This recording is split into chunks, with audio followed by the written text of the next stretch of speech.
Discovery, go and throttle up.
Discovery, go and throttle up.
Okay, there we go. Sorry about the dead air there. Long stream time. How's everybody doing? Hope everybody had a good Sunday.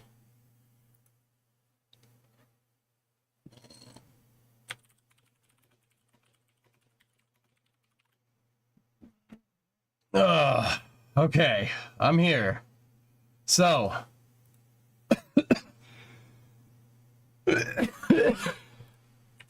all right.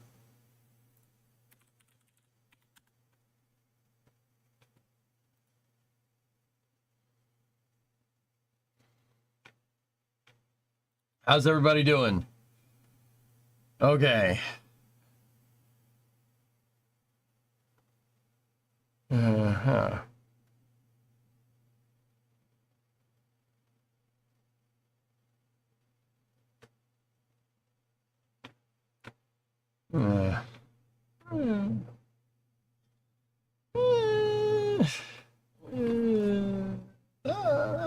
Not bad, not bad, not bad. Anyway, how's everybody doing? We got a long stream here. We're going on till the break of dawn. Polaris Dawn. I've been hanging around with Sawyer too much.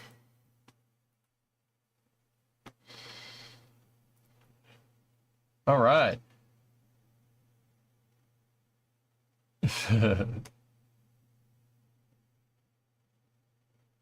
So, you heard that right. We're going all the way to Polaris Dawn coverage. That's going to end up being a really long stream. Yeah. How long did you keep that joke waiting? 5 minutes?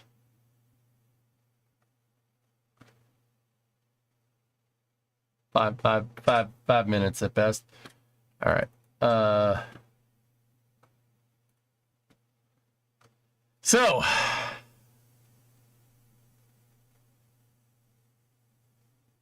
yeah, it's gonna be a long stream. It's gonna be a long stream. Was Polaris Dawn the one with Tim Dot? No. Discovery, go at throttle up.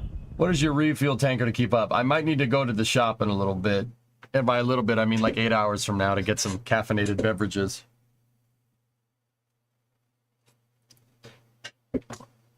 But we're we're ready to go.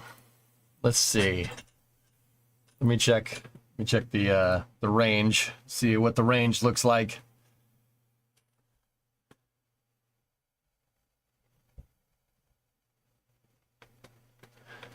don't know if you guys heard that. I might want to check the weather.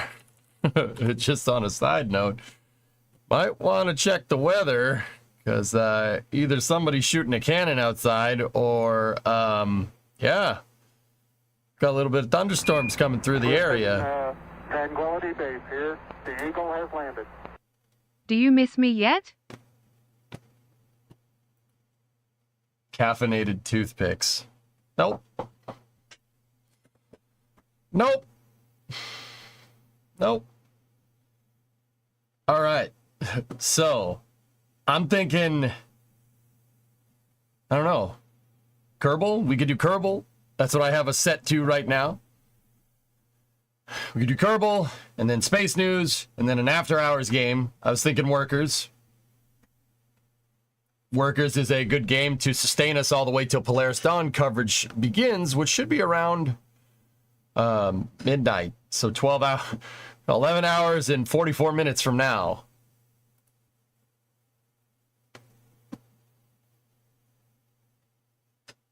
This is going to be fun.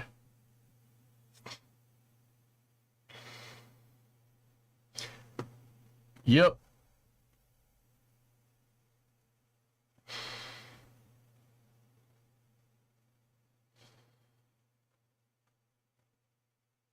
So yeah, we'll do a regular Space News segment and go from there. Check my sub message if you can. Sure. 53-month resub from Dragon. Merci. Merci. Wow, I started watching you in my first semester at university in 2018. You have ignited my passion of space, and now I'm about to start my 4th week as a propellant chemist. Thank you so much for being an inspiration. Poggy? Pogs? Poggy McPogbogs? That's awesome, man. Congratulations. Hey, I'm just doing my job. Just doing my job.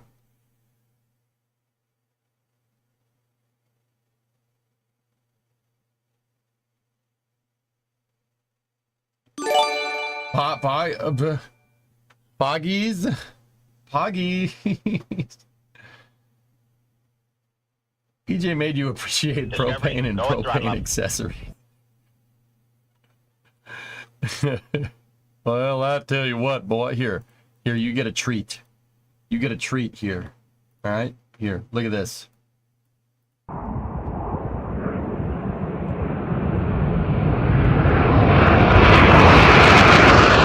Headphone users. I'll wait. Pause freeze frame. Yeah, baby.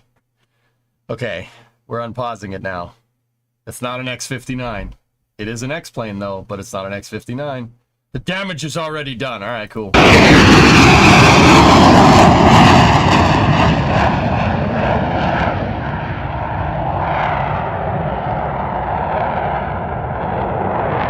Boom Supersonics, XB1, flight test demonstrator, took to the skies.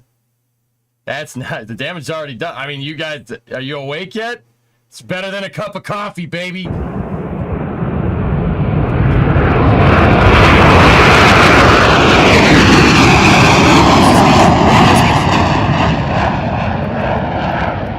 Huh?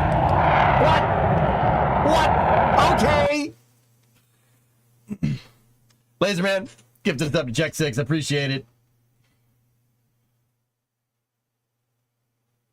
Oh, vertical video, dude, Jim. Not cool. Also, that's Mohaver. That's the Mohaver Airport. You could see there's a flock of 747s over there. See the flock of 747s? They're just hanging out. They're just hanging out. They're grazing in the high desert. I'm gonna wake 7 at 7. Let's go. Yeah, see, there's also a 777 right there. Nice, nice. Can I have one of those? Just like one? I just need one. I don't know what I'll do with it, but I just need one. They do move in herds. They're flocking. They're moving away in flocks to avoid a predator. Nah. This is space. I'm in space. All right. I don't give a frick about space. Gifted sub to blood for the blood god. Nice. Nice. About space, I mean, I got some bad news for you if you're gifting subs in this stream. I got some bad news for you. You could make it into a house plane home. Yeah, man. How crazy is this mission? Polaris Dawn is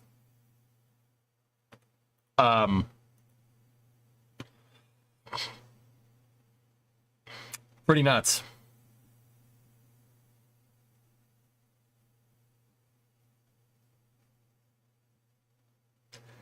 Yeah. It's pretty nuts. Here, Elon actually has an overview, and we can go through the overview, but they did the flight readiness meeting today too. Oh, this isn't that, but Tech Bros in the chat might like this. We can just shut that off. We don't need to hear that. Mother of God.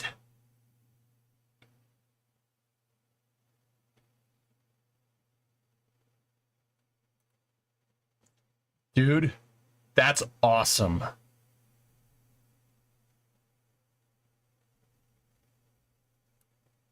That's awesome. That's so cool. This is like some 2001 stuff going on. Look at it, it just goes on.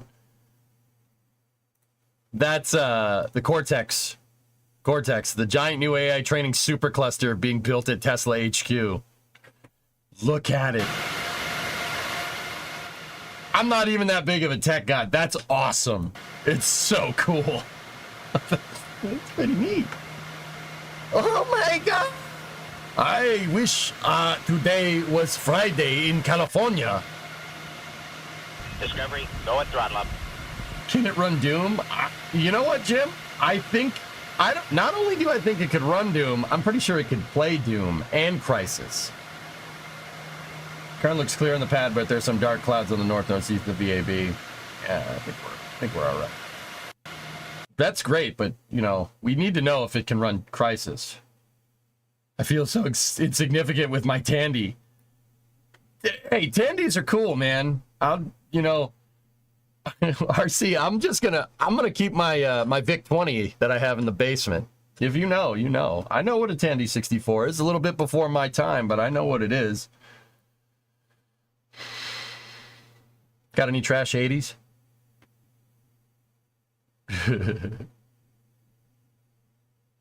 That's legit, man. That's really cool. I know you know that I know. You just blew my freaking mind, man. Anyway, there's a list for Polaris Dawn. It's coming here. Discovery, go at throttle up. Here's the list. Here's the list. Check this out. This is a laundry list for a spacecraft, for a space mission. This is nuts. Net August 26th. Yeah, it's Falcon 9. 5 days on orbit. Highest Earth orbit ever flown. Research on spaceflight radiation effects on human health. First commercial spacewalk, 700 kilometers above Earth. SpaceX designed EVA suits. Important step towards developing scalable spacesuits designs for future mission. In-space communications. First crew to test Starlink laser-based communications in space because, you know. Health impact research. Various studies on human health in space, including venous gas emboli monitoring. Bless you. And they will sleep when? But yes, some sleep will be had. Yes. Radiation environment data gathering, biobank sample collection, research on spaceflight associated and neuroocular syndrome (SANS). Crew members Jared Isaacman, Scott Poteet, Sarah Gillis, Anna Minon. Collaboration. The mission involves collaboration with various research institutions and organizations, including Trish. Who's Trish? Who is she? Bioserve Space Technologies and others. Spacesuit development. SpaceX is developing new EVA suits for the mission. Suit feature improved mobility, heads-up display, and new materials. part of a larger goal to create scalable spacesuit designs for future space exploration.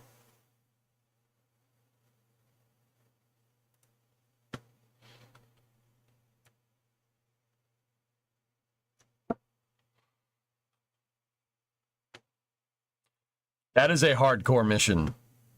And I'm here for it, man.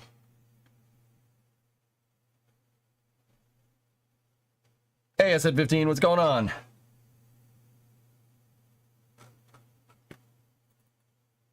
All right. That's, yeah.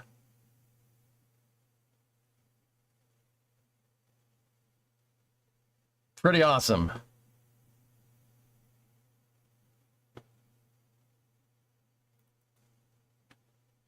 And here's another shot of the XB1, which I'm very, very particularly happy about. Oh, also, let me move the list up there. So we have a Starlink, we have Polaris Dawn, and then another Starlink. Okay. You know, that's fine. Hey. Hello. It's got 3 engines. 3.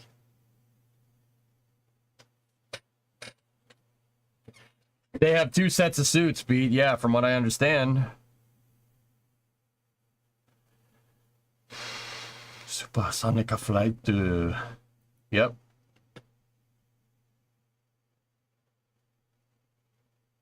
Yeah, SMK. I mean, I think we're safe in that endeavor.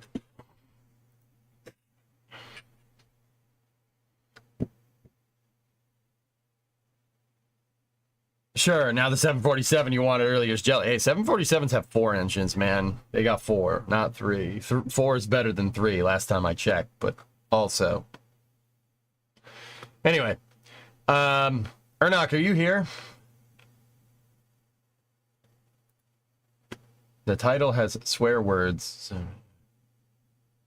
Oh, yeah. Yeah, that's cool. Is Ernock here? I saw him. I saw him in chat. Yarp. Whammy.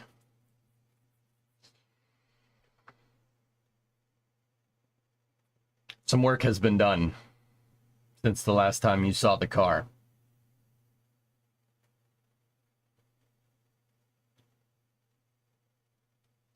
I told you I'd clean the bumper up. Told you we'd make it look nice. Right? That is not the new one. That's the old one.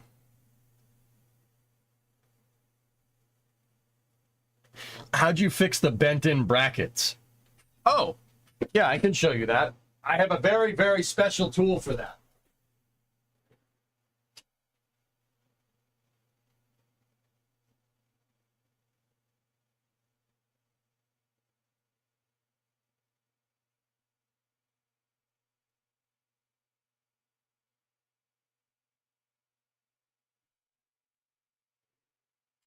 Is that a good enough? Is that a good enough explanation? Ah.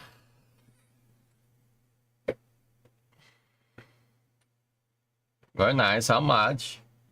About $350. So you're standing in line for the next 2 hours to get a base pass, so this will be fun. Oh. The hammer doesn't fix it. It's electrical. Yep. Sawyer, sup? I'm watching you from the middle of the ocean via Starlink. Amazing tech. Cool.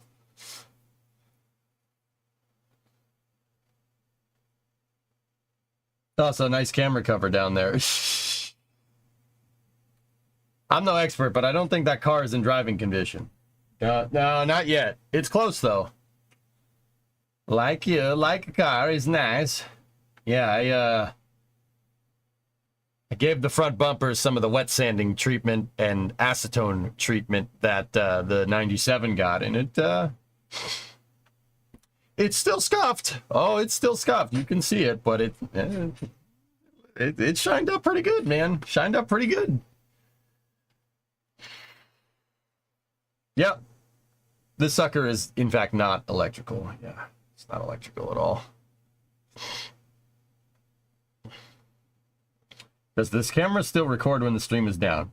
No. I have another camera for that. One that you guys can't see. Are you going to go cross-country back to California before winter? Probably not. I'm watching you at all times. You think you're watching me, but in reality, I'm watching you! Or something like that. I'm in the walls.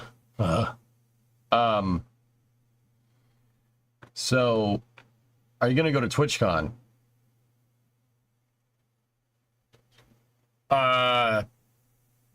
No. Maybe?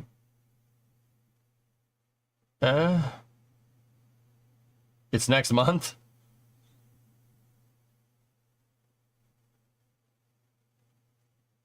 I forgot that was the thing. Whoops. Don't hate me. Yep, nope, probably not. Have you been to a TwitchCon? I went to every TwitchCon from 2015 to 2019, so 4 of them, including the first one. I stopped doing that after the COVID. The COVID.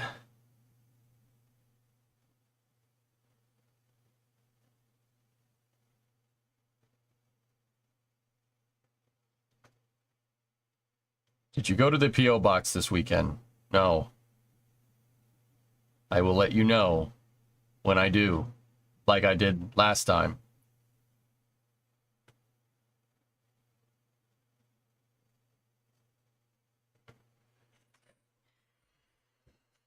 Anyway. Okie dokie. So, shall we?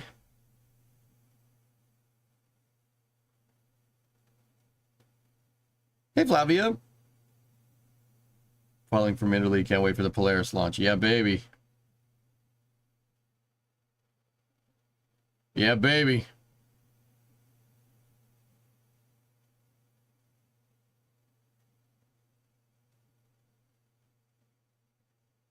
Yeah, baby. All right, let's load up Kerbal and we'll go mess with those cranes again. Should be a good time.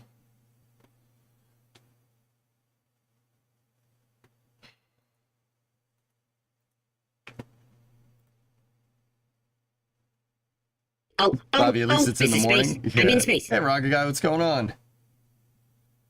Is there still 3 launches on the schedule in the AM? There's a Starlink scheduled for 2:33 from Vandenberg, Polaris Dawn at 3:38 from 39A, and then another Starlink on Wednesday at 1:50 a.m. from Slick 40. Yeah, they moved the one that was right before it, but they put another one from Vandenberg in its place. Slick 41 was moved. Yes, that's correct.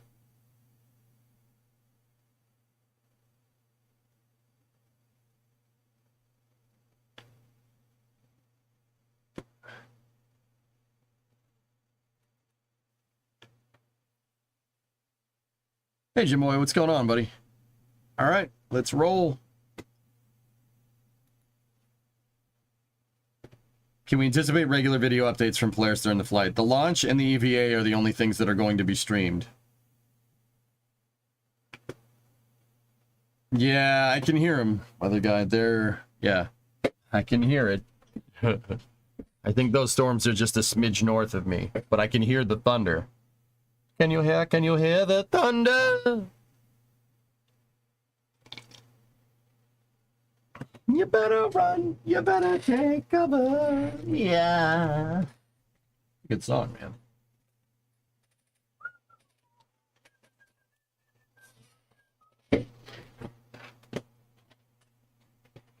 All right. Just playing today, not finishing the texture work? Nope. We are just playing.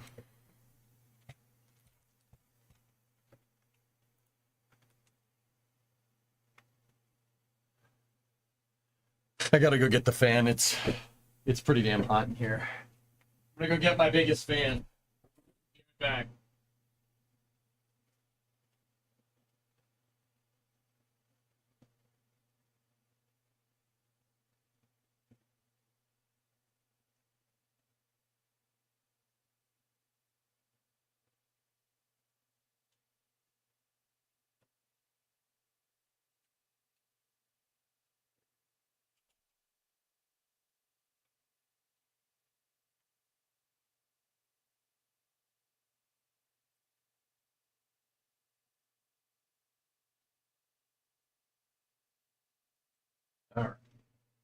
All right.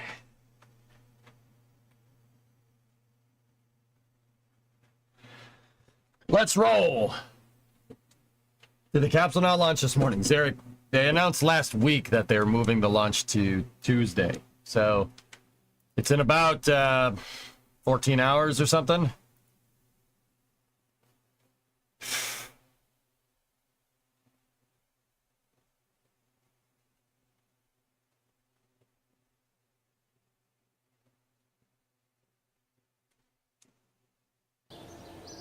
So tonight, yes.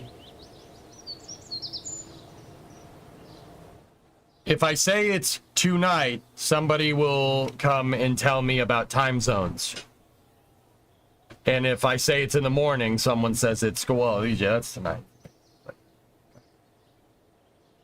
Yeah, tonight. Are you gonna stay up till? Yep. Yep. I'll be here.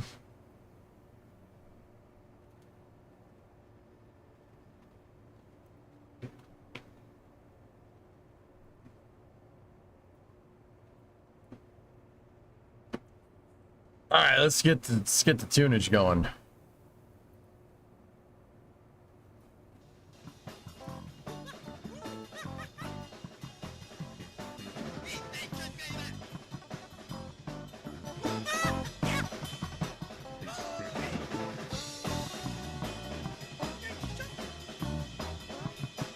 All right, how about this?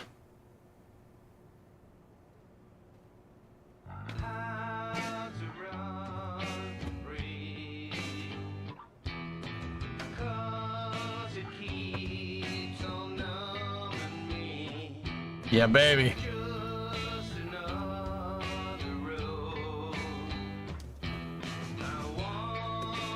I don't know what that means, Hibbit, but all right.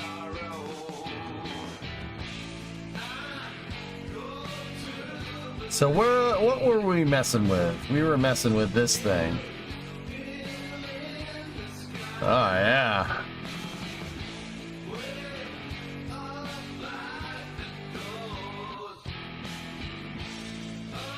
Cool.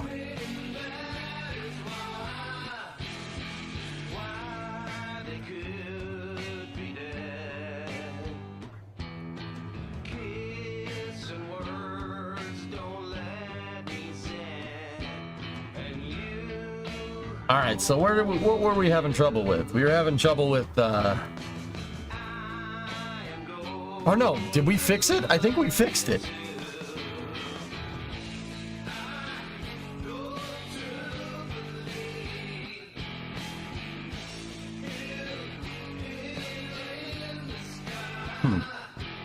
We're gonna have to test.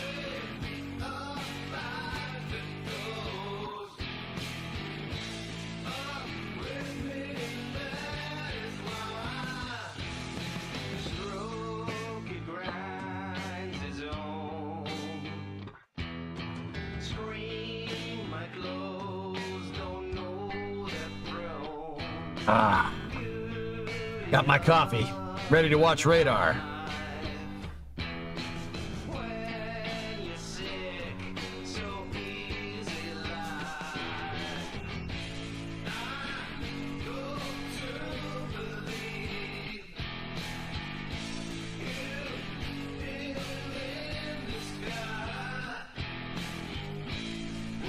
Not sure what that was about, but all right.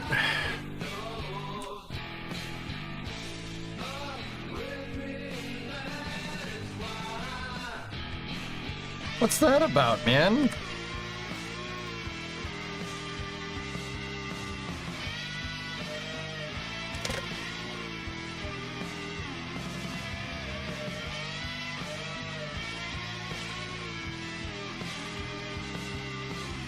Interesting, Hibbit. Huh. Cool.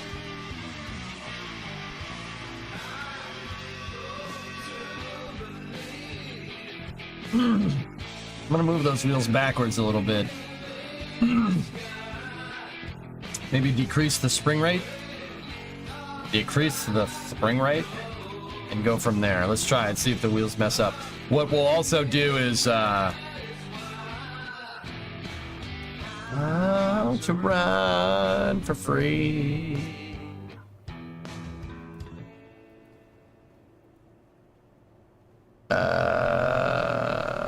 Repair. Just in case.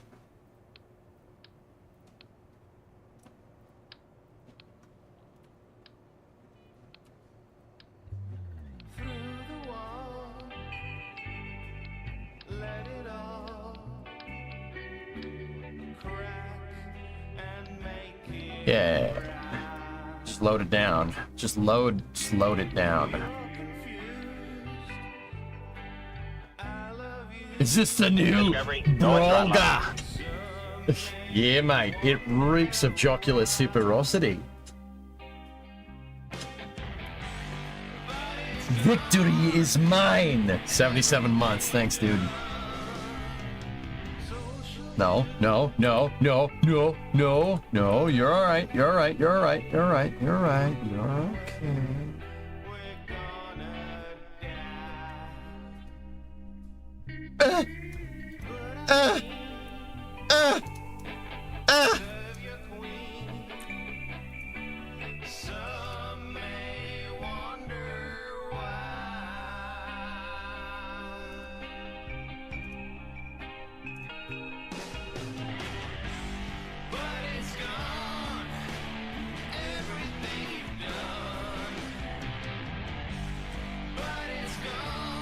Yep.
What is it not happy about, Sneaky?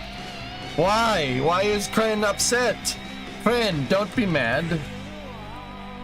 Oh, funkin' waggles. You're the expert, not me. What the? Stop yelling at me!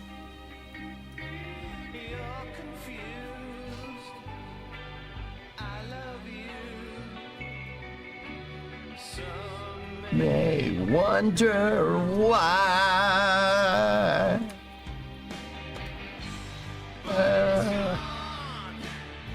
We're gonna lower the dampers, mate. We're gonna lower the dampers on these wheels and increase the spring rate so they're not rebounding that fast. That would be not very jocular of the crane. The crane is not being a good friend right now. It's being awful. It's not good at all, mate. What's going on with the front wheels? Not very jocular. Does not reek of superosity. It reeks of stencherosity. Do you play fantasy football? No, I don't have the time. I just watch the game, dude.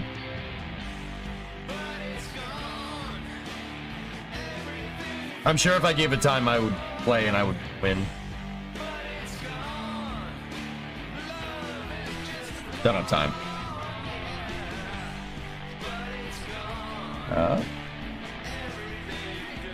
Hey.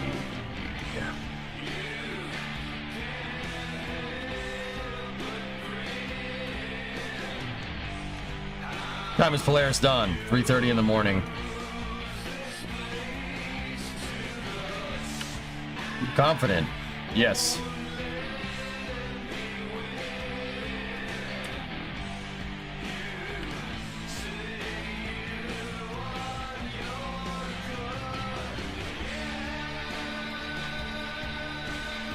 Did you see the highlights from the Daytona race? Daytona! Yeah, it was flipping wild. Hellfish, didn't they design that car to not do that? Just putting it out there. Hey, Uncle Lux, what's up, buddy? How's your weekend? I'm calling for a safe voyage with the Polaris crew. No thruster issues to report. Repairing. Don't put bad juju on them like that, man. Actually, you guys want to talk about something weird? You know what I noticed? We were talking about this from the Starliner press conference. I noticed something, okay? Here's what I've noticed. All right, sorry, I sound like an AI prompt right now.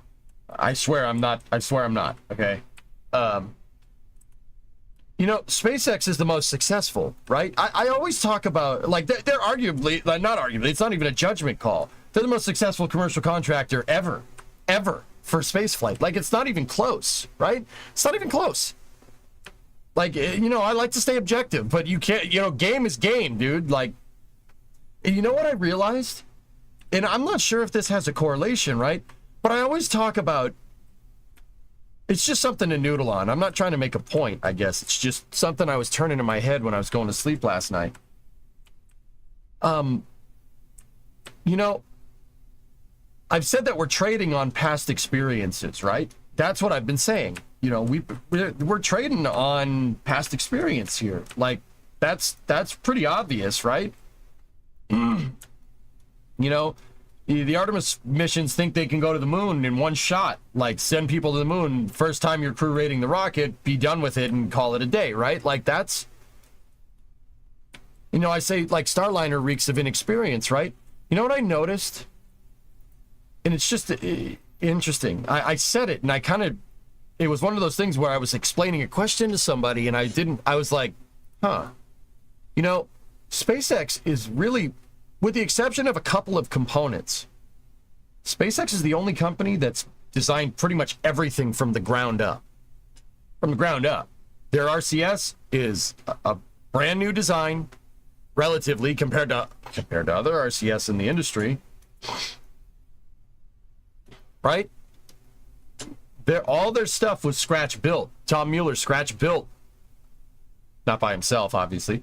He scratch engineered the Merlin engine based off of Fast Track, which lifted the turbopump design, right? Like, and then they did the same thing for Raptor, right? The amount of what's called like black boxing, the amount of using off-the-shelf components with SpaceX, like, except for certain pieces, like all the critical stuff is all engineered in-house, you know? And we talk about, you know, inexperience there. Well, you know, it's interesting because there was a time where SpaceX was inexperienced. There was a time where they were. But I think because they chose to not do that, and they chose to kind of design everything like what's called clean sheet design, instead of like lifting components from the space shuttle, like Starliner or SLS, right? I think that's paying dividends for real, because the people that were involved were newbies, and, you know, they had Tom Mueller, who was arguably not a newbie at all in the early 2000s, like one of the foremost experts on propulsion in the country, still is, for what it's worth. But the fact that everything is engineered in-house, all that experience was on shuttle, found its way to SpaceX in blue. Yeah. Rev, that's what I'm saying. You know, they had the experience there, and then they clean sheeted everything and built up from there. You know, SpaceX has essentially trained a new generation of rocket scientists, right? And all those other rocket scientists found their way to these other companies: Relativity, Blue, Rocket Lab, like ABL, Firefly. They all have SpaceX on there. And that, like, I think you could make a case study for industry expertise in the aerospace industry being bolstered by SpaceX completely. Like, it's not a judgment call. And I think that's why they're so damn successful, because they clean sheeted everything. You know, they had the experienced people, but, you know, sometimes it's just the right time to redesign something. You know, it's very interesting. I was thinking about it when I talked about it during the Starliner press conference, and then I kind of put two and two together. I'm like, you know, we're trading on past success, right? SpaceX does not do that. They do not do that. They make their own success. And I think that is one of the reasons why they're so damn successful. Yeah, perfect storm, right? Yeah, you had, yeah. You know, you had the people that knew what they were doing, right? And then on top of that, you clean sheeted everything, which is, you know, we were sitting here wondering why they're doing Polaris Dawn here, right? And why Starliner is having the thruster issues that it has. Well, the thruster was essentially engineered 40, no. Those thrusters were engineered in the 70s, right? Like, there's a reason why Akin's laws are not to be taken lightly, right? I think that they have the experience. They, like I said, they trained a new generation of rocket scientists about how you run a spaceflight organization. It's, yeah. Hey, Red, what's going on, buddy? It's just, it's something that is very poignant in my mind. And once again, I don't think this isn't anything that we didn't know, right? It's just, you know, I don't think it's a coincidence that the company that chose to clean sheet everything and design from scratch is making strides in the aerospace industry 20 years later. I don't think that's an accident. Are we ready for Polaris Dawn? Dude, I am very ready for Polaris Dawn. I am so excited for this mission. No joke. Yeah, Loopy, they clean sheeted it, man. Like, that's the truth. Like, you don't have to, what's called black box a component, right? You know, like, I'll use the thrusters as an example. I can't necessarily speak to whether that's a thing or not, but you black box, the thruster's basically black boxed. Boeing, it's a thruster from L3 Harris, from Aerojet Rocketdyne, right? And I'm not saying they don't work close with their suppliers, but outsourcing a critical component like that, you know, it just adds a middleman in the process of fault tree analysis. And that's, look at the problems that we have. But if the laser for Starlink is in the trunk of Dragon, how will it be possible to stream if the trunk will not be pointed at Earth? Well, Flavia, there's pretty plain Jane answer to that question. It will. It will be pointed at Earth. Anyway, Red, thanks for that. Plus, I doubt they want to. I'd be a bad astronaut because I'm having a very hard time with minor vertigo right now. Oh, I hope you feel better. That plus, I don't think they want a 6'8" tall astronaut. Yeah, Red, you got a couple inches on me, or 2, or 4. But yeah, I know what you mean. I have trouble fitting in a damn car. I can't fit in Ernok's freaking Camaro. I really can't. I can't fit in that thing.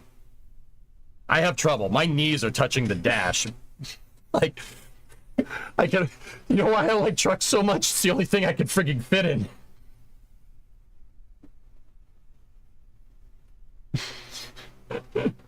You know?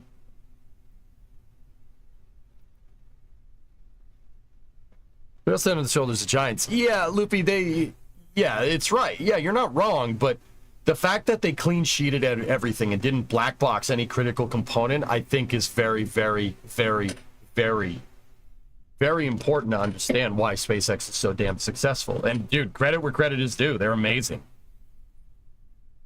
Camaro's looking good. Nice. And trucks are far superior to cars. You just compared a hammer to a screwdriver. What are you talking about? Yeah, right, Tessa, there you go. But didn't they say for the spacewalk, the nose cone will be pointed at Earth? Yeah, man. Different phases of the mission. Signori, different phases of the mission. Por favore, signori. Good. I don't know how to say understand.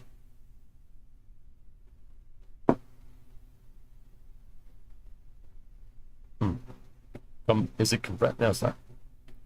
Understand. Ah, okay. Are you going to stream it? I'm going to be here for everything that they stream, Eric. Comprenderi. Grazie.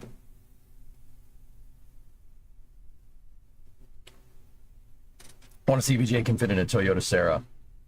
I can fit in a K-truck. It's not a Sarah, but I can fit in a K-truck, believe it or not. That's because the fan is going because it's hot in here. Yeah, Flavia, that's a different phase of the mission. So, I don't have my Dragon capsule model. Probably go get that. You know what? You know what we can use instead? I did find this the other day. Not exactly the same thing, but here. So if this is the trunk of Dragon, this is Dream Chaser. If this is the trunk, right, the EVA, they're going to be pointed up like this. And then when they go to do the Starlink, they're going to turn, if the Earth is here, they're going to turn the thing down so it's pointed at the horizon of Earth. That, I think, is part of the reason why they chose for such a high altitude, because when you're at lower altitudes, you know, like if they were at 500, it might be harder to point at those Starlink antennas because the Starlink antennas are pointed parallel to the plane, right? But, here, check this out. Let me show you. Parallel to Earth's ground. Plane. All right, so you have Earth here, right? Right, and Dragon is up here. You know, there's its little fins, its little winglings, you know. Yay, right? And the Starlinks are down here, right? When you point at it, you're pointing at the horizon like that, they should be able to get an optical signal. But if it was like, because the Starlink is trying to point at another Starlink that's like right there, and the path, it goes through the path, right? If the capsule was like right here instead, right, you'd have to move the antenna, right, or the optical sensor. And I do believe that the opticals are fixed. They don't move. I'm pretty sure it's not directional.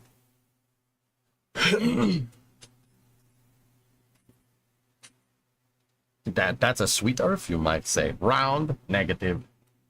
Oh, gotcha. Yep.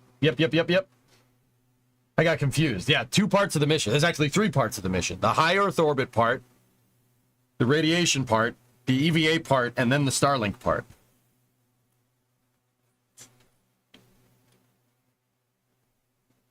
Dude, there was a Samurai van for sale I saw on the road this week. I went back to see it and it was already gone. You gotta be quick, Loopy. With cool cars, you gotta be quick. Gotta be quick. Love you, thanks. No problem. Prego. Prego.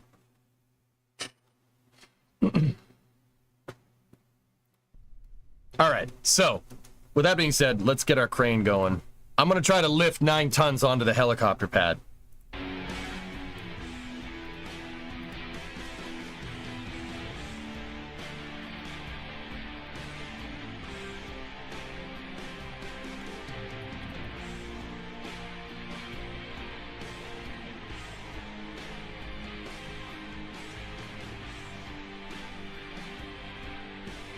Hey, Austin, what's going on, buddy?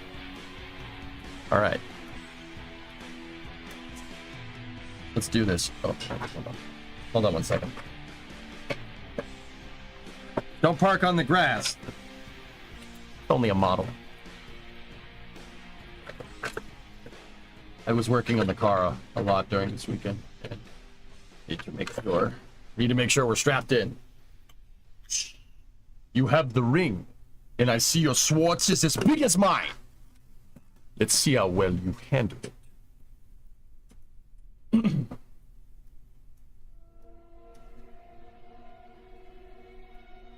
All right. Time to jack the crane up. Ew.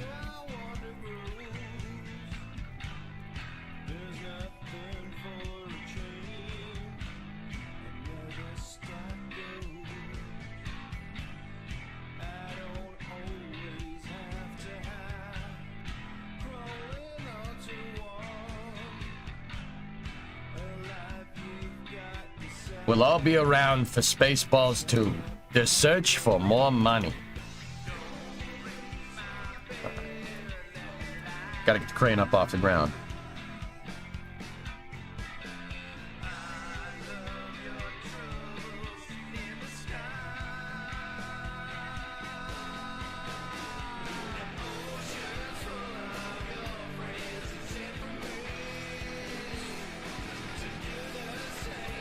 Yeah, baby.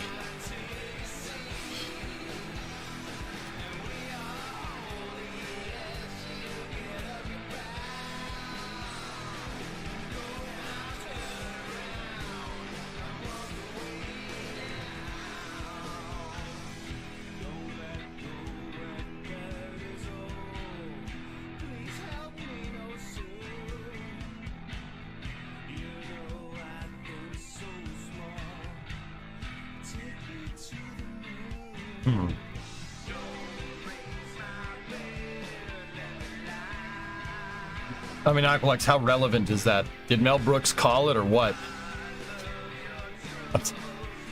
Just calling it like I see it, man. Just calling it like I see it. Man, that guy is psychic.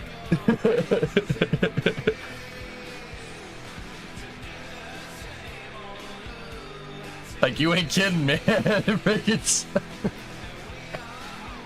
update from the car counters.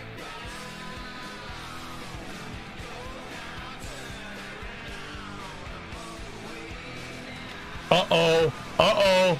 Uh-oh. Wait a minute.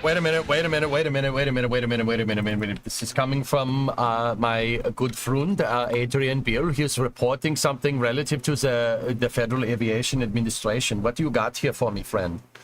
The FAA is evaluating SpaceX proposed license modification for Starship Flight 5 for the Starship Flight 5 mission. SpaceX must meet all safety, environmental, and other licensing requirements prior to FAA authorization. Safety will drive the timeline. Please contact SpaceX for information about the proposed changes to its license. Someone clip this and send it to Adrian. Please don't. Please don't. He's going to be like, that's not funny at all. Why? I don't sound like that. I'm going to be like, yes, you sound exactly like this. Hello, my name is John Malkovich. I don't sound like that at all. Oh, no, you sound exactly like this. No, I don't. Yes, you do. Malkovich. Evaluating SpaceX proposed license modification. That, why do I have subtitles? I'm speaking perfect English. I studied English as the bloody American embassy in Cairo. Or the American University in Cairo. Why does he not have subtitles? Oh, look at me. You need the subtitles. Old one, Oradon, but a good one. Old one, but a good one. Oh, look at me. Why do I not have subtitles? Why does he not have subtitles? Shut up. Oh, look at me. What? I can't understand you. Oh, man. As an Italian native speaker that plays spoken English around the world from time to time, I feel this so much.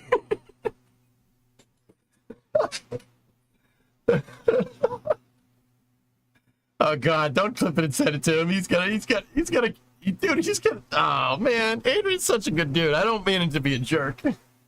I hope he gets the joke, please. Oh, okay. All right. Hello, my name is John Malkovich. I don't sound like that at all. No, you sound exactly like... I don't know why that popped up in my suggested the other day, and it's quite funny. Hey, what do you got here? What's that you got there? What's that you got there? What do you got there for me? And Loopy, for what it's worth, K-trucks are base trucks, all right? K-trucks are trucks too, and trucks are rad, okay? I like trucks because they're useful tools, like me.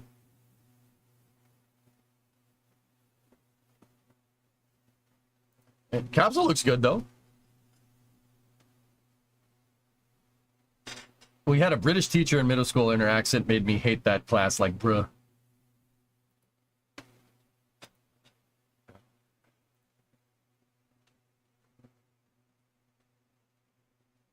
Your sound has a little bit of feedback. It's the fan, Galactic. We have another Scorcher up here. Are you going to fill out the apology to Eric Berger form? No, I never said he was wrong.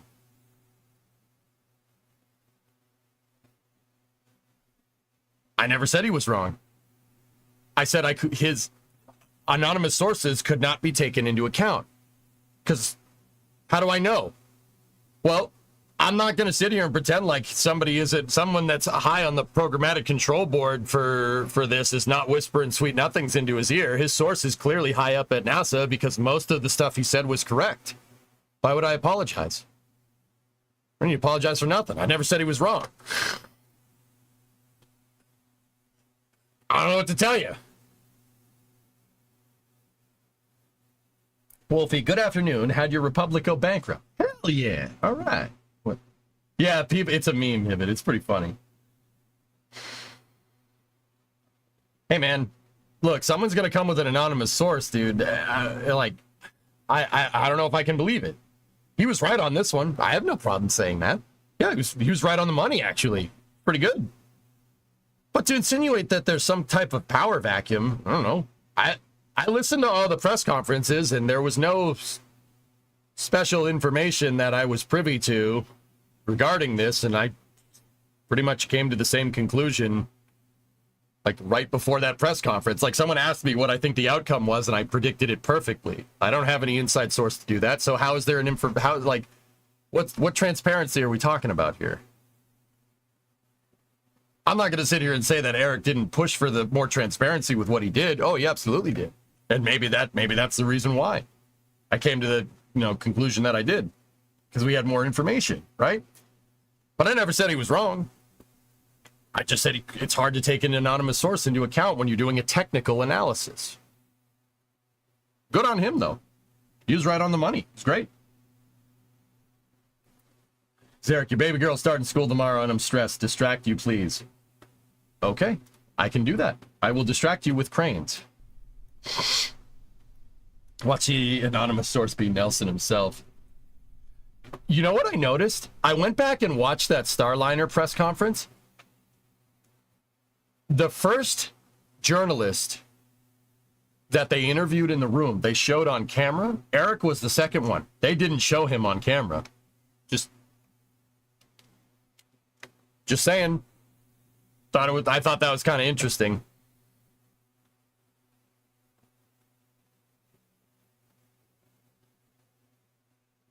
Yeah, Ren, for sure. Bill Hader's one of my heroes, man. Guy's awesome. They also saved Bill Hartwood for last. Yeah, very interesting. Very interesting. I think that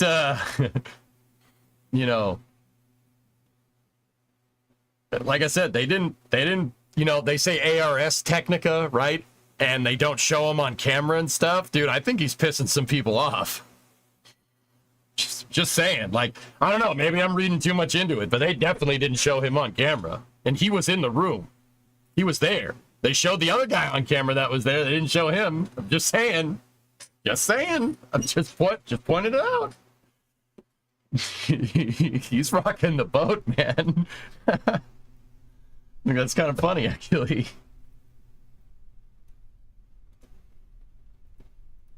All right, anyway, let's turn the tunage back on.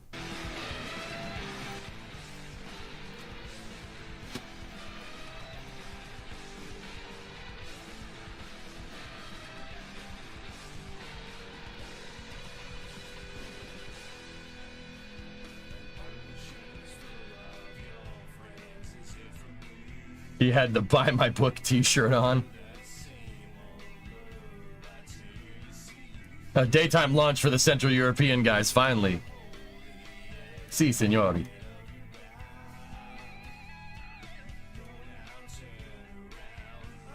They should be doing any work right away on the first day of launch, right?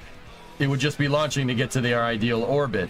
They have a launch window smoke for sure, yeah. They shouldn't be, yeah. Hey, Neo, what's up, dude? All right.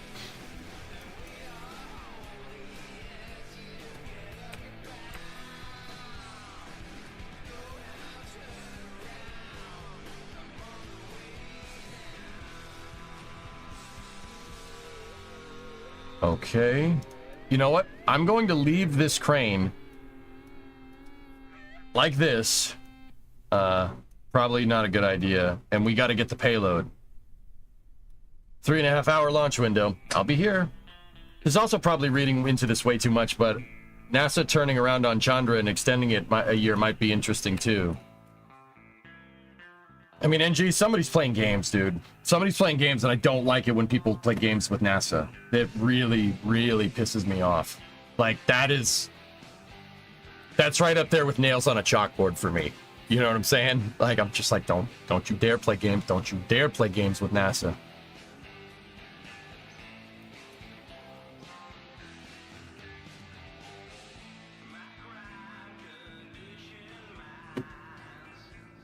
Makes me miss Jim. Jim was an anomaly, Exo.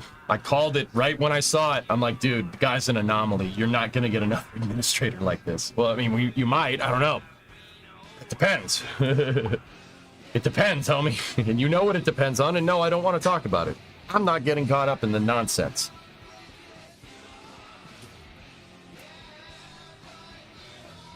Ollie, people play games with NASA. They play games with funding, you know, to gain favor, political favor. It pisses me off, dude. That's part of the reason why Constellation got axed. Because someone played games with NASA. I don't like it. I really don't like that. That really is not okay. Who's up for replacing Bill Nelson? I don't know.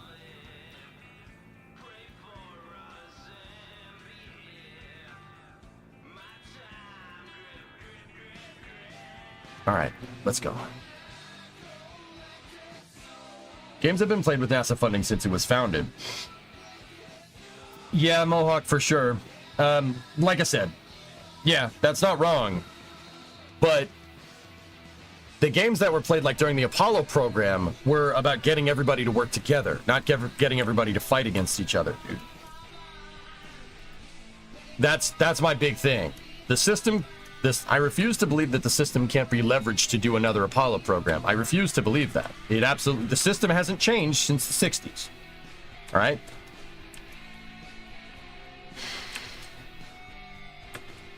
And here comes the political cynicism. I can feel people typing it right now. Don't do it. That's a trap. Don't do it. It's a trap. Our taste buds can't repel flavor of this magnitude. It's a trap. Admiral Akbar's cereal. No? All right, cool. We're not sure, Ren. I stared at the trap, Ray. I told you not to do that.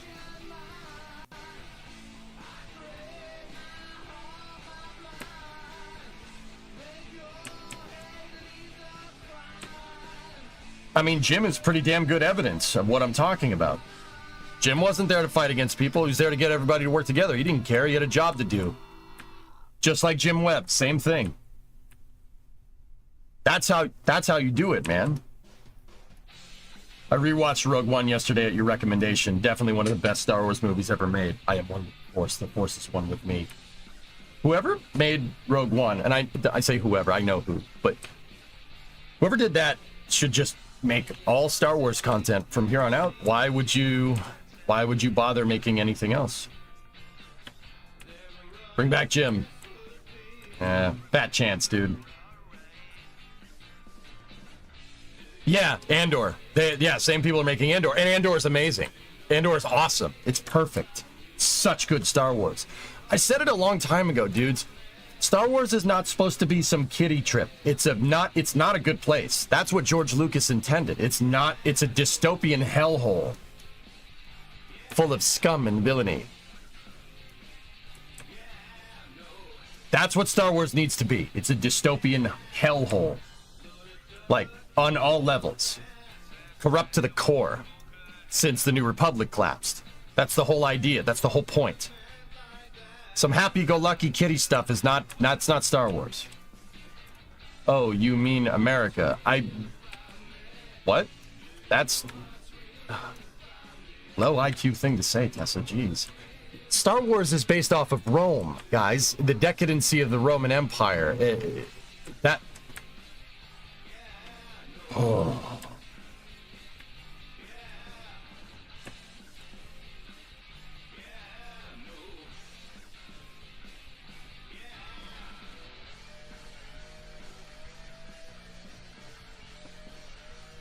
Anyway, let's drop the payload. Indeed, Red Fox. Yeah, but how did the X-Wing fall into the Rebels' hands? In the expanded universe, it's because of the Bothan spies. The Bothan spies stole the plans from Incom Corporation because the X-Wing was supposed to be the Empire's fighter. And the Bothans had industrial espionage.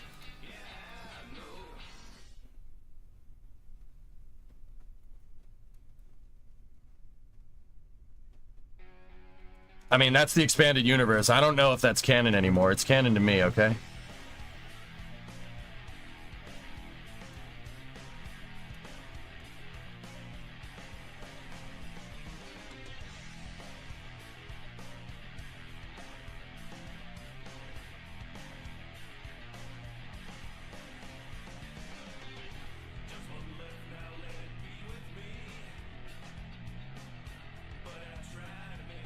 I wanted an industrial Star Wars factory game. Bro. Can you imagine Geonosis, the factory game?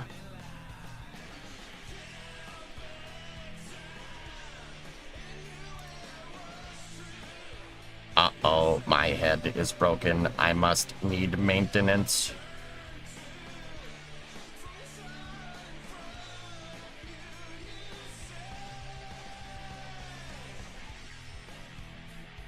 We've lost EJ. His knowledge of Star Wars is too deep. Bro, before I liked Spaceflight, before I liked real space, I liked fake space. You understand?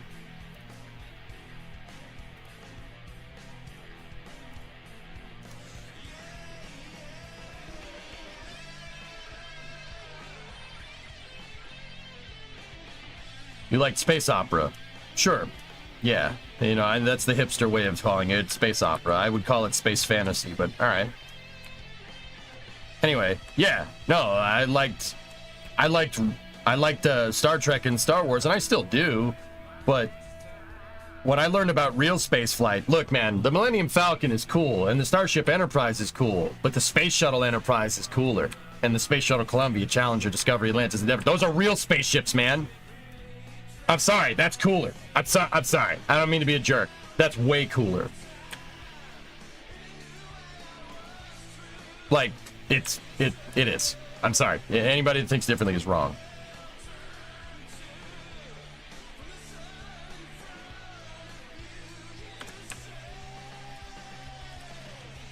It wasn't Bothan spies, according to Wikipedia Legends.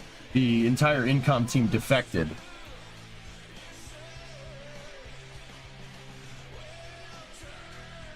That's right. Yeah, you're correct. That's correct. Bothan spies were the Death Star plans. Yep, you're right. Have you ever watched Plinkett's review of the prequels? No. If you could name a few future shuttles, what would they be? Voyager, Explorer.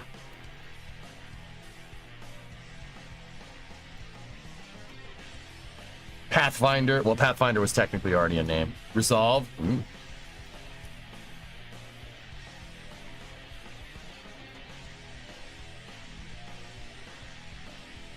All right, let's get to the cleanups.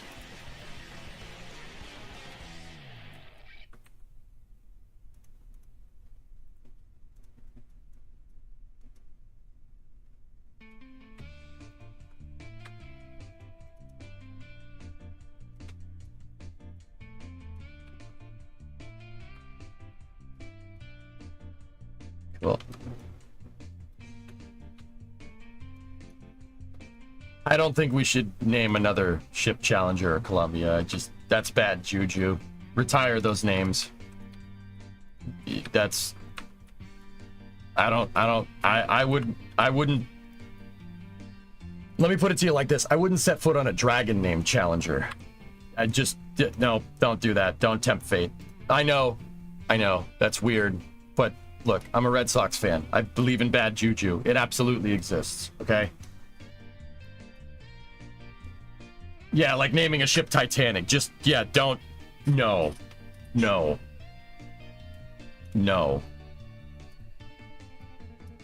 Start naming starships after the old Mercury boys. Yep.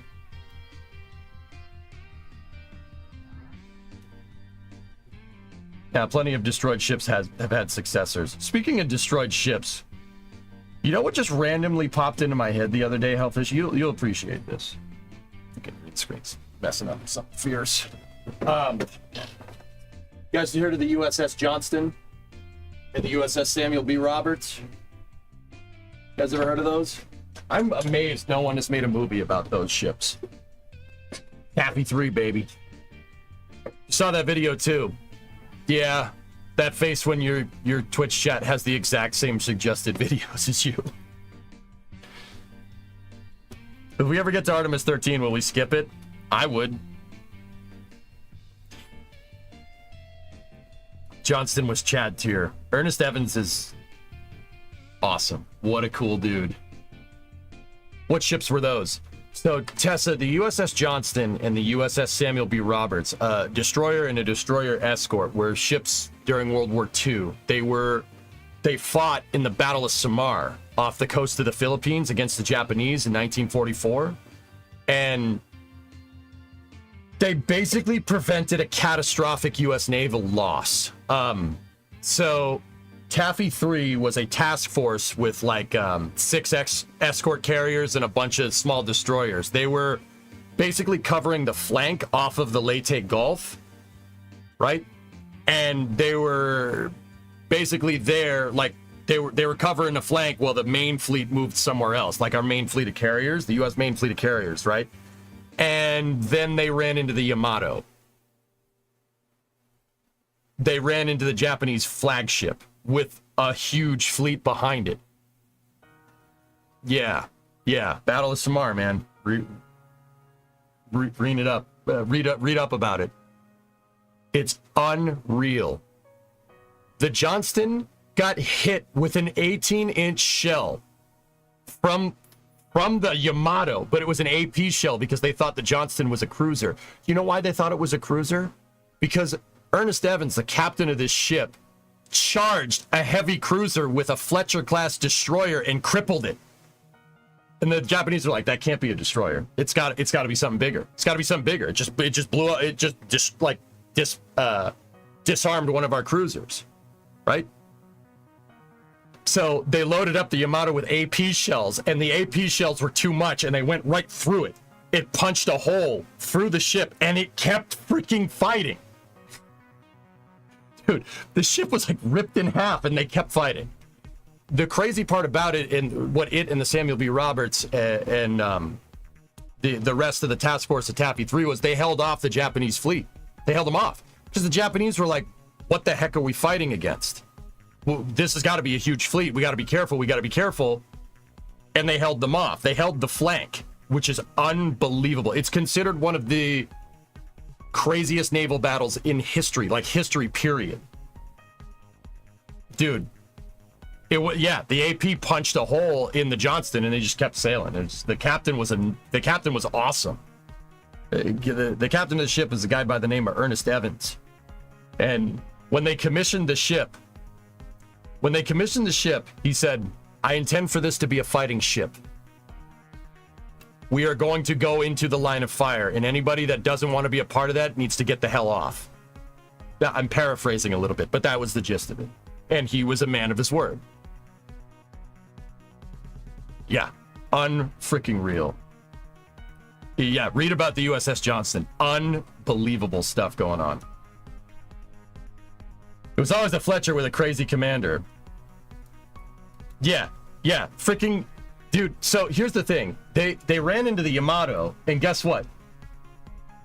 They shot, dude, the ball's on freaking Ernest Evans. He started shooting at it. Shoot at the Yamato. Frick it. Whatever. What are we going to do? Run? We don't run. Frick that. We fight. He freaking took on a freaking battleship. How does the story end? The Johnston is at the bottom of the ocean. Yeah. Yep. So is the Samuel B. Roberts. They're some of the deepest World War II vessel wrecks ever located. Yeah. Eventually, look, man, you can fight after getting hit with an 18-inch shell, 46 centimeters, guys, 460 mil shell from the Yamato, an AP shell. It just went right through it. Just went right through it. It punched a hole in the side of the ship like a hole punch. And look, man, you can keep fighting for a little while after that, but eventually one of the shells from, I think it was the Nagato, hit the ship dead center, and that was the end of that. But not after this tiny little destroyer and destroyer escort took out, like, it crippled a cruiser, it damaged the Yamato, like.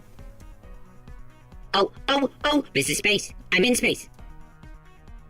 The CVEs help out despite not having the right arm. Dude, read about the Battle of Samar. It is quite literally insane. It overpenned.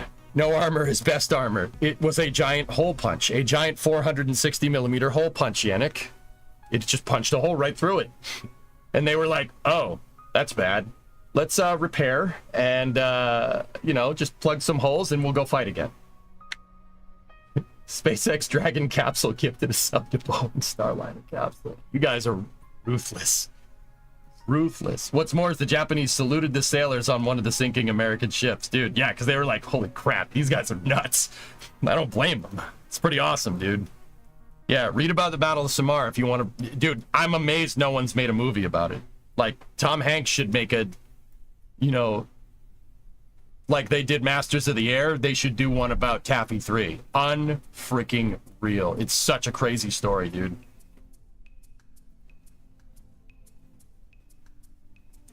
When it's the 75th anniversary, the greatest naval battle ever, and no one knows about it. Sad USS Johnston noises. It's so good, dude. I like, maybe we should do like a video, like a Fat Electrician style video about it. It's just unreal. Ernest Evans was a madman in the best way. Americans are freaking nuts. Yeah, we are.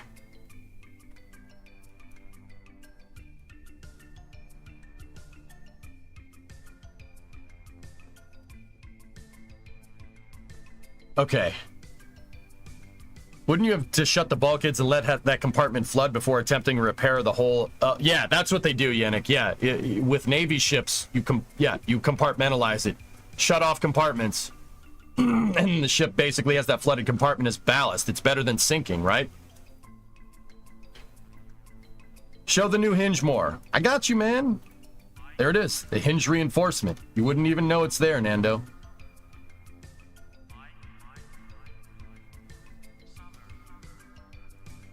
Random question. Have you ever watched them older 80s military equipment promotional educational videos? I've seen them.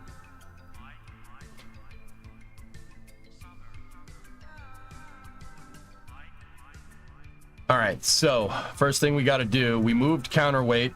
We're carrying 9 tons of counterweight. Let's go. We have our okay, overclock pistons.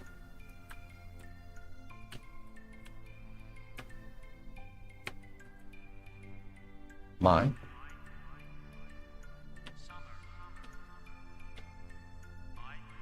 Okay. All right, so we need to excuse me, we got to put the boom up.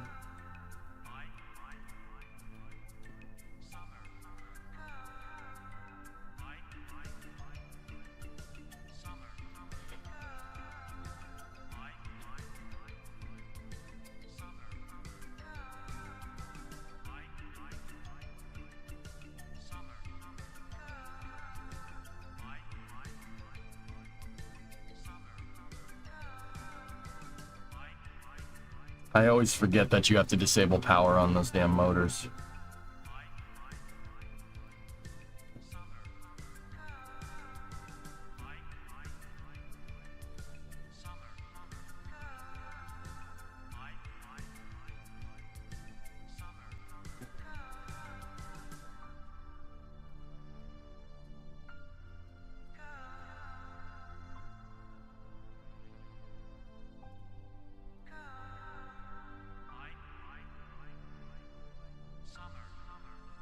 Is this another career mode brewing? Yeah, Beryl. I've been using the past couple of weeks making custom parts and stuff to get back into the swing of things, man. I decided, though, for this next mission mode, career mode save, that I'll be able to make my own parts. If I need a part, I'll make it in Maya and we'll use it. One of those parts that I use to test how long it'll take to make a part is my hinge reinforcement. So, see this thing? It's a clevis and a dowel receiver here. Drink some water, man. That's designed to work with a hinge. It's basically a custom-made Kraken Tech hinge. But what it's designed to do is it's designed to clamp the main G11 hinge. And the reason why this crane is here, the reason why I built this crane is, one, cranes are cool. And two, it's because I'm using it to test shearing forces on the hinge. I want to see how strong the hinge is.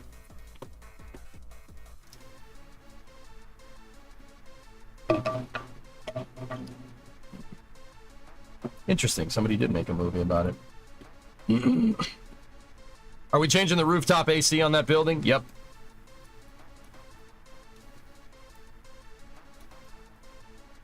This hinge is insanely strong.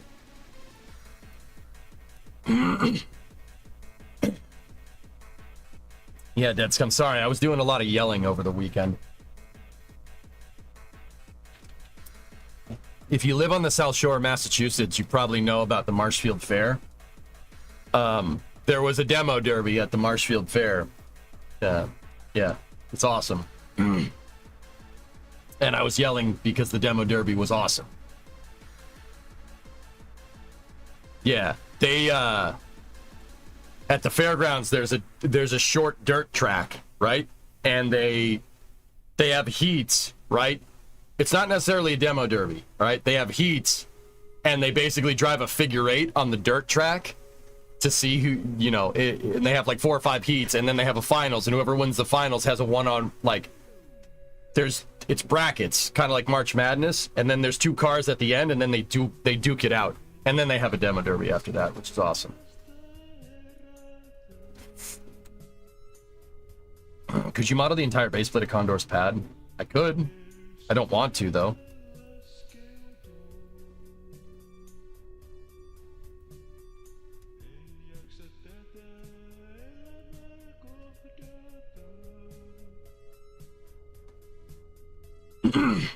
The hype is getting real.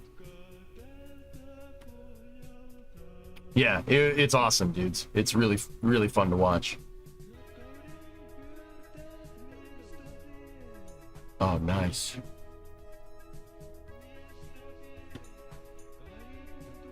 Coincidence, we had a monster truck show just up the road on the Sunshine Coast in Oz. Nice, man. Heck yeah, man.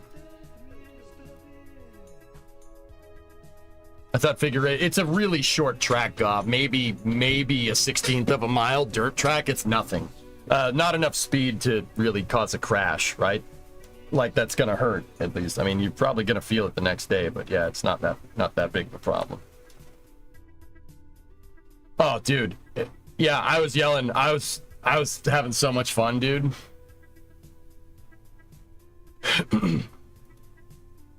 Just a real good time, dude.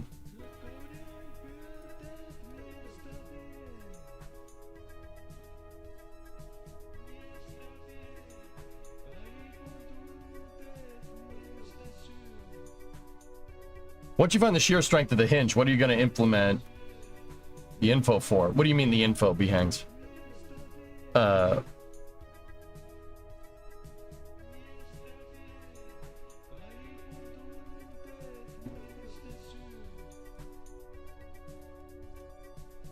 I'm just really kind of putting my part through the paces. I want to make sure it is what I think it is. Oh, nice, Manta. That's cool. Time to add a derby car to your fleet.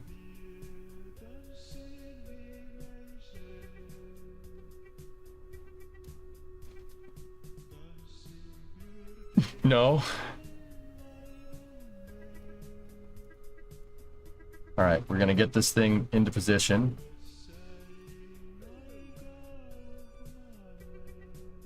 Nope, that is in fact a little too much.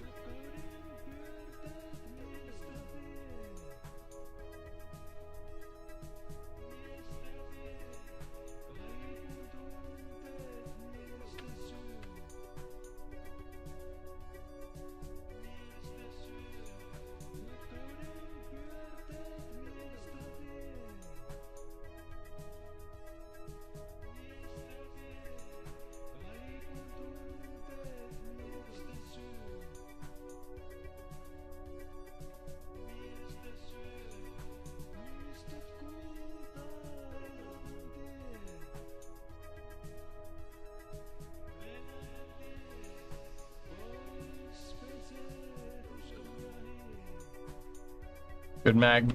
All right. And attach. No hinges popped.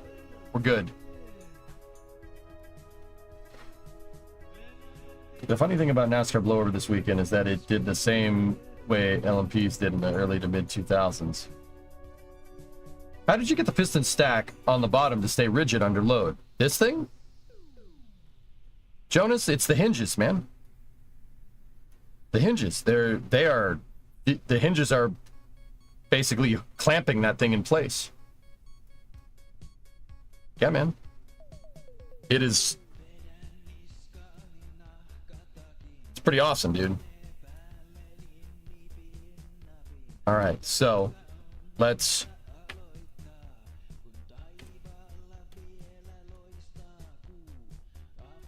I mean, the ones extending out of the boom. Oh!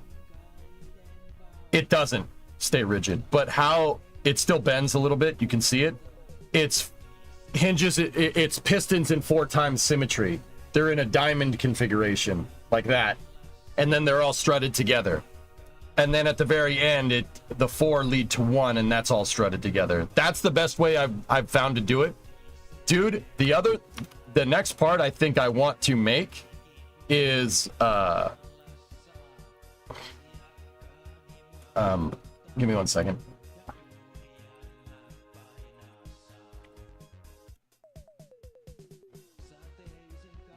The next thing that I want to make is housings for the hydraulics. This is a potato image, but you get the idea. We could make a housing for it to get it to, like, you have your housing in a receiver, so, you know, when you move the hydraulics, it won't deflect. I think I want to make that, yeah. Yeah, just like binding sticks together. Yep. Yeah, I really am into making these hybrid tech assistance parts. I think it's a cool idea. All right, the next thing we got to do is, I'm pretty sure if we try to tension this cable right now,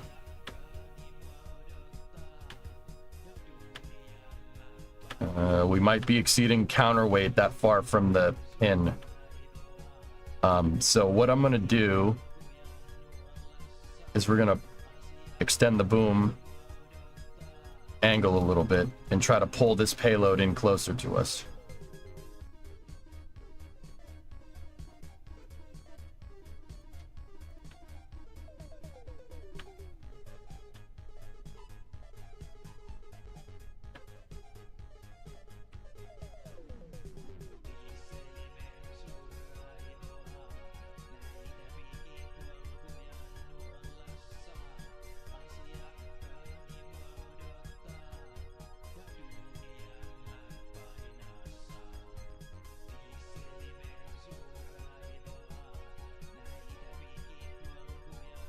All right, we need to get the other truck.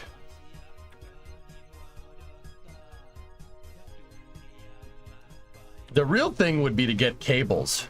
A cable would be super useful to have. Can you make a cable? I'm not sure.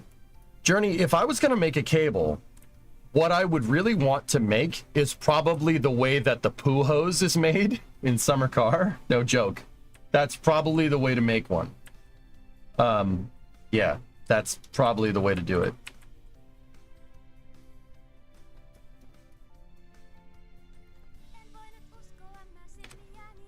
That would be a way to do it. Basically, you paint weights on a 3D model. I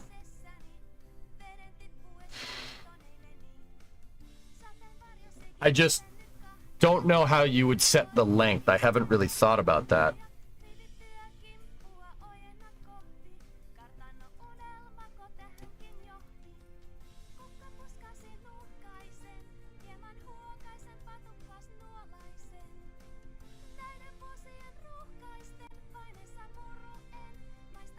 Yeah, see, we're getting deflection again.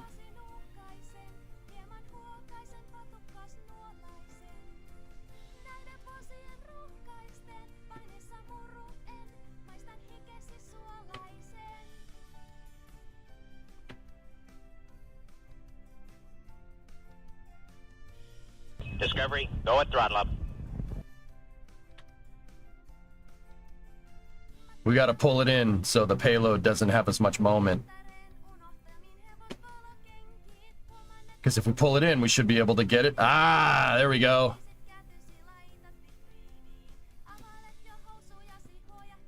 Astro Level's nephew. 3 months beat your first marriage. Your first marriage didn't last 3. Oh boy. There we go.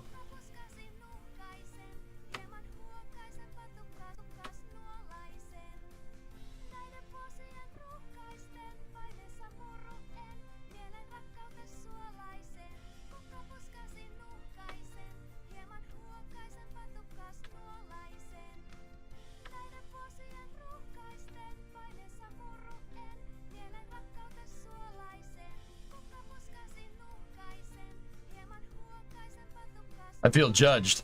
Nah, you good.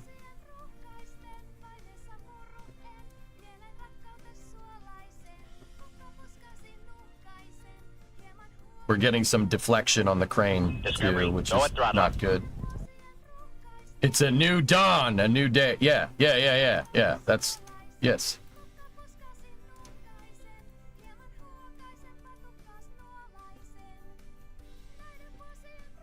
Need goalie here. Freaking, I'm wondering, should we lean into the deflection?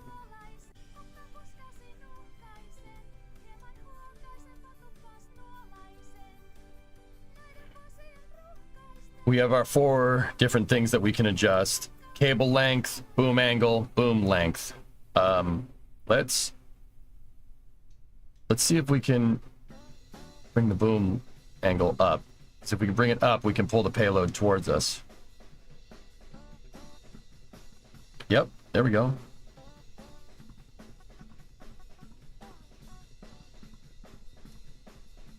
We're snagged.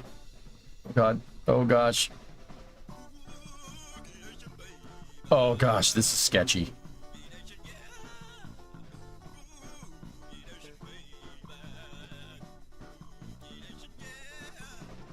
Some trigonometry could probably explain where this payload needs to be and what settings we need.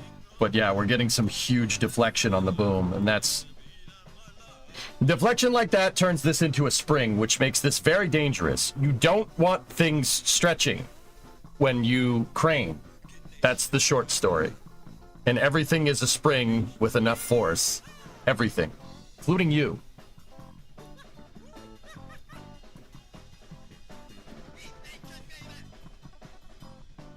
No. Not you, crane. Our crane.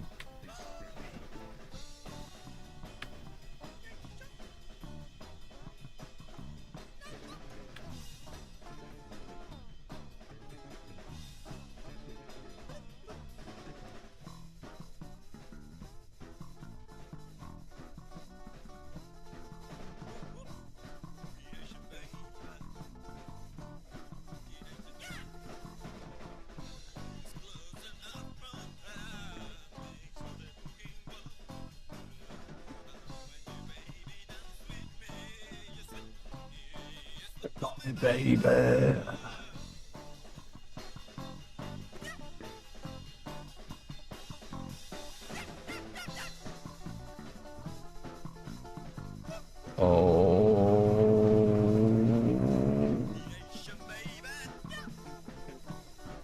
Oh, that's not good.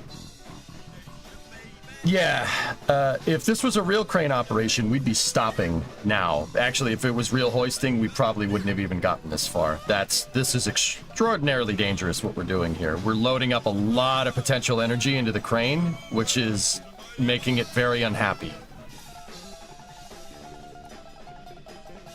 As my dynamics professor always said, any mechanical system can be simplified to a system of mass spring damper. Yep.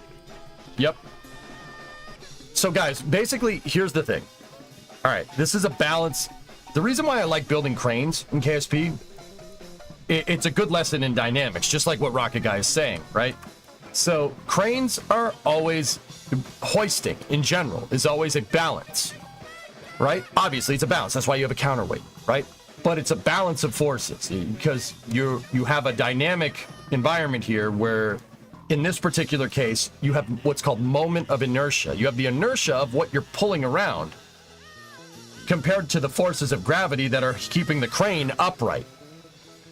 If the moment of inertia here, or the inertia of that payload, exceeds the force-induced, the inertia from the payload exceeds the forces that are basically holding the crane to the ground, crane tips over. Yeah. Yeah, we don't want that. Cranes have tables, and those tables are based off of trigonometric. It's based off of trig calculations. Trigonometric. It's a cool word. See, we have a lot of deflection happening here. A lot of parts are bending. We need to make a better crane chassis. The HEMT is not good enough. Or at least my design for the HEMT is not good enough. This thing is really kind of at its upper limits here. It's not a design flaw, it's just inexperience.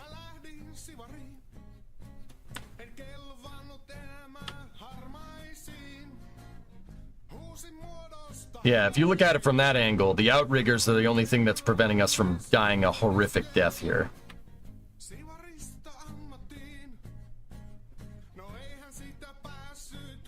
But then again, a crane of this size moving 9 tons like this around is actually pretty cool.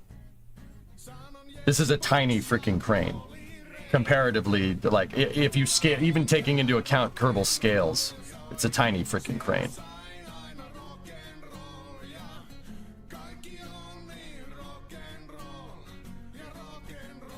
We need to basically bring that payload in closer to us here. And I'm doing a big no-no right now by having the payload over the vehicle, but whatever.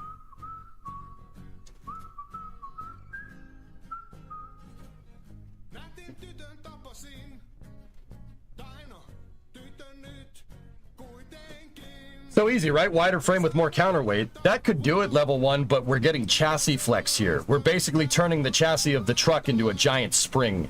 And once again, every movement is applying force to this, which, see the payloads moving around? See, it's kind of wiggling back and forth? That's no good.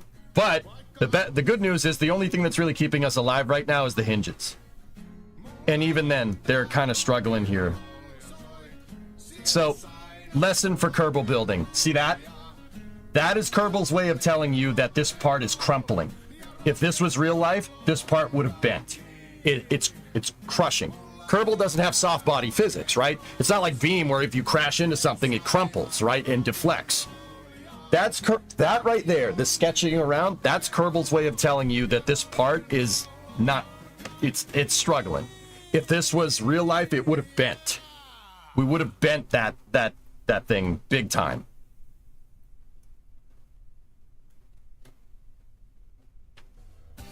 And this is why I wanted to use a crane to test my hinges, because with the crane, you put all different types of force on these things. It's not just, you know, straight pulling force or straight shearing force, right? How long of a stream are you doing? We're going until Polaris Dawn.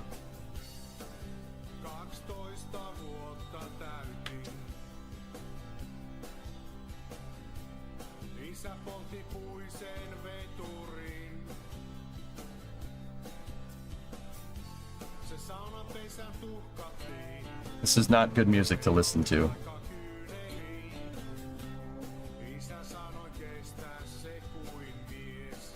We contacted the boom, and now we die. Yep. I hit the boom. Yep, that's death. And that is precisely what happens to a real crane. If you've ever seen videos of that, that is exactly what happens. It'll just, yeah, overcome the force of the outriggers and, yep. Hitting the boom, not a good idea. So we need to make a better chassis for our crane. I don't necessarily think we need to model new parts or anything, but we need to make... Prepares for sudden lesson on potential energy. Yep. I have a stronger chassis design that we did develop. Maybe we can use it. Hello, the faucet is alive. He's moving. Huh? I have a stronger chassis that I did build. Thanks to you, I got caught up reading this, and now I want to play WoW. How did the Battle of Samar make you want to play... Oh, World of Warships, not World of War... Okay. I was like, what? Oh. Yeah, no, Battle of Samar is unbelievably cool.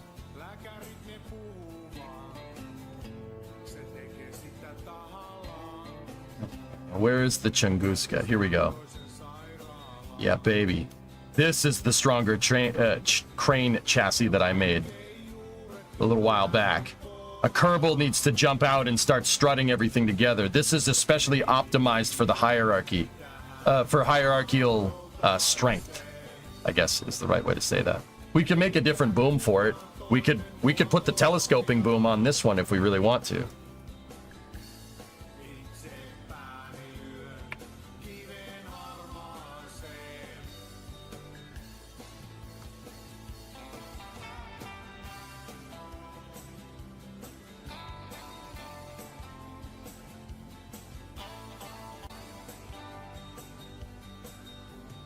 All right. See, this was using old school hybrid tech design where we made the hinges and the bearings ourselves out of parts. We don't need to do that anymore. Yeah, this has pendants in a jib. We don't necessarily need to do that with this design. Let's get rid of it. That was my coping mechanism for trying to make the thing not deflect.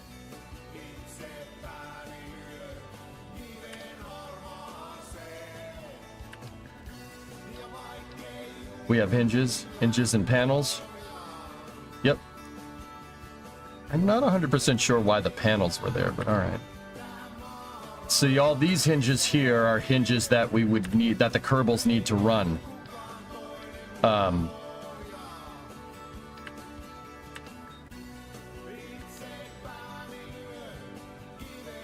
To make sure everything is triangulated. Also, I have the pin right here. Yeah, this is designed to be extremely strong.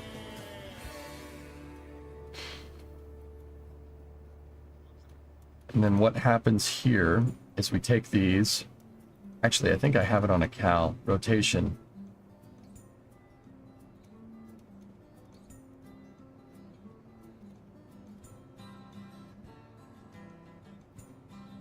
You got to bring the jacks up. Outrigger control. There we go. Let's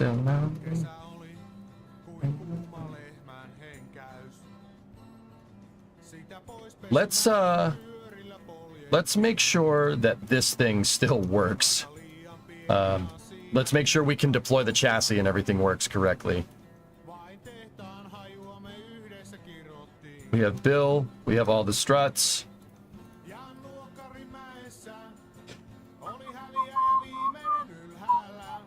Yeah, Streets, this is supposed to be a much heavier crane.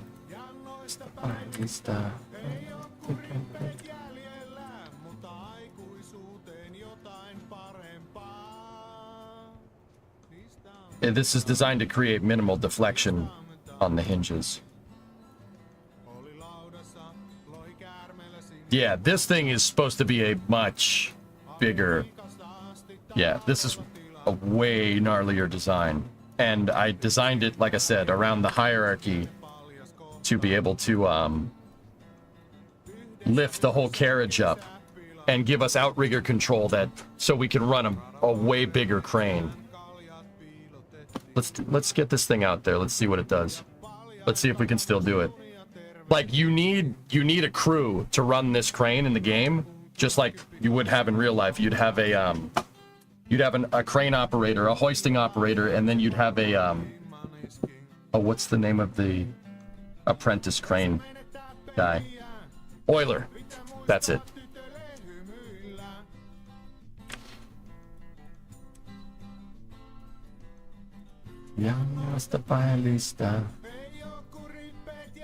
Fortunately, nowadays, compared to when I built this, I didn't really have that good of an understanding of dynamics.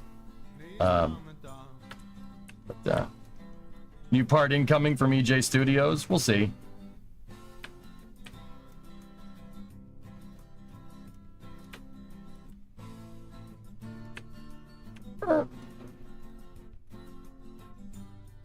Okay. Bill, I need you. Leave your seat. Bill.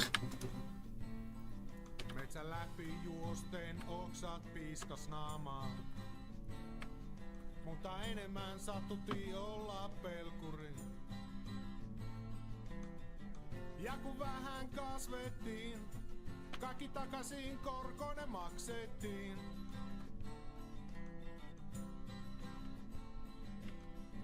Ja noista Lista. ei oo kuin rippeet jäljellä, mutta aikuisuuteen jo. That's supposed to happen. I'm using same vessel collision to hold these things in place. Or to have them rest in that position.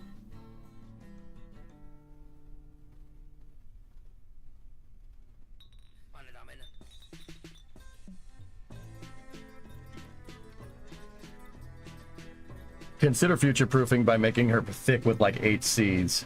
What do you mean, level 1?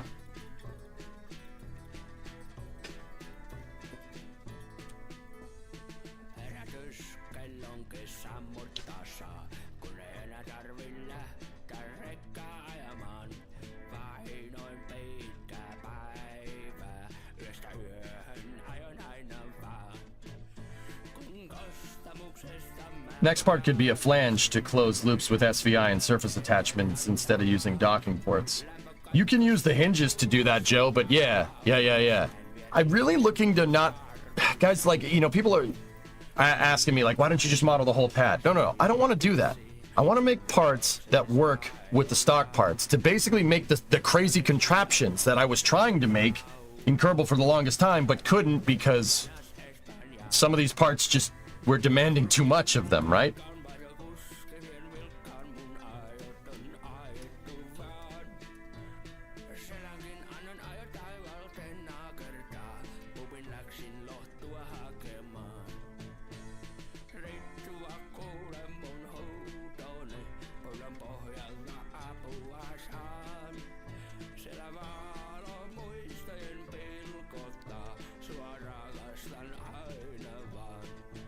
Like the hinge is a good example. It's a good start. Like I want to make a Kraken Tech assistance pack. So you can make parts that are super strong. You got really far with hybrid tech. And Wally, the hinge is only the beginning. If I made a housing for these pistons to prevent deflection, we made a housing for the rotor to prevent any of these robotic parts from deflecting, you could make whatever. And this isn't just about making launch pads, right? You can make whatever you want. And if we have some type of cable that we could use, right? Or if I figure out a way to make a good cable, I mean, Rover Dude has, I think with one of his mods has cables, right? But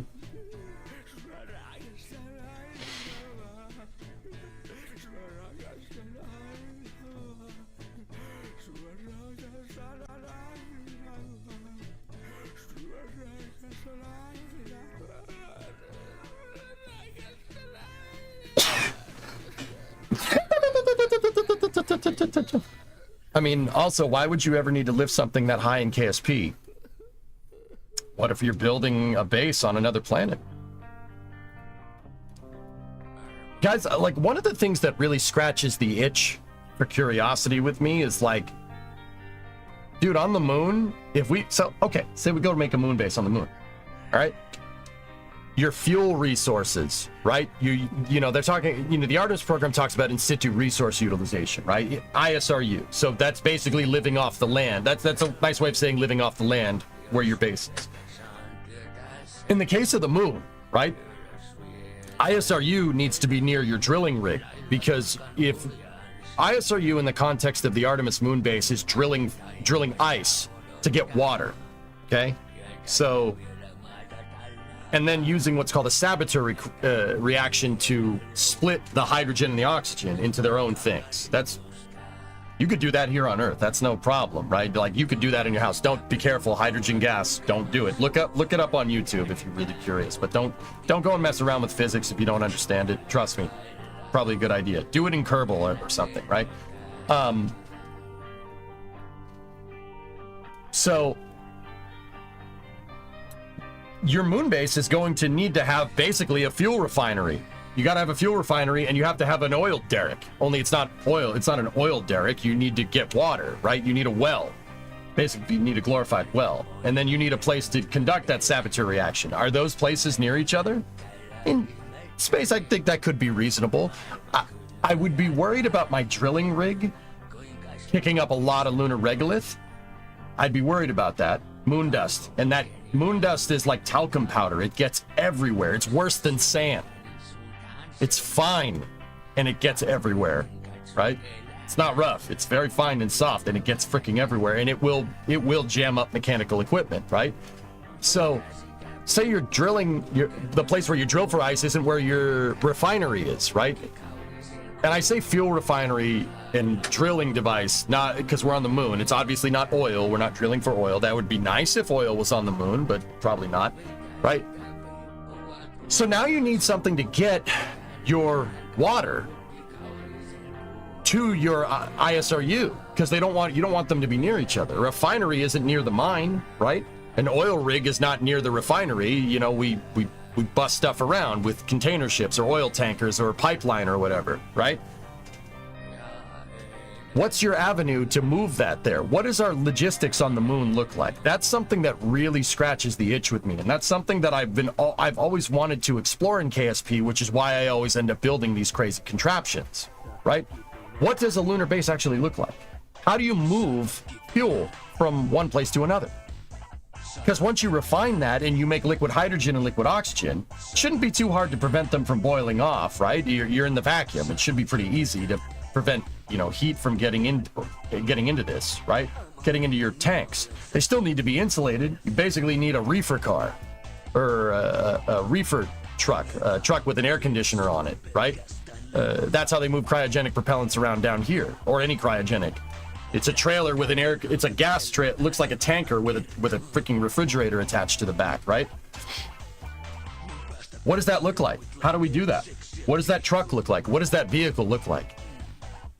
And then, okay, say now you have, obviously your landing pad is not going to be near your base. You need to take that hydrogen and oxygen and just regular water. You need the regular water to, so people can drink and grow plants and stuff. So that goes somewhere. And now you need to make it into hydrogen and oxygen. What does that infrastructure look like on the moon? I think that's an important question to ask, right? And like I said, that's the stuff that kind of always, that's the reason why I want to build crazy mechanical stuff in Kerbal, because I figured when I really started to go down this rabbit hole in 2017, 2018, right? Building the infrastructure for it, right? I didn't really think that it would be a decade-long jump into physics and how it works and trying to figure out good ways to do physics in KSP, even though that's basically what happened. I didn't think it was going to take this long. The idea would be, how do you, can we do that in Kerbal? Can we do that in KSP? Could we make a logistics transport system that on the moon? That's why I thought it'd be a cool thing to kind of explore in KSP. I thought it would be cool and interesting, and it scratches the itch for me. What I ended up learning is basically how to use a crane correctly. Any type of logistics system is going to involve moving fuel tanks around or pumping propellants around, right? And what does that already? What moves big things around that has to do with the space industry and also moves a ton of fluid around? The rocket itself, right? But the launch pad. I think therein lies a key to what our exploration infrastructure is going to look like in the future. And that's really what I'm after.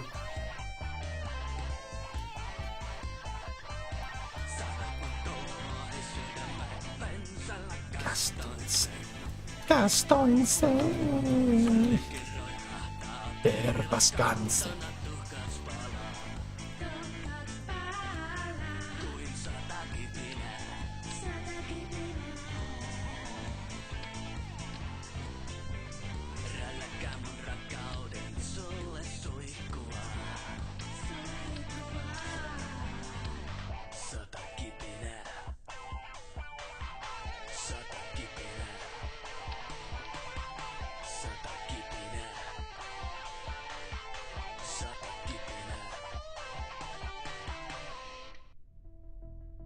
right, so if I saw those struts correctly, we got to run one from there to there, right?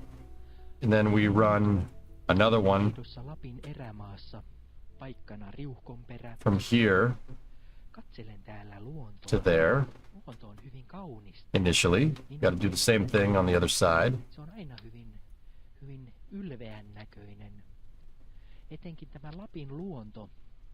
We got to do the same thing back here. Yeah, like this crane platform is super strong, but it takes time to set up. Have you loaded up the alligator hinges yet? They have pistons modeled into them that don't render in-game. No, I haven't, Thomas.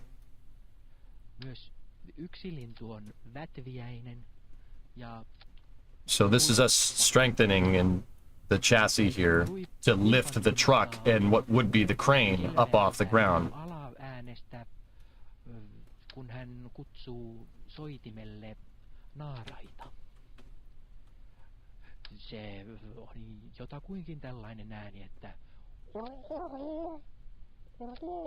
No finished poetry.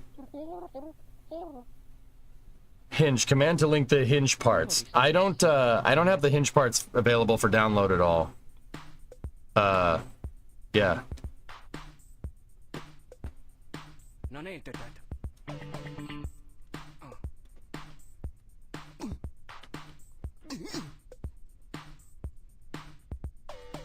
Catch the flying regolith debris in parachutes like domes and convert its kinetic energy into X. Could we do that in KSP? KSP doesn't have fluid dynamics in it level, and I know dust is not a fluid, I get it. KSP's simulation is not that good. It doesn't model regolith, what's called regolith ejecta. No. That'd be freaking sweet, though. Okay. Let's, start. Yeah, rigger control, we can disable that. And then go for lift.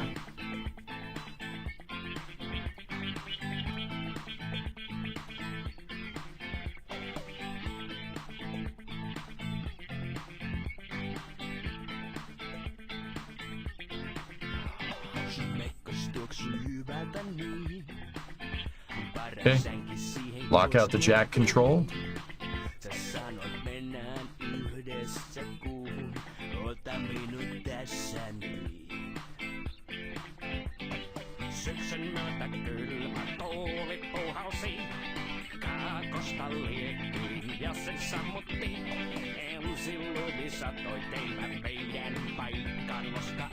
Koska enkä.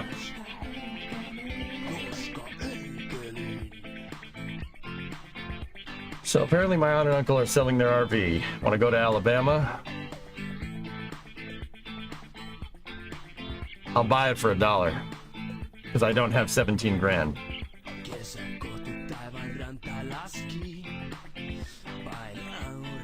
An example of what you mean. What the heck is that, Hilnis?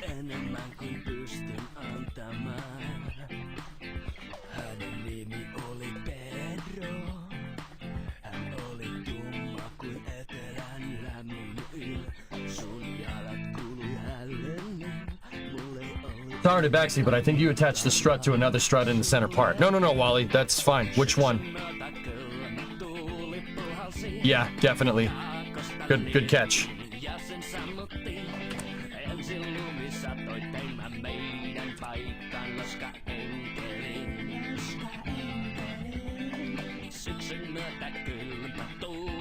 We gotta be careful. We may have unloaded the hinge, but it's all right.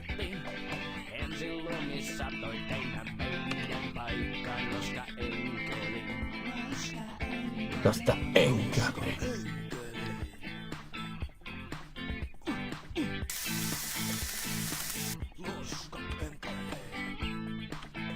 Did you just take the drill out?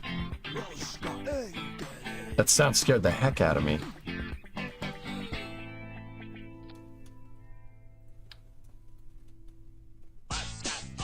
Oh, the best song ever.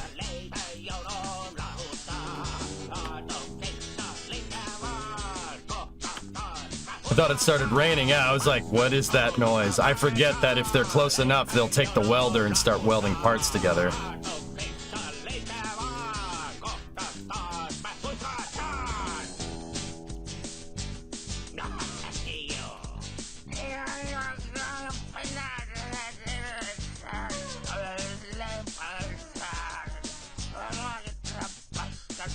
I'm not sure why those panels are there. I don't know why I put panels in the inventory.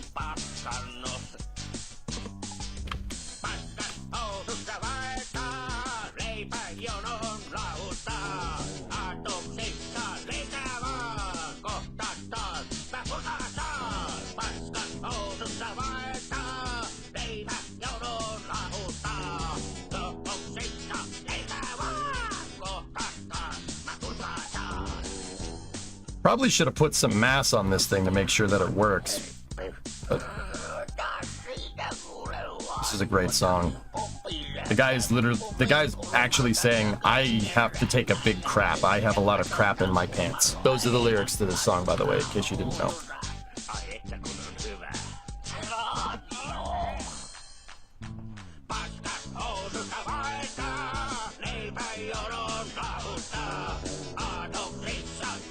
Catchy though, isn't it?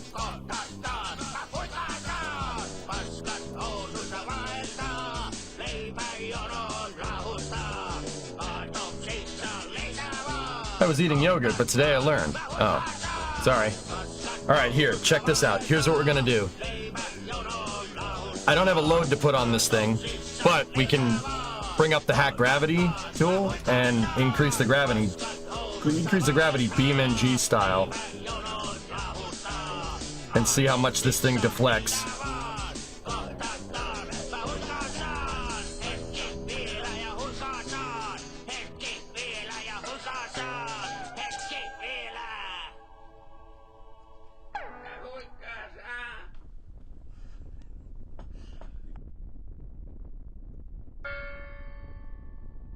Tämä ääni ei suinkaan tullut ruokakellosta, vaan nyt alkaa 10 times the force of gravity.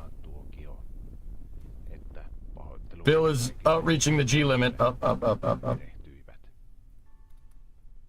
Yeah, I'd say that's pretty strong. So how much mass is this thing? No, not Bill. Bill is 27. So that was 207. We had 10 times gravity. Its weight is 27 tons. 270 tons. Yeah, I think we're good. And I'm not sure why it started bending up front, though. Why would it start doing that over there and not bending in the back? This, well, the mass of the cab, idiot. Cool. All right, this design still works. Cool. Let's,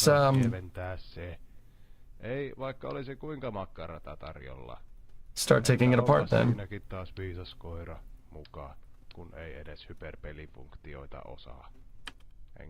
I shouldn't have taken that part off. You got to do it in the reverse order. We doing hemmets now? This is an extendo hemmet. It's a much longer version, even a longer version than the 3-axle. This is like a 10-axle hemmet. This is a hemmet that I've converted to a crane chassis. If we put our telescoping crane design onto this, it shouldn't deflect at all. Yeah, we're gonna take our crane design with our hinges. We're gonna make it a little more spicy. You understand? We're gonna make it spicy.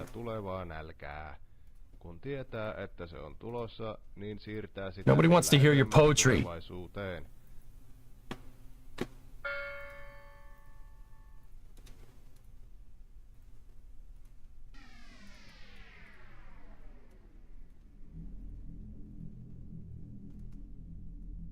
Okay. The next thing we can do is let this thing down off the jacks.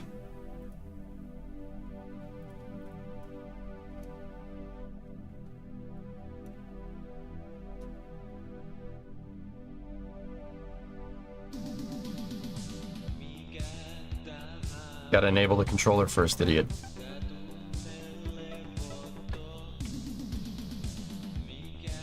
It's the hemmed.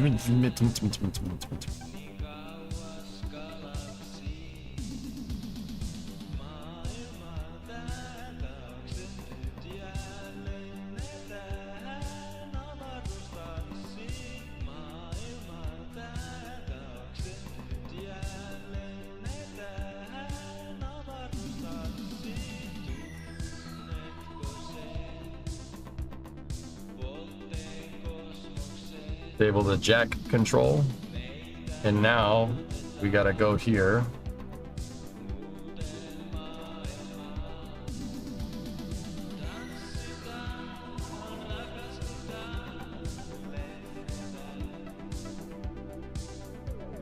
Reverse, enable.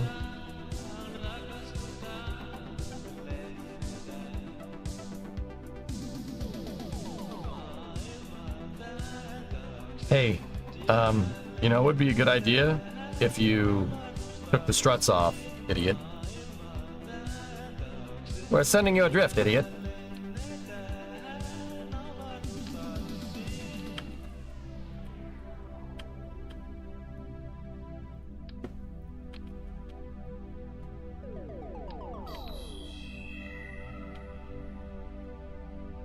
There's some good moon infrastructure videos that are recently posted in engineering if you want them for later. A guy went in depth on into the back of the napkin math.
I'm wondering why the strut, it picked up on the auto strut on only that one. And all three of the other ones are moving. That's weird.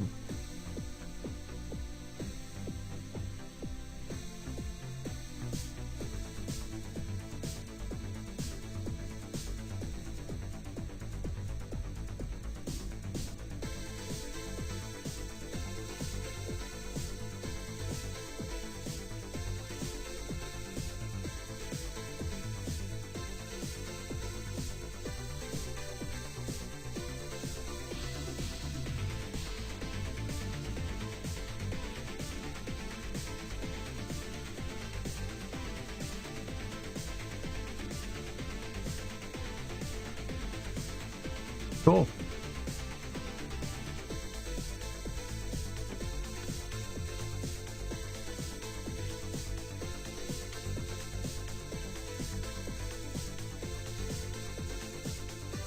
That's pretty rad, dudes.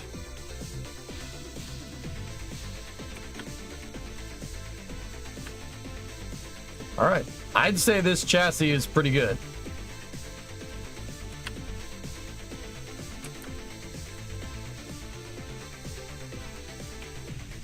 As an Italian, what is the best noodle and why is it fettuccine? I like penne. Actually, pastina is what wins.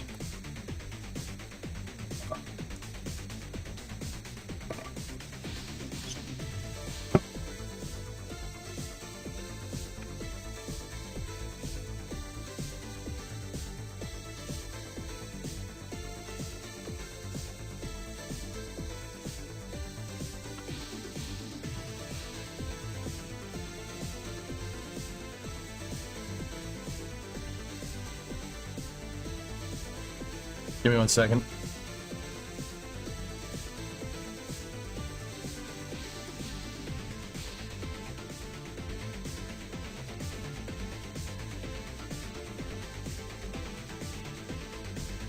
Okay. I like the spirally boys for things like chicken parm that hold sauce so well. Yeah. Broken spaghetti. You cannot ban a moderator. Your hints 1. Your train 0. Please put this vehicle on the workshop. Oh. Alright, well, let me take a picture of it. How far down? Pappardelle. Yeah. Sorry. English brain took over for a second there. Rotini is good, yeah. We can't ban the moderator, but you can. Yeah.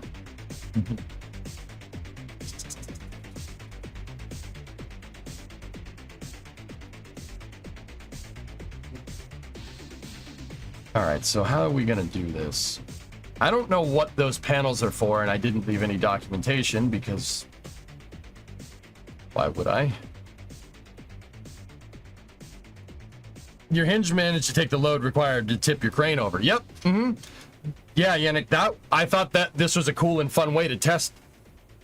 Excuse me, to test the hinges. This is an amazing way of doing it, right? Like, this is a cool way to make it happen. Yeah, I'm not sure what those panels are there for. To be 100% honest, don't know.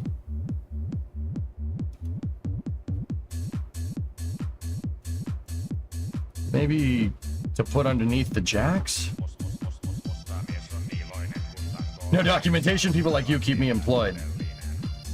I try to, Rizik, as screwed up as it sounds, I try to incorporate the documentation like right into the design. So, because I know I would forget. With that being said, the struts here are a dead giveaway, and I remember that this thing won't work unless you strut everything together, right? I remember all that.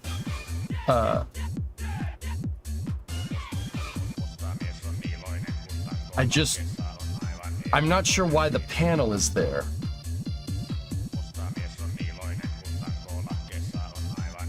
Like, I usually would leave some type of, like, it would be pretty obvious why the panel is there.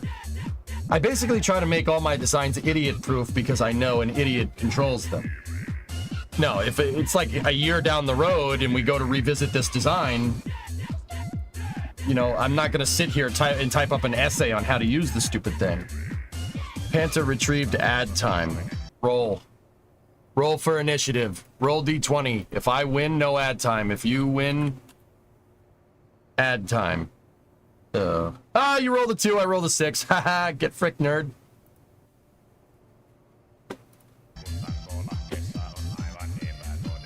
Roll the ad, you coward. All right, tell me when it's over.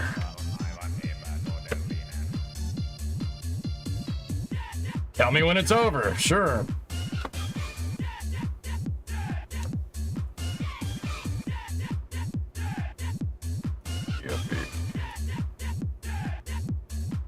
I'm just gonna sit here and admire past DJ's work. It's pretty good.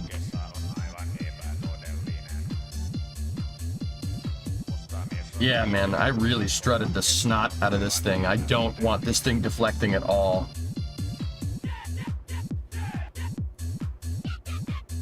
Ads don't roll on YouTube.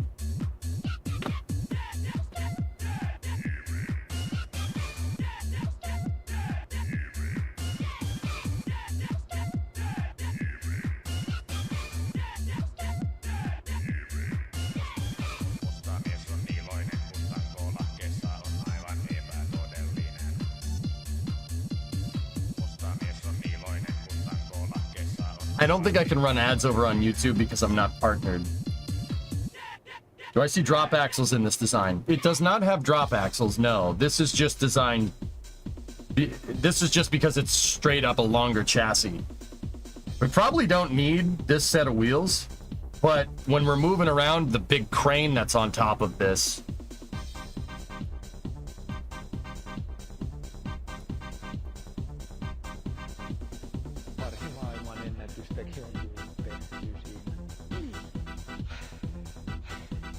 All right.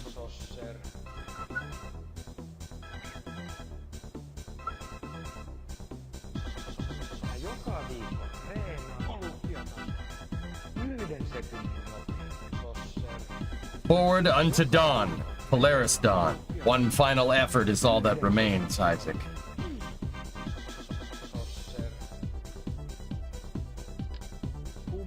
So that's the Hemet crane. You can see there's a very big difference in the design here. But that's just an extended version of this. But the thing is that with this design, my pivot's in the center, and with this design, the pivot is in the back. Discovery, go at throttle up. So if I just took this hinge and put it right there, I mean, we probably could get away with it.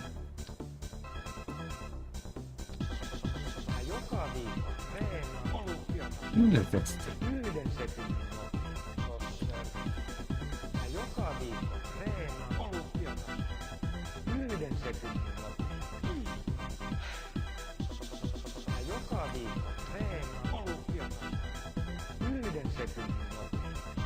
That just looks silly. Smoke!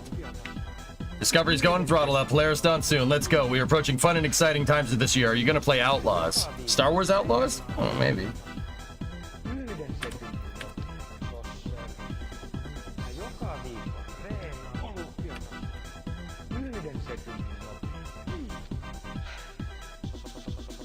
Some of the hinges didn't come in right. Yeah. It's not proportional. Yeah, no, it's not.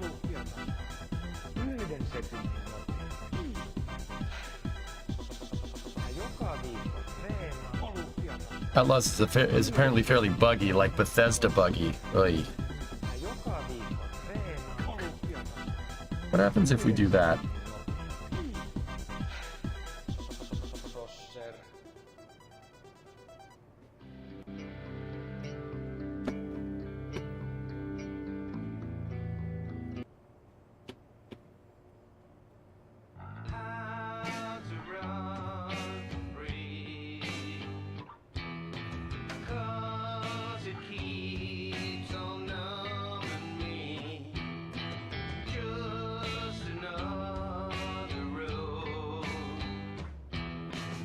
I need to look at cranes.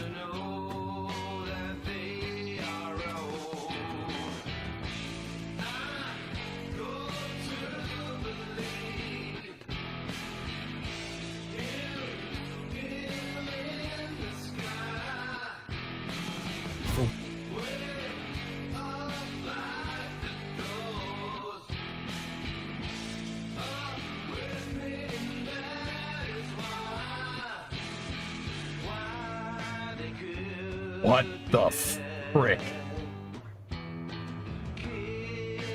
What the frick is that thing? Are you putting that thing into orbit? Maybe one day. This is more of a Kerbal-based crane design. What the shnikes is going on here?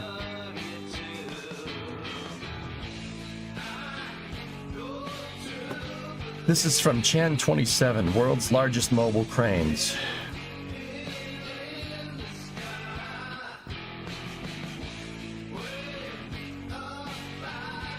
That's not the design that's like ours. And that's a lot of counterweight.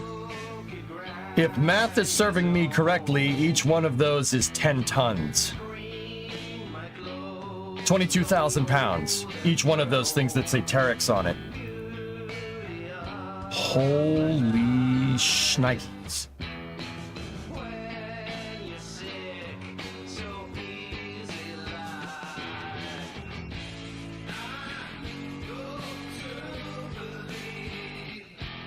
That's my guess, Aqualex, yeah. Look at that thing. Freaking Liebherr, man. Liebherr's cooking, dude. So this is a telescoping boom, but it very much seems like you'd need some assembly is required, but yep.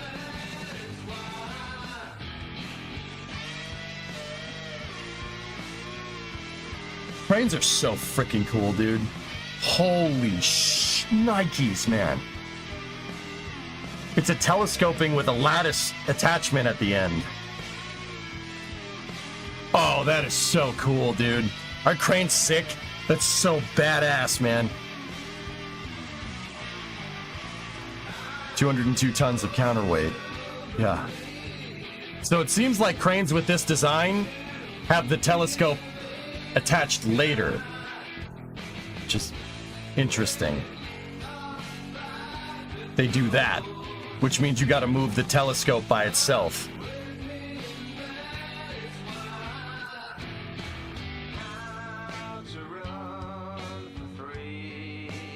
Dude, I can do that. Yeah, we could make that. No problem. We could move the boom around on another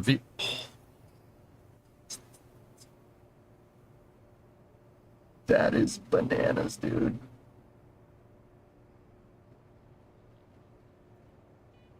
Yeah, you just have, see this part with the cab? That's called the house. You just have the house and the hydraulics on it, and that's it. Yeah, freaking Germans, dude. They would.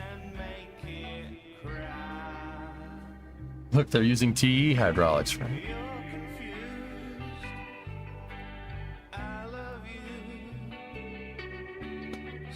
That's absolutely insane.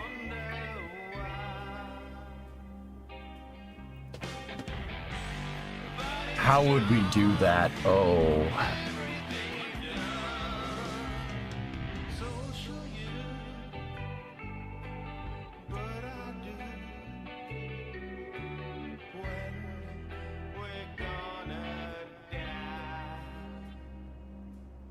And it looks like it has some jibs right there for reinforcement. Is that on the boom when they attached it? No, they're not there.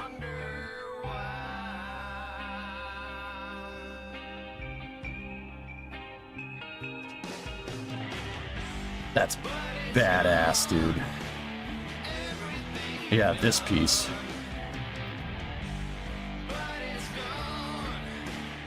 Hybrid tech joint with SVI and a docking port. Hey, yeah, Alex, I don't see why we couldn't do it, right? Put a docking port on the end of the hinge, offset it, another docking port, top part of the hinge, move them together, get them to dock. How would we get them to dock and slide? We would need to put a hydraulic on the end of the docking port, so it would be clevis piece, hinge, little tiny hydraulic with a docking port at the end, another docking port in the top piece. You get them to dock together, then you pull it in with the hydraulic, turn on SVI, and lock everything else out. And then grandparents strut the snot out of everything and hope it holds together.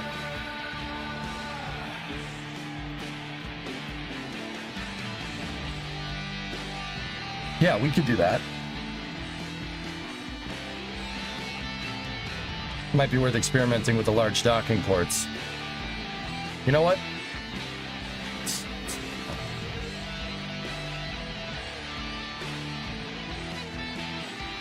Whoa. What a monster.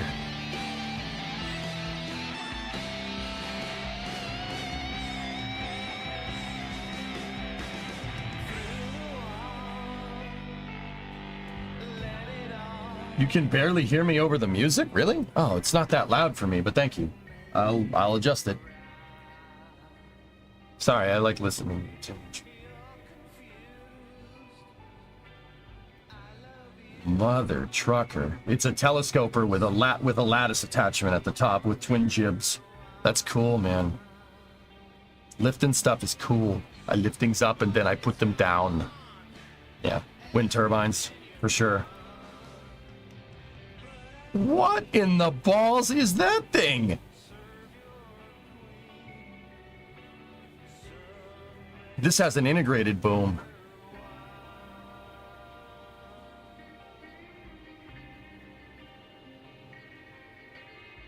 But it's still using a smaller telescoping crane to assemble the jibs. I don't even know if those sideways pieces are called jibs. They might be. I don't know. Hoisting operators make a lot of money, all systems. Oh, yeah. Dude, seriously, you get paid good money if you're not an idiot and know how to operate one of these things. This stream needs a sensitive content warning if you continue showing this. Yeah, I know what you mean. How often would you want to move the crane once it's set up? I don't know, Ren. This is kind of more... Once again, just like when we started making Dart a little while back, this is more just to get my design chops back up and running. So this is more of a let's see if it can be done type thing.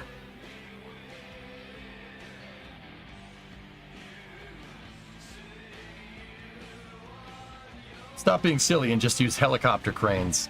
No, I'm good.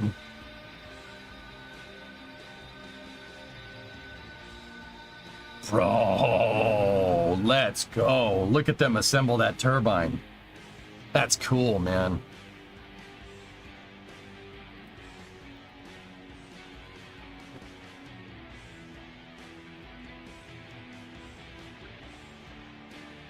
Ground anchors long term don't work, dude, because of float point errors. They will move.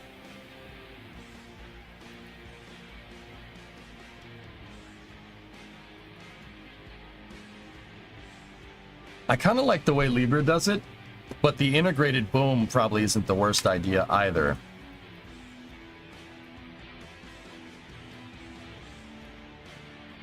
What, are you telling me you don't want a helicopter capable of lifting what the crane can?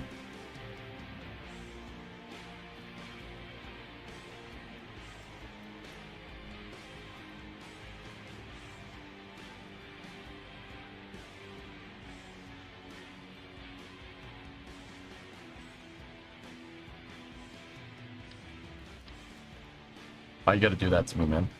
Why you gotta do that? I can make a helicopter crane. We've done it in the past. A helo with 100 tons of carry capacity would be ridiculous. I mean, if anything, this is the game to do it.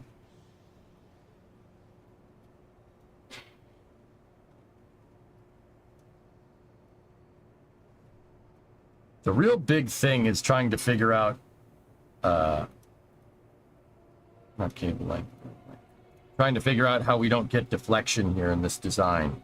That's the big problem that I'm facing. We have nutso deflection. You can make a helicopter crane, sure. You can make a sky crane. I have. You just stack a bunch of hydraulics on top of each other. It basically works like a cable. The problem is, guys, is that it's just really difficult to keep something stable and just sitting there in KSP. It's really, really tough to get that right. You need the same telescoping action. Yeah.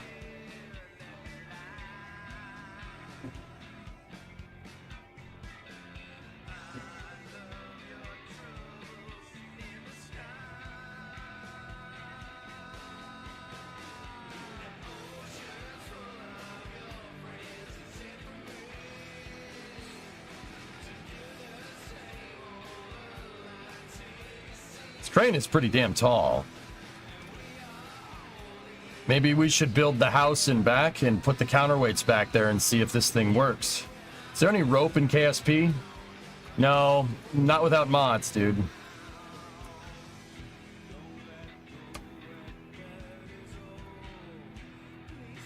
Another thing I noticed is how I hooked up this hinge. The way this hinge is hooked up, because my pieces use same vessel collision, it can't really go past 90 degrees. It doesn't like going past there. Actually, it's basically right there, because that's when they start binding. So I might want to rethink that one a little bit. And maybe turn this like 90 degrees, like that, and do that way, so we don't ever have to worry about getting deflection on the boom.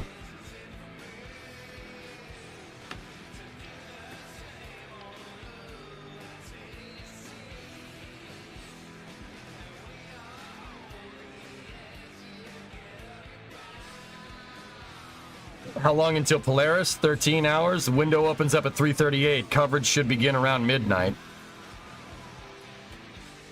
How do we get this thing to not deflect?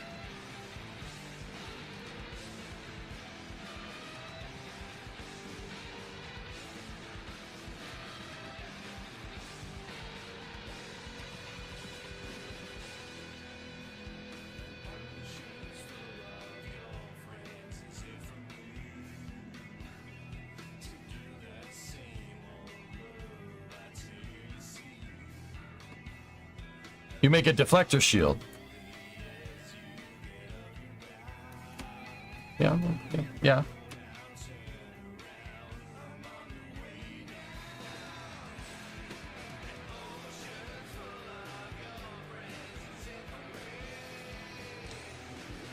Question, can you overdrive a piston's length and use fuel to fake the cables?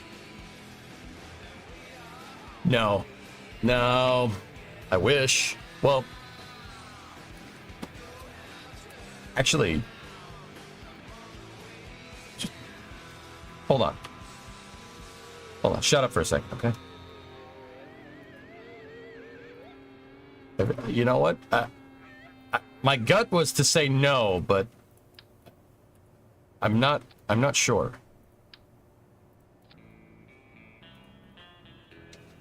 Like, the reason why my gut was to say no, Aqualex, is because there is no way we've never tested this. We've put way too much time into this damn thing to not have tested this.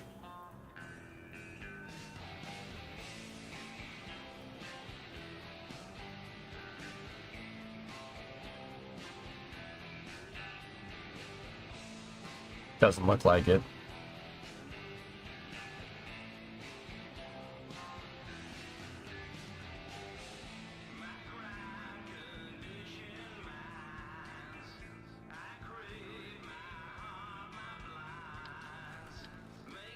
But then again, maybe testing it. I mean, it doesn't show overclocking strength in here either. Maybe we'd have to test it, but we'll see.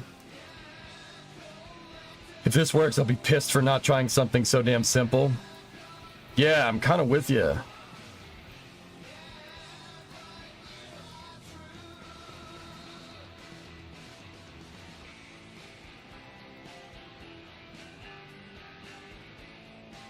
Right? Like,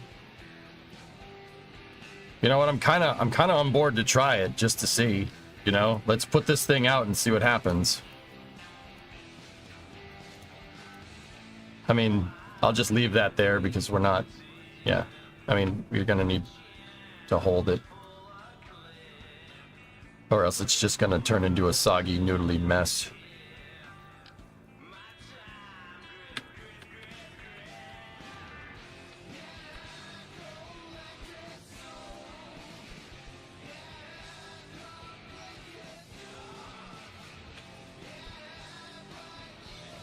This isn't designed to rest on the hydraulics. It's designed to rest on the,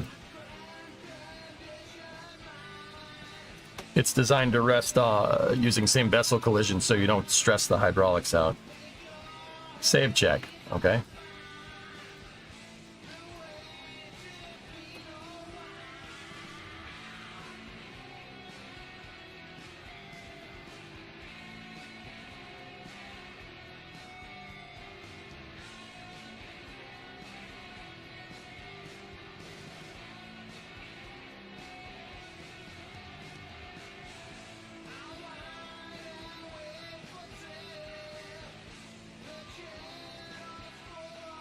Is your schedule going to be the usual next week for Labor Day? I'm heading to Portland for a funeral and need some entertainment.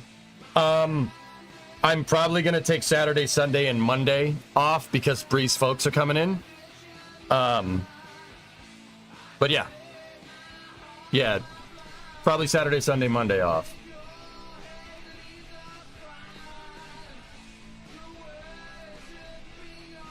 Yeah, see the deflection on the boom, man. We got to figure out, see if we can concoct something to make that not do that. Yeah. Nope, no good. Doesn't work. That was a good, your mind's in the right spot, and I frankly wasn't sure. I could have sworn we've probably tested that at one point, but the reason why I said no in the first place was because there's no way we haven't tried that. Like, with all the shenanigans that we've done, there's no way that we haven't thought of that one, right? But yeah, good idea. What's more stable in KSP, compression or tension? Compression, I would say, Zarek. Yeah, I mean, it's about the same because you're using the same joints under the same forces. It really depends on what you're trying to do.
I beams unfolding instead of telescoping.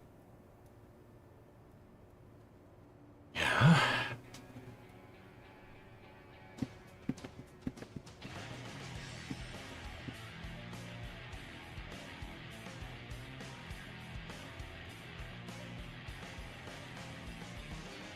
You know what? I'm gonna take this thing and we're gonna put it back there for now. Just move it off to the side. It's attached to one of my hydraulics.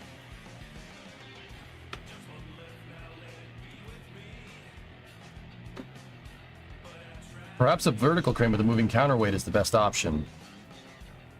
Zarek, what I'm really worried about is what's called the pin. The pin is basically the turret where the... It's not called a turret. The pin is where the crane rotates on. It looks like it... I mean, they're close to a battleship turret as we're going to get nowadays, right? That needs to be absurdly strong. It can't deflect. If it deflects, we're boned. It was even deflecting with this design before. Question for you and maybe Rocket Guy. Why are the intakes for the XP1 and X59 at the tail?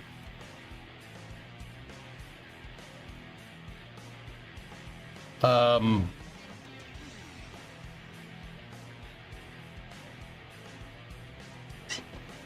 not sure what Rocket Guy is going to say, but if I had to guess, you'd want your engines further back in the design because of the area rule. If I had to guess, that would be my guess. Every supersonic transporter follows this. Condor. So there's this thing with airplanes called area rule, and that's just, you especially have to take this into account when you get into transonics and stuff. Long story short, you shape the damn fuselage like a teardrop. Thicker in the front, thinner in the back. Like it has to look like a teardrop, basically. Don't get me wrong, I'm not like completely well versed in this because aerodynamics sucks. It's really difficult, but look, see how the fuselage kind of looks like a banana? That's the idea. If I had to guess, they're doing that for area rule. Because if you had your engines near, like I said, it's bulged for a very good reason. And the reason why it looks like it's bent is because of I know it's because of area rule, but I forget the reason why. It has to do with supersonic aerodynamics. That's why most supersonic transporters have the engines at the back. It has to do with that. I know it does. I just don't know the finer details, man. Maybe we should do a deep dive on it one day. Also, shameless plug for the 2707. It's one of the coolest planes ever designed that was never built. The 2707 was Boeing's answer to the Concorde. The original design, guys, that's a thumbnail from a Mustard video. The original design was a swing wing supersonic transporter. Yeah. Boeing wanted to do that to overcome the basically, you don't have to make a droop snoot if you do something like that, like the Concorde. Concorde with its delta wing needs a high angle of attack to land, because a high angle of attack, or I guess angle of incidence on the wing, is the only way that Concorde could generate the vortexes above the wing to make enough lift to land. Ironically, the space shuttle has a very similar wing design. It's just employed for a completely different reason. Actually, not necessarily. So, like, see how the wing has like an armpit, this straight delta wing? Because they went with that design, that's the best that's has a very small aerodynamic profile. So when you're flying it supersonic, it'll still generate some lift, but it basically cuts through the air. Real nice, right? Then when you're down on the ground, Concorde needed to get the nose up, and that's why they have the nose that droops down, the droop snoot, because they need to get a high angle of attack going over this, because with this design, it'll generate huge lift over the wing by basically creating a gigantic swirl. You make a huge vortex over the top of the wing to induce insane amounts of lift, and that's how Concorde landed. Boeing wanted to overcome that change that problem by making a straight edge delta wing, which is even better than the straight delta wing, right? because yeah, you don't have to worry about making a lot of drag over the wing, right? This could cut through basically it'll cut through the air better, right? And they wanted to make a swing wing out of it. So at low speed, these wings pop out like an F-14 or an F-111, right? And it can just land like a regular plane. But when you're going supersonic, you go wings back, Naruto running through the atmosphere. Yeah, that's what they wanted to do. And then they deemed that, they looked at that and said, maybe we shouldn't do this. That's probably not the best idea. That's very complicated, and it would really suck to maintain that thing. Naruto running. Put the wings back and Naruto run, baby. Right? So they revised the entire design to use a straight delta with stabilizers to still, you know, you don't have to build as much complexity into the nose that way. You don't have to have this complicated droops. I mean, they still ended up doing it. And same with the Tupolev 144. That's the Tu-144. The Tu-144 had canards on it to overcome that exact same problem because their wing design was caca compared to Concorde. Yeah, the Tupolev 144 wing design was ass compared to Concorde. See the difference there? Look at that. Concorde is nice and flowing. This thing looks low res version, right? And the 144 did go fast, but they couldn't generate enough drag over the top of the wing, not like Concorde's design. So they needed to put canards on it to compensate because they couldn't make a freaking wing good enough. Now, the thing about that is that at least they made one. That's as far as Boeing ever got. Boeing got into this design, right? A supersonic transporter design. They got into it, and they revised it with that straight delta wing with stabilizers in the back, right? It ended up having a droop snoot just like Concorde, right? And they basically looked at, they went to their customers and said, hey, do you want this? Does anybody want one of these things? And all of their commercial customers, so like all the airlines, said, no, not really. I know the green screen's screwing up, by the way. It's the fans. I have the fans on. Could they fly on a single engine failure? I don't know. The 2707 didn't get that far. But yeah, in the early 70s, they, you know, with the sound pollution from sonic booms, etc., Boeing went to all their customers and said, do you guys want any of these? And they said, no, we want more 747s. So they were like, all right, fine. No, we don't need to make this. Yeah, exactly. The FAA banned supersonic travel over land because of sonic booms. No, the problem was the gas price.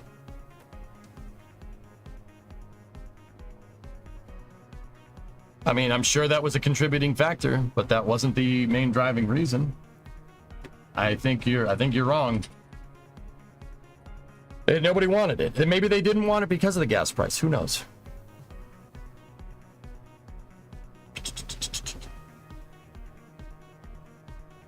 I need to see this thing. I want to see this thing one more time. The LTM 11 2000. It rides, the house rides backwards. Ah, I get it. That's so they can... Oh, dude, it can crab too. Look at that.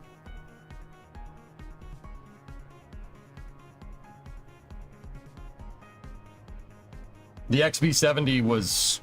Yeah, man, just Chad Tier Engineering. North American, man. They made some pretty good stuff over the years.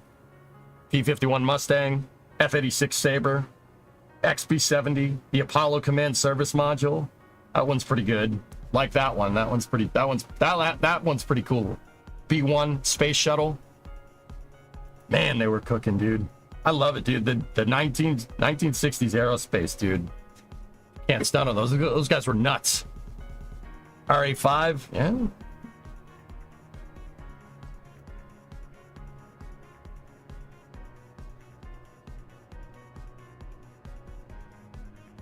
The S2, yeah. There you go. Okay, I think the problem we need to solve here is building a bigger telescope. Or, well, I mean, we could use that one, but getting the deflection right is gonna... Be a little bit difficult, but we could, I mean, we could do it. It's not. I don't think they were getting high, Rizik. I'm pretty sure those guys were just dropping lysergic acid and then coming up with these crazy freaking designs. Like, seriously, who the hell comes up with, like, the SR-71? I mean, Kelly Johnson is the answer to that. But compression lift? Like, bro, they cooked that up in the early 60s. Look at that plane. The early 60s? That looks like it's from the 80s. I'm sorry, it does. It looks like it's from the 80s. You see that there? That plane never went as fast as the SR-71, but they never tested how fast it could go. They never tested it. They canceled the program before they figured out what its top speed was. I guarantee you that plane can go faster than an SR-71. Guaranteed. Compression lift, dude.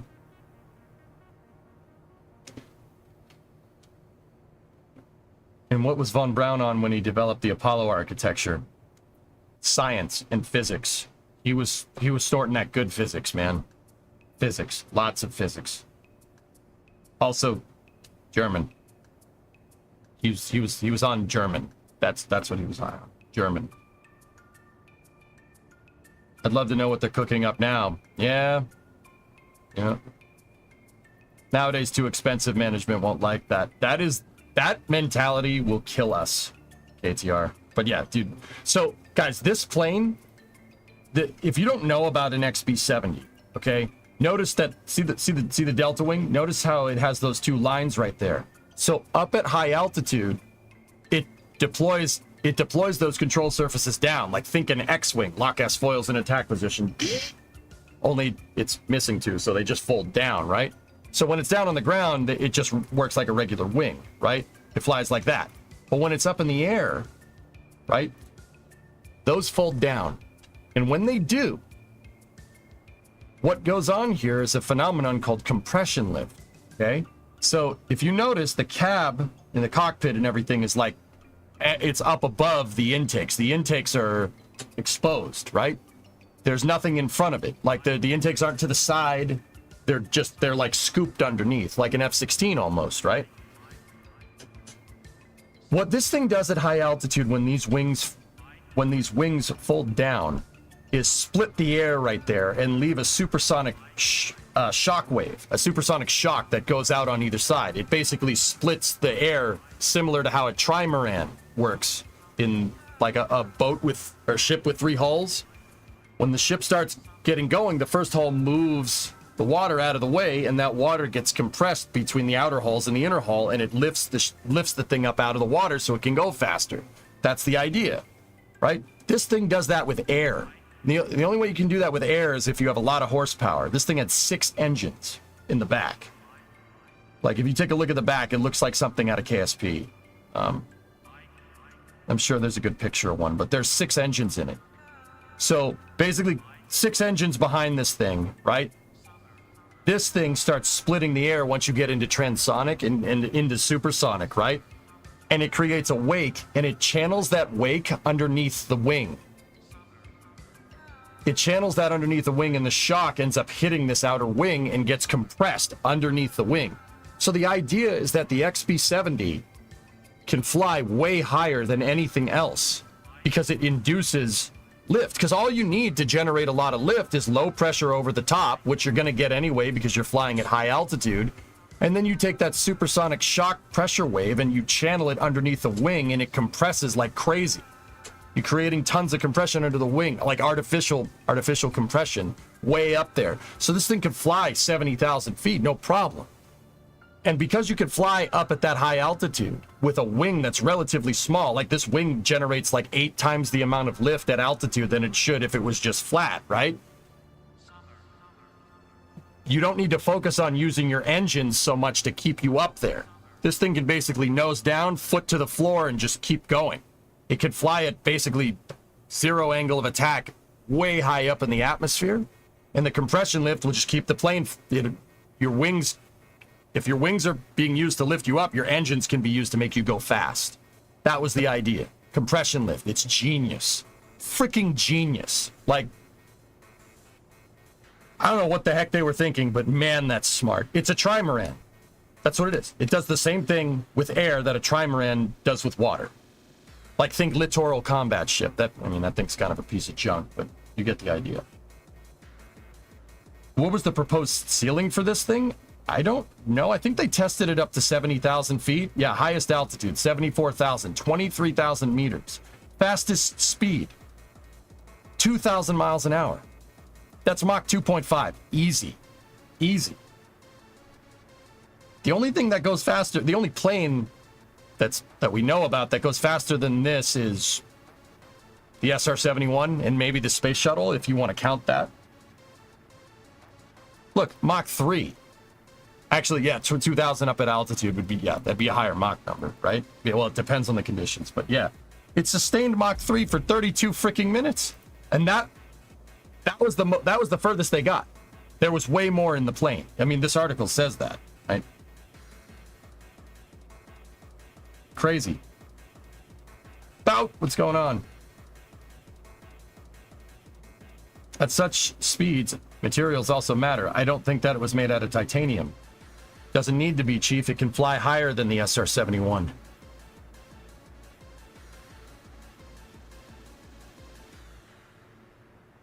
I'm serious, man. I bet you that thing could have gotten up to 100,000 feet, no problem. 33 kilometers up. I bet you it could. I mean, did you see those numbers, dude? So less heat. Yeah. You're in thinner parts of the atmosphere. Yeah, you're going to generate less heat. Or, well, at the very least, the same amount.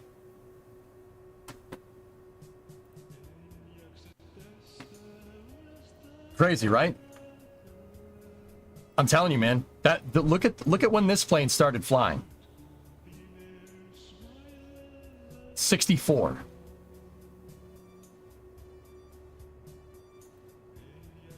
Okay.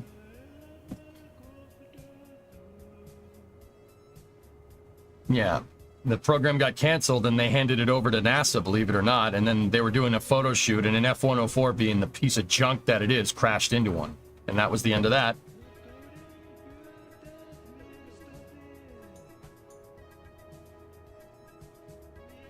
Otherwise, a really nice picture. T-38, F-4, XB-70, F-104, another T-38.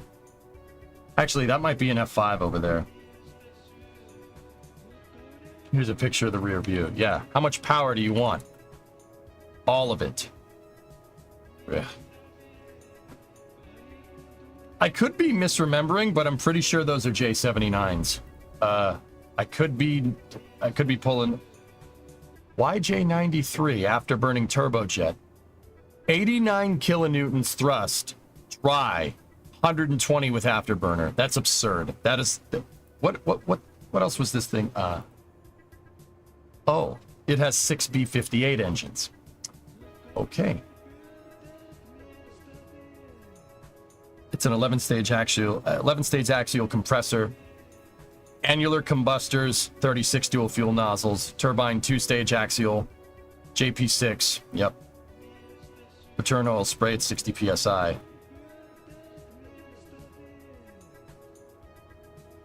Wow. Yeah, it's derived from the J-79. Yeah, there you go. That's a monster. Dude, that's a lot of thrust. That's a lot of thrust. The thing, basically, if you could get it high enough, it'd fly like an upper stage, which is just bananas to me. That's ridiculous. That's completely insane. In a good way. The good kind. Must have been quite thirsty. Bro, fuel be damned. I want to go fast.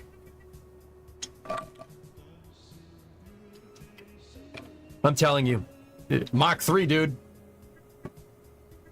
The fastest known speed from an SR-71 is Mach 3.2, if I remember. That's the fastest known speed. Just saying. The compression lift would have helped with fuel consumption. It could, yeah, Sam. Basically, as long as the thing's going fast, that thing could fly like to U2 heights. No problem. Easy. They never tested it. They never tested it fully. I mean, but dude, 74,000 at Mach 3? You could go like Mach 1.5, just skirt the top of the transonic regime at 100,000 feet. I don't see why you couldn't do that. Why couldn't you? Dude, it went Mach 3 at 74,000. That's ridiculous. That's insanely fast for that altitude. It is a nice piece of kit, Sam, indeed. Okay, so hear me out. We take 6 F-119s and we strap those to a modern XB-70-esque fuselage.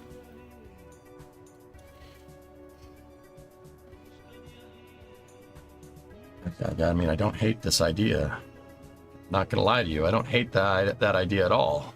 Anyway, what's the T-minus right now? Hey, Nordic, we're at about 12 hours out. 12 hours and 30 minutes out. All right, anyway, let's figure out a way to make a better... I mean, this boom actually might end up being enough here. We just got to figure out a way to get it to not deflect.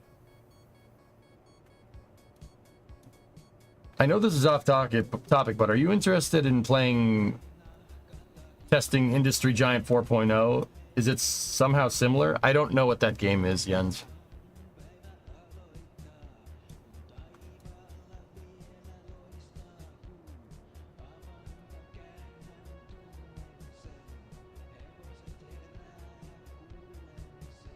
Real life question is how many parachutes loaded needed for landing? Well, that delta wing and a high angle of attack with the canards level 1 means it just lands like a regular plane.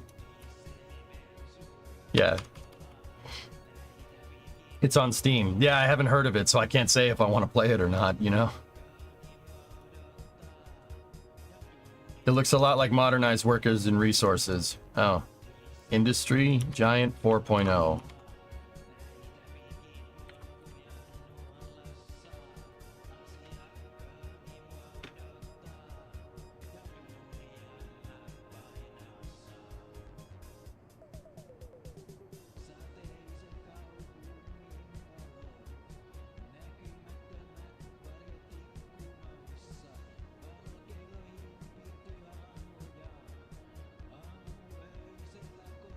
I don't know.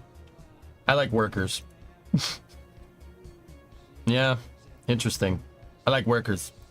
I like things that spin.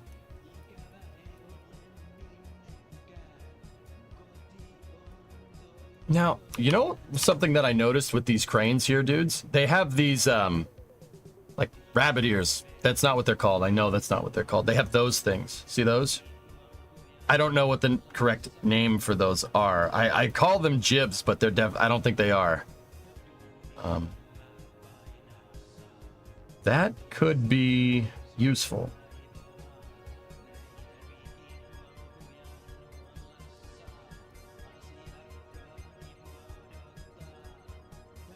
Maybe we could use those to help keep the deflection down on these things.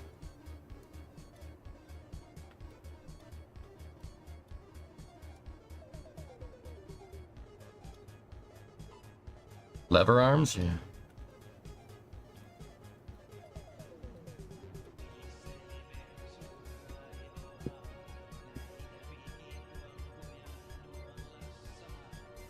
I use my XB70 for wind tunnel testing, Sam. Before we got Kerbal wind tunnel, that's what I did.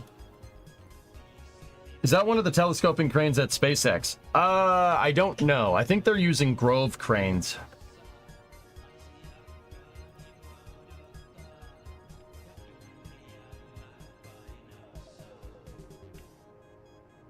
Nice, Nova. Do we know what those rabbit ears are doing? I think they're controlling deflection. Because if I had something like that here, right, and we were able to strut it to like up there, it would prevent the boom from deflecting. I'm not sure by how much, though, you know? Because the problem with this design is that this thing bends when you lift something up.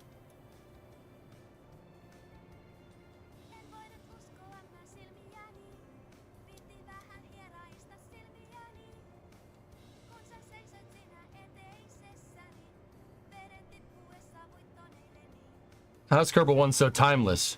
Because it captures the passion of spaceflight. It's the fun of what makes aerospace engineering so damn good. Go in, test it, figure it out. Felipe was a genius for tapping into that, dude.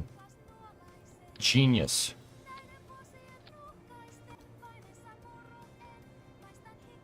It was just linked a second ago, Hellfish. Hey, Hellfish, what happened to you in the frickin' race? Where'd you go? Messed up? Couldn't get it right? What happened? You were there and then you weren't.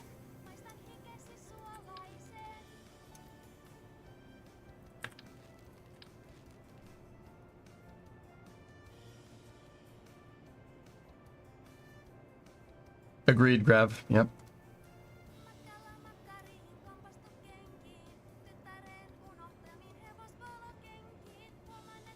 Jamie wants big boom and EJ delivers, just a little different.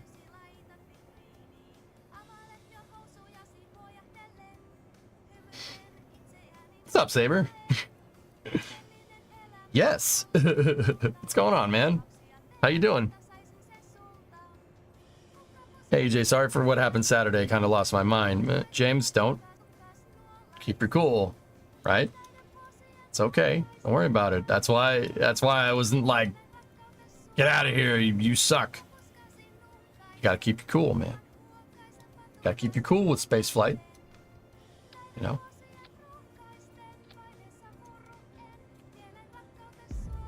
I ended up getting so damaged from missing a single turn lap after lap in the dark that I became a rolling chicane. Gotta practice more, man. Not much today, dude. I saw the thumbnail and thought, is that a gun? A fishing rod? No, it's a crane boom. So, Saber, I've been... Now, I mean... Kerbal 2 is Kerbal 2. Now that that's kind of off the table, I've... You know, Kerbal 1 isn't getting updated. So what I've been doing is, you know, we had hybrid tech, right? Where we make our own hinges and stuff to work with the robotics to make them stronger. I figure I'll just mod that part in, you know, 3D model that part and just mod it in. This is the hinge assist bracket. That's what, oh, geez. Lots of bits. Thank you. So yeah, just made my own hybrid tech part. This part is designed to go with the G11 hinge, and you attach the bottom, this clevis piece. You attach that. You attach that first. Attach the hinge, and then attach the dowel to the top. And the dowel has, well, the top piece has a dowel on it, right? And this, I used a bunch of concave or convex mesh gliders in symmetry, similar to how we would, you know, make thermometers around an RCS ball. There's like 16 gliders around in symmetry there on either side to basically fake a concave glider. And I thought, what would be a good way to test these hinges? Make cranes. Cranes put a lot of different forces and stress on hinges, so it's a good thing to jump into to kind of test out the part. Face it, you are very slowly becoming a modded KSP streamer. I'll make, yeah, with my own parts. Nice, man, it looks good. Yep.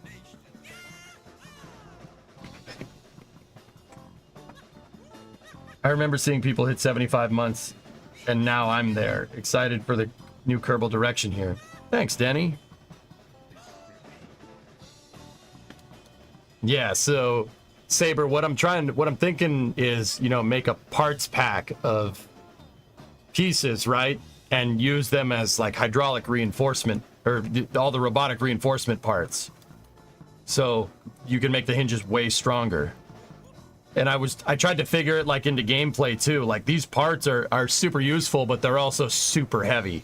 This is like, you know, cast freaking steel here. Like it's 1,000 kilos, or no, 500 kilos per part, 1,000 pounds per piece. These parts are super freaking heavy. So I was trying to figure in, you know, gameplay and tried to make it look like it fits. Nordic, I got to play with some cranes at work last week. We had to lift a 5-meter paper machine roll vertical to test its vibration dynamics. Cool. It looks good. Yeah, thanks, dude. Jens, you're off to bed. I'll catch you tomorrow. All right, buddy. So, yeah, cranes. I thought cranes would be a good idea. I had about 3 or 4 hours of practicing, so it could have been worse. I had less than that, dude. Yeah, cool. That Le Mans race was fun. We did 2.5 hours at Le Mans for Friday night racing last week, dudes. Good stuff. Fun. All right, let's see. Let's think about this. Is there a way that we can make this hinge? How'd you do? I came in third in class. Third in the GT3 class. I had a 98.5% or 98.4 something consistency. I did really well. Like really well. I only made 4 mistakes the entire race. And those mistakes were because I was trying to push. Yeah, I was like rock solid consistent, dude. I'm really happy about that. Assetto Corsa. We'll take. Is what we were racing. Yeah, Shaw. Good stuff.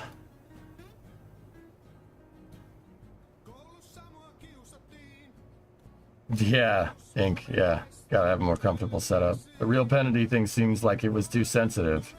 I had 3 cuts the entire race, dude. I mean, that was one of my best drives I've ever had. Ever. Like, ever. I don't think I've ever finished a Le Mans race before, let alone come in third. Every time we've raced it. Certainly the last time we raced it, I crashed. It ended very poorly, and I got so angry I left, and then I stopped racing for a long time.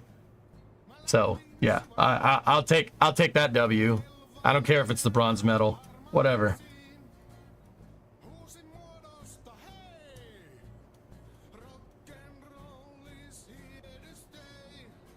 Anyway, let's get back to telescoping. Our SRB telescoping crane.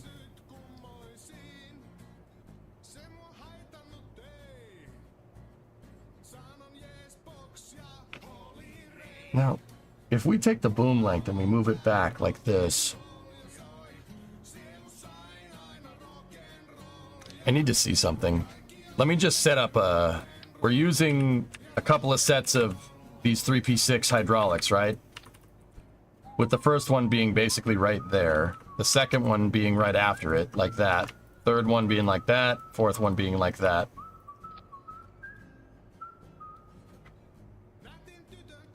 Let me just get a cal controller here for some debugging. Go in here.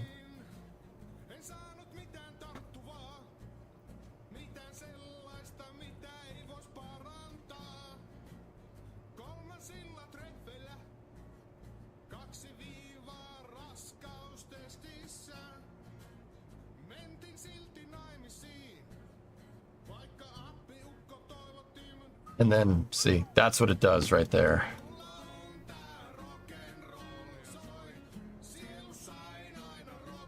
The problem is that it starts bending around.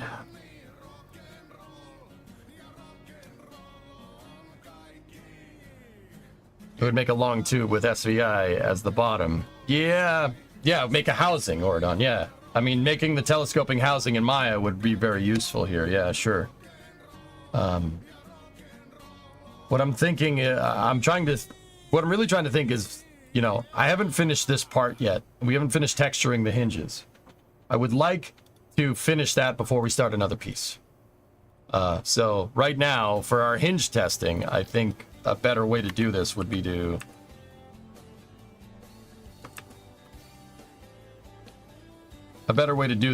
find a way to do it with the current existing parts, just for now. I think it would be a fun exercise.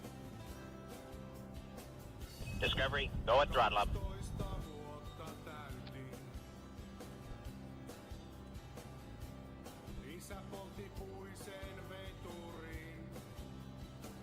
What if I put that piece, like, right there? Just get rid of those for a second. Vulcan butt, yes, we saw it. I don't care about space. Thanks for the prime sub, dude, and thank you for the bits. I do appreciate it.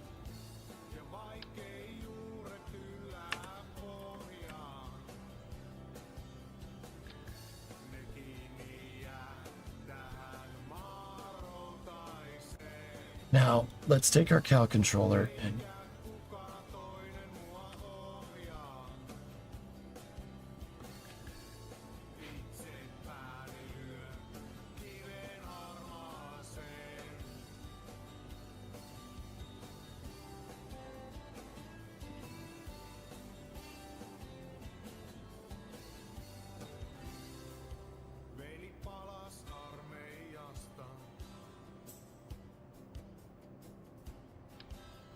alijäämät tuliaisinaan.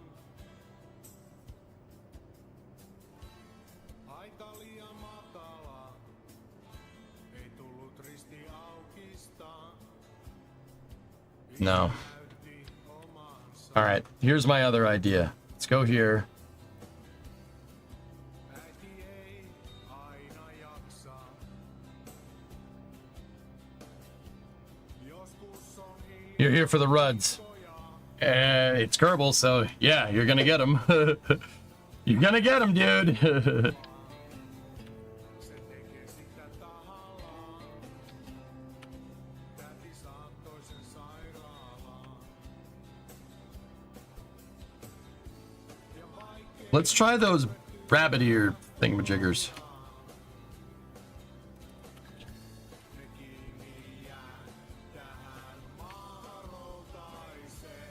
There we go.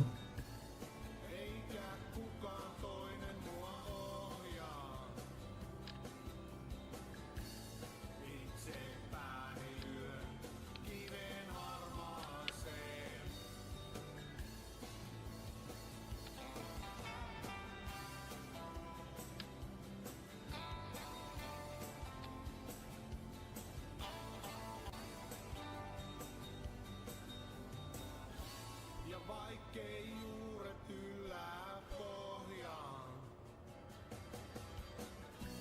Ja vaikkei Yes, EJ, is this a space gun? No, it's a space crane.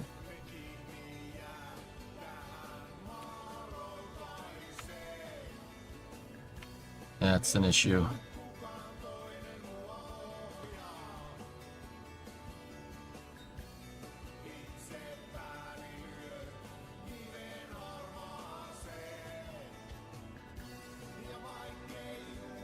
Yeah, Alex, I understand, yeah.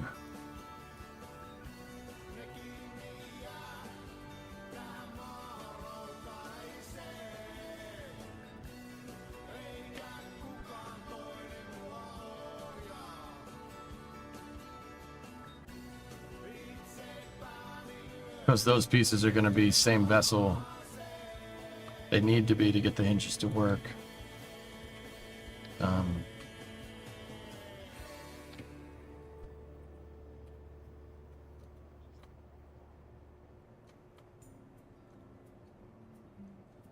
And these need to be at 45-degree axis, so yeah, okay. Let's...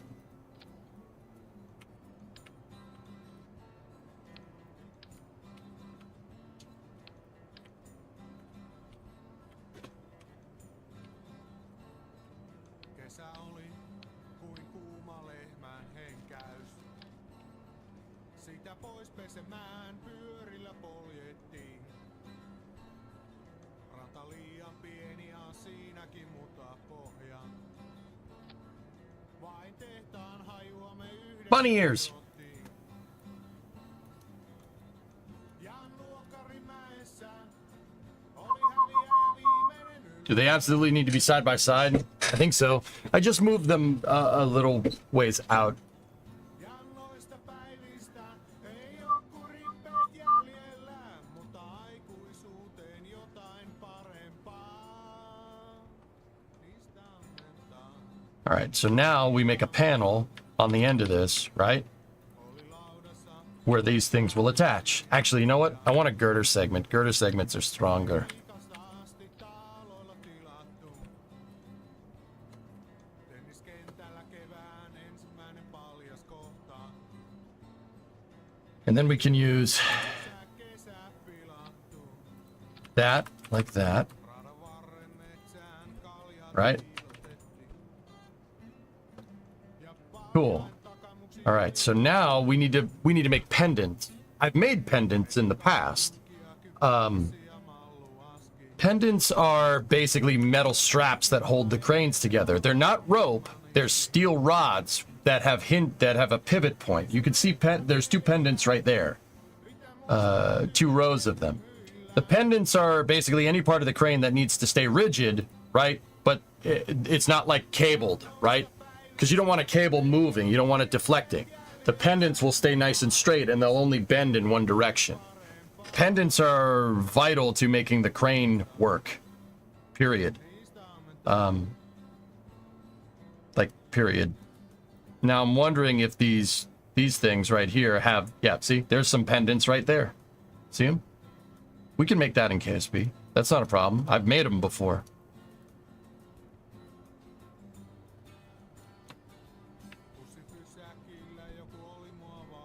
I'm just going to rotate this so this is all lined up on one axis, right?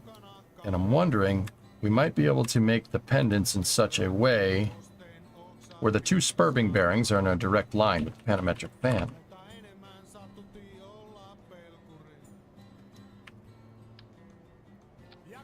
So this is as far as we want these things to go, right? So maybe we can make a design.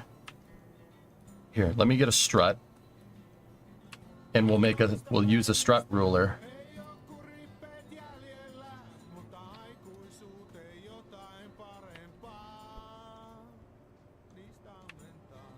Because we need to basically make the pendants follow this line.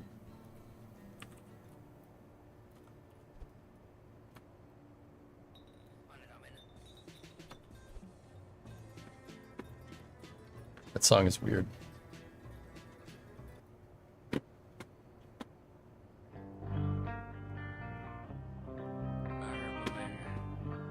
Yeah. Cool.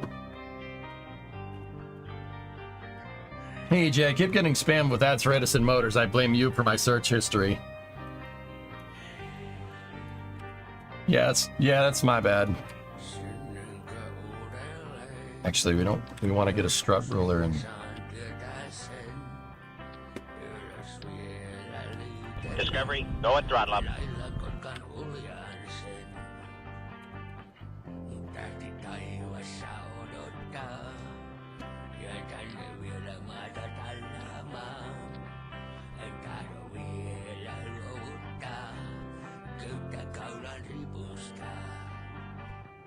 So we got a ruler. This is basically we're gonna use this straight line as a caliper. So 1, 2, 3. That's 45 degrees, and then we just take this, set it to local, and that shows where our attachment point should be. And in that case, I'm going to move these forward so it's all on the SRB.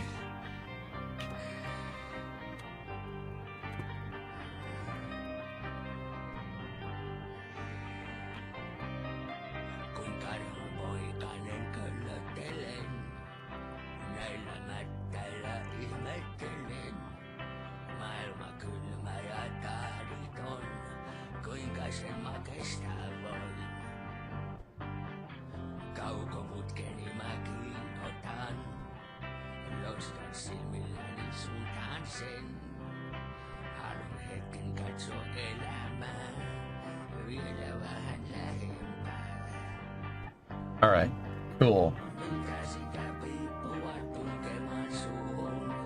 Who's ready for the Labor Day sales? Oh yeah, there you go. Finnish folk music? It's from the Summer Car soundtrack, dude.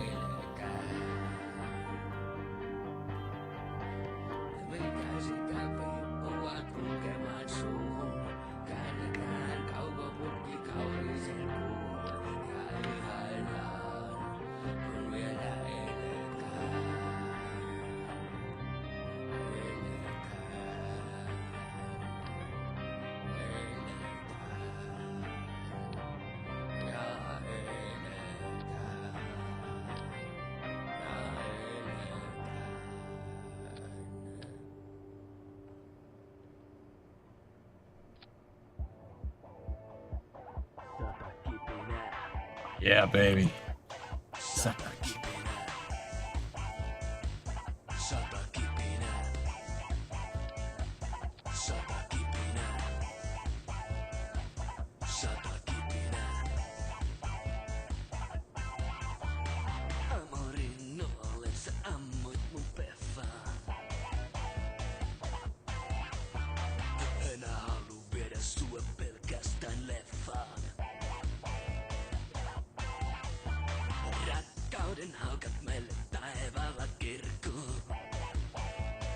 Okay, cool. So now move this up like this. Sexy.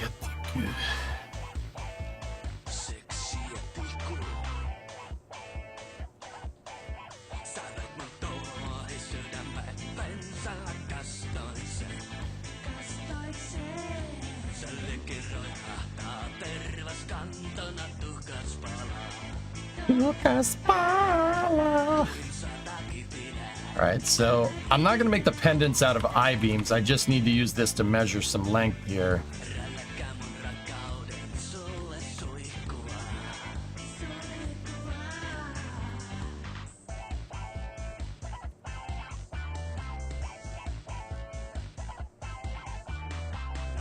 Okay, cool.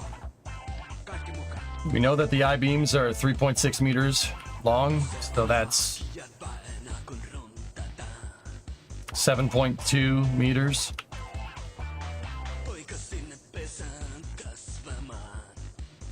$10.8.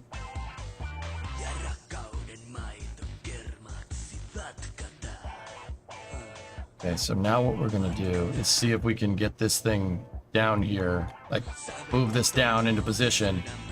And is it possible to get these to double over each other?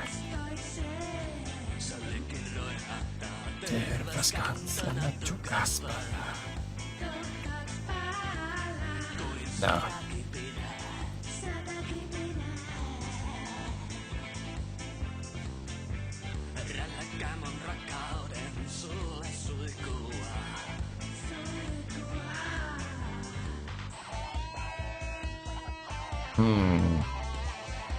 How could we get the pendants to work? We could have Bill attach them.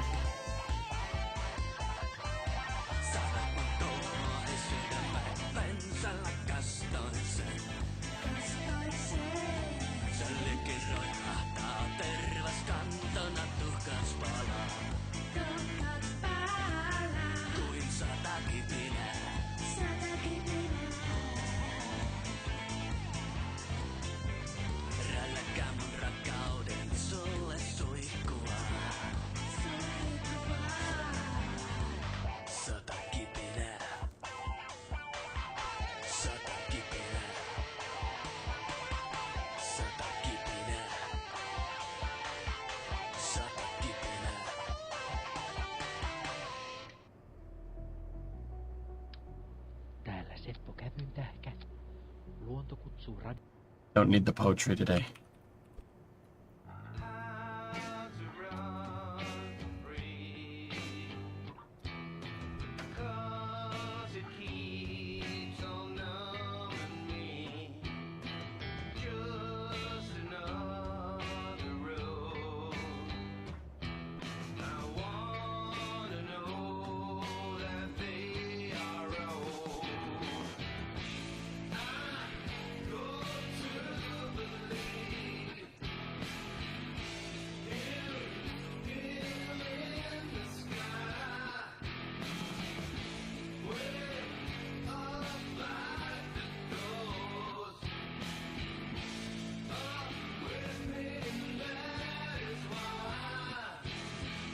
Yeah, I forgot about not Nirvana. Yeah, it's fine.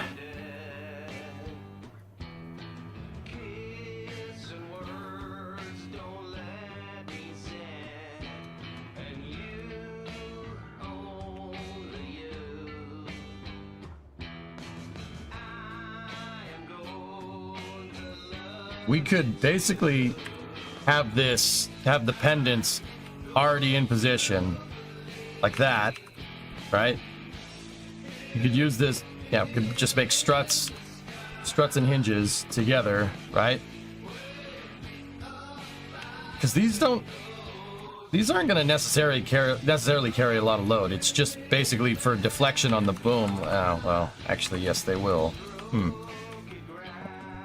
I'm wondering how well these are going to hold up, but...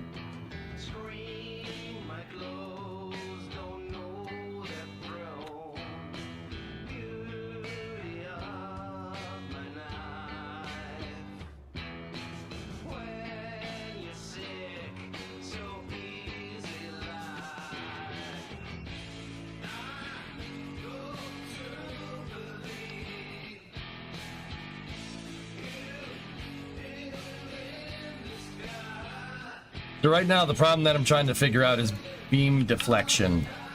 Or boom deflection, excuse me.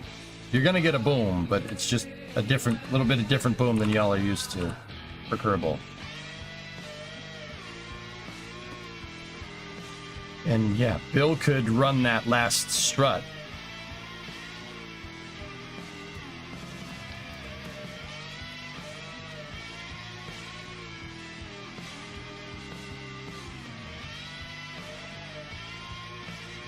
Doing his engineering thing.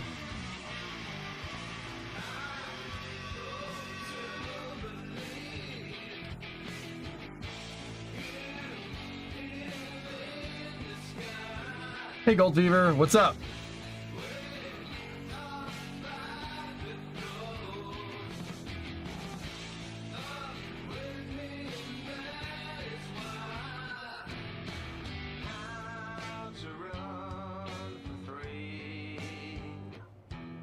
Discovery, go at throttle up. What is my favorite capsule? Dragon. Either that or the Apollo CSM. I don't know. I would say Apollo. If you're talking about, Eric, if you're talking about just favorite spacecraft, the Space Shuttle, bar none. Like, it's not even close. Yeah, Paul, if you don't know me, when there's a high-profile launch, I usually do, to celebrate, I usually do a nice long stream, and we culminate it with launch coverage. Yeah, you know, if you know me from NSF, guys, yeah, I'm a huge, just like the rest of the NSF crew, I'm a huge space shuttle nutcase. I love that thing, man. Just an amazing machine.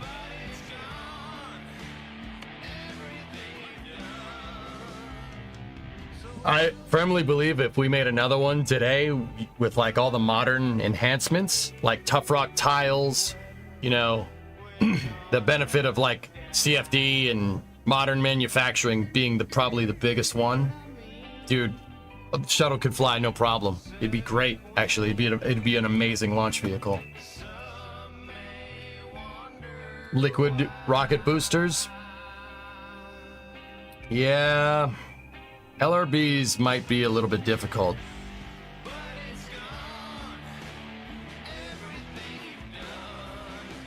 See, Sam, the reason why they used SRBs for the shuttle is two big reasons, okay? One, the U.S. manufacturing base for solid rocket propellant was already high because the same propellant that we use in the solid rocket boosters is the same thing we use for ICBMs. And in the 70s, we were making a lot of those. Second part.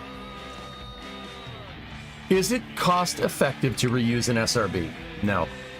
No, that's dumb. Why would you do that? It doesn't make any sense. Why would you reuse it? SRBs aren't necessarily expensive. I just said that they would be low cost because we already have the facilities set up to make the propellant for them. It's costly to go and get them and refurbish them. But, you know, so if the cost isn't going to be a problem, what is? It takes a long time to make them. That's the thing. It takes a long time to cast that propellant, even if you reuse your casings. But if the shuttle was employed in mass, like launching once a week, like what was envisioned, SRBs make a lot more sense to reuse. Now, don't they? The problem is that it takes a long time to make them. They're not necessarily expensive. It takes a long time to make them. That's why they went with SRBs for the shuttle in the first place. Reusing them only makes sense if you fly a lot. Just like fairings with Falcon 9. SpaceX doesn't recover the fairings because they're saving money. They recover the fairings because fairings take a long time to make. And the time it takes to make a fairing, you'd either have to scale your fairing production like tenfold or reuse them. Reusability in this particular case, even though it's not really cost effective to reuse it, I guarantee you the amount of money they have into fairing recovery, right, exceeds the cost of the fairing big time, right? But to hit the high launch cadence, it makes sense to reuse them. That's why the shuttle did SRBs. Same exact reason. Yeah. So I still think solids would be fine. You just need to incorporate them in mass and maybe make sure your segments don't bulge between the O-rings. Probably be a good idea. How about swapping SRBs for a couple of Falcon 9s? Gens, you would need 4 Falcon 9s, and they would need to be Falcon Heavy side boosters. Yeah. Falcon Heavy side boosters are designed to be attached to something, right? You would need 4 of them, though. Like Buran. You would need 4. Actually, let me think about it.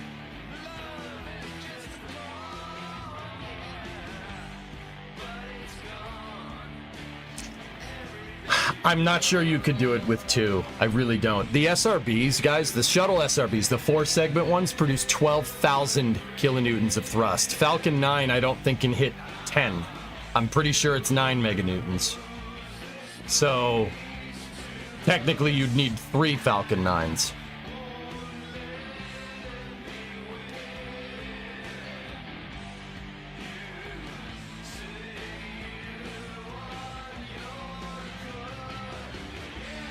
That's why you're so interested in Dawn. Yeah. 12,000 kilonewtons of thrust uncapping. You'd need 4. I think 4 would be good because of the symmetry of I mean, you don't want to make an asymmetric stack more asymmetrical. And then on top of that, 4 would give you 4 Falcon 9 Block 5, or 4 Falcon Heavy Block 5 side boosters. Yeah, you could do it. Yeah, that would work. A little bit complicated for your launch sequencing, though. But yeah, that could do it. Sure, that would, yeah, it would work. 4 Falcon Heavy side boosters. Pretty sure that would give you more TWR. Let me think. So, you know, we're going off the notion that Merlin 1D engines make about 900 kilonewtons of thrust, give or take. It's probably pushing a meganewton at this point, but there's 9 of them. So let's say there's 9 meganewtons from each Falcon 9, right? You have 4 of them. 4 of those, that's 36 meganewtons of liftoff thrust, combined with 3 RS-25s at 2.4. Yeah, that's enough. Sure, it's enough. You could do it. It would make the stack, it would make it more complicated to stack, though. Falcon Heavy side boosters aren't designed to take the load of the fully fueled external tank. They're really not designed for that. So you'd have to, you're running into some complicated problems here. The SRBs have steel casings. The steel is strong enough to hold up the entire stack. 4 Falcon Heavies, I don't know, would be able to take that compression load when you fully fuel that external tank up. It would be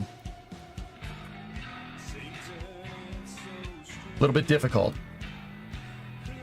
Yeah, the SRBs are a marvel, dude. Honestly, if it was up to me, and I like say I had the capital to just make another space shuttle, I'd probably still use solids. But what I would do is have my solid rocket boosters approaching a flight test or a testing regime that's very similar to SpaceX. Like I would have SRB test stands going off on the daily, and I would use that as an excuse to scale up my SRB production. So by the time it came around when you actually needed to go build a stack, right, you'd be good to go.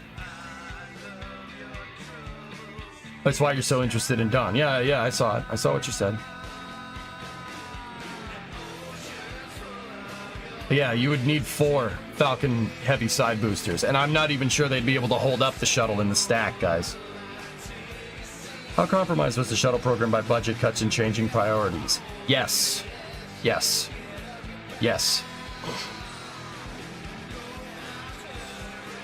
My understanding is that NASA and SpaceX have some kind of cooperation.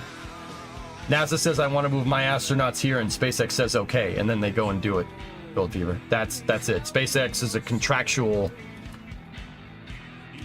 NASA is a contractual customer for SpaceX. NASA says, I want to move this here. They pay SpaceX money. SpaceX moves that thing there. Draw me up the launch trench for that. With MLs, James, you could get away with it. Falcon 9s and the solid rocket boosters are pretty much the same diameter. 4 of them might make a little bit more complicated mobile launcher platform, but yeah, sure, why not? Once again, loads is where I'd be like, you know, oh yeah, just got back. Crane seems to have evolved. Yes, let's get back to craning.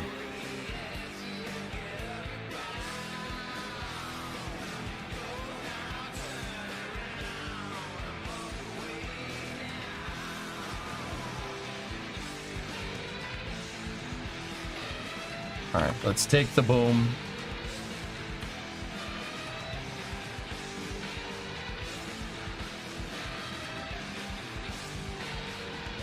I'm not sure how that hinge is going to just sit there, but with the pendant and everything, but we'll see.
Cool. That's where that needs to be. Excellent.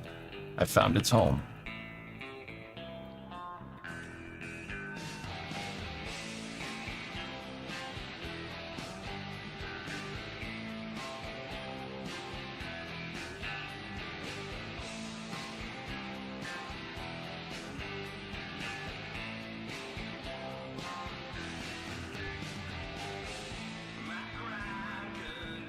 So these are going to be pendants. The problem that I'm trying to solve is the entire boom basically bending. This thing needs to be perfectly straight, but when you go to pick up a payload, it's going to want to bend. I'm trying to add a mechanism in that will make it so we don't have to worry about that.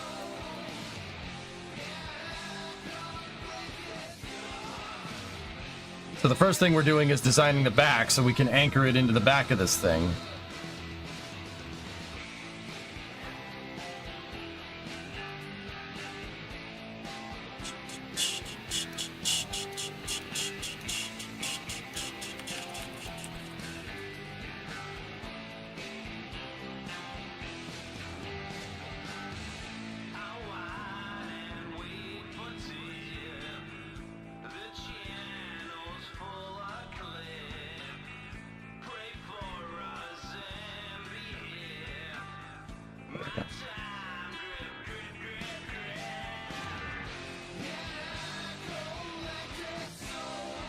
I just made it an attachment point there, so don't move that around anymore.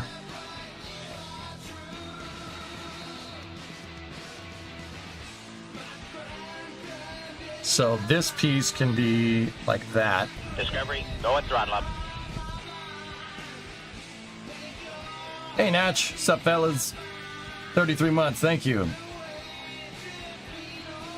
Yeah, XJ, I used a different chassis design. I built this chassis to build a bigger crane back in the day, and that was my lattice crane design that had a bunch of I-beams together that just ended up being way too heavy. But the chassis was super strong. I tested the chassis already just to make sure. We set it up, right? And then we turned hack gravity to 10, and it withstood 270 tons of force pushing down on it. So I think the chassis is good. So now I have my same telescoping. That solves that problem.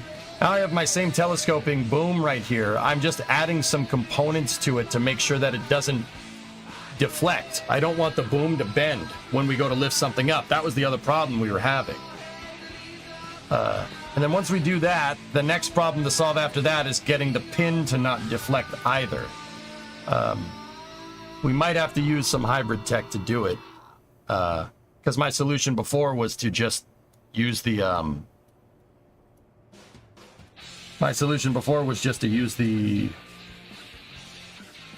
hinge, but that limits our movement to 180 degrees left and right, which might be good enough, but I don't know. So how long are we going to go with this? I don't understand that question. We're going to Polaris Dawn, if that's what you're asking.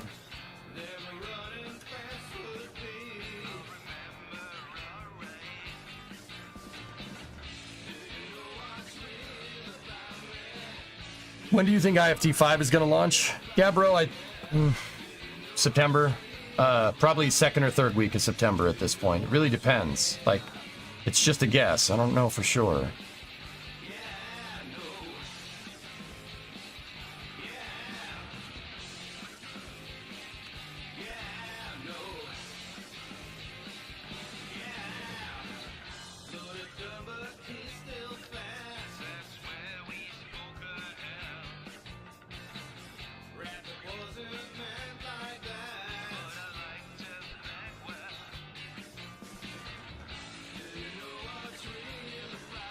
I put that in there so it wouldn't clip. These jacks are way stronger than my other design, like way stronger.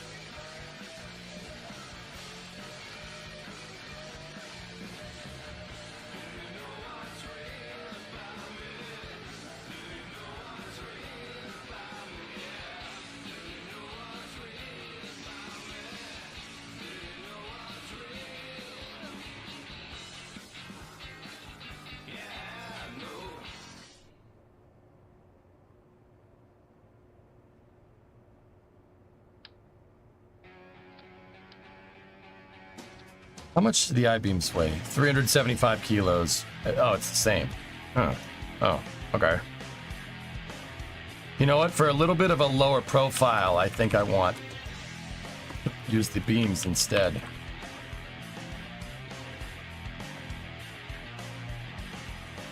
It will help me with the hinges here. So...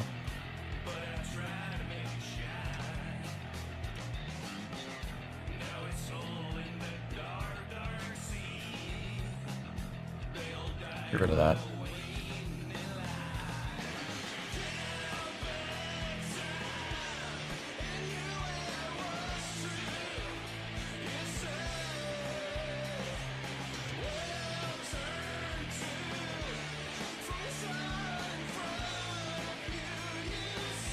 Cool. When is the next SLS launch? Yes.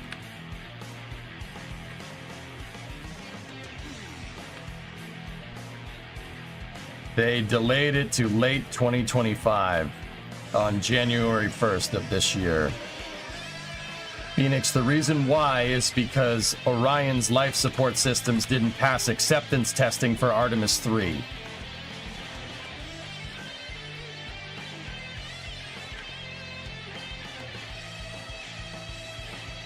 Are you actually going to stay on till next morning? Yep, I'll be here other side.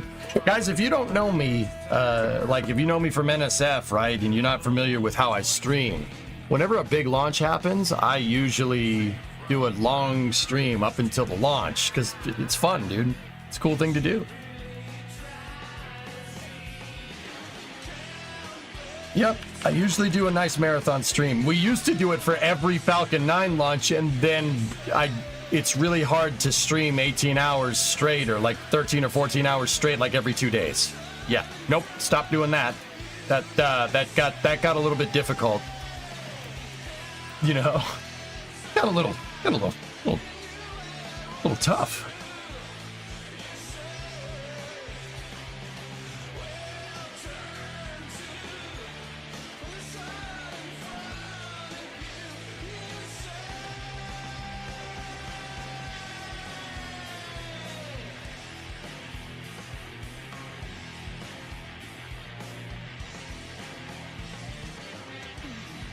What's the mission right now? I'm building, so I made a custom part for KSP other side, and I'm trying to build a crane in KSP and because my custom part is designed to reinforce the hinge and make it stronger, it's actually two pieces.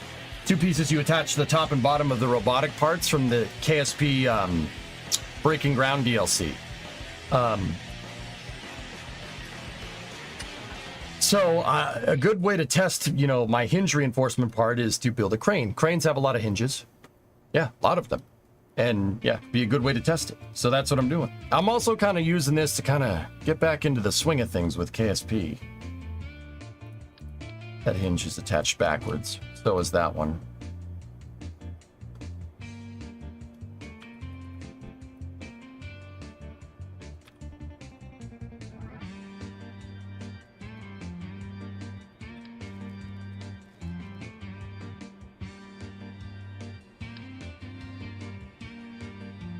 Right now, I'm working on making a reinforcement piece to make sure the boom of my crane stays nice and solid.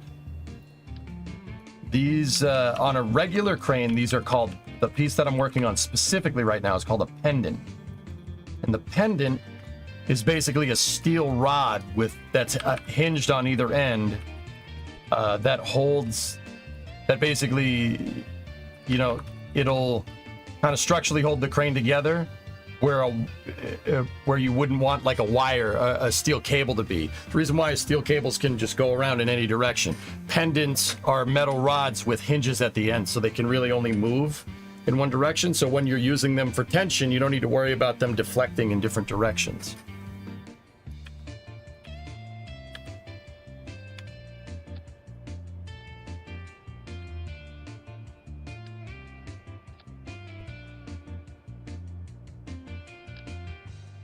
So I can make pendants in this game by just attaching struts between hinges. Easy peasy. It'll work pretty much exactly the same mechanically as a pendant. Now, will it be as strong? Don't know. We'll figure that one out.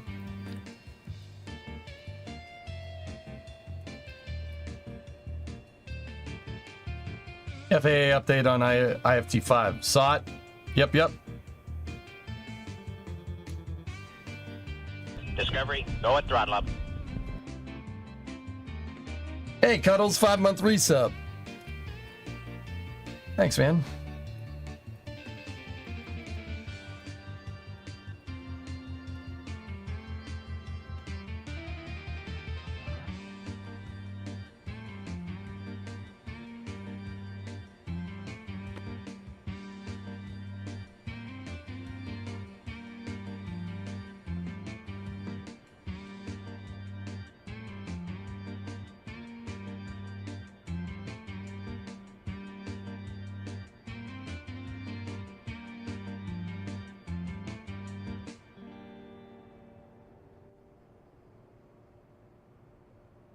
Hey, Urban, thanks for the raid, man.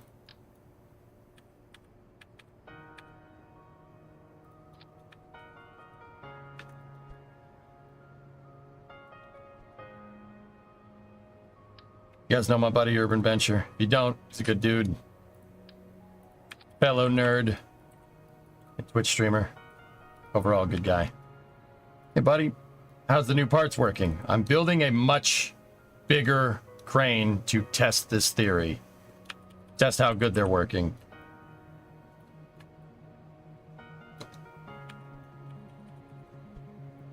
They worked really good before, but the problem is that I made a crane.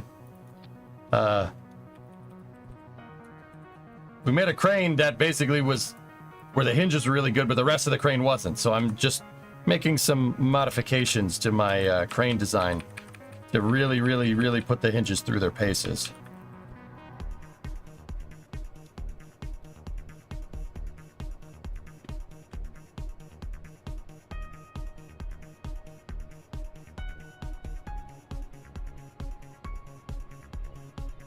That one's set to 50. That one's set to 30 right there. It should be set to 40, and that should be pointed right at it.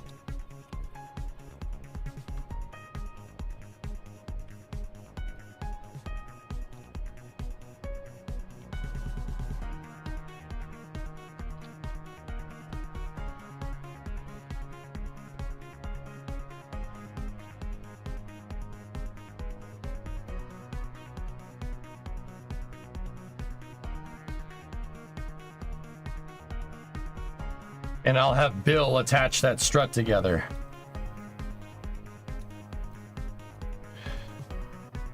So what this is going to do is it's going to fold up like that, and then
got to reduce some symmetry there.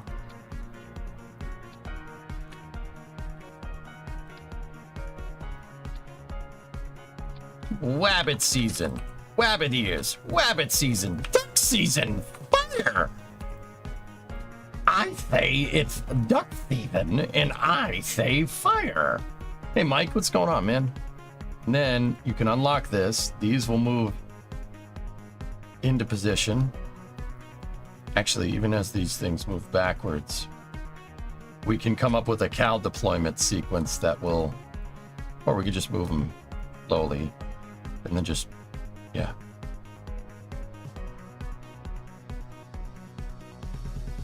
Actually, no, they would have to be back into this position and then you'd have to do it that way. That's fine.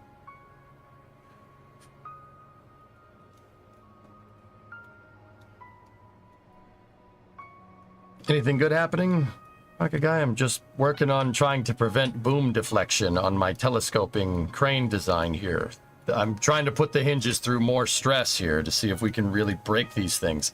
On my smaller crane design that we were using, dude, the crane broke before the hinges did, so I was like, oh, let's make a bigger crane. Screw it. I like cranes. Cranes are pretty cool.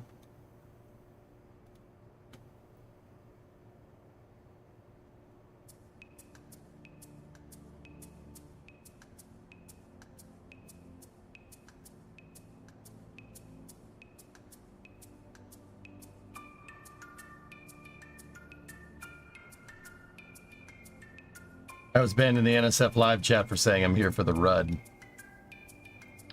You're here for the RUD for what mission? If you were saying that about Polaris Dawn, dude, yeah, they're probably not going to take too kindly to that, homie.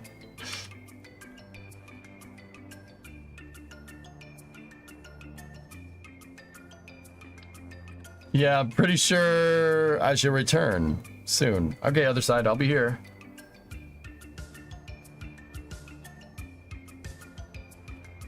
Would Constellation be a good first mission mode? Constellation would be more complicated, Nova.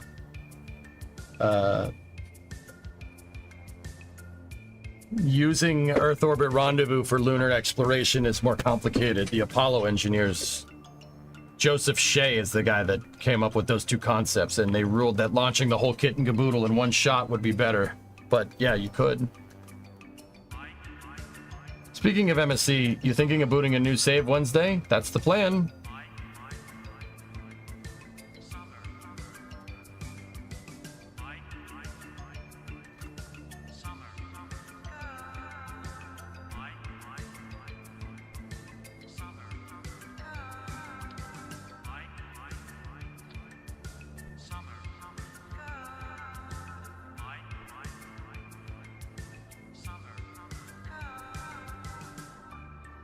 Oh dear.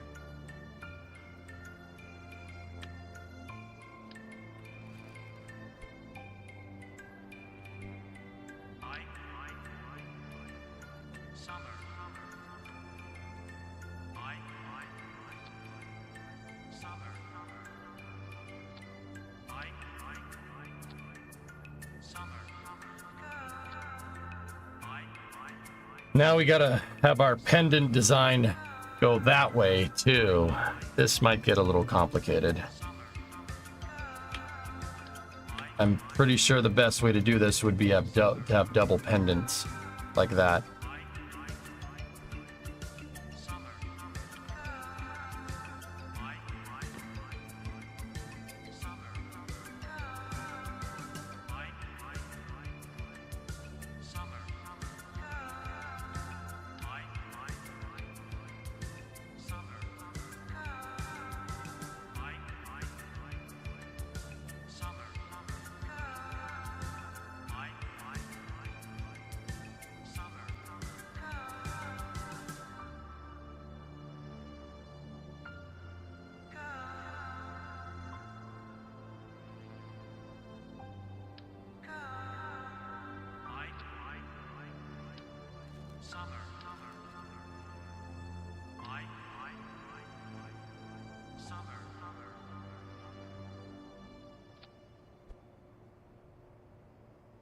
I'll tell you why I wanted to do double pendants in a second. Get rid of that.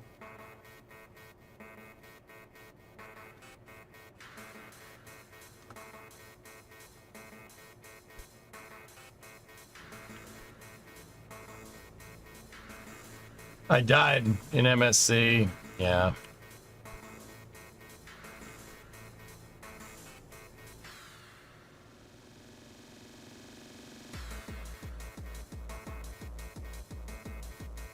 Reason why is so this thing can all fold itself. It can fold itself up if it needs to.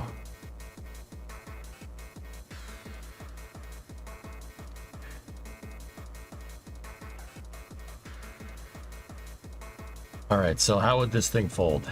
That would come in like that. This piece folds down like that. And then these pieces would need to...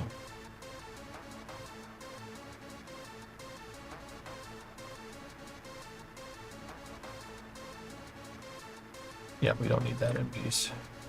Yeah, double over.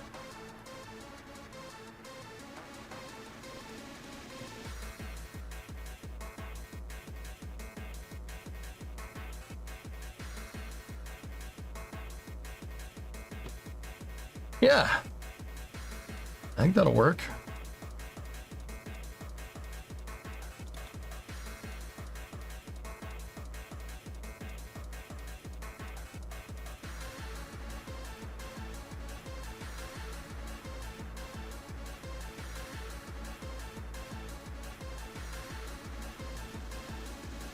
Oh, I'm gonna have to rerun those struts.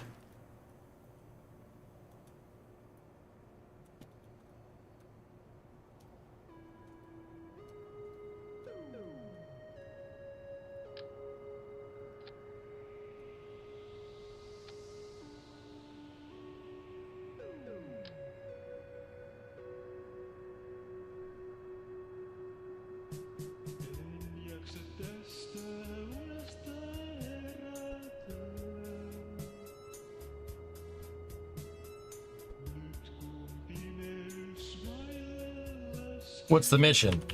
I am testing a new part in KSP that I made.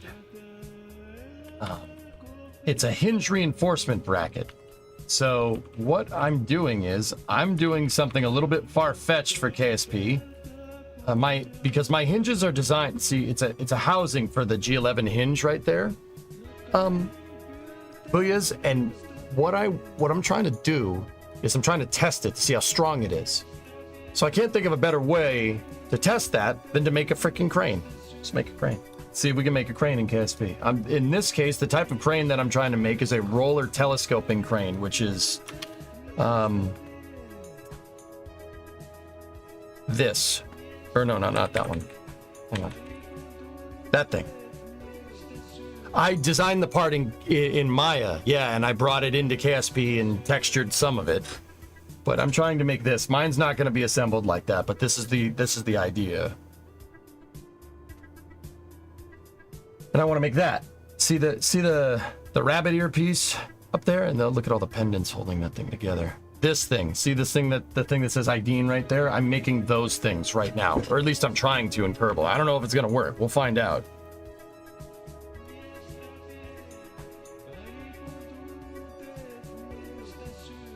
Can you look at Spaceflight Simulator 2? Not interested. Looks cool though.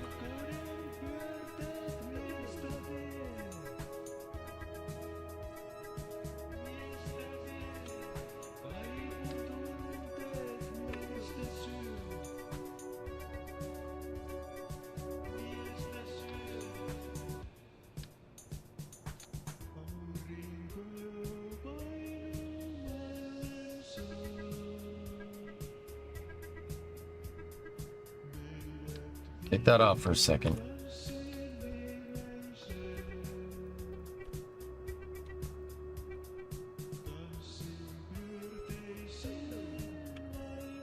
Hey, Demo. What's up, dude?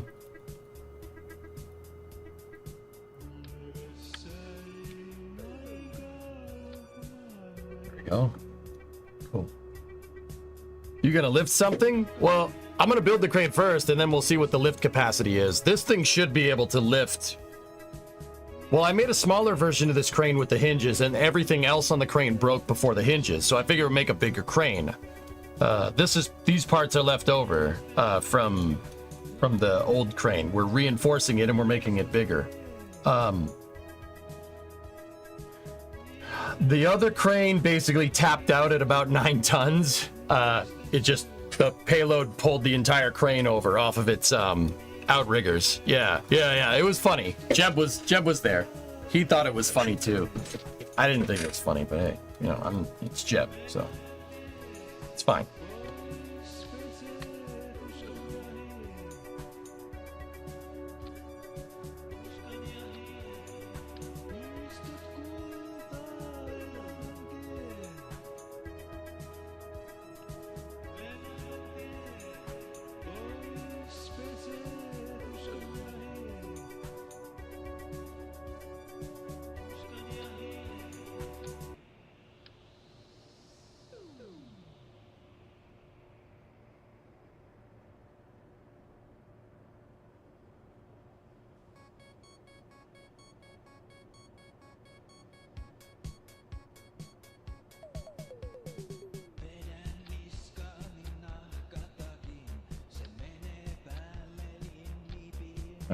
That's weird that one wanted to do that, but that's okay.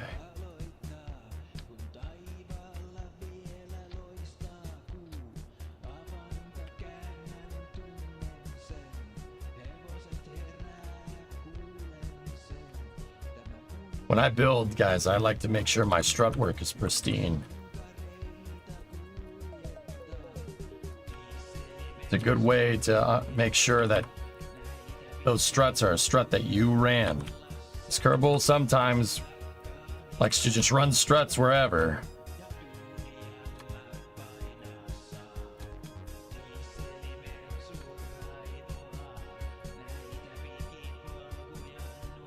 Good luck with your crane. Thanks, man.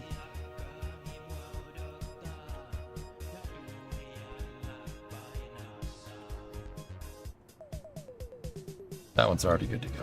All right, cool.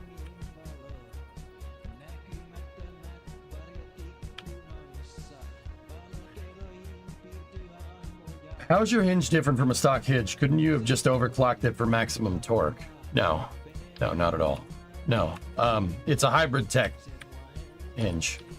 Demo, look.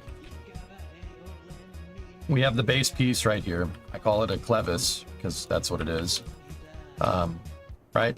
And then you take the hinge, you attach the hinge, make sure it's absolute snapped into position, and then you go take the top piece, I call it the dowel, or the upper part of the hinge, and then you make sure that's snapped into place. Then take these two parts and hit same vessel interaction, and you'll never have to worry about hinge drift ever again.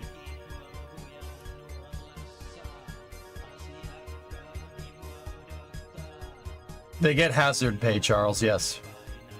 And I believe they're GS-16 pay grade, if I'm remembering right. Astronauts, you get paid pretty well to be an astronaut.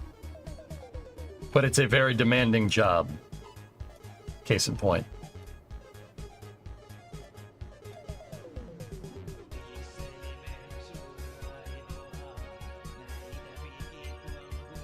Yeah, they're using PhysX joints. That's the way they found to be the most technically feasible. I've talked to them about it, and they actually thought my part was pretty rad.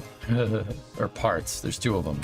But yeah, it's a housing for it. And I'm building a crane. I'm back to my crane building antics to see if we can make something useful here.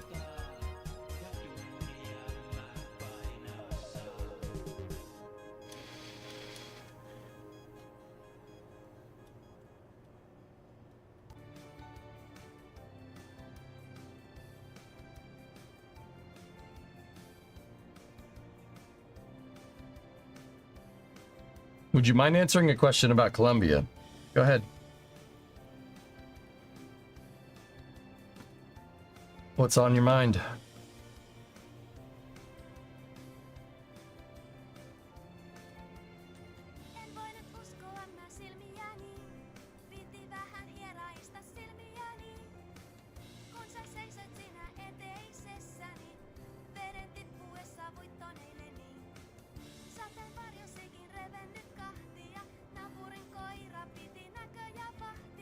Does it actually hold together like a dowel? Yeah, it's using same vessel interaction, man.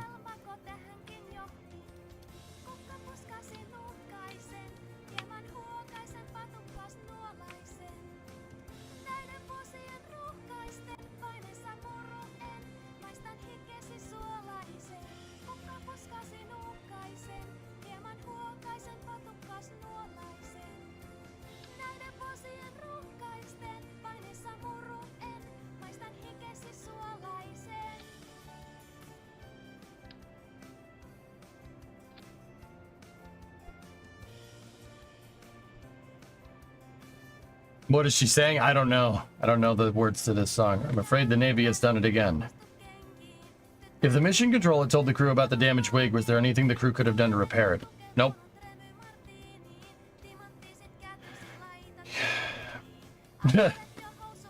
Nice. That's awesome, Alex. Not really, zombie. Gotta kind of put yourself in the position of the flight controllers. What do? You don't know if there's a hole in the wing or not. That is the big thing. You don't know. There's no way to look. There's no way to look.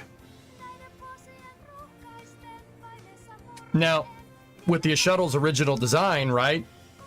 You know, high frequency of flight, you could just send another one up, but they had another stack in the processing flow, right? But they didn't know what this problem came from. They didn't know.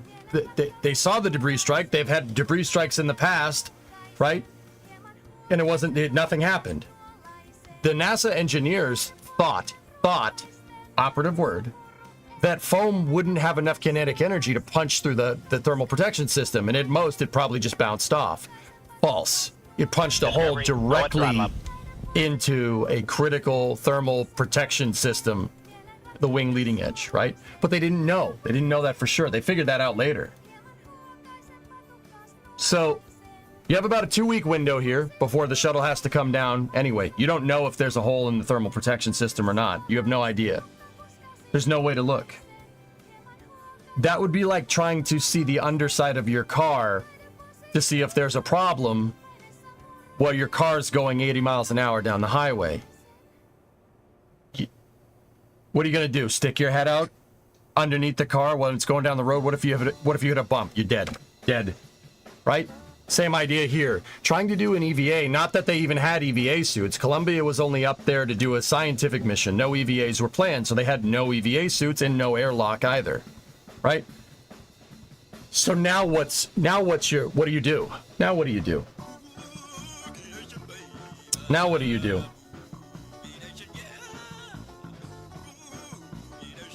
That's correct, Smoke. I'm getting to it. That I moved some pieces around. They thought that there's no way that the foam was strong enough to be able to punch a hole through the wing. That's what they thought. So they were working off that premise, right? Key word, thought. No data, no analysis. They're like, oh yeah, no, it'll never. That'll never happen. We've had foam hit the orbiter in the past. It just bounced right off. Right? So they kind of went as planned, right? And they called a couple of meetings about it, and they were like, hey, the foam hit the thing on the way up. We saw it. what should we do about this? And NASA was like, oh, all right, well, we'll see. We've had foam hit it before. It's really not a big deal, right? I don't remember off the top of my head if they told the crew. I think they said we're like, there's a potential problem here, but it's not really a big deal. You know, you had a piece of debris hit you on the way up from the foam tank. We don't think it's a problem, and the crew's just like, all right, fine, whatever. Thanks for telling us, right? I'm pretty sure that's how that went down. I'd have to go read the accident investigation again. So basically when they sent it, right? Dude, I won't show it on stream. I can't watch that. I can't watch it without getting very, very, very annoyed.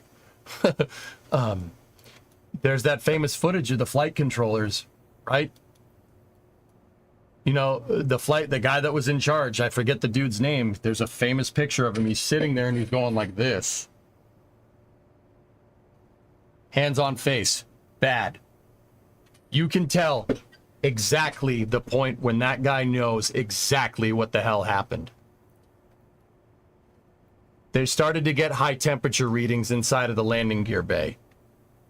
And then hydraulic systems in the wing started malfunctioning. The second they say they have high temperatures in the landing gear, that dude goes, you could sit there, you could see it right at his eyes. He knew exactly what happened. He's like, nope, they're dead. Well, that sucks. And he just sat there like this.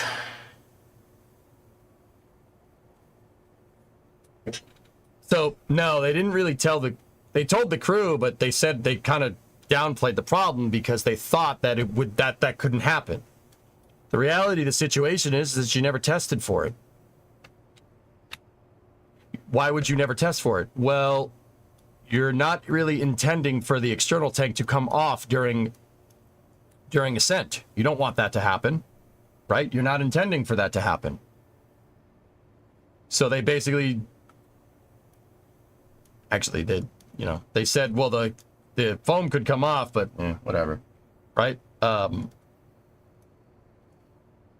And then when it happened, NASA engineers said, no, that's impossible. It had to have been something else. It had to have been something else. It had to have been something else.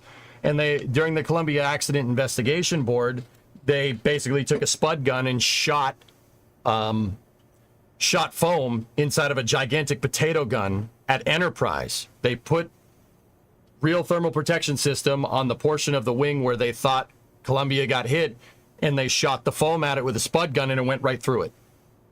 Like styrofoam. Yeah, it just went right through it. Thought. This is one of the lessons that I try to tell you guys when we're doing technical analysis. Spaceflight means nothing. Not spaceflight means nothing, sorry. Your opinion means nothing when it comes to spaceflight. It doesn't matter how good you think you are. If you don't have the data to back up what you're saying, get the frick out. Like, this is not even a judgment call. You will get someone killed instantly. Like, you will pay for it, right? So that is why I say that to you guys. That's why I tell you this. Because of that. Because they were like, no, it's fine. No, it's fine. It's fine. We've had foam hit the tank before. It hasn't hit in that spot before, but we've had foam hit the tank. No problem. Whatever. It's fine. And it wasn't fine. And because they had a hole in the thermal protection system, hypersonic plasma shock basically sliced Columbia's wing off. Yeah. Yeah. Great. Lovely. Lovely. So, did they tell the crew? Yes, but no, but yes. But see, here's the thing. What do you do? What do you do? What do you do in that scenario?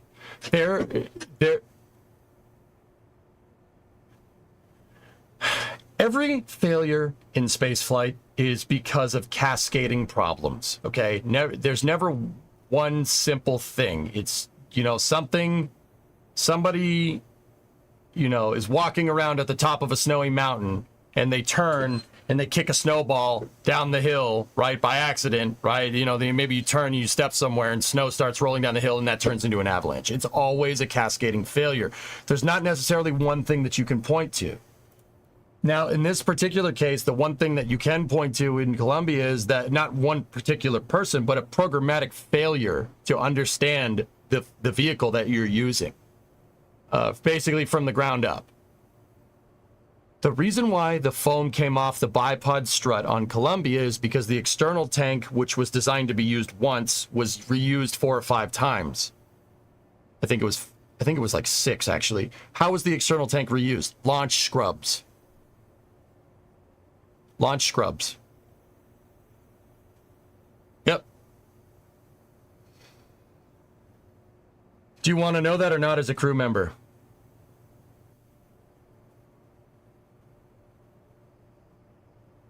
I don't know, LaForte. I don't have the answer to that question, to be 100% honest with you. What I do have the answer to is that you've already failed. The second somebody let Columbia go after scrubbing 7 times without inspecting the external tank is the second you killed all those astronauts. Just like Challenger. You are already playing in the red. Like that. You've already failed. Know why you've already failed? Because you failed to understand the repercussions of scrubbing 7 times. The external tank was only designed to be used once. They used it 7 times. They tanked and detanked it 7 times at this point. I think it was 7. I'm pretty sure it was 7. It's somewhere. It's a ridiculous number. STS-107 scrubbed so many times, right? And because they tanked the external tank, it contracted, because it contracts when you fill it with liquid hydrogen and liquid oxygen. It actually tenses up. And then relaxes, and tenses up, and then relaxes, and then tenses up, and then relaxes. That caused cracks in the tank. You saw the exact same behavior during Artemis 1, because the Artemis 1 core did the green run, and then a bunch of wet dress rehearsals, and then a bunch of launch scrubs. Thing about SLS, though, you don't have to worry about the foam coming off and hitting the orbiter, so they just reapplied the foam and call it a day. That's what they should have been doing during Columbia, but they said it was fine. It's fine. It's fine. Being okay with foam coming off and hitting the space shuttle is failing to understand your launch vehicle. You don't understand the behavior. And you don't understand the behavior, and you're rolling the dice with human lives. Somebody thought it would be okay to do that. It's not okay to do that.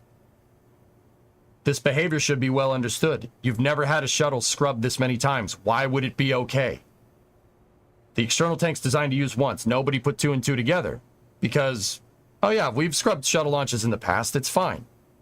This is why you have to stay paranoid as a rocket scientist. You have to stay paranoid. You have to always be understanding new things and get as much data as possible, because failure modes like this can be exposed over time. And like Falcon 9 with the COPVs, with Amos 6, failure modes can be, just because the last launch went fine you can't be guaranteed that this one is going to go fine either, unless you have the data to prove it. Right? Nobody bothered to stop and look at this shuttle that's been gone out to the pad, gone out to the pad 7 times, tanked 7 times. Nobody had the wherewithal to look at that and say, yeah, maybe we should take a peek at this thing. You know? When is suit up? Coverage should begin at like midnight, my time, Sebi, so like 6 in the morning. Yeah, Columbia is a perfect example of a cascading failure. So, LaForte, that's an interesting question to ask. They shouldn't have even gotten that far. You have to stay hungry. You have to stay hungry, and you have to always be learning new things. SpaceX is still learning new things about Falcon 9 to this day, and because of this, that's made it one of the safest vehicles ever devised by man to fly into space, ever. That's why they get to do Polaris Dawn. They're always pushing the envelope. They're always trying to learn something new. You have to be like that. The second you say, okay, we're good, let's freeze the design and let's just launch this thing over and over again. The second you stop doing that is the second you're dooming something to failure. You have to stay hungry. You have to stay paranoid. Gene Kranz talks all about this. Actually, I think it was Gene Kranz. I think it's in Failure is Not an Option, but either way. So, the cascading failure, like what Rocket Guy is saying in chat, that happened because you got lazy, because you got complacent, because you status quo'd spaceflight. You are not at a point where you can status quo spaceflight. Even SpaceX, with all their flight reliability and how good Falcon 9 is doing, don't get complacent. Don't be like, yeah, it's good enough. No, you can't be like that. With spaceflight, you're inviting failure at that point. You're inviting it in and serving it a 3-course meal. You're going to get somebody killed. And it's interesting because all those safety mechanisms that they put in from Challenger And same freaking thing happens again. Lack of understanding from a programmatic level of the vehicle that you've made.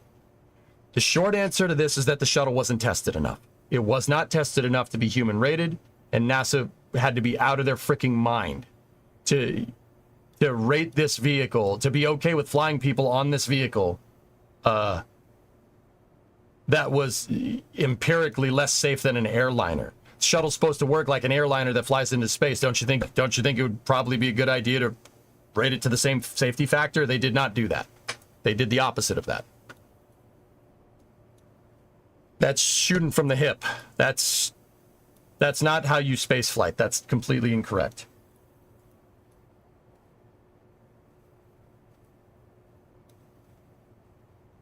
I don't think you, yeah, exactly, Rocket Guy. You don't start building a rocket. You don't start designing a launch vehicle and a spacecraft from the perspective of safety. You don't do that. You start it from the perspective of reliability. Reliability and empirical data and a good understanding of your vehicle is what's going to make your vehicle work better and be safer in the long run. This is why airliners need thousands of hours of test time before a person even sets foot as a passenger on a commercial airliner. Don't bring it up. I know what you're thinking. Don't bring it up. We don't talk about that thing. That was a gross screw up and people died because of it. I'm talking about 737, but you get the idea. Don't bring it up. So yeah, guys, you can't play, like telling the crew versus not telling the crew. Like, I don't know. I'm pretty sure they mentioned it, but what do you do? What do you do? You're screwed. You are screwed. You're screwed. There's a very low chance that they're going to come back. The only thing that you could really do in that scenario, the safest thing to do is just go through reentry, because you know what their solution was? And this, keep in mind, this was retrospective. Their solution was take trash and plug the wing up with trash and hope that it's enough.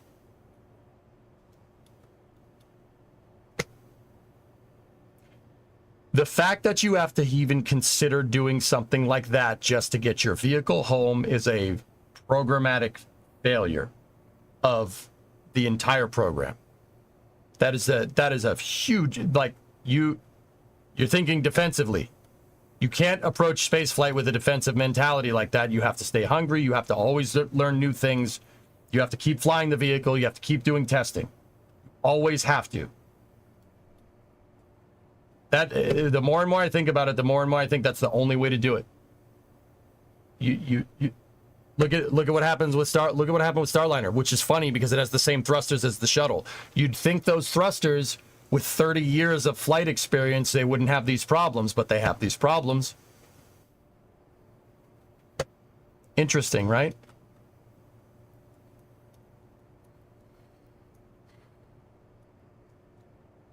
Yeah, exactly. They basically, yeah, exactly, Rocket Guy. They told them, but they said it wasn't a problem.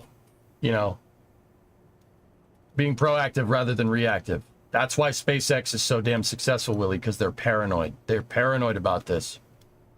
So what allowed the Apollo CSM to get human rated on Apollo 7 after Apollo 1?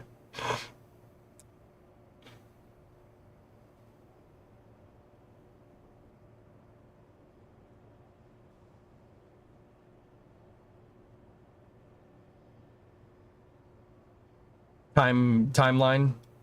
Apollo was risky. It's risky, dude. We would not fly Apollo by modern spaceflight standards, dude. But then again, the rules for modern spaceflight standards were basically because of Apollo.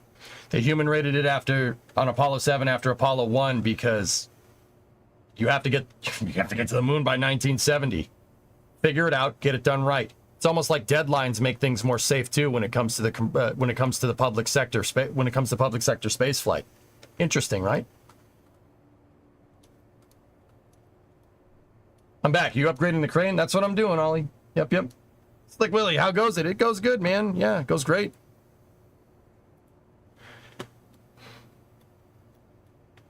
So, guys, yeah, once again, the second STS-107 took off, you doomed that mission to fail. You doomed it to fail. You're already playing defensive. You're playing on your back foot. You can't play on your back foot with space flight. Someone dies. Every single time historically that has happened, that we've tried to think like that, someone dies.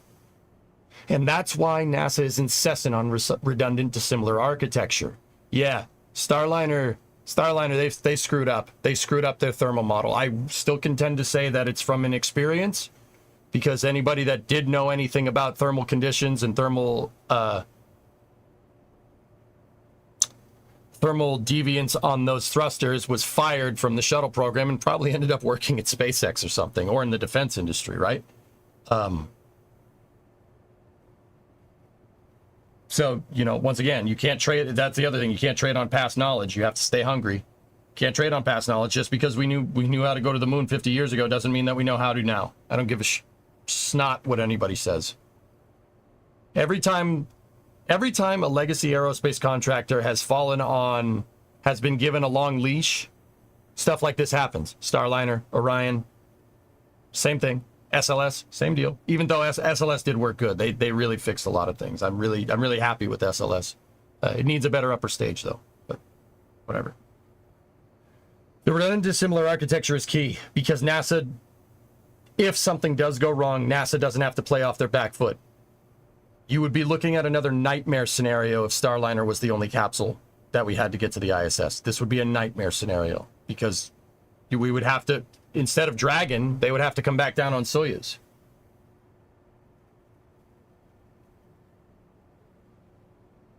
How are you going to do that? You're looking at a logistical nightmare. Nope. Don't think like that. Dragon being redundant to Starliner is what that makes this decision, albeit it sucks for Boeing. You know, it does suck for them, but NASA doesn't want to put themselves in that position again, and this is allowing them to do that. I just wish in 2014 they gave Boeing the same leash that they gave SpaceX. If they had, maybe this problem would have been exposed. You know, Boeing's testing regime, and this is what I mean about trading on past accomplishments. When the Commercial Crew Program was first announced, Boeing got awarded a $4.2 billion firm fixed price contract for one test flight and 6 operational flights to the space station. And Boeing said, oh, you know, okay, we'll do a pad abort, and then, yeah, everything else should be good because all this stuff flew on the shuttle. And NASA basically said, all right, you guys are cool, we trust you. And they put a magnifying glass under SpaceX. And basically, we're fighting SpaceX for human rating certification pretty much all the way until like 2017, 2018, 2019. They looked at SpaceX under a magnifying glass because they didn't trust them. And that's ironically what made Dragon so ridiculously safe. Then the OFT-1 mission happened in 2019, and it was very clear that they colossally screwed up because the OFT-1 mission was a complete and utter failure. OFT-2 was a little bit better, but once again, they had thruster blowout on OFT-2, and somebody still allowed the thing to go forward, which is very interesting. That is, once again, that's the same. Like I said, it is inexperience for sure, but at the end of the day, NASA needs. You need to understand this stuff. This stuff happened on shuttle thrusters 30 years ago.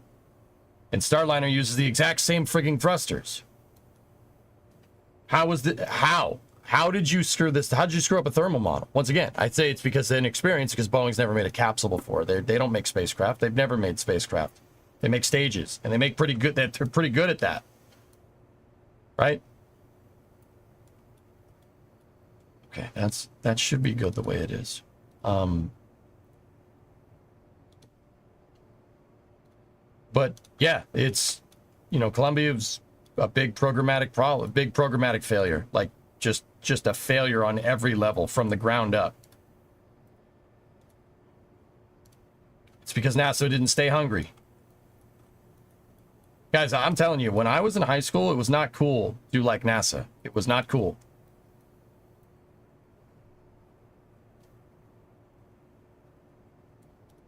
What the heck?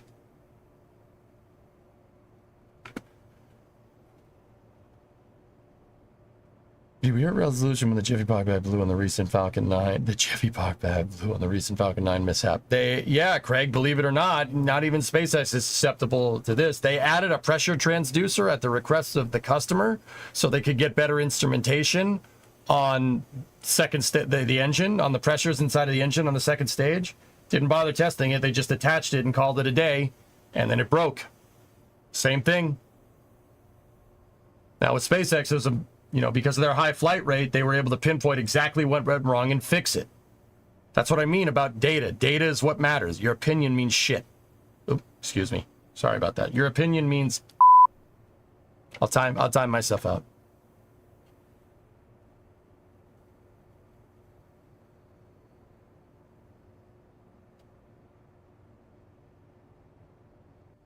Your opinion means nothing without data. That's just the way it is. I'm sorry. Like, it's if it seems like I'm being harsh, well, yeah, I mean, every time we've let opinions fly in spaceflight, someone dies. Yep. No good. No good. You can't, it's not even a judgment call. It has to be that way. Engineering is done with numbers. Analysis without numbers is only an opinion. Bingo. Yeah, Craig. Yeah, it's interesting that you asked that. Same exact thing, dude. SpaceX just added this part at the request of a customer without doing the testing, without testing to see without doing vibration testing on the part, and that pressure transducer vibrated itself to smithereens and caused the locks leak. They're lucky that its stage didn't blow up. Can you check your last message? Sure. What's the ETA to Polaris Dawn? It's at midnight tonight. That's when stuff should start kicking off. I've been meaning to ask, will Russia build its own new space station? With what money? They have plans to, but I have plans to go to the moon next year too. Talk is cheap. Where's your hardware? Like, guys, I know I seem like super freaking overly harsh about this, but look, man. That's how it is. You can't be, it just can't. Like, I know it's like, oh, dude, you just stream on Twitch, but yet it has to be this way. Every time it's not this way, someone dies. Like, yeah, like I said, Columbia, they all those safety things that they implemented after Challenger, same thing got you in the end. Ridiculous.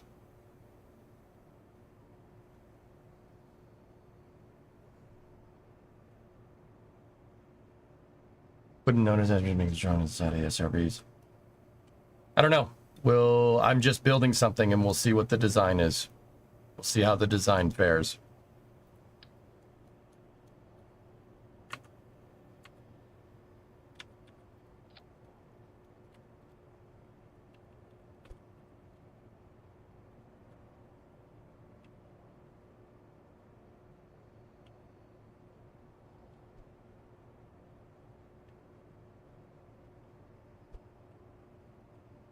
But yeah, it's very upsetting because honestly, their stupid mistakes are what left, like blatantly stupid mistakes are what is the reason why mistakes that we learned during the Apollo program are the reason why Columbia and Challenger exploded. It's the same mistakes that we paid for in blood in 1967. And we just, complacency, man. And now, once again, you could argue that underfunding NASA is what caused this, and I would say, yeah, that's probably the case. Yeah, I'd say that's right. Yep. The shuttle was woefully undertested before they put it into operations. There is a shuttle, if somebody proposed a shuttle like that nowadays, there is not a chance in hell that it would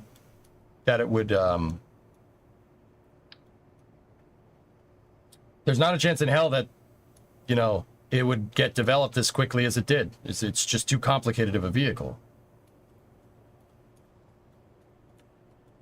I try to know to attach as much as possible. Yep. All right, cool. Let me turn the tunage back on. But yeah, good questions, dude. We can talk more about it when, actually, you guys, because of Polaris Dawn and because of a longer space news, I mean, the whole afternoon here is going to be space news. I mean, I don't know. Do we want to do space news or not? I kind of want to finish working on my crane, and then maybe we'll jump to it, because this is going to be a super long stream, so I figure making the segments a little bigger is probably a good idea.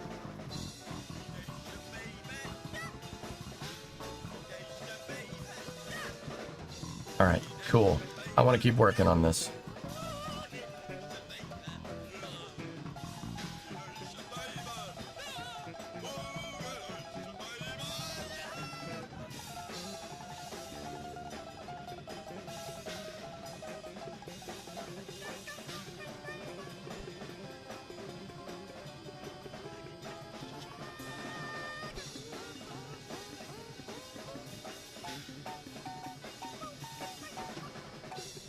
Yes, Den.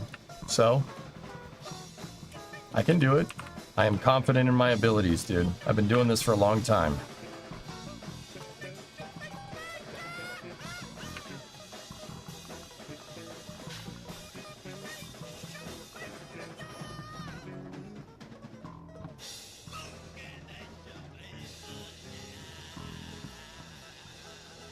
I gotta unfold everything here, dudes, because I noticed that we're building this on the boom piece here that's attached to that. We have to move this thing back to the right position, or else all these struts are gonna come in incorrectly.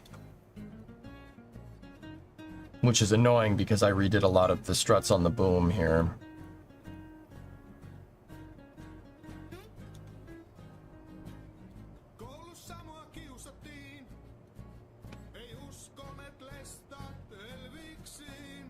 We don't have a timeline for that yet, QFA.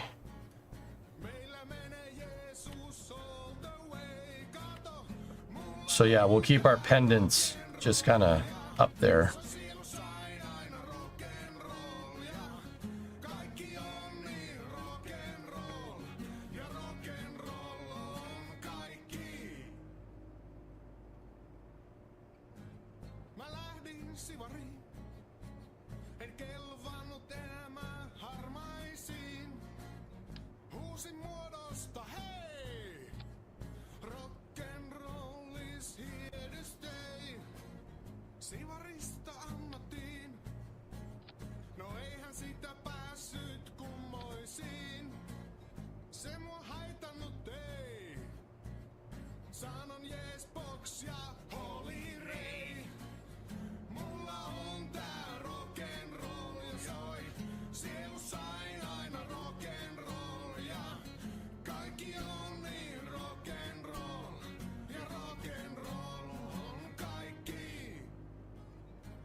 Why isn't that thing lining up?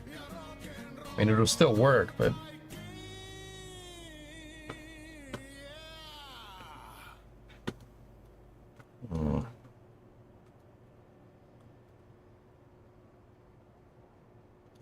Alright, get rid of this.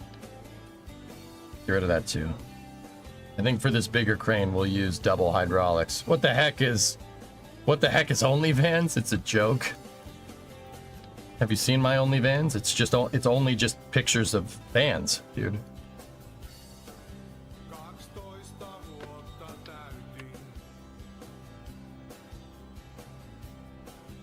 It's awesome. I'm glad you like it. I'm talking Twitch chat, I'm talking over to YouTube. That's funny. Oh yeah, it's great. We got all kinds of vans.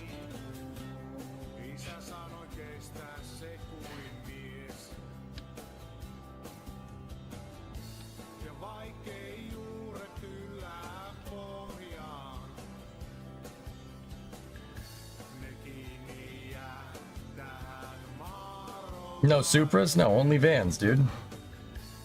eikä kukaan toinen mua ohjaa. Itse pääni lyö kiven harmaaseen. All right, we should be able to fold all this up.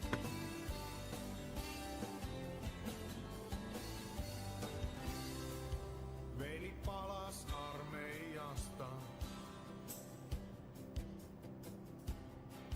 Korpijäämät tuliaisinaan. Aika liian matala. Ei tullut risti aukista.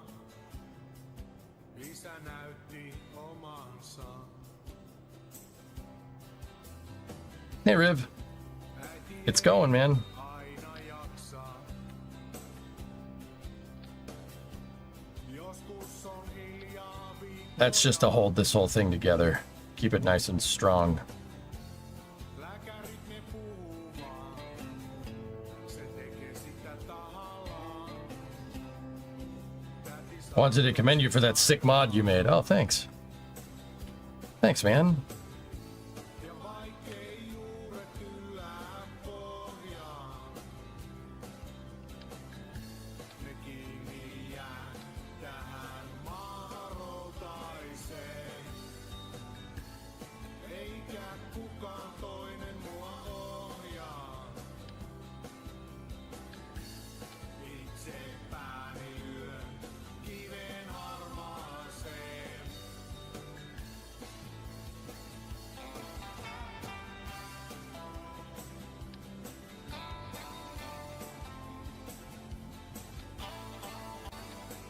All right.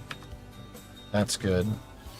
Ja vaikkei juuret yllää pohjaan.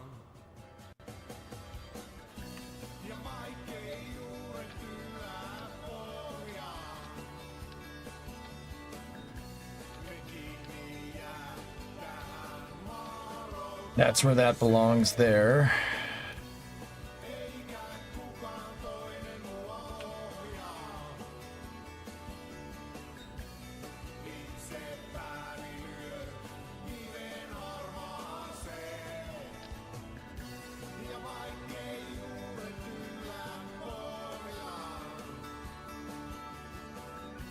Ne kiinni jää tähän maahan routaiseen. Eikä kukaan toinen mua ohjaa. Itse pääni lyö kiven harmaaseen. I don't know how we're going to keep this thing from moving around a lot.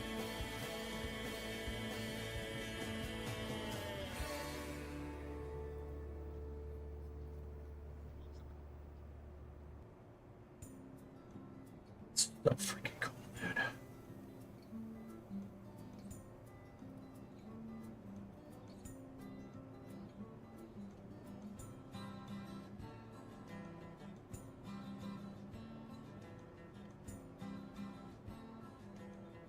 Nice other side. Kesä oli kuin kuuma lehmän henkäys. Sitä pois pesemään pyörillä poljettiin. Ranta liian pieni ja siinäkin mutta pohja. Vain tehtaan hajua me yhdessä kirottiin. Ja Nuokkarimäessä There we go. oli häviäjä viimeinen ylhäällä. Hello. Ja maasta paillista. Ja noista päivistä ei oo kuin rippeet jäljellä, mutta aikuisuuteen jotain parempaa. Niistä ammentaa. The only thing I really haven't figured out here is how to make a better pin. What language is the music? It's Finnish. It's from a video game that I play on Wednesdays called My Summer Car. My Summer Car is a game.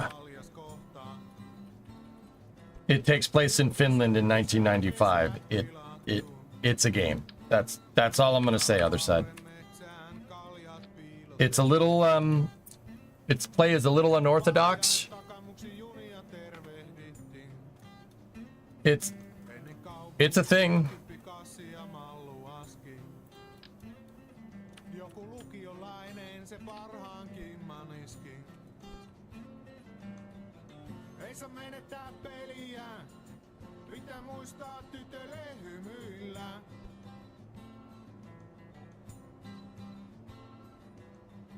Ja noista päivistä ei oo kuin rippeet jäljellä, mutta aikuisuuteen jotain parempaa.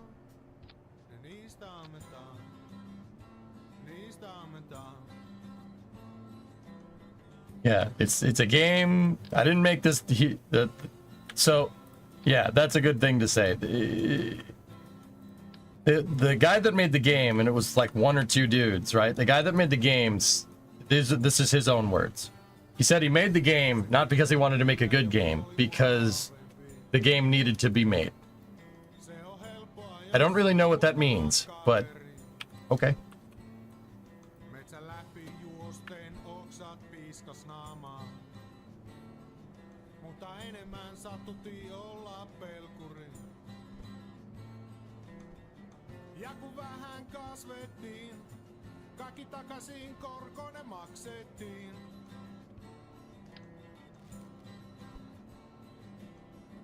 Ja noista päivistä ei oo kuin rippeet jäljellä, mutta aikuisuuteen jotain parempaa. Niistä ammentaan. You don't really know what that means, but somehow you agree. Yeah, yeah.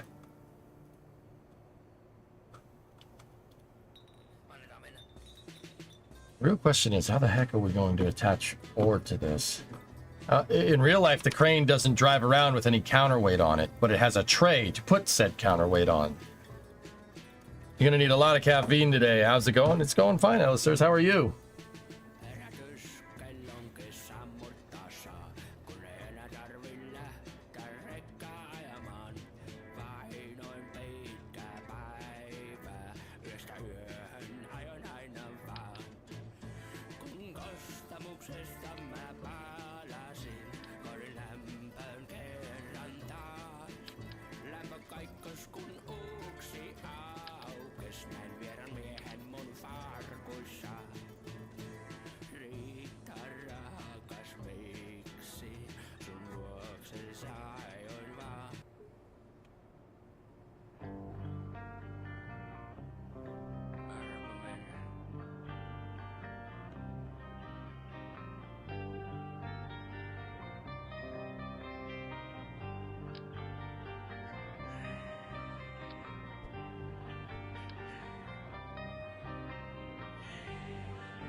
Synnynkö uudelleen? Joskus eikä saan tietää sen. Ylös vielä liitellen, lailla kotkan uljaan sen. Tähti taivassa odottaa, ja tänne vielä maata tallaamaan. En tahdo vielä luovuttaa, köyttä kaulan ripun. I don't really like putting 9 tons of anything hanging off the back of a piece like this, but you know what? I might just go with my 180-degree design and call it a day. Just use the hinge that we have because we know it's strong, and limit the crane to 180 degrees of rotation, which I don't have a problem with. It's okay.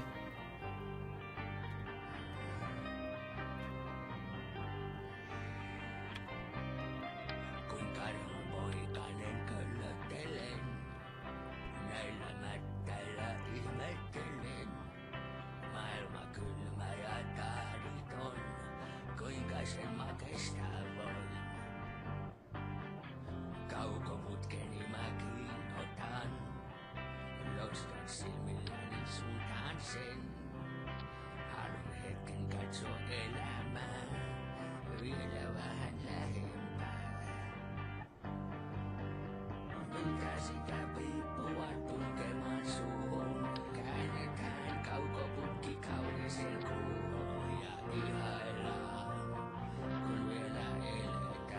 You excited for tonight? Absolutely, man. I'm doing a long stream all the way too.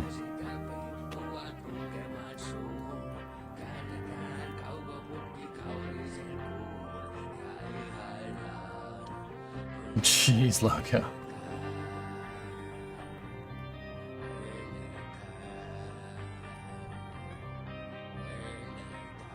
EVA is not for a few days, yeah. It's gonna happen later down the road.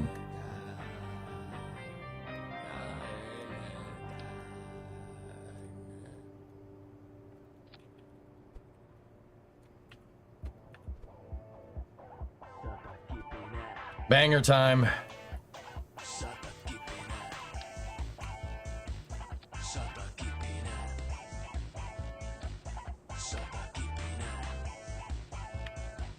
Just wondering, when NASA or any other public body issues private projects like Starliner or Dragon, so commercial partnerships, is there an external third party that does some kind of subjective safety checks? Office of Inspector General, OIG, and Government Accountability Office, GAO, yes. Yep.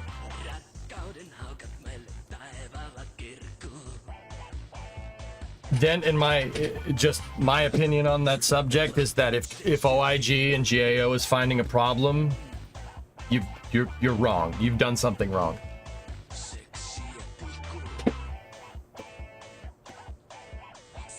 That's crazy. What time would be good to get on for the stream for launch? Midnight? Yum food? Probably.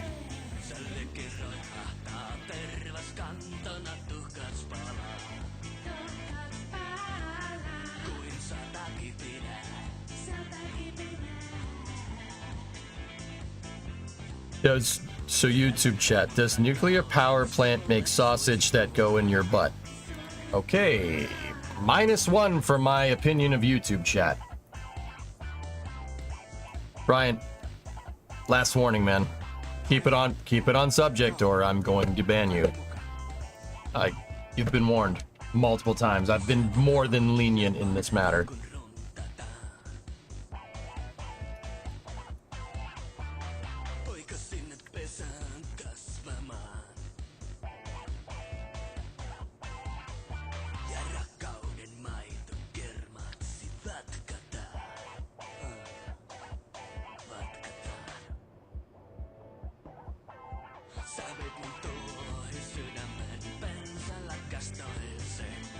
Hey Sharktails, what's up, man?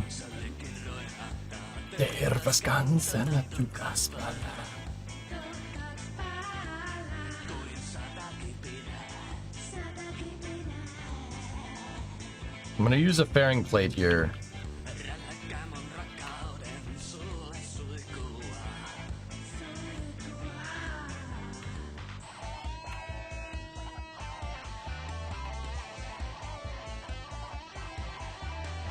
What I want this fairing plate to do is have same... Oh, I can't have same vessel interaction. Oh, yes, I can. Yes, I can. I changed the design. The fairing plate is going to be used for collisions.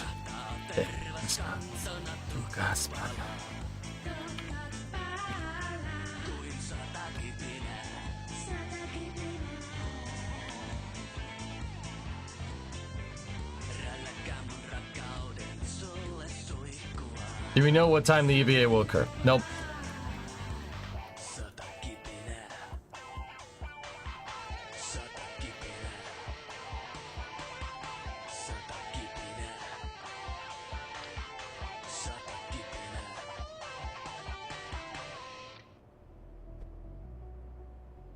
Täällä Seppo Kävyn tähkä.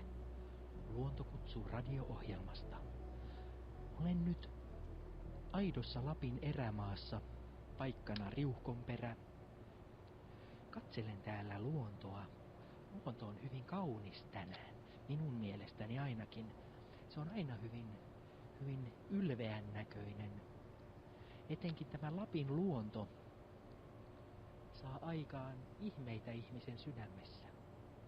Täällä on kaikenmoisia lintuja ja eläimiä, kuten kärviäinen ja rantaleepikko. Myös yksi lintu on vätviäinen ja Kruippa. What's the status or future of KSP? Kruipan tunnistaa. I have no idea, dude. Yeah, I don't know. I wish I had an answer.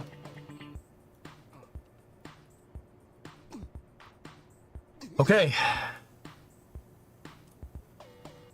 328 parts, 66 tons.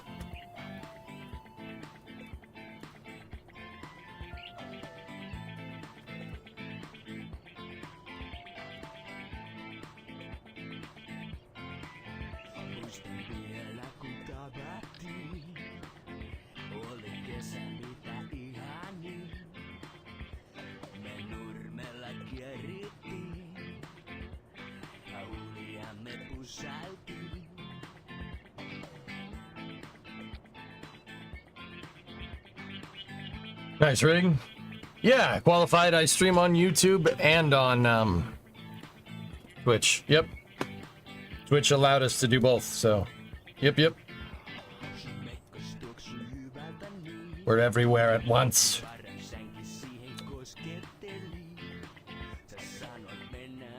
The new Glen playoff has arrived at pad 36 for integration. Playoff. Payload. Autocorrect. Okay, got it. Hey, Raymond, what's up? Watched the USDV VOD last night. The idea of bringing back modules made me think, how would you feel about an Apollo descent stage being brought back? Should they remain in place for history? Oh,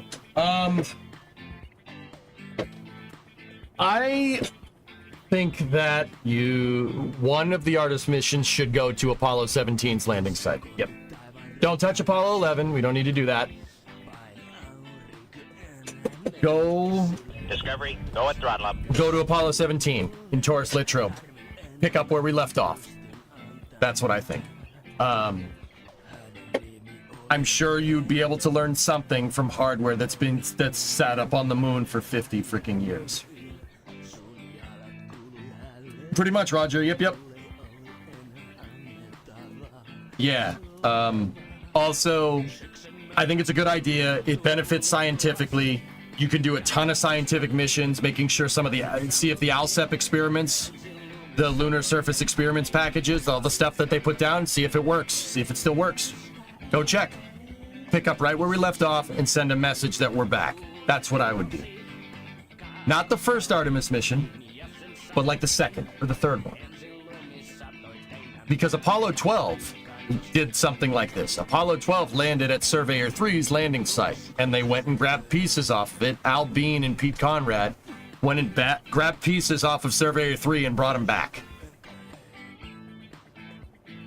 They used it to test pinpoint lunar landing. Why not do the same thing again? You have the laser rangefinders there. They're already there. You could use that as a datum to do basically requalify precision lunar landing. In fact, we should do this. That would be a really good idea. You're assuming they care. Yeah, well, this is based off of the entire premise that was kind of the point of the question. It's kind of a given in the question that they care. Like, we should do this. This is the stuff we should be doing. You got to meet Talk to Pete in the 70s, Roger? That's cool, man. I don't even think, Raymond, that we should grab a, hey Ronald, how you doing? I don't even think that we need to grab a descent module. Honestly, try to power it up. That's it. Try to power the stupid thing. See if it powers on. I mean, I don't know what you do with it. The tanks have been inerted with pyro valves, so it's pretty much just a piece of metal. But maybe some of the ALSEP experiments. You know? That's a half-century science experiment that you have access to here. Why wouldn't you do that? Also, this is a little gross, so if you're eating something, stop eating for a second. I mean, the Apollo missions, the later missions were down on the lunar surface for 3 days. Ipso facto, there's bags of poop on the ground. They literally threw them out the window and then took off. Well, threw them out the door, not the window. Windows don't go down. but you get the idea. Maybe we should go look at that and see if there's microbial activity in that excrement. I know it sounds ridiculous, right? But if there is, I think that would be a very interesting thing to learn about, human habitation on the planet and on that celestial body in the future. There's a lot of stuff to learn. You can learn a lot from poop. I hate saying that. It's a really weird thing to talk about, but it's true. There's good scientific potential here. And, everybody says, oh, it's dead. Oh, the flag's been bleached white. We're pretty sure. All right, cool. They were pretty sure that Starliner was going to work, too. They were pretty sure that Orion's life support systems would be adequate. I don't believe you. I don't believe a word you frickin' say. Frick off. Let us do it. Message of the day, you can learn a lot from poop. Hey, you could tell what an engine's doing just by the car's exhaust. Just saying. Why are humans any different? Viisas koira. Olipa kerran koira, joka oli I don't know, Aquas. tiensä mielestä viisas. Jos tälle komensi, että istu, niin tämähän sitten istutui. But yeah, Raymond, that's if you're wondering, that's what I would do. Ja jos tältä tassua pyysi, niin sitäkin se osasi tarjota. Ja taas sai makkarata hurttaa. Jopa maahan se rupesi makaamaan kun käskettiin. All right, that's enough finish. Give me 1 second, just changing up the song.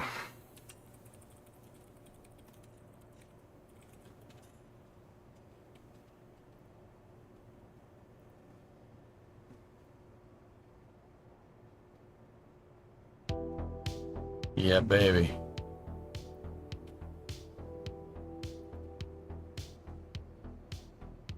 Why have super chatting? I'm not partnered, William. Wanted to kick you something. Yeah, I'm not partnered on YouTube yet. I gotta get that the watch hours up, dude. But yeah, should be soon.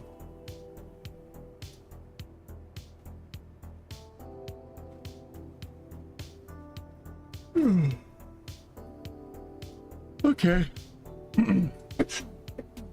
Shall we try this?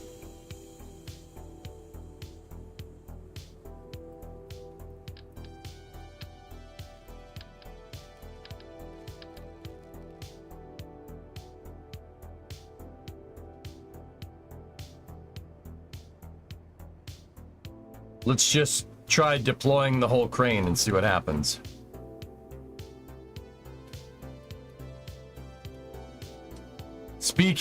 Speaking of engines, I saw the Ford Cup on Flame Trench. Do you have any project vehicles?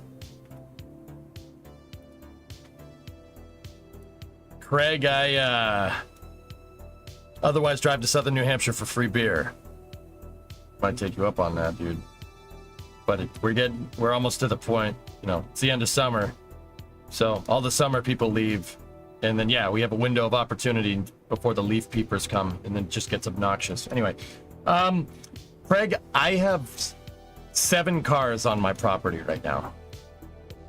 Most of them are Fords. My current project isn't a blue oval right now, but I did build that red truck on stream. I built it on stream. That's a 59 F100. It's got a 302 in it. C4 behind it, 9-inch rear end, 370 gears. This thing is a Camaro that I'm working on with a viewer friend of mine. It's his car. It's Ernok's car over in Twitch chat. This thing is a 305 with a T5 behind it. It's a 305 with a 5-speed. Kind of a rare option for these cars. But it has a full tubular crossmember, full QA1 suspension kit, upgraded sway bars, upgraded trailing arms, upgraded coil springs. It's got coilovers all around. And I'm just finishing up on it right now. I just got the whole front bumper back together.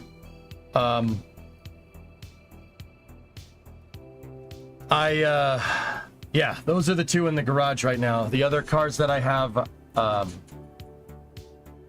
an 87 F350 with a 460 and a C6. That's my buddy Ernok's car, or truck too. We road tripped across the entire U.S. towing the Camaro from San Diego to Boston. I streamed the whole thing. Yeah, it was fun. Like a dash cam and inboard cameras and stuff. It was cool. It was a fun time. We did that in June. We got the Camaro and that truck here. It's a 87 F350 quad cab long box dually with 460 and a C6 with 410 gears. It's got a Sterling 1025 rear axle in it. That's Ernok's car too, but I've been taking care of it.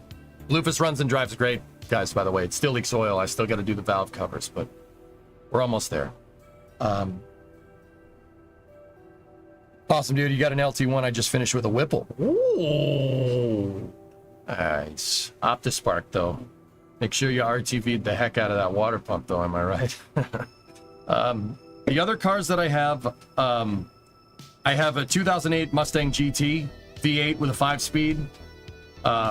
That's my daily driver. I don't drive it in the winter. What do I commute? All right. My wife has a 2020 Fusion 2.0 turbo all-wheel drive. I just do the maintenance on that thing. I don't modify newer cars. No, thank you. I have a 97 F250 HD 4x2 with a 5.8 and a 5-speed with a 1025 gear in the back with 410s. I also drove that, stream driving that truck across the entire United States. I bought it from a company called Hoonigan because I knew people that worked there. It was on their YouTube channel on a show called Scumbag Labs. I bought it and I fixed it. And then I drove it across the entire country. The wheel came off in Oklahoma because the welded diff decided to unweld itself. That and a combination of loose lugs, pretty much, yeah, tire flew off in Oklahoma. Had to get new lugs pressed in. Drove the thing, made it the rest of the way. No complaints from the engine, no complaints from the transmission, no complaints from anything else. I still drive that thing. I still have it. I drove it yesterday. I just fixed it. I took all the spray paint off, guys. It's white. Yeah, you guys saw that. I got all the spray paint off of that truck. It had 4 coats of spray paint on it, on the cab. Yeah, I just take care of that thing right now. But yeah, V8 with a 5-speed and an F250 is super cool. And then the last car that I have is a Dodge. It's a 69 Coronet. It's a Coronet 500, 4 doors, 318 with a 904 in it. It's got a 7 1/4 rear end with some crappy highway gear in it. Yeah. Yeah, I got a problem. I got a big car problem.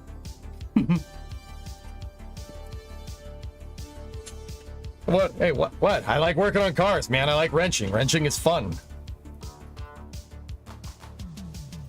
It's a good time. Anyway, let's see if this hunk of junk works. That's enough to keep a shop there busy. I'm in the garage wrenching every day, dude. Because, yeah, that is one thing that past EJ didn't really realize. You have all these cars, and I love all my cars. And we have some of Ernok's cars now, too. Maintaining a fleet of 7 is hard. That's a lot of work. That's a lot of work. But yeah, you ain't kidding, dude. Every car is operational, except for the Camaro and the Coronet right now. Every car is operational. Yeah, they all work. And even the ones that don't work, the Camaro and the Coronet, they still run. Insurance would kill me. Some of them are not insured right now because they're not on the road. The Coronet is not on the road right now. The Camaro and the F350 are not mine, so don't have to worry about that. But yeah, insuring everything else, yeah, kind of sucks.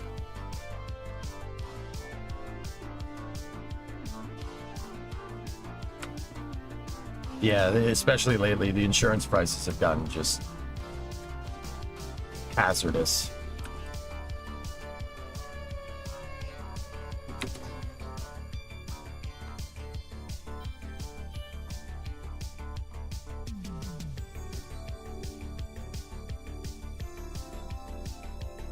Okay.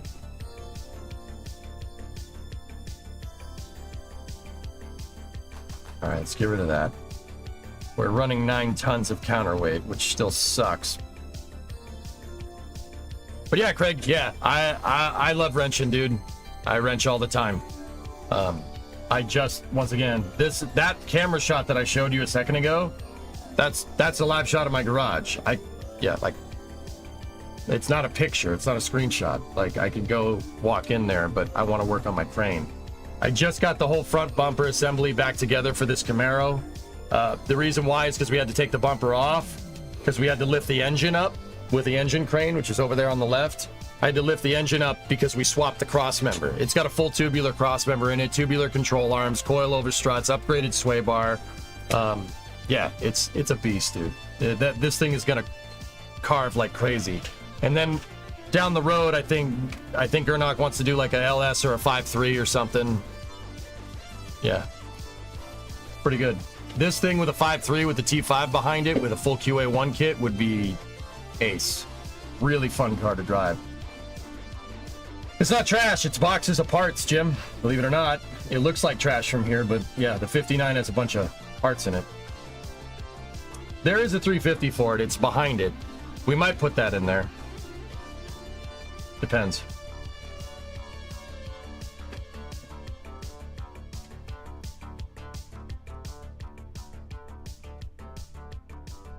Anyway, all right, crane, let's go.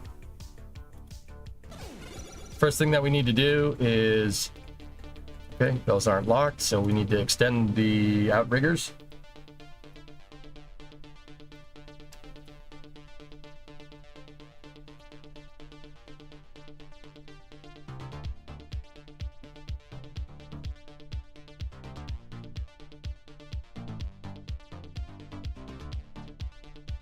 William, that's normal. It's supposed to do that.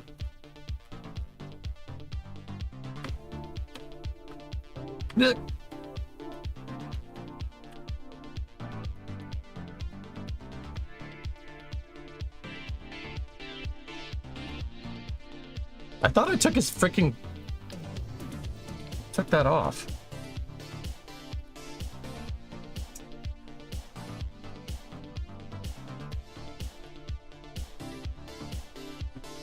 Yeah, we're bending right there.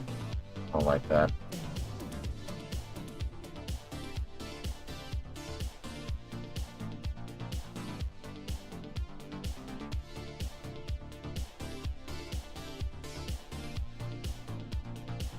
Okay, so what we got to do, lock that out. Lock that out. Lock it out again. Lock it out again. Now we go over to the jacks control.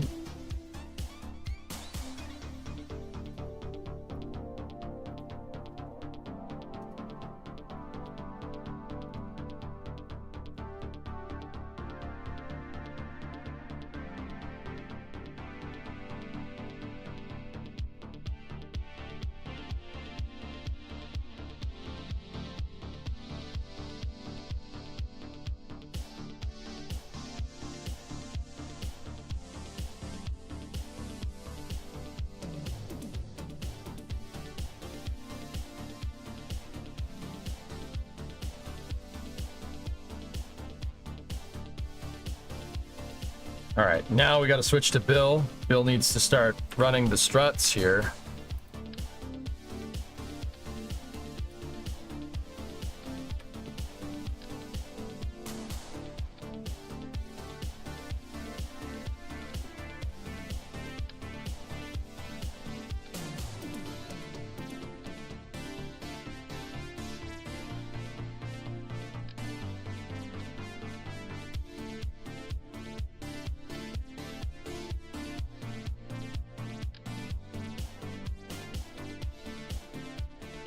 Something up there on top of the crane isn't happy, but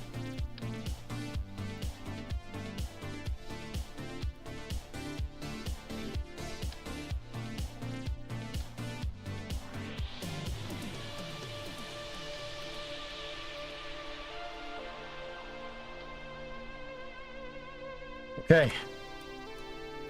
Rigging struts are in position. We can go for the full yak. Hey, Cartoys, 104-month resub. Thank you. There we go. Let's go. Lift up off the ground, baby.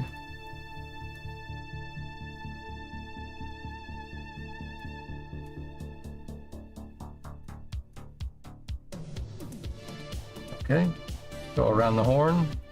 Start locking this stuff out.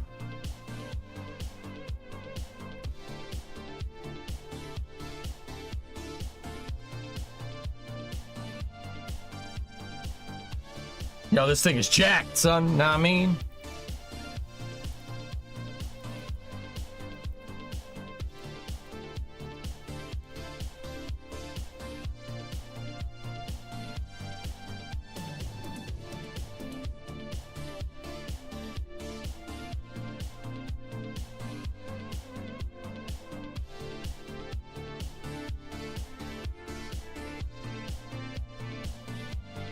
What can will it lift? I don't know. I just built it. I don't have that answer for you yet. This thing should be able to lift up some pretty big things.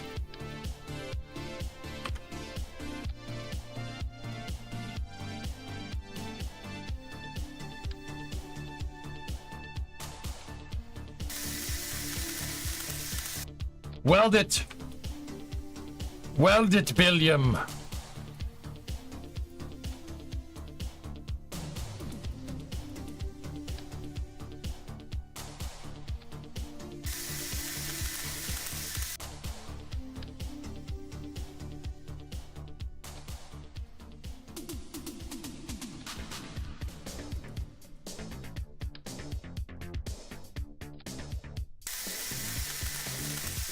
I don't know why he's laser zapping these things all of a sudden. He wasn't doing it before, but...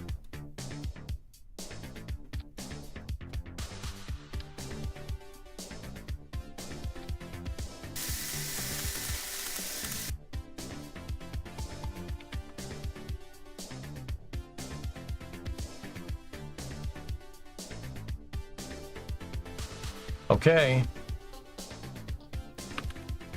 We're in position.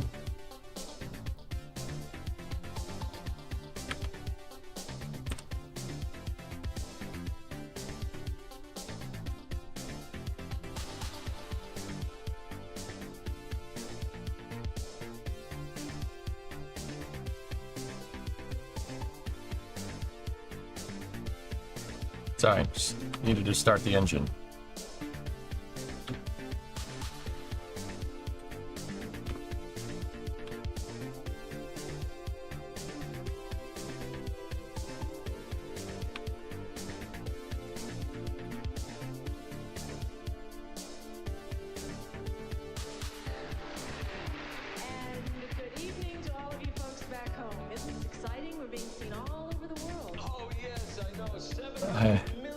Probably should have given him a way to get up there, huh?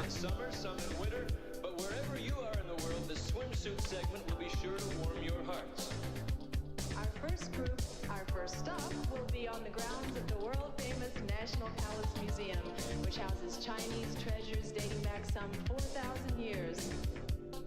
Close enough. Okay, cool. All right, so...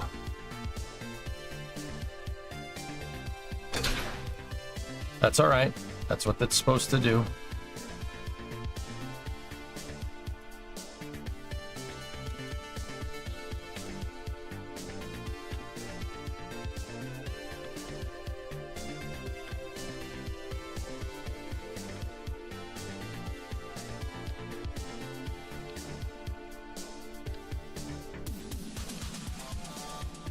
Okay, we needed to remove those struts. That's how I intended this to happen. Okay, now take these. That's way too fast. Okay, maybe adjust the traverse rate so that doesn't do that, EJ. There we go. Yeah, the ladder, the deployable ladder is still from the old design rate.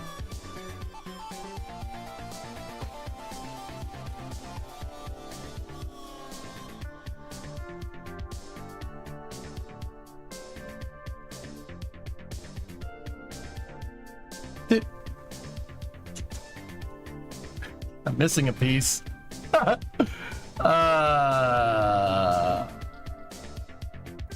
Where's the hydraulic that's supposed to push the boom up? Where did that go? I guess we could test the rest of the procedure here, but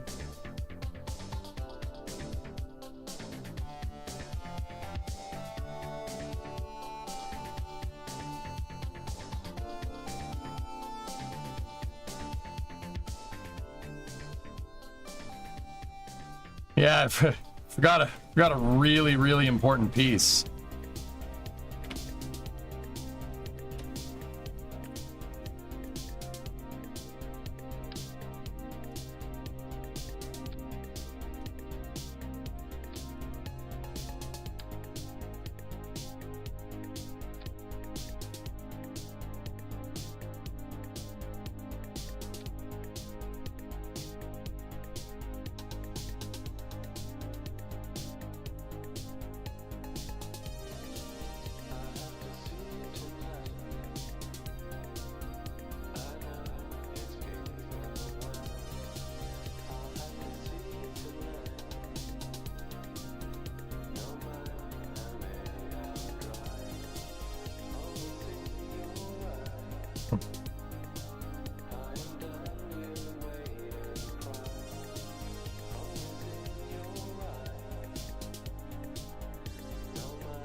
That shouldn't be taught like that, or slacked like that. That's no good.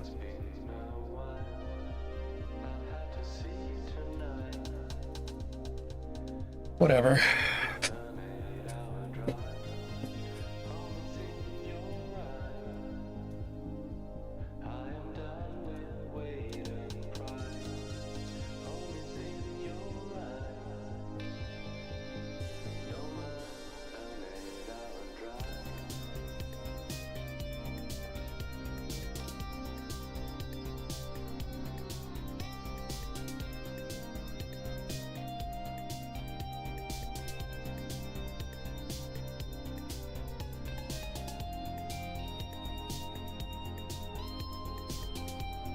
That ABL update is brutal. Oh yeah?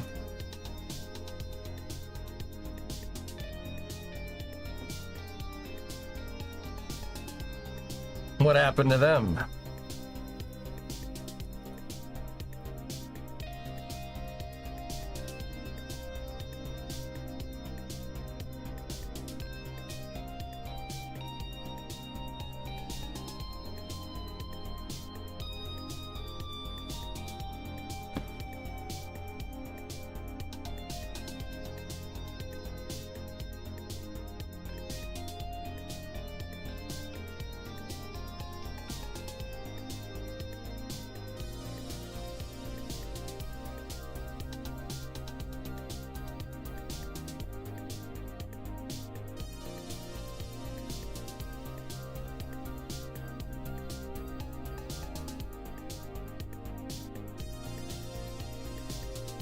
There was an update on the static fire wreck. On the static fire that wrecked the pad a little ways back. Okay, I got you.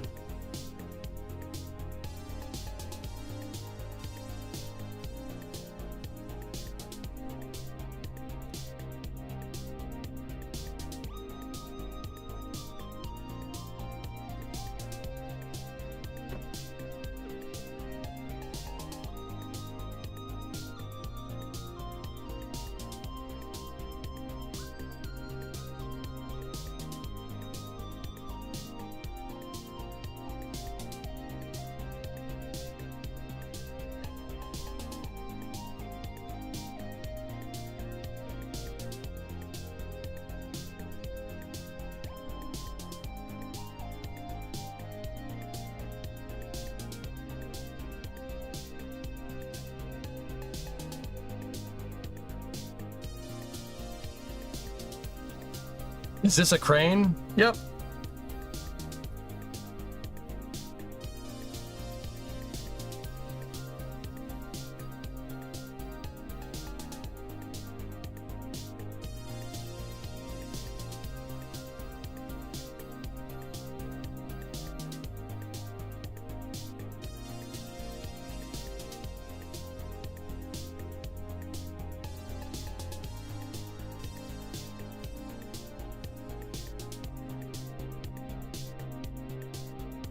Very impressive. Thanks, Damien. Yeah, I like to do dumb things in Kerbal.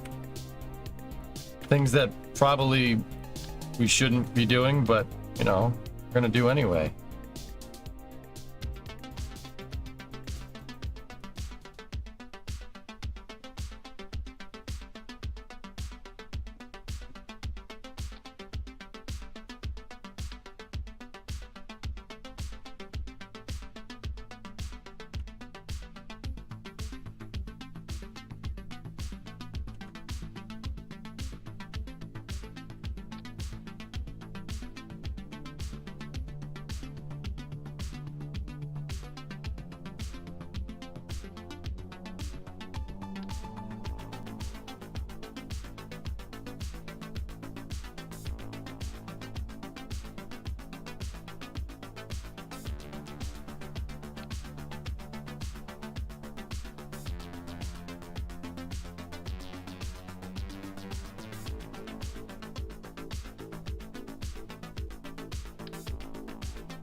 I wish I had, remembered to,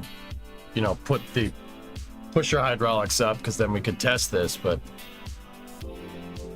You ever tried doing some of these functionally accurate builds in RP1? No. Maybe in the future.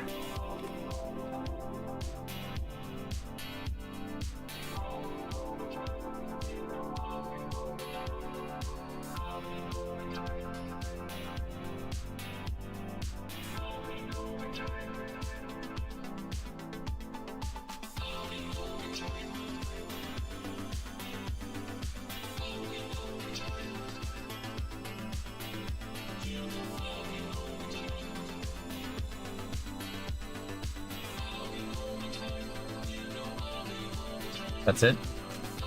That's all we're gonna get?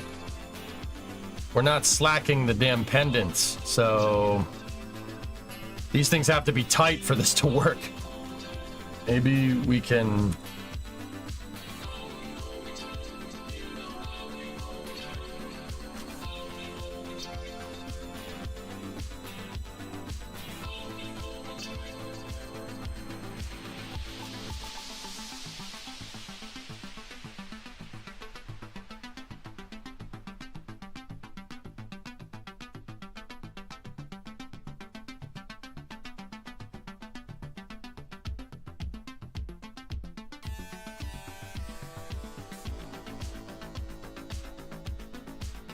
What are you building, suspension bridges now? Something like that.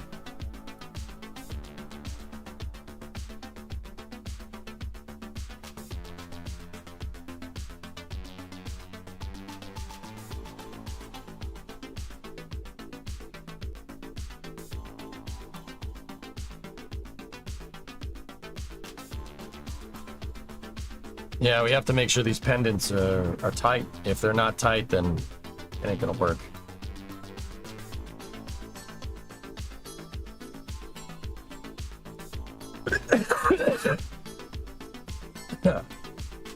Excuse me.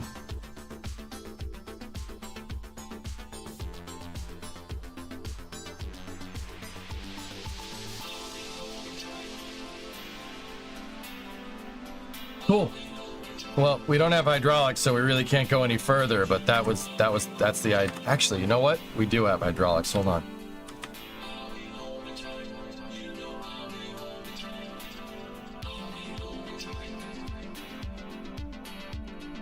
I can use my cable.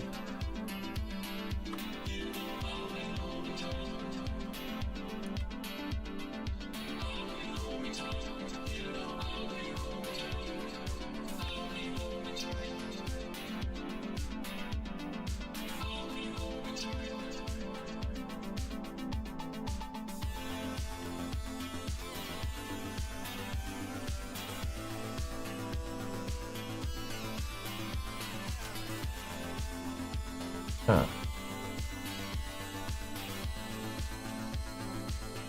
Hinges are holding.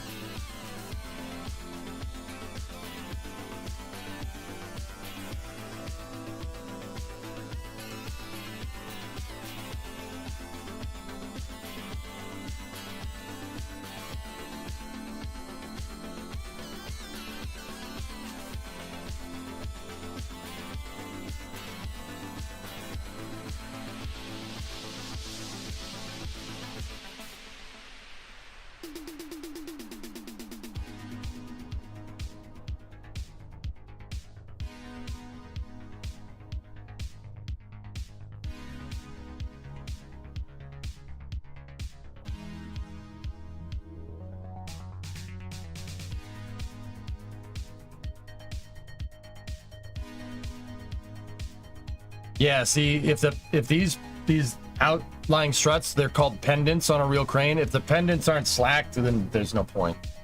They have to be pulled tight. If they're not pulled tight, then, I mean, maybe we could, like, tension them by doing that.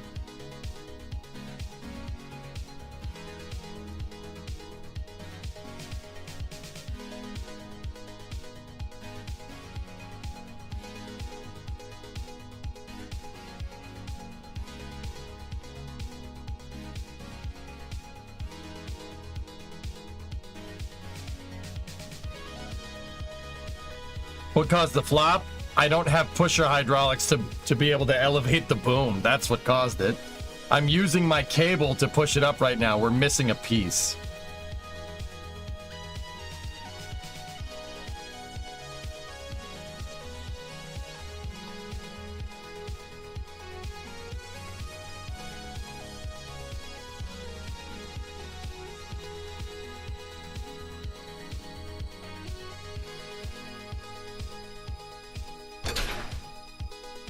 There's also phantom struts in here.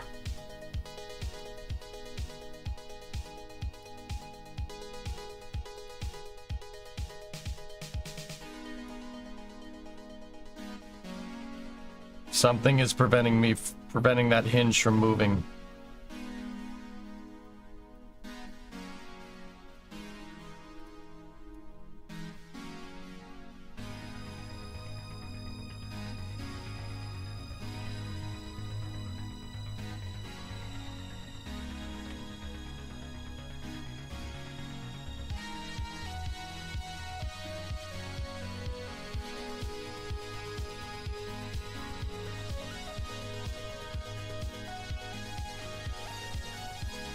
Shut the I-beams to the SRB.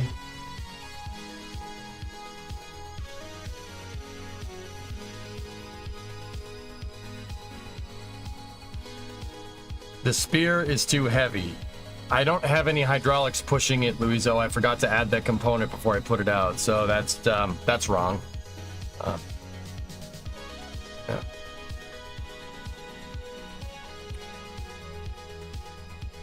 I didn't put any hydraulics to push the SRB up in the air.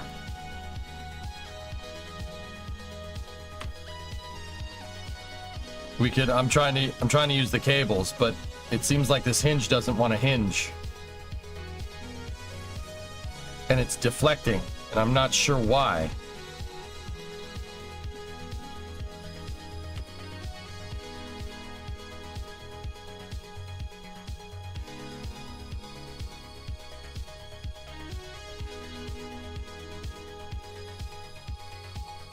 See, the whole boom is bending.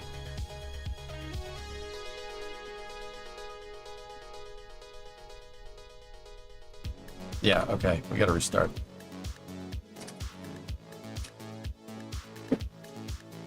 Yeah, it happens.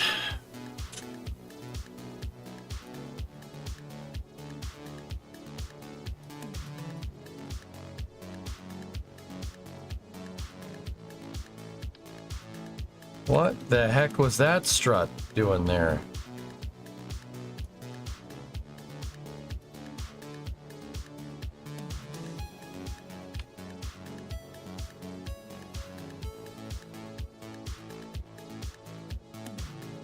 You know what? Just get rid of the fairing plate.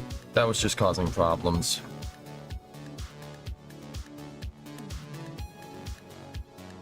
There's definitely a stranded strut somewhere.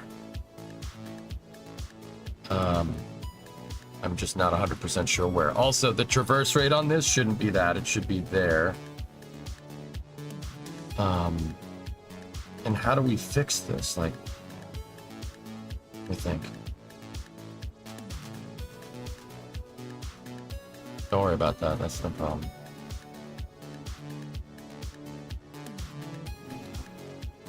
All right, those pack struts, I didn't like that. I didn't like those at all.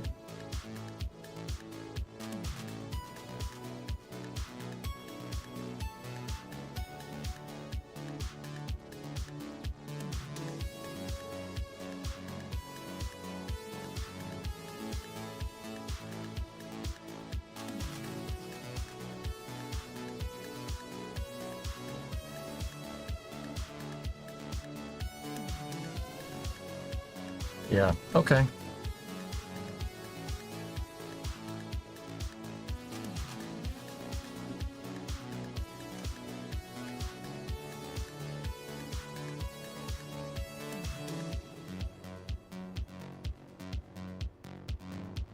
We can do this in a better way.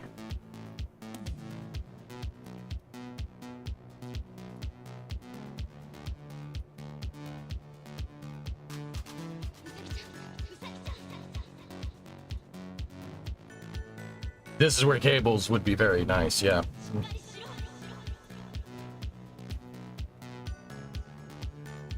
Good luck with Ukraine. All right, other side. See you, buddy.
I don't know why I took the hydraulic off. I can't remember why I would do that, but I think I thought I wanted to do a double hydro, but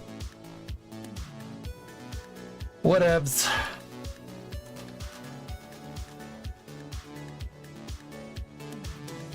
No damping, high traverse rate, and now at the end of this, I just need one of these.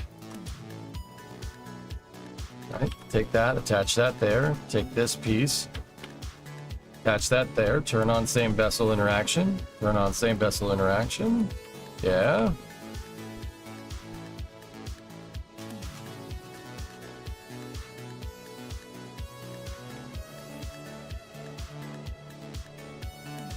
Pretty close. All right, let's get some struts in mirror symmetry here from there to there. There to there, and then struts in 4x symmetry here, going to the base plate, and then I'm going to strut the main plate here to the frame rails of the truck. No, don't do that. It has to... don't do that. It has to pivot. That's not a good idea. We can move struts all the way back like that. The ladder needs to be bigger. Super heavy crane looks good. Thank you. Thanks, man. I'm also going to move the command chair back a little bit. I'm going to move it over one so Bill can like walk around here so he can attach the pendant struts. And then we got to go here. We got to go to boom angle, select that, target extension, open up the window, go here like that, make that go up there like that. Good, good. Make sure that that does the thing. It does do the thing. It indeed do be doing the thing.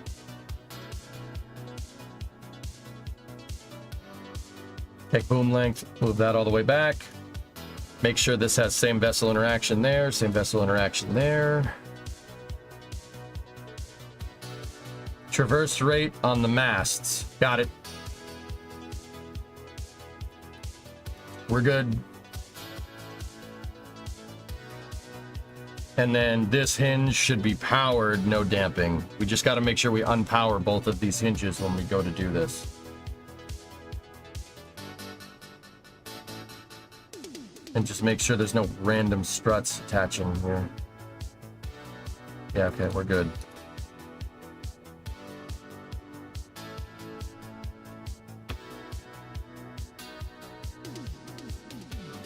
All good, Hip. Thank you for keeping an eye on me, dude. I appreciate it. I don't consider stuff like that backseating, dude. You know that. We'll tie that right to the hinge. That thing's got to be all super strong like.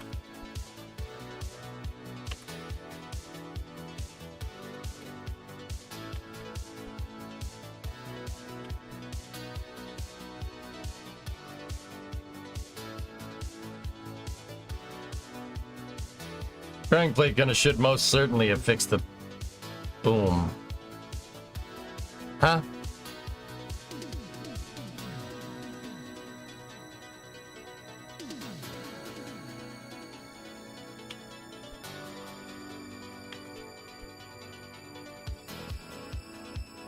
Before attaching the pendant struts in the back, deploy the ears to like 75, 80 degrees, so when they fully deploy, they will take any slack out in the struts.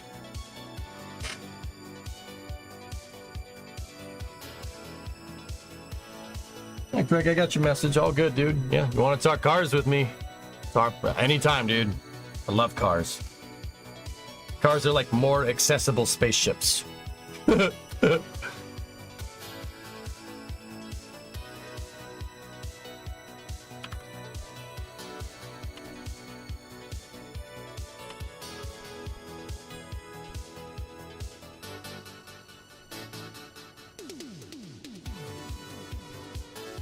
Would Starliner be the same diameter as Vulcan? Yes. This is Team Crane, that's right.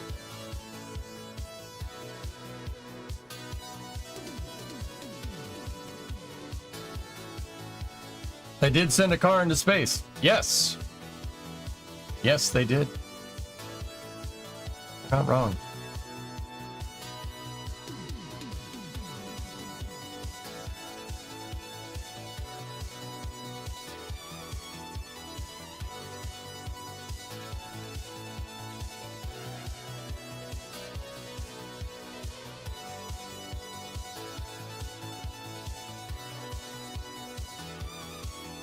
There.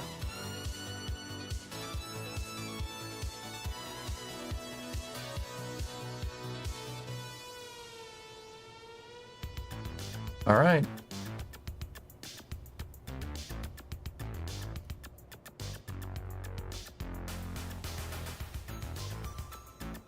I'm going to just test the boom here, guys. I want to make sure the boom is working.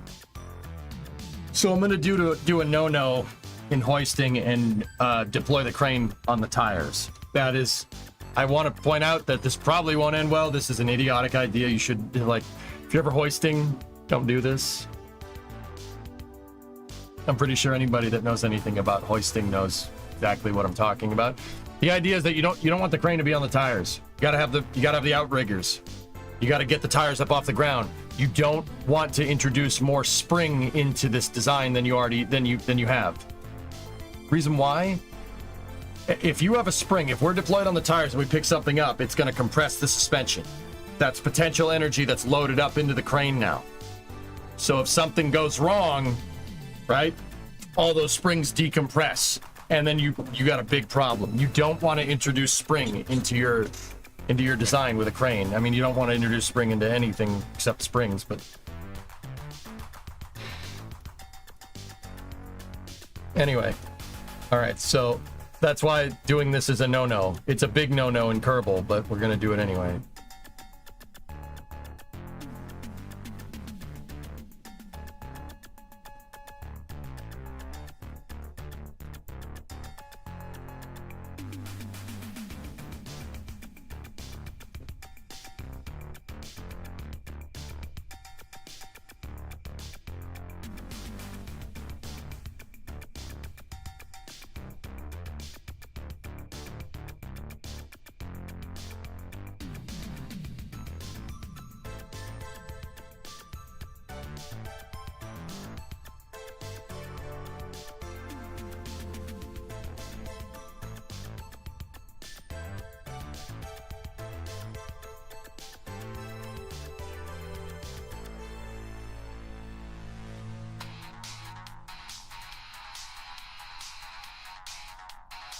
So Raid, I liked your idea, but one thing that I'm going to do is I'm going to move these back just a smidge.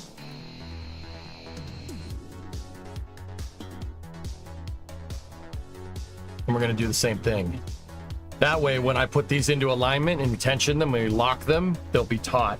Same idea. But actually, it might be better to do it with this.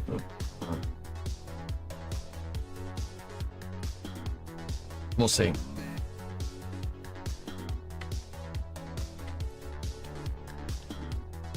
Nick.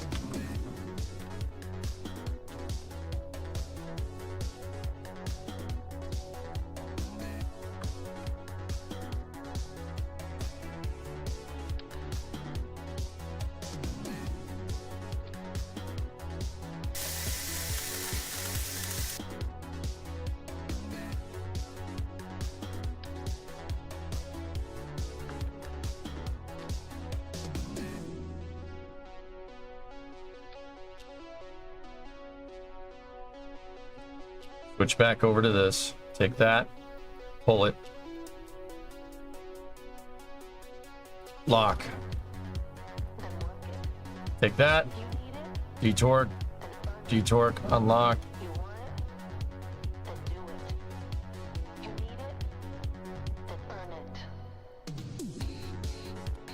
See? They're in tension now. Perfect.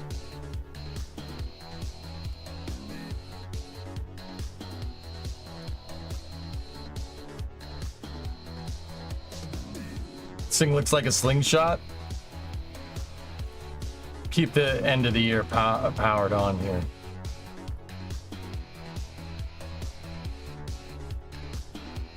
And put damping in so we don't bend them too hard. Okay, cool. Let's go through the boom operating procedures. Discovery, go at throttle up. One thing, sling launch? Oh, jeez.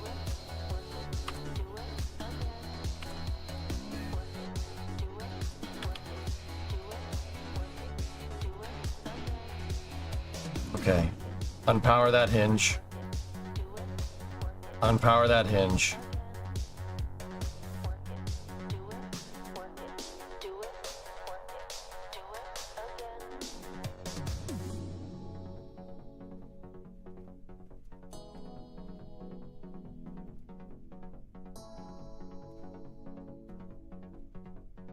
Yes.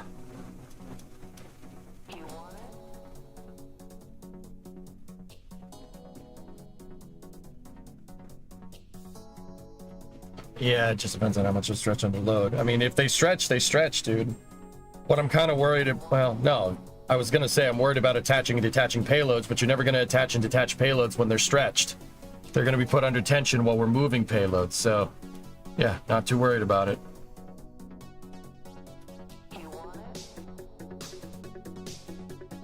I'm not sure how we're going to do the boom part now, though. How are we going to attach those front pendants?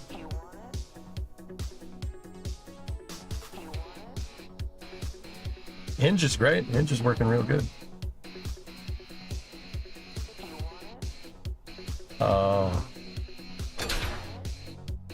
It's fouling on that.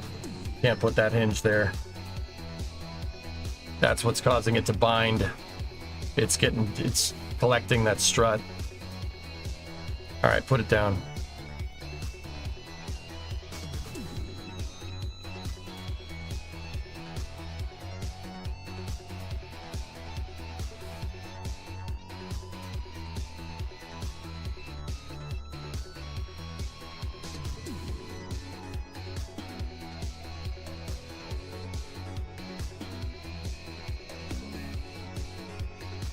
I've heard nothing. Nothing about spin launch, no.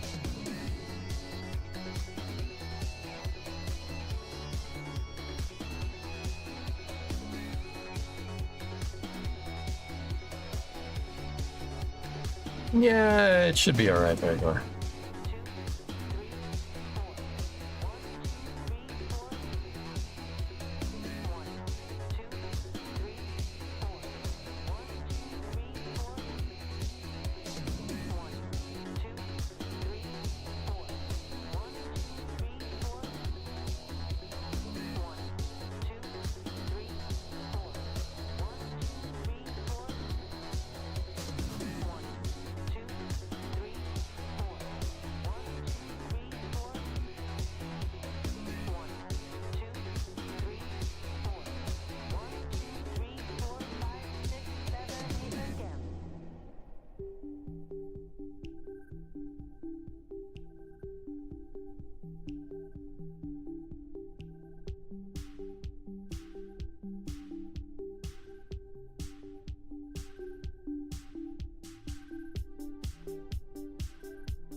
That pin is struggling.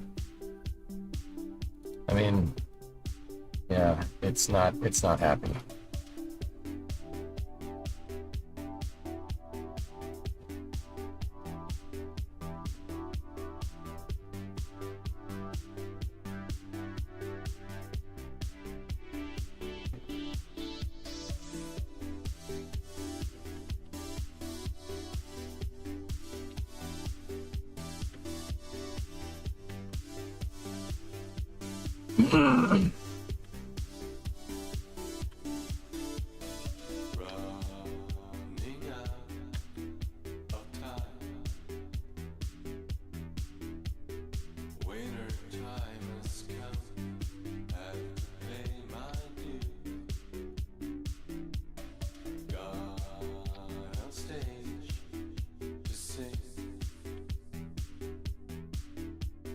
Just the thing I thought would get behind your lines.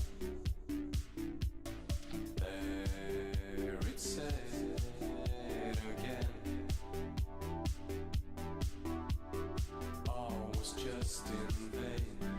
Had to leave the table made. There it said again.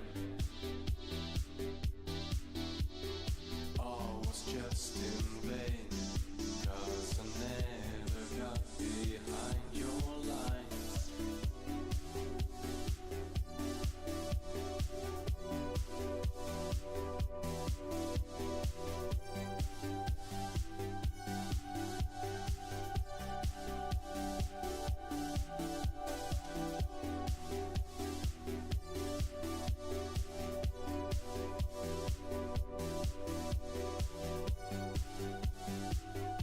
Yeah, we need to restart. Tranquility Base here. The Eagle has landed. Hello, this is your August update from Aerospace. This month we started testing our new launch vehicle, the garbage launch system. We plan to take trash and use it as rocket propellant. Why use water when trash is even more readily available? On stage to sing. You're just the thing I thought would get behind your lines.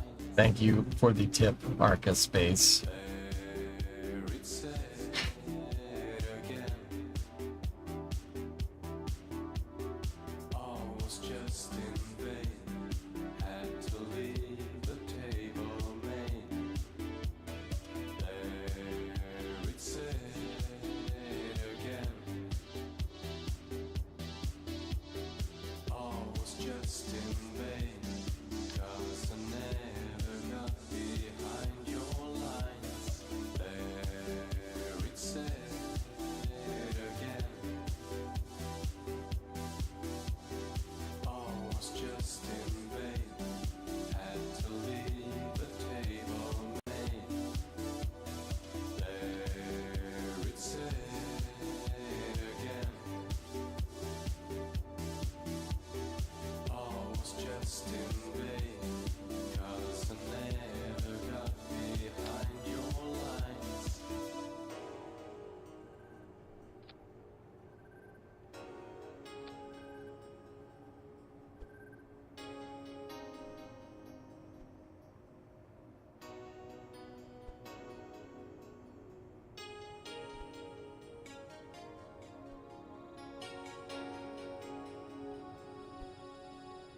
No, it can't, John.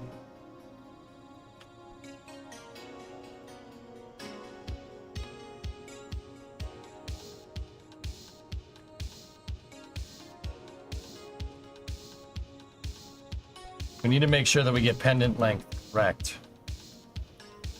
Just trying to figure out what the right way to do that would be.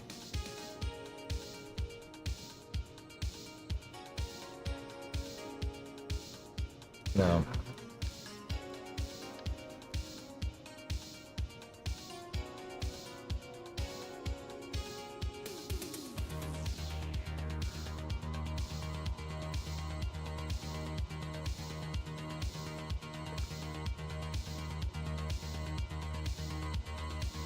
The only solution is to tension this stuff. which is fine. Do that.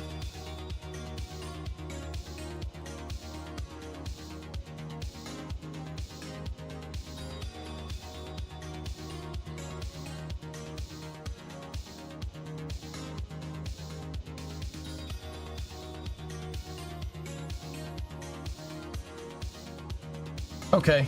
I took out those struts that were causing binding. And I think we're good for another test here. Thing's actually holding up really well, to be honest with you. It's pretty damn good.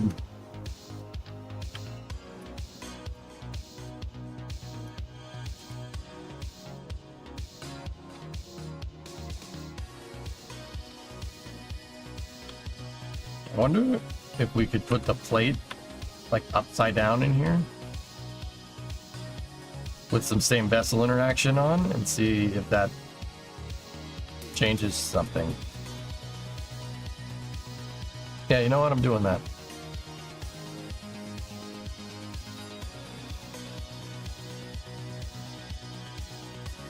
I see why they why Liebherr, for instance, would carry it like that with the boom out back. I see why they would do that.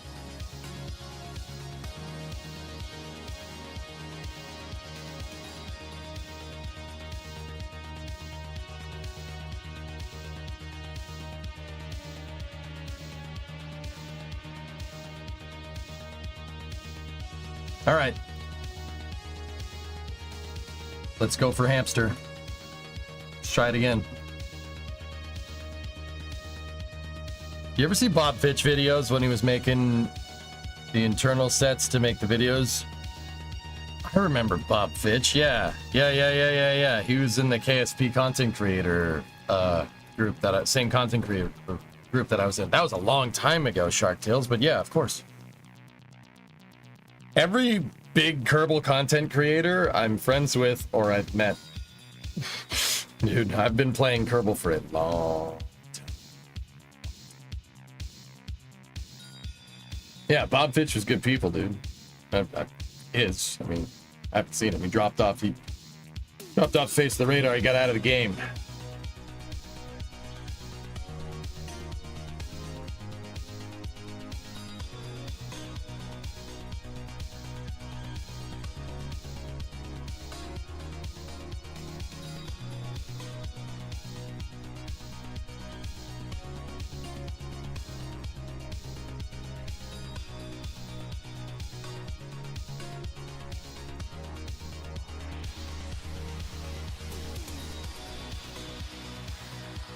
Something is not happy there. Yeah, there you go, Steve, right? Louis, I'm always amazed at what you make in this game. Oh, thanks.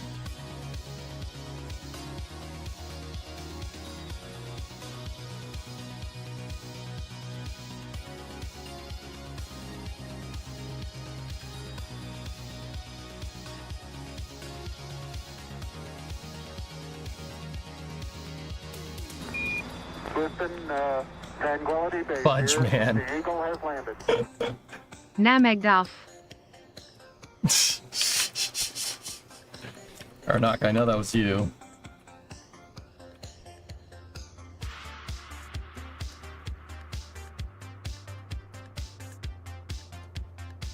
Polaris Dragon just rotated down.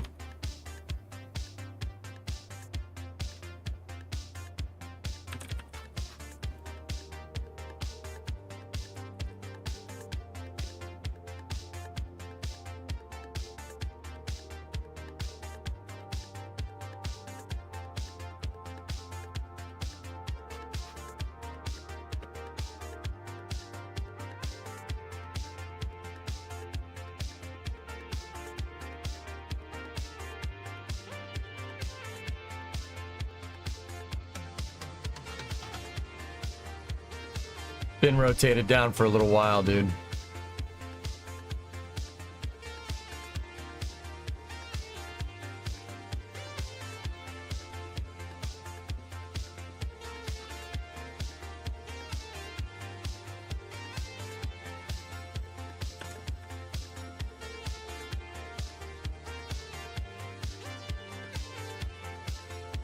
Hang on, I'm trying to see it.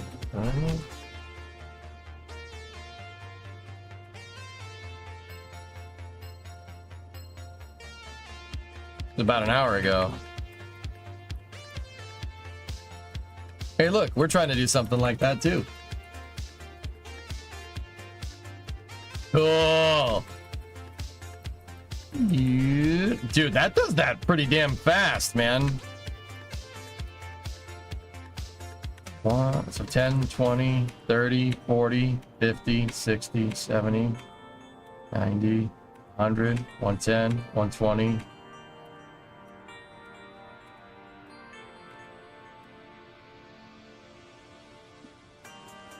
Less than 3 minutes? Wow.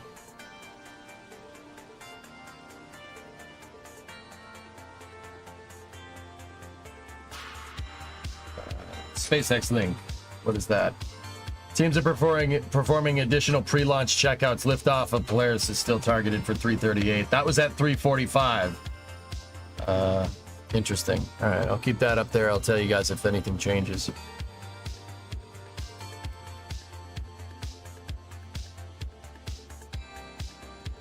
Question about Polaris. What time will they do the EVA? I don't know. Don't have an answer. They'll let us know as soon as they have an answer.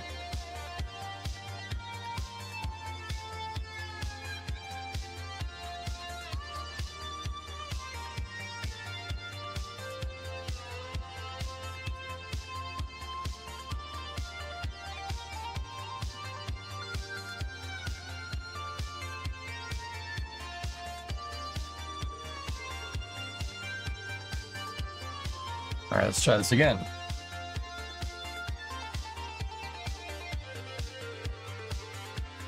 Oh, yeah, Shark Tales.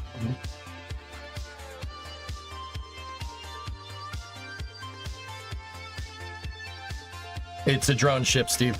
Yep.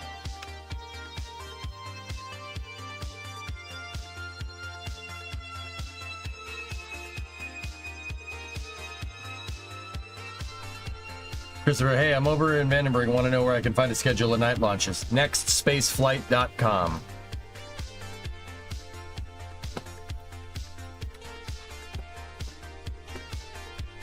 I posted the link in chat.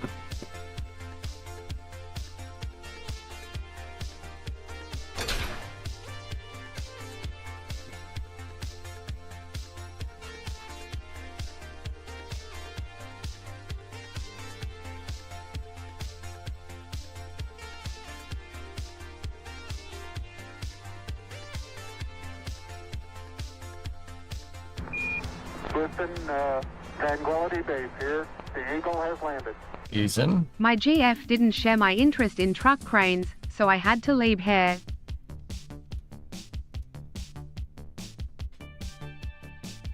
Oh, yeah?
Gotta be an auto strut or something that's screwing us up here.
We're binding. Not good.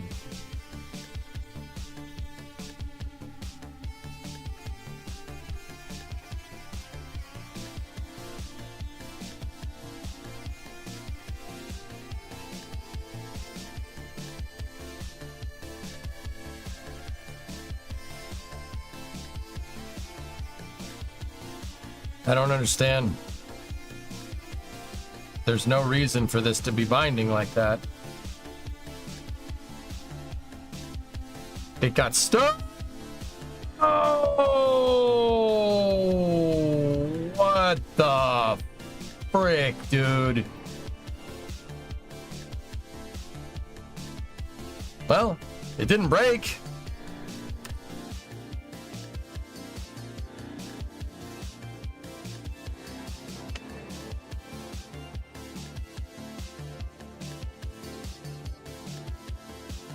Why was that rotated?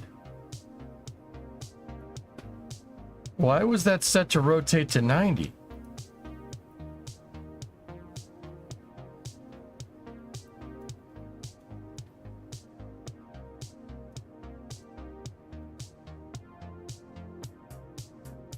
That's weird.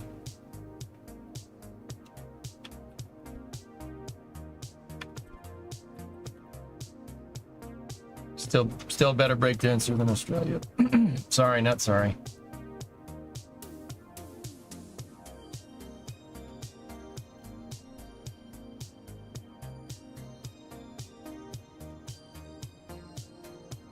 No, that's fair. Commence jiggling. I like jiggling. Commence jiggling. This thing really hates me, dudes.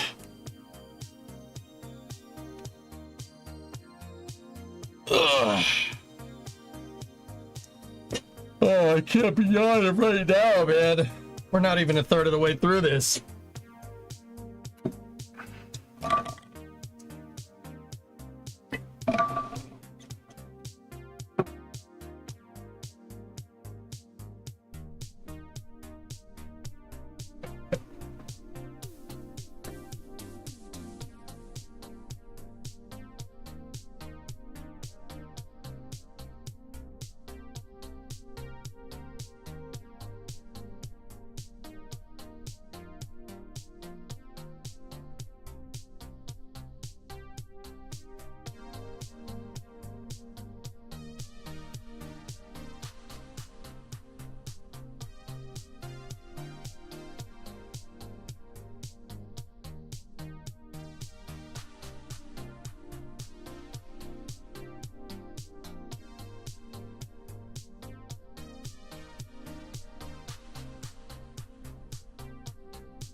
You can do that in the debug, cats.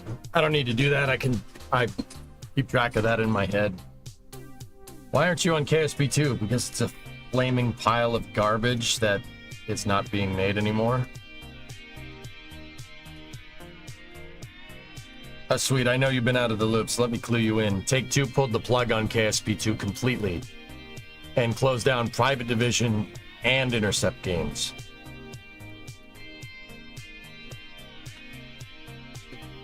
I hate talking about it. It is an extremely sore spot for me. 20% probability of violation for Polaris Dawn. Okay. Yep, fired them all. It is a very sore spot for me, and I don't like talking about it. Go research it on your own time, please. I'm serious, man. How that went down, I got a lot of problems with it.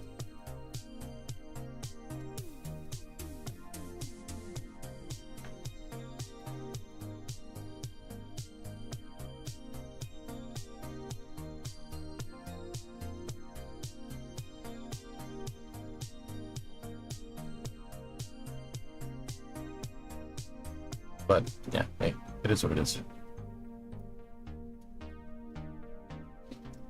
Couple of project picks for you. Cool. I'll check them out in a little bit.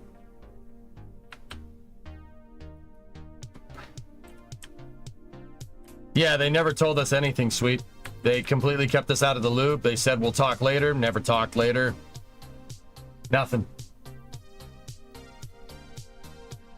We fell for the runaround, and I'm not happy about it. Yep.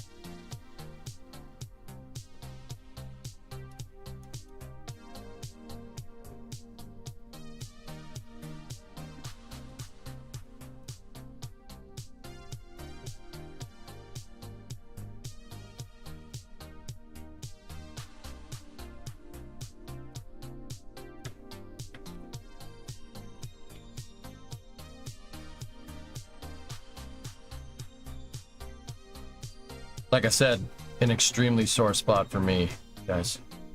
Considering how much I have riding on this game, it's only my job security, whatever. Whatever. Who cares about that?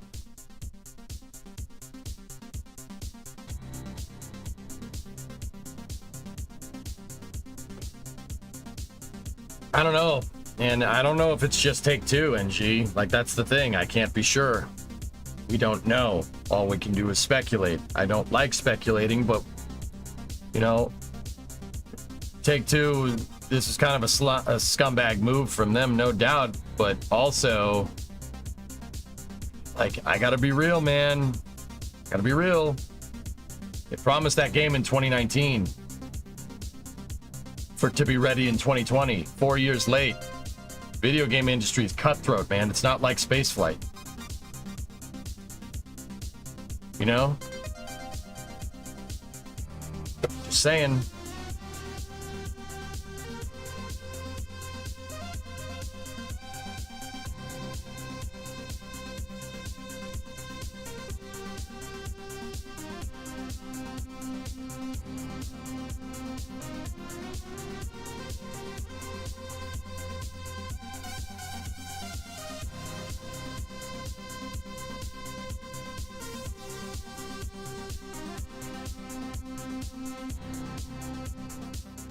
You know, I don't know. I don't know which way it...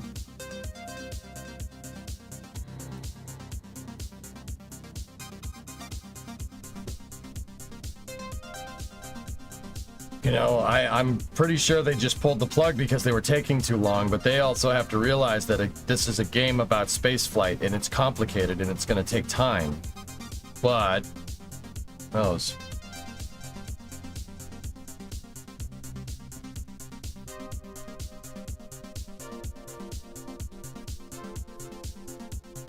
Anyway.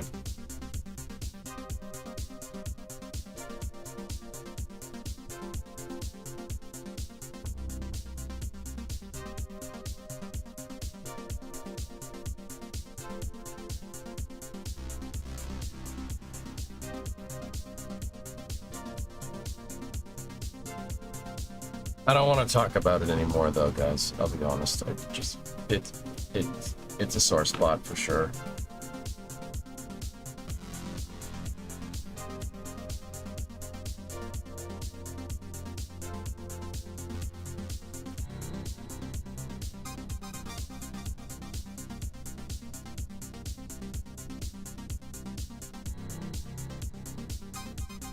I can't figure out why this thing is acting like it is. Crane looks amazing. Thank you.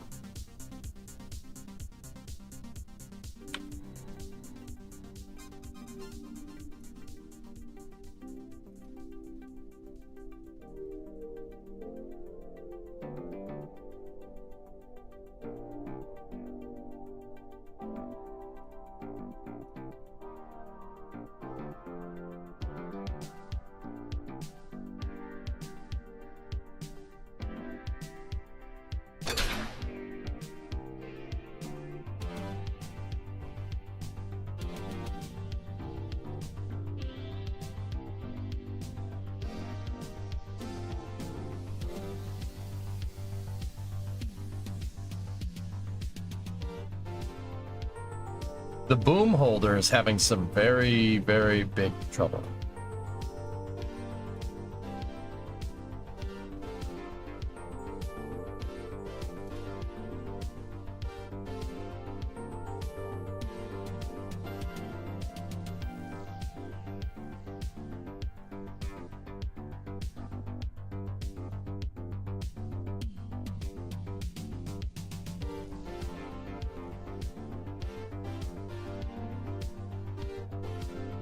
Like it's having a lot of trouble getting past that. It seems like something is strutted to it.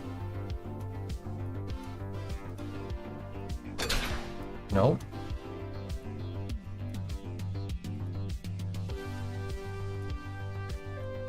Are the hinges powered?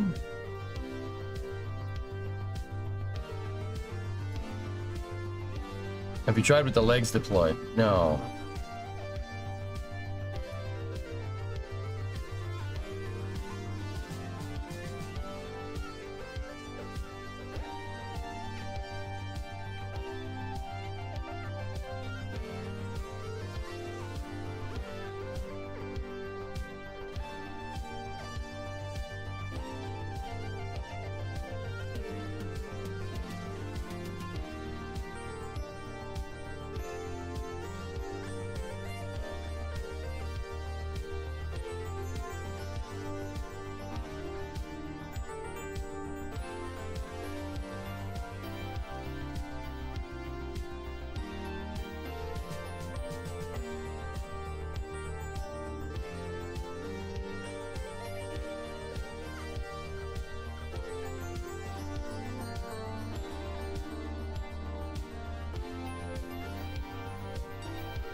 Visualize auto struts? I don't think that's going to help us, but all right.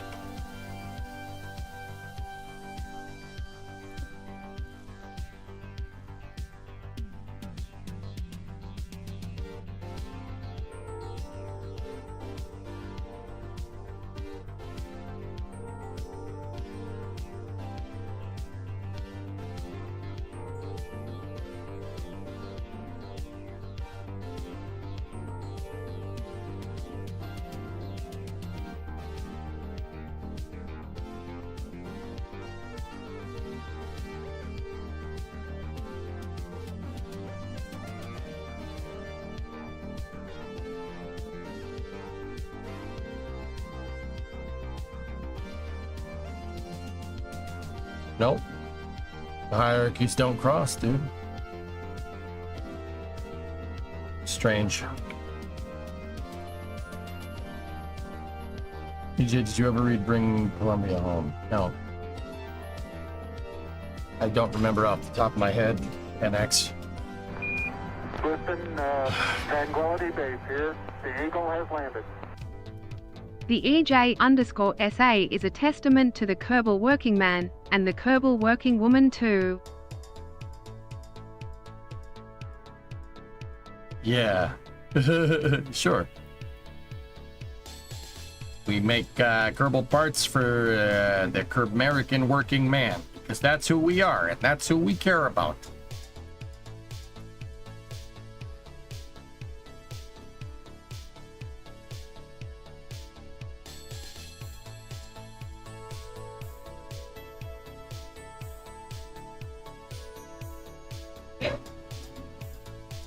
Hey.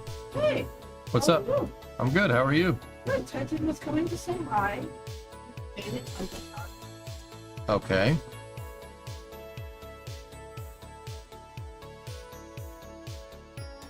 Everything good? Yeah, no, I thought for a second I thought you were offline because the screen in the garage is like on your offline screen, so I was like, did I really come on here after you ended? Like,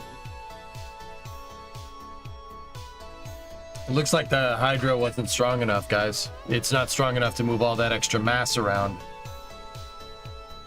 hey, don't pop. See, look how excited Chet gets. I have to bring him. Tato! Hey, get over here. He's the boy. Come here, boy. Come here, boy. Hey. Hey. Hi. How you doing? He's like, I don't want to be here in here. I don't want to be in here at all. Yeah. Sorry. That's okay. We just want to see Daddy. We like Daddy. He's like, I want to go outside. Let me play. You bought me all these toys and I need to play. All right, babe. Well, thanks for checking in. Love you too. I'm fine. No, I'm good. You know where to find me. Okie dokie.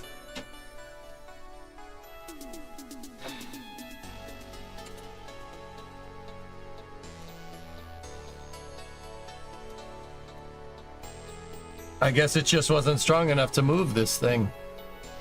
Pretty puppy. Thanks, Brandon. I added it to the overclock and now it has way more power.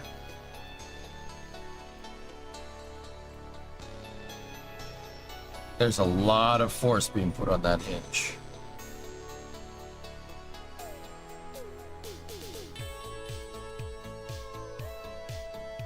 Yeah, I guess that boom is just really, really, really, really heavy.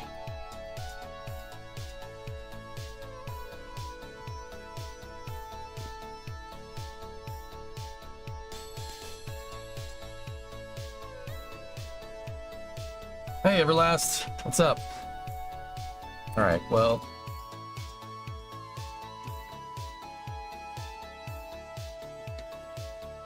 Let's try this. No, we can't because the yeah, that can't be like that. Hold on. I gotta just do this from the start, dudes. So go into action groups, select this.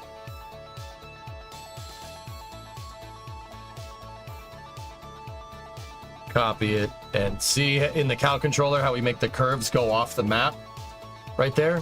You can get stuff to be like way more powerful than it is, the hydraulic components. We call it overclocking, and it works. It's pretty good. Now my holders seem to be doing frick all right now, so should probably figure that out.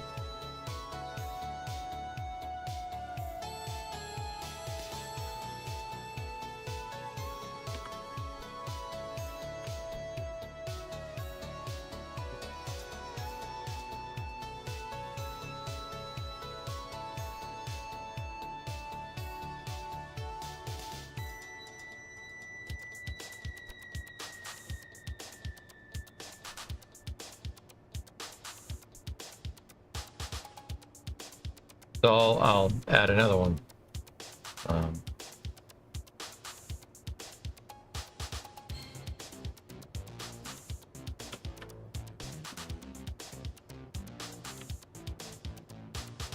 We'll add those ones.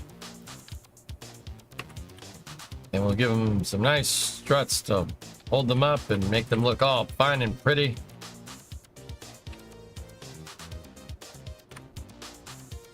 Look at that. It looks great.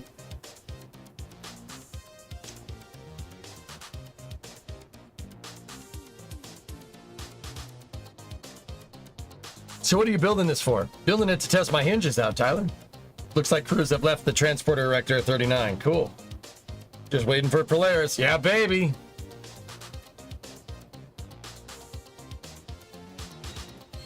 All right, so now that thing's overclocked. So now we know we can go through the operations here. Yeah.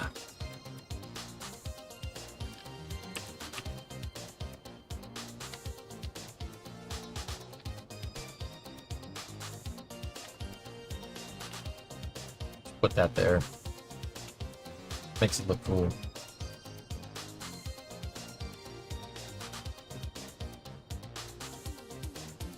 Have you ever heard of the engine in Lamborghini's Huracan's successor, the Temerario? No.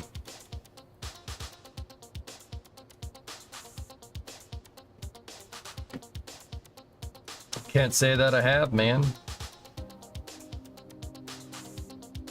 Twin turbo 4.0 V8, 10,000 RPMs.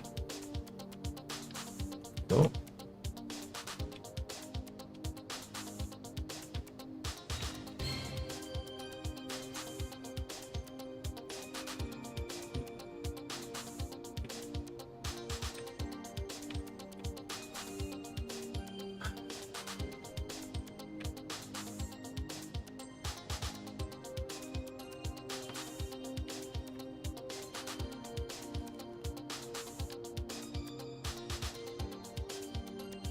Sorry guys, I'm kind of locked in on working on this crane right now.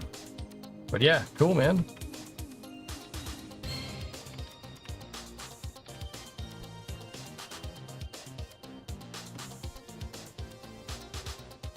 If we double up these hinges, we can use them to tension. And that's what I think we'll do.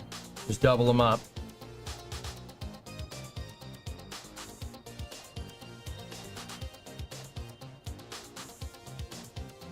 Hey Ryan, what's up, man?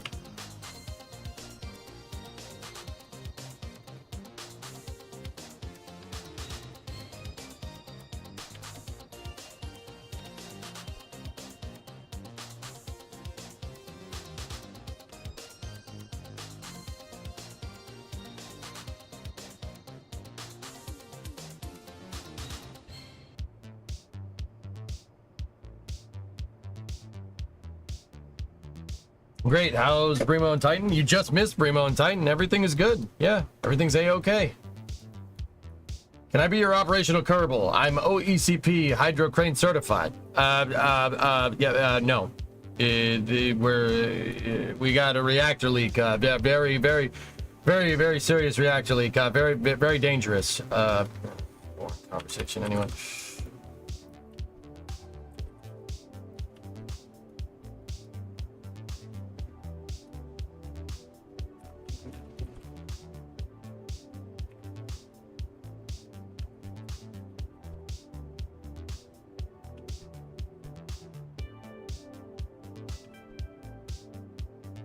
Did you forget to spool the pyrometer in the Dinkleberry again? Yeah.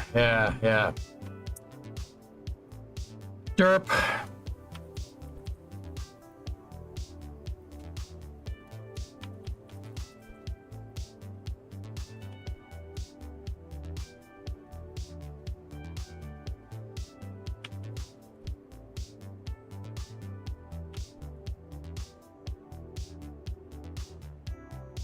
You know what? Just get rid of that fuel tank. We don't need that there anyway.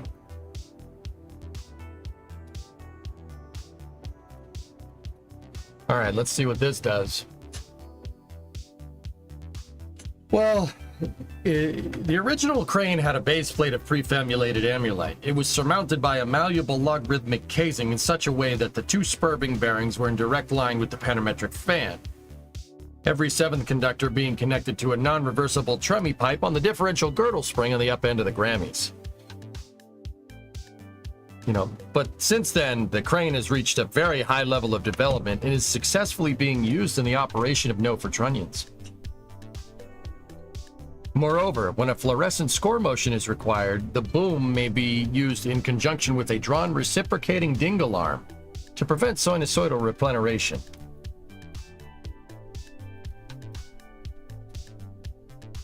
Did you seriously memorize all that? No. Yeah. It's not cheap, but I'm sure the government will buy it.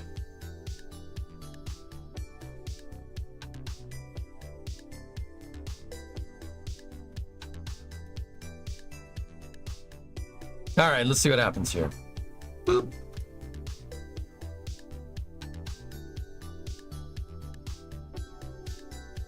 It sounds smart without saying much at all. That's the point. CO, look up the turbo encabulator.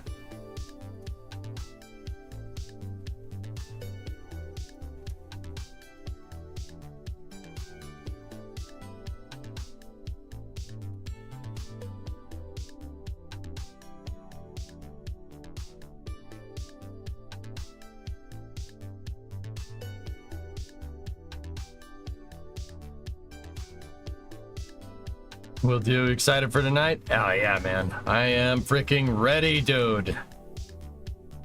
This mission's gonna be tight.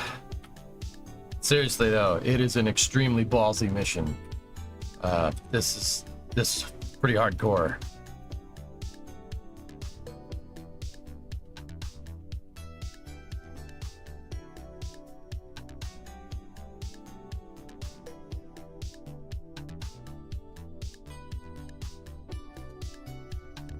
All right, get your struts. Now go get your freaking strut box.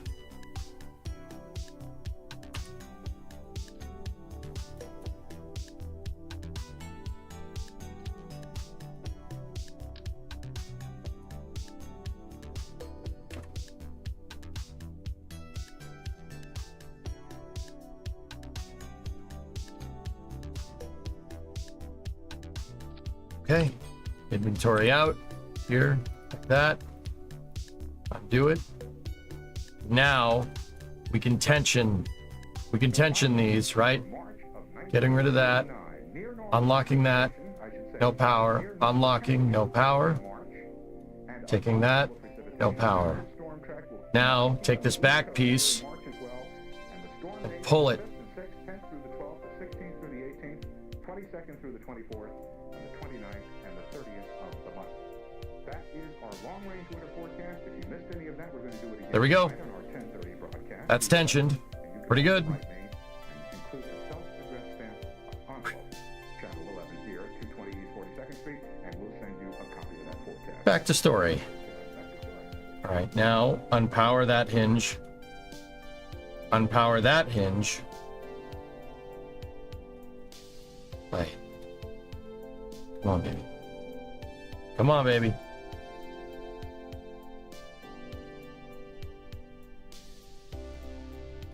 Oh, yeah. Very nice. How much? Can you make a KSP tether as part of a reskin very thin hydraulic? We could.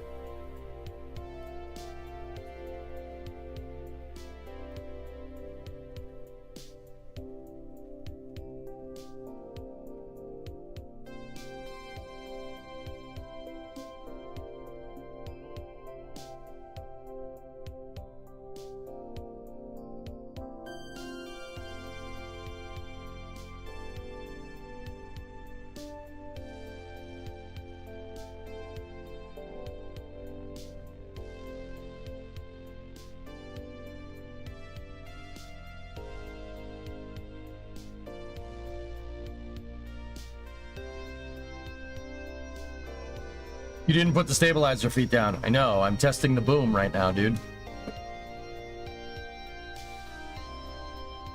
My current problem is,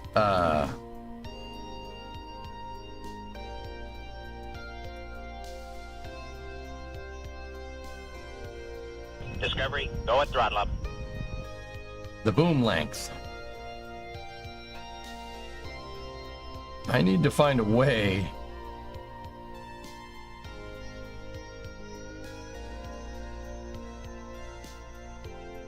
Hey Art, what's going on? I need to find a way to attach to for the Kerbal to run a strut from there to there, but we need to do that right now.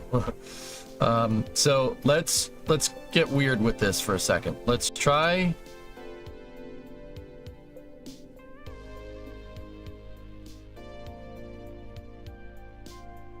setting those pendants to 0.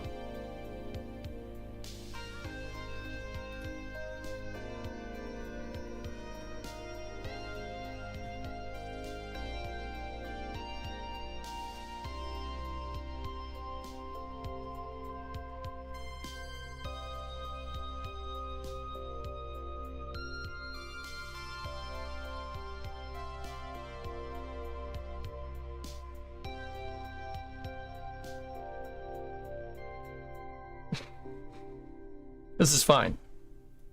It's totally fine.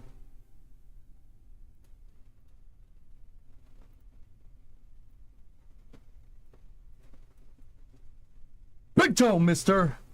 What the heck? Don't worry about it. Don't worry about it. It's good.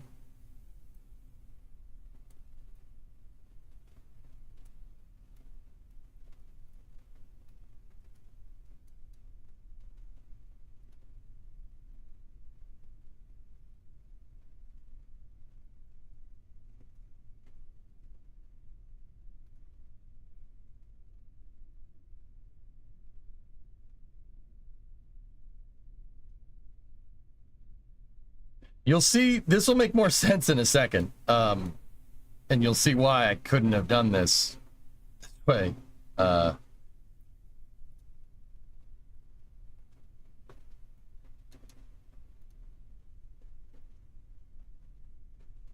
Okay, cool. Where's Bill?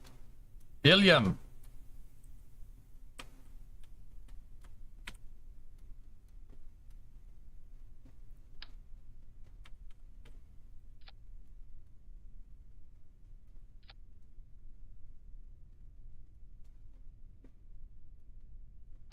My pendants are gonna be crooked.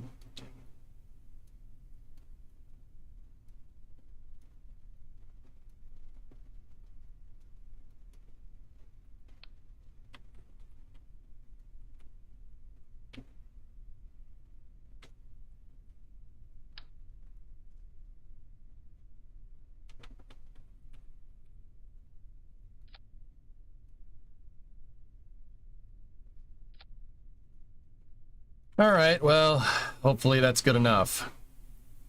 Let's see. Switch back over. Actually, just take William.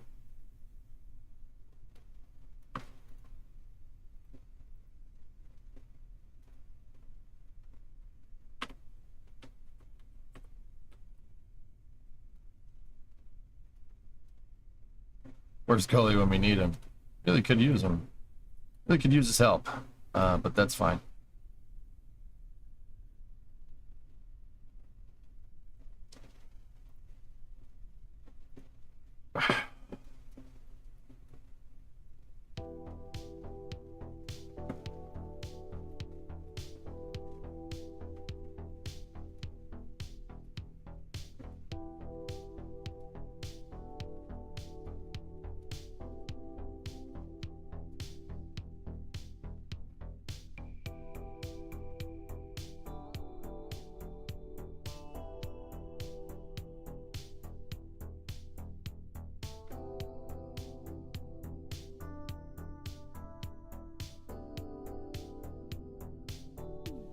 Those are fine, just staying like that. I know it looks strange, but just...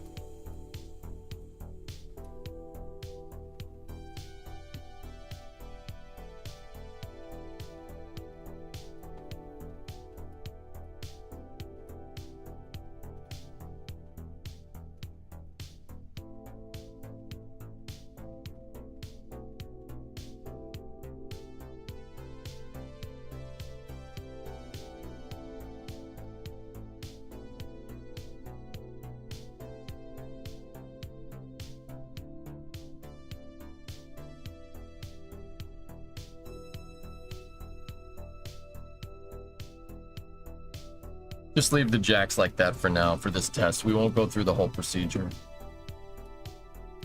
Okay, ready?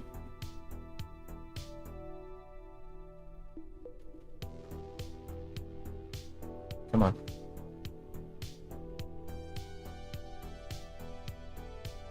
Yeah, baby.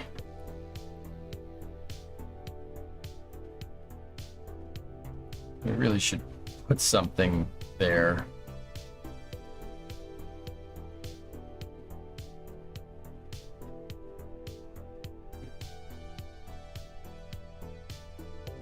Okay. Did we miss the front left jacks? Oh. That's why that was doing that.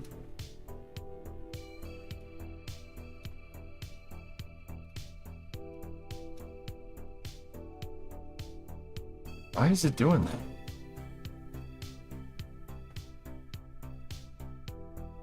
I don't understand why that thing freaks out so much, but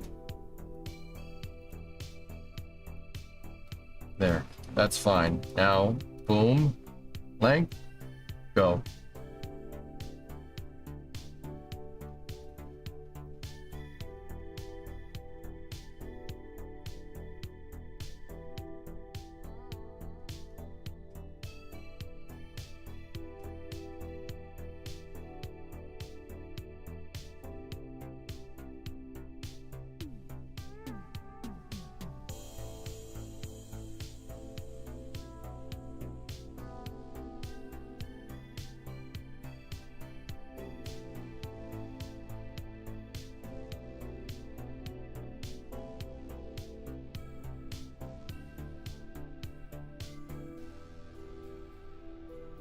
What is the jib's role in a crane? It's just an extra lever to help control the angle of the boom.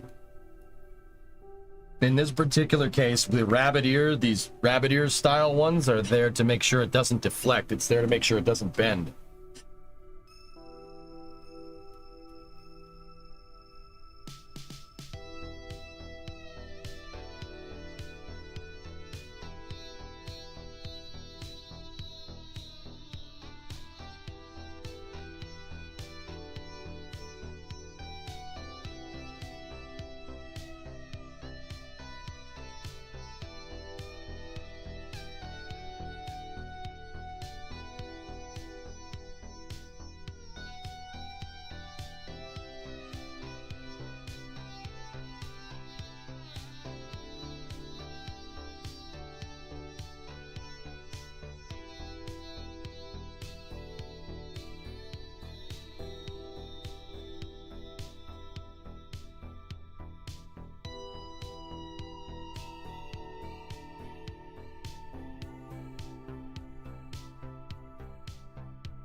Well, that is what it's supposed to be doing. Those are definitely tensioned.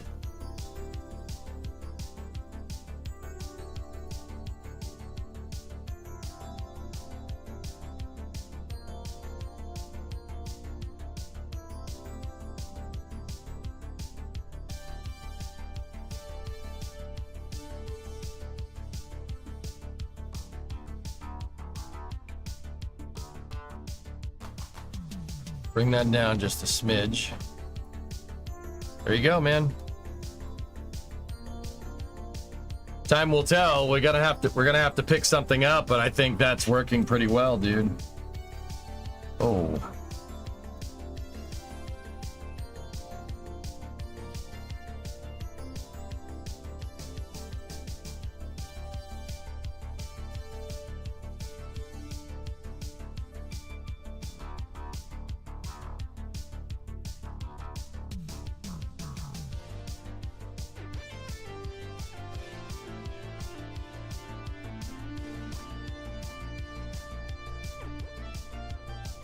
Are we gonna start poly-bridging Kerbal now?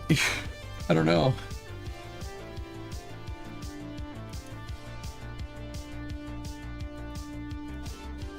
That is pretty freaking cool, though. Look at that thing.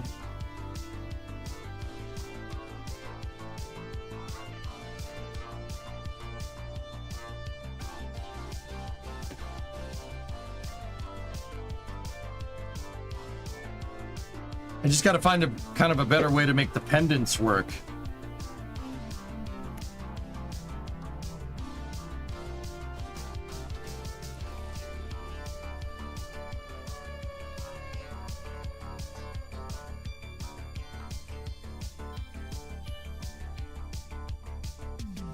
Hey, force, yeah.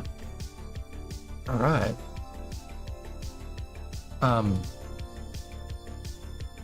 What does this look like in here?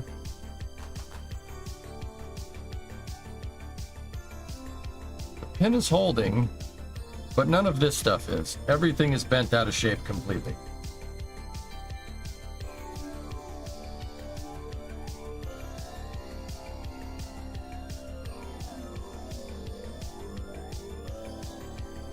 Well, the ears are there on purpose, Cat.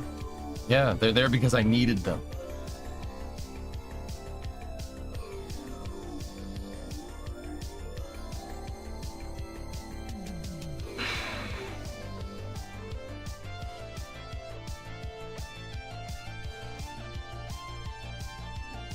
All right, cool. Let's go back into the SPH. That was a good test. Could you use a small extending telescoping arm to act as a tensioner? Yeah. I have another hinge that just twists. Yeah. It's doing the same thing, Jared. That's why I stacked those two hinges on top of each other so they do that.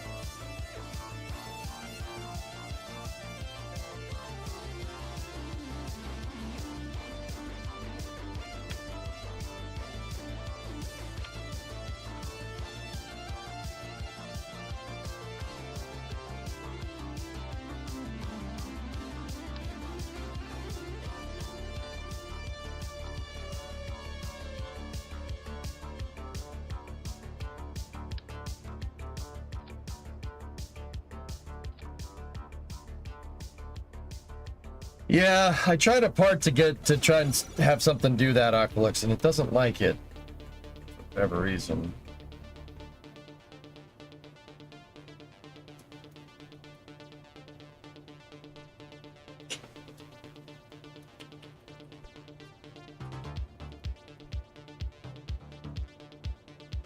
Yeah, I tried putting like a fairing plate here and stuff.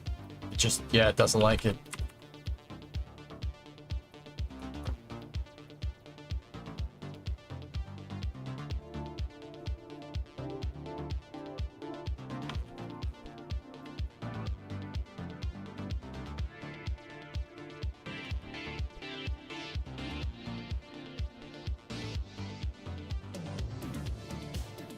I just gotta find a better way to attach these stupid arms.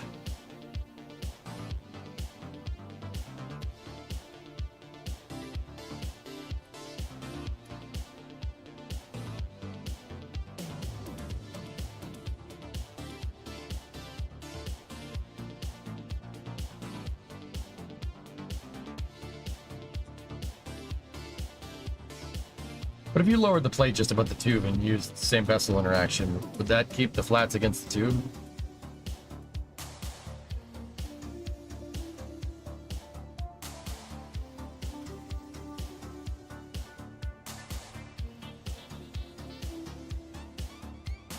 I think it's more about if we keep this whole thing rigid. We keep the whole house rigid, so everything that's connected to that, all the highlighted stuff, if we keep that more rigid, it should be fine. Because there's a hinge down there holding it in place. Should. We'll see. I mean, SVI could work in that regard. I don't know, man. Yeah, right. It's good.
I'm gonna put same vessel collision on there with two of these pieces coming down through, just so it holds that piece in place, so we don't have to worry about boom deflection and stuff. Yeah, that'll work. Yeah, there's a Starlink and then there's Polaris Dawn. Yep. Yeah, Hired. I've tried lowering that stupid plate a bunch of times and it just doesn't. Just hates me. Like, that's the right way to say it. It just fucking hates me. All right, we'll go through a full procedure now. Getting the thing set up and ready to go. Will you be playing Outlaws? You guys want me to play Outlaws, Josh? I mean, maybe? I'm definitely not going to play it off stream. To be honest, I have no interest in doing that. Starlink was pushed till tomorrow.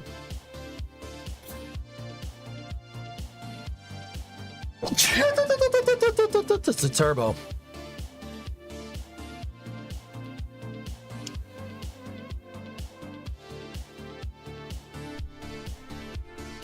Yep, they pushed the other Starlink. Okay.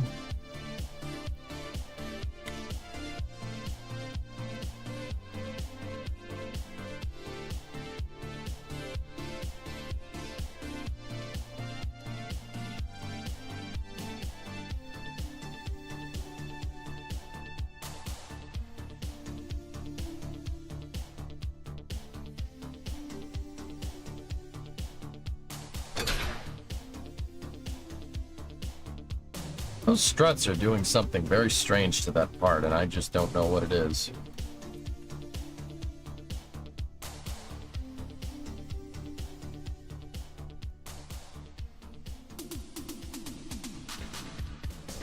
Though I heard for Outlaws you have to pay more missions. You have to pay to get more missions in the game. If that's the case, RJ, I will never be playing that game. I will never support a product like that, ever.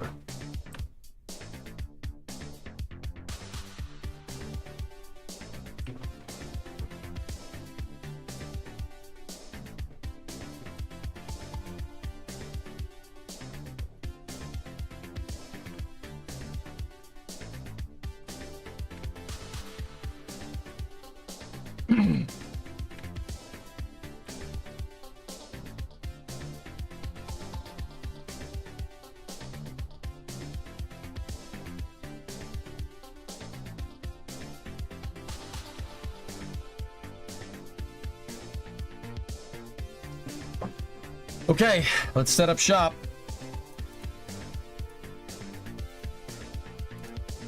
First thing we do, pull the jacks out. And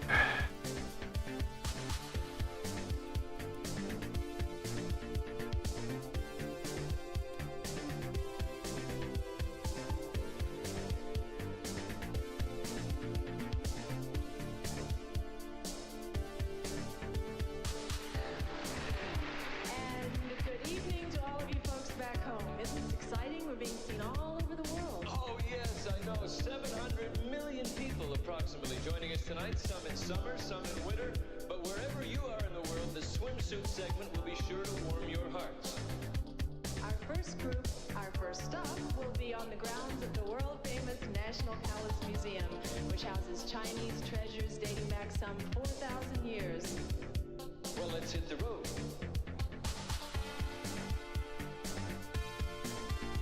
Bless you. Thank you, Brendan. Night, Shark Tales.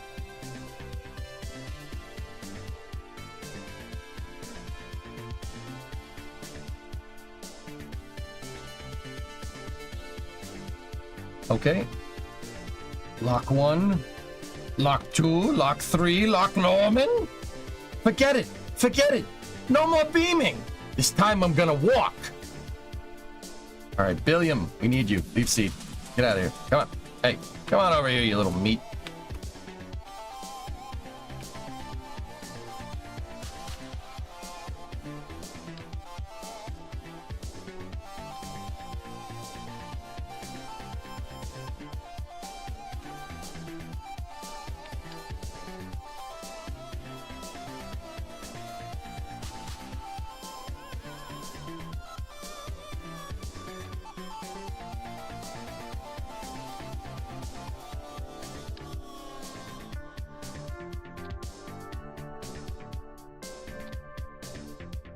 So this crane, you know, you guys haven't seen it yet, but the way I intended it is that it requires some Go at rigging. throttle up.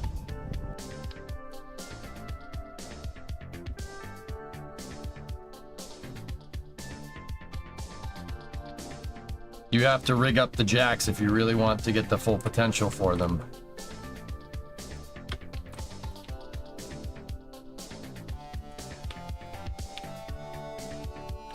How's your modding going? We're doing hinge testing with the cranes.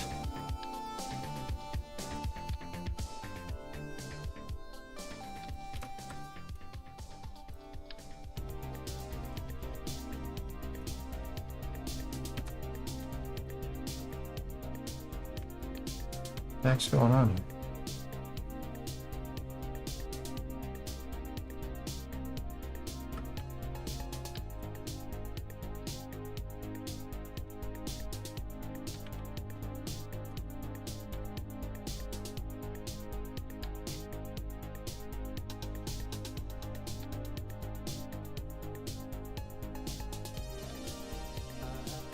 Okay. We're solid. Deploy the jacks.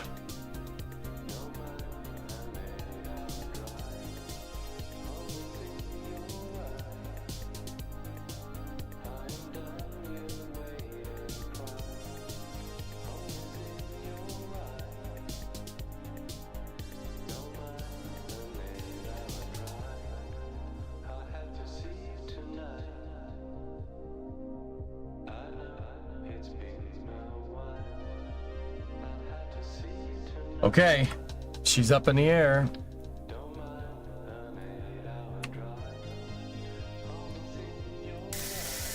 Zap.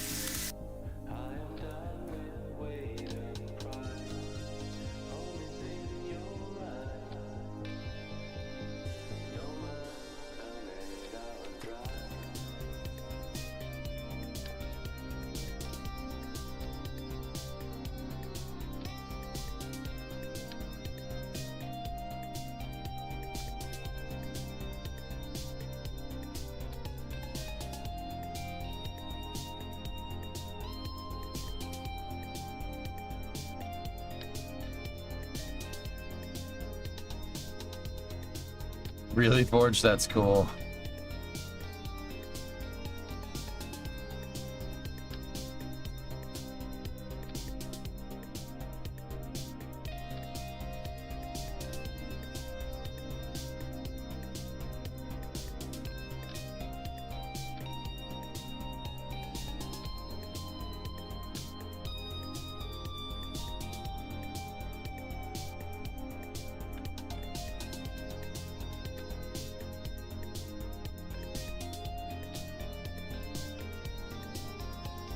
Okay, switch back to the truck.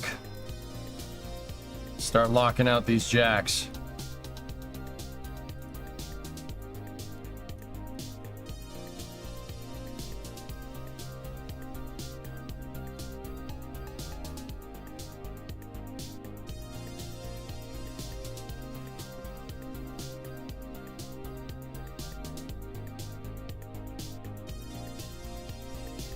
Set these all to root.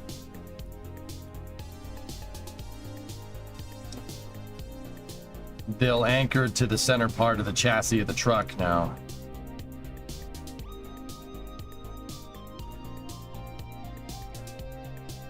Dragon's Master alarm sound.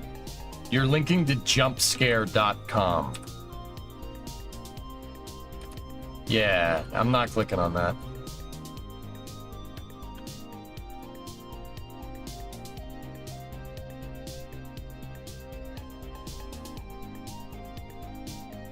All right, everything.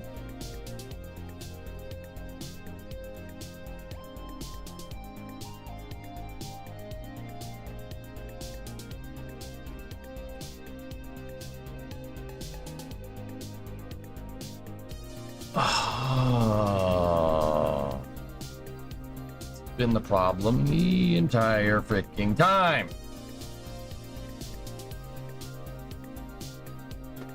Oh, it says jump share, not jump scare. All right, cool. Dragon's fire alarm. Let me see.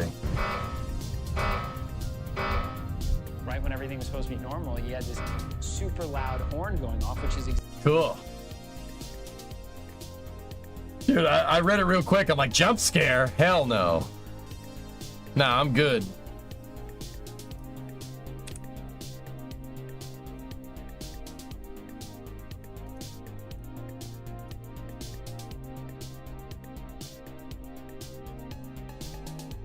Listen to it, it's fine. I just did.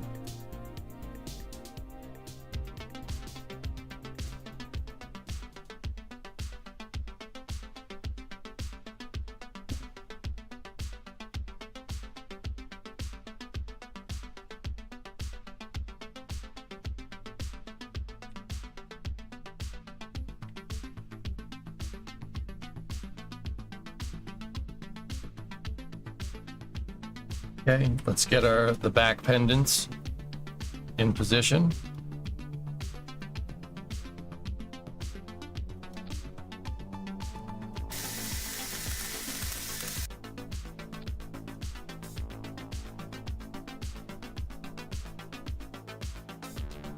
It's not lined up.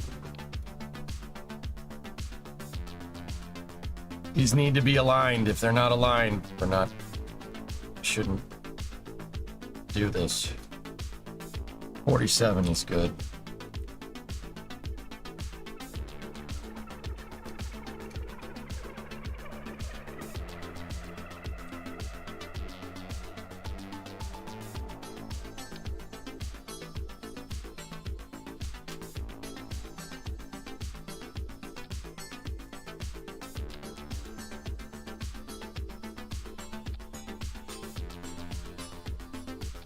Okay.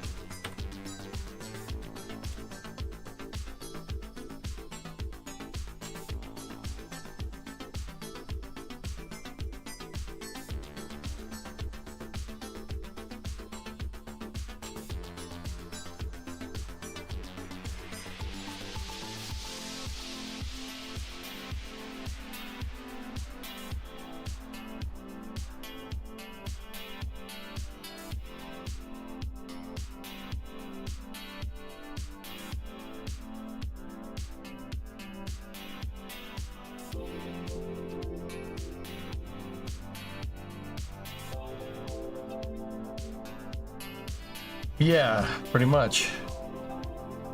Or not, yeah.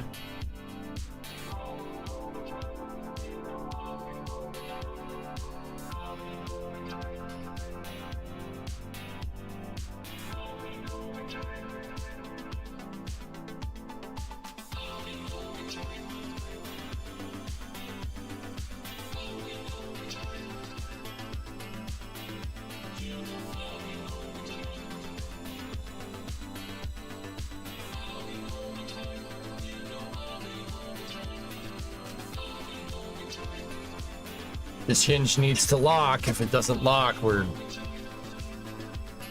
not gonna be having a good day.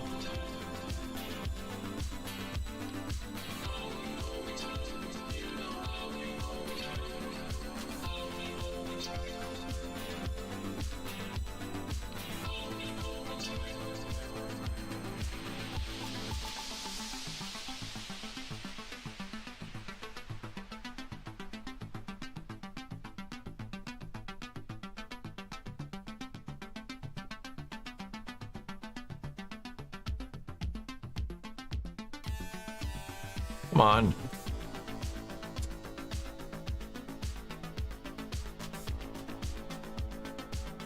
Hey, let me lock it.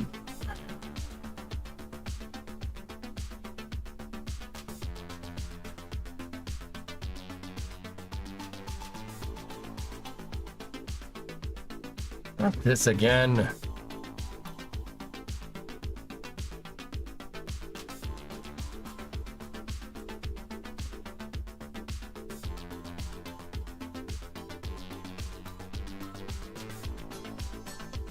There we go.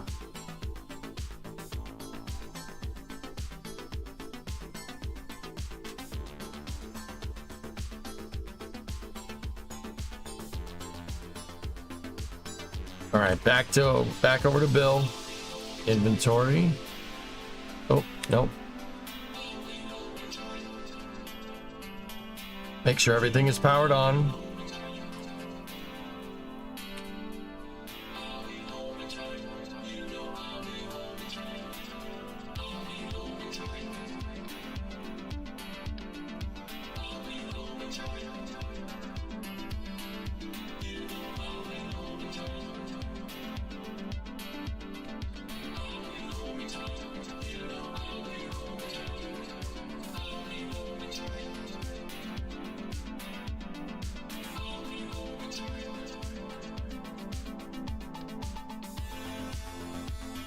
What's going on with these?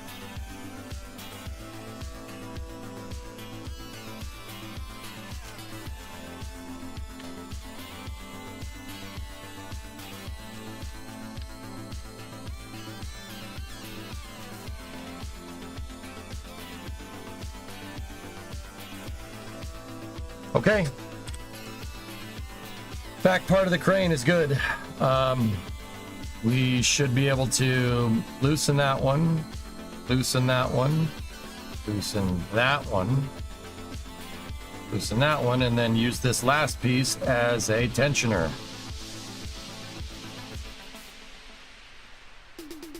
There. Cables are tensioned. We're good. Why not use Kerbal attachment system for ropes? Because I haven't... Because you know what? Because I don't frigging feel like it, okay? This system works. Is that good enough? You know what? I was going to sit here and I don't really have a good reason. So I'm just going to say, because I don't freaking feel like it. And we'll, you know what? We'll call it a day.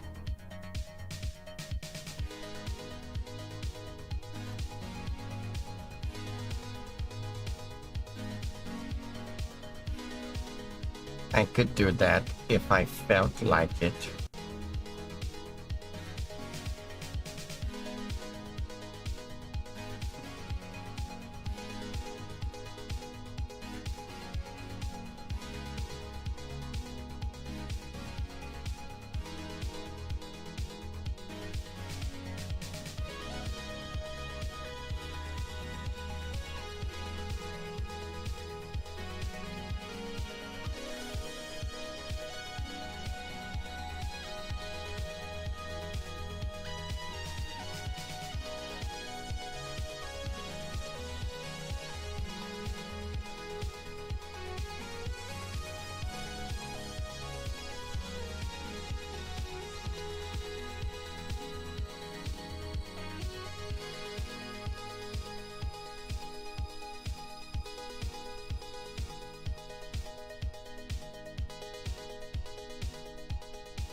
Okay, Bill. We need you again, pal.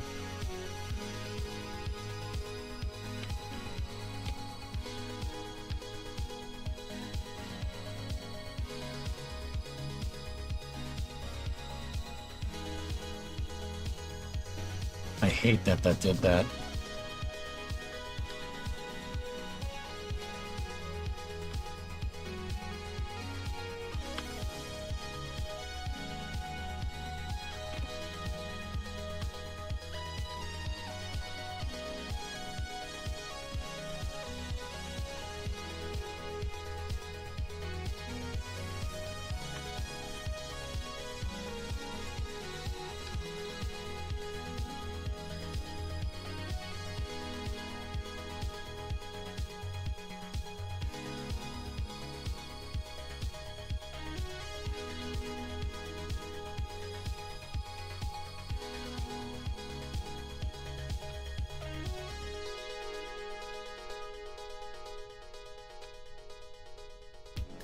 Okay, cool.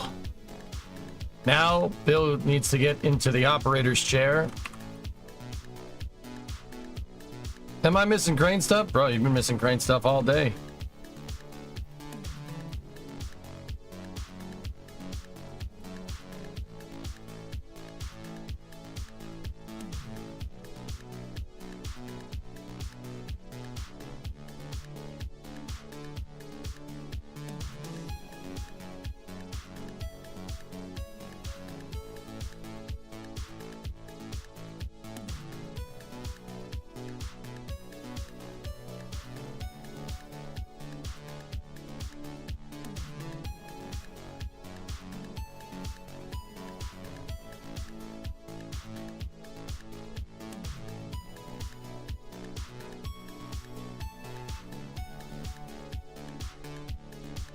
We're just slacking up some pendants here.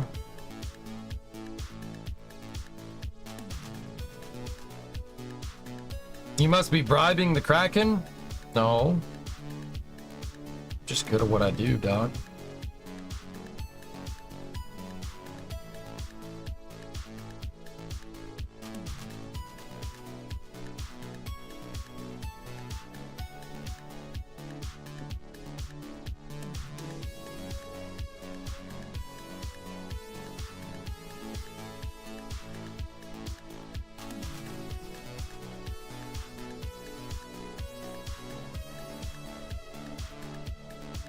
Come on, baby.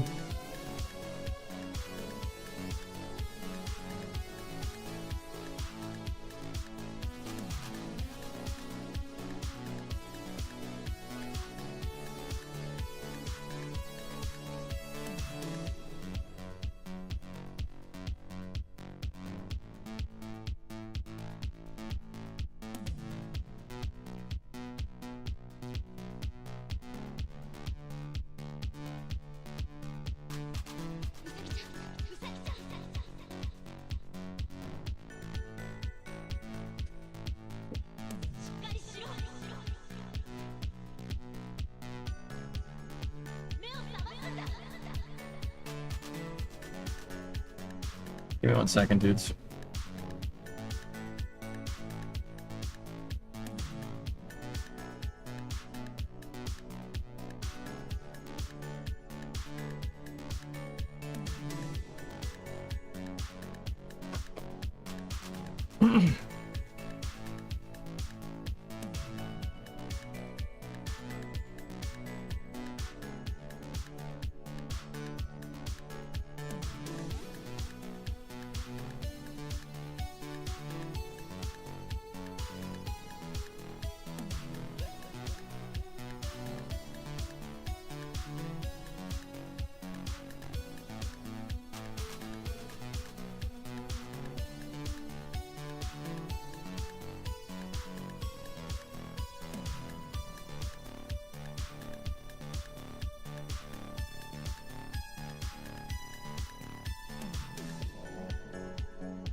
Oh, nice. Starlink got 24-hour, guys. Yep.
Hang on.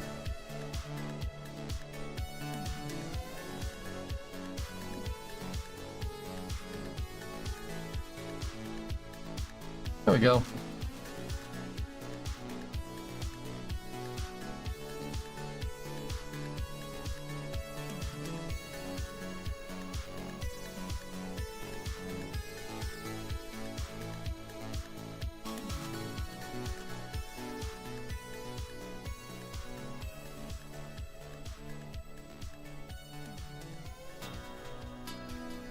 Let's see what that bad boy can move.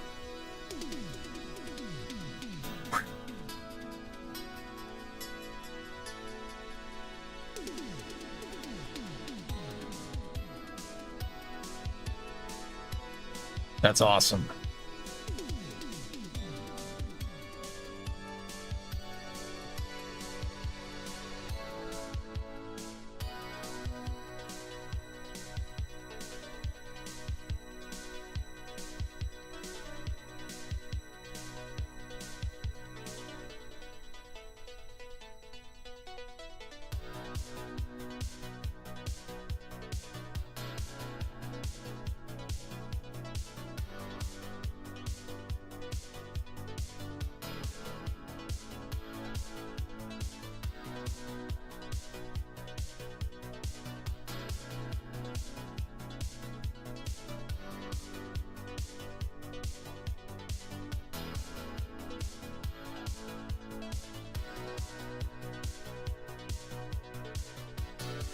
Hey, Leglander, what's up, man? Thank you for the raid.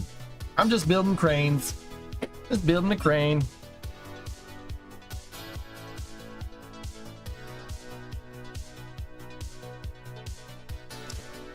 I'm not sure the rabbit ears needed to be that big, but hey, whatever.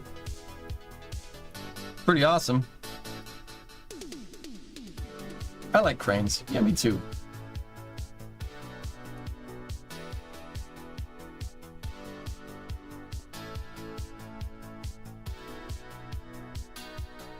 I just wish we could get that pin to not bend like that, but it is what it is.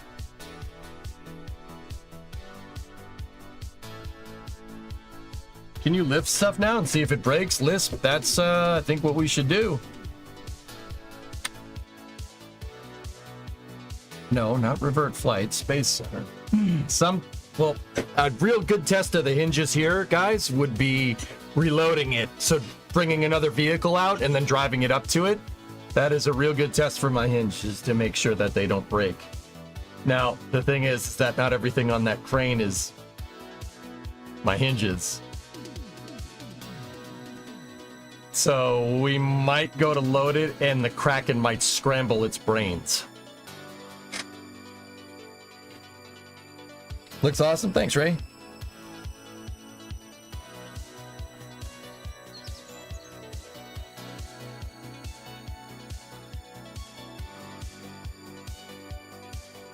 Did you just say rabbit ears?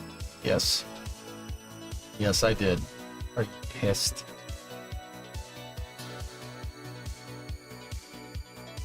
Never stopped us before. It does look cool. I thought it was a space game, but it seems like this is just is a physics sandbox. Yep. Oh yeah. You can do whatever. Yeah, this is a space game. Note that I'm at the Space Center and I'm building this inside of a hangar. But yeah, Lisp, I mean, you could build planes in this if you want. There's a bunch of plane parts. You could build cranes like what I'm doing right now.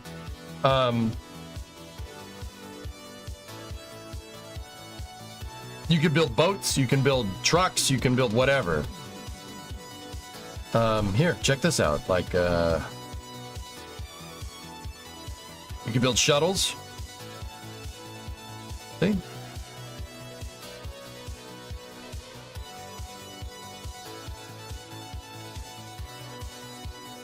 Yeah, you got a bunch of parts, bunch of rocket parts, bunch of cockpits, figure it out. That's what's cool about it. It is a spaceflight simulator. But yeah, I like doing other things too. You can even build tracked vehicles if you want. Meet Derek. Derek is my tracked vehicle. There's no provisions for treads in this game, but I made a tracked vehicle anyway because I wanted to. We won't drive Derek right now. We'll drive Derek later. We have Derek at home. You can really make whatever you want. But yeah, the reason why I like building cranes is because I like using cranes to build rockets. Yeah. Yeah, that's really it.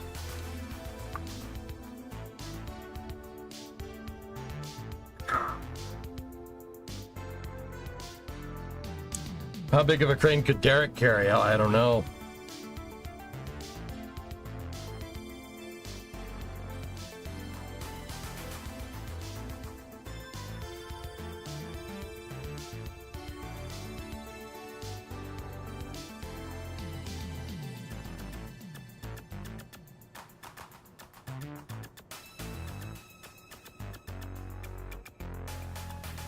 The grip pads do shockingly well as Dream Chaser landing skids. Cool.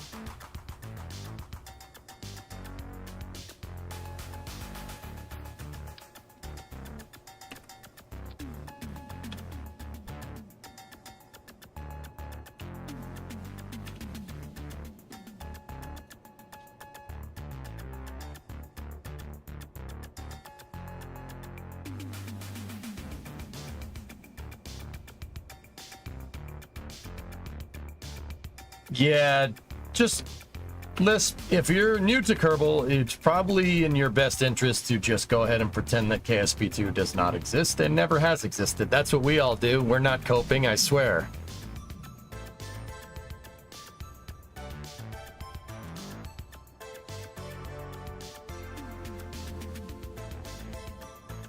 It's fine. Nothing wrong. Everything is A-okay.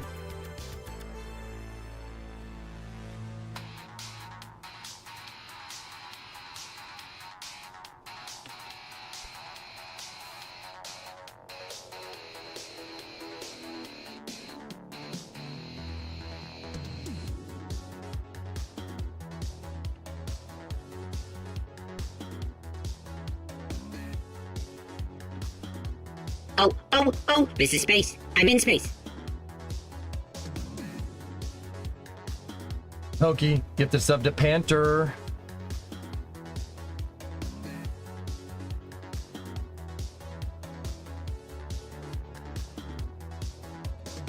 The last original Vega rocket is being scheduled. Is this what you're going to do in a minute? Yes. I was thinking about it, Sea Kraken, yes.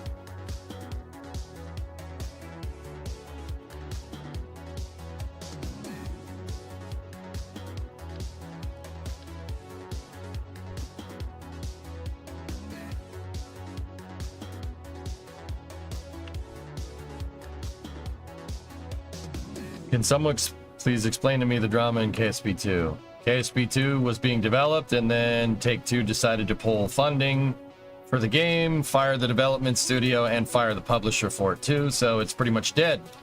At least that's what we think. Don't know. Couldn't tell you. They never told us anything. They just went radio silent one day, and I'll be honest with you guys.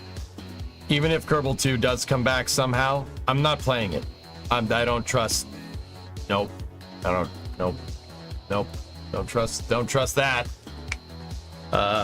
Bridge has been burned as far as I'm concerned, man. Like, you screwed us. You screwed the entire community. So, yeah. Nope.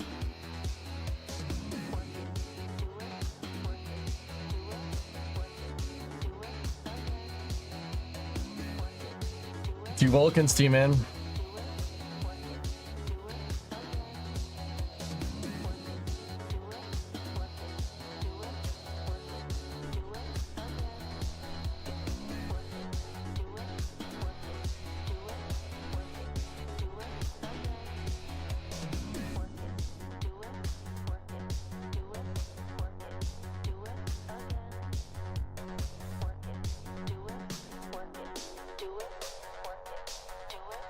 That's fine.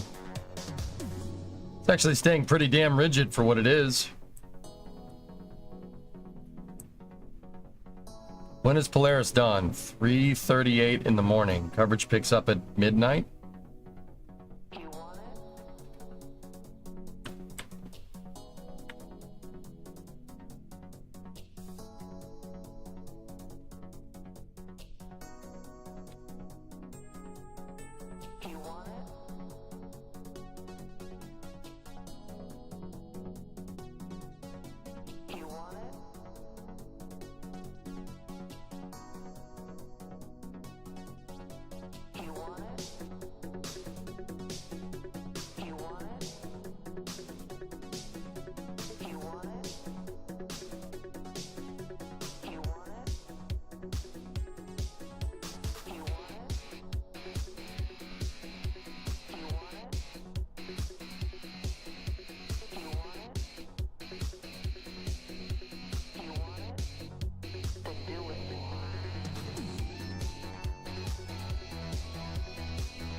The pin. It's the pin. That's the only problem with this entire design right now.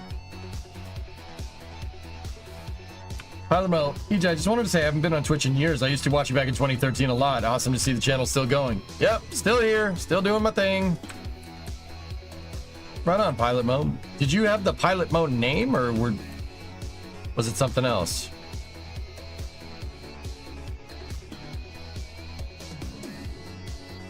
Because 2013 is a long time, bro.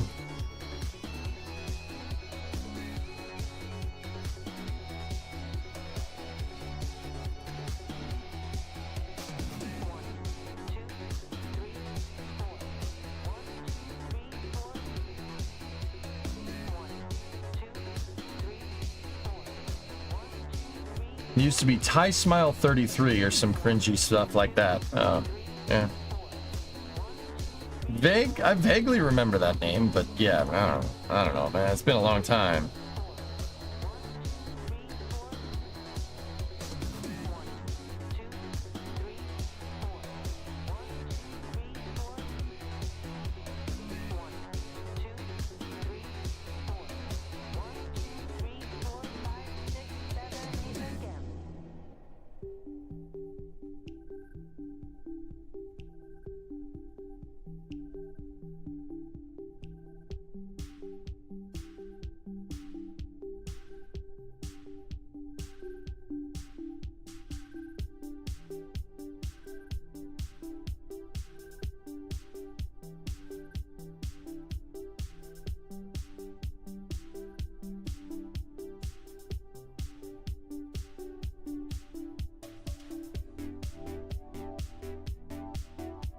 Right, unlatch the pin.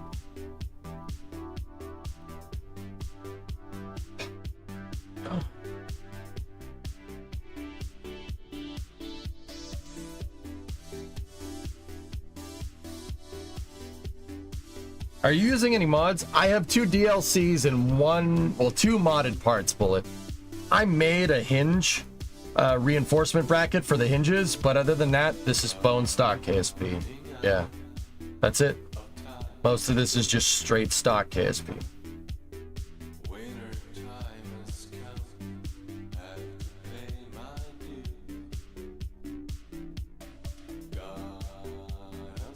I noticed some of the struts messed up there. I have to figure that one out. So this is a 9-month. This is a 9-ton test simulator. It's just basically some fuel tanks on the pallet for the truck. See what happens.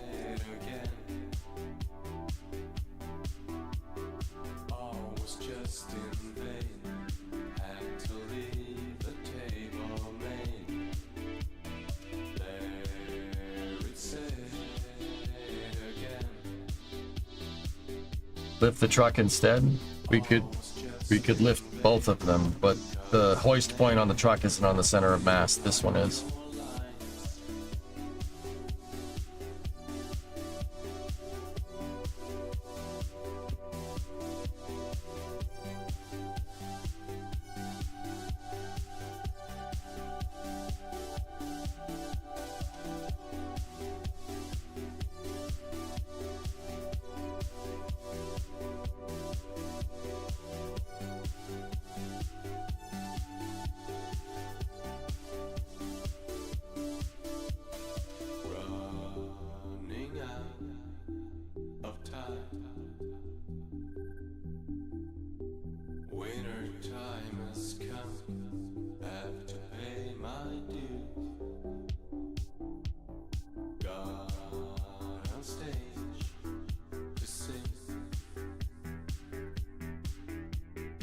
just the thing I thought would get behind your lines. There it said again. All was just in vain. Had to leave the table main. There it said. Okay. We gotta lower the boom just a little bit. All was just in vain, 'cause I never got behind your lines. There it said again. All was just in vain.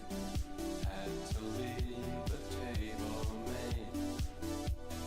There it said again.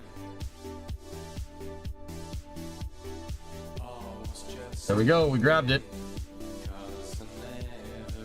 Okay.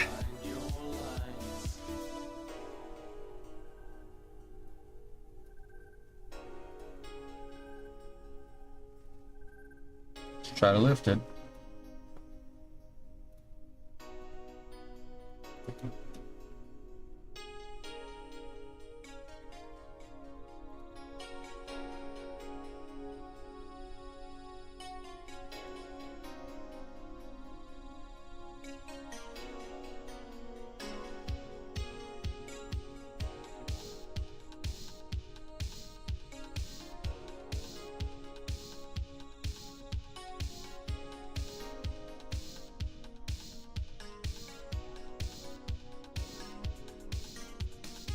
Oh, oh, oh.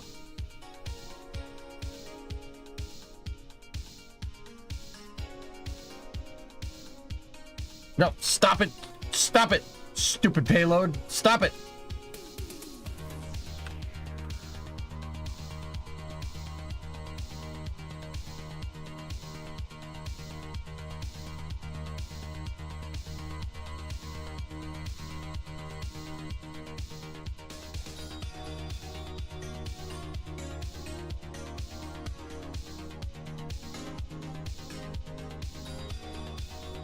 Easy. Pin is not happy, but easy.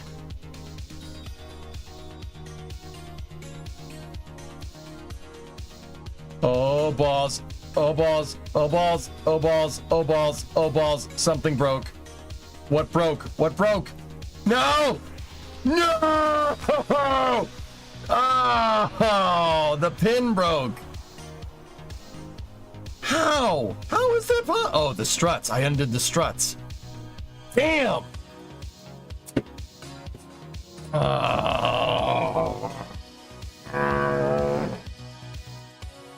The struts broke because I couldn't figure out the freaking problem. I don't mean to laugh. Hey, it's a learning process. Learning process.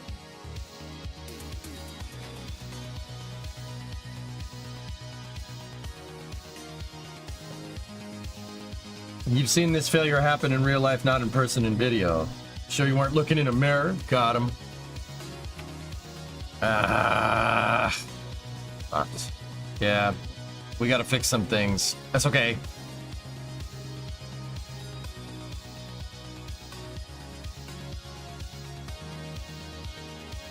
I know what's wrong. That piece is weak because I undid the struts. The reason why I undid the struts because I couldn't figure out what was going on with that hinge. That hinge liked to pop out. The reason why it liked to pop out is because I was using same vessel interaction on the turret.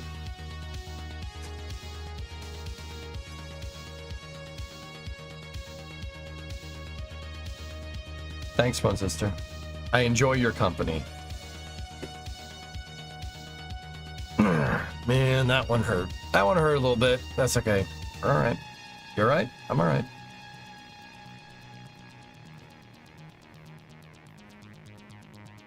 All right, so this right here, turn off same vehicle interaction. Now the thing is, dude, we gotta get this stupid thing from. This thing just loves drifting around, man.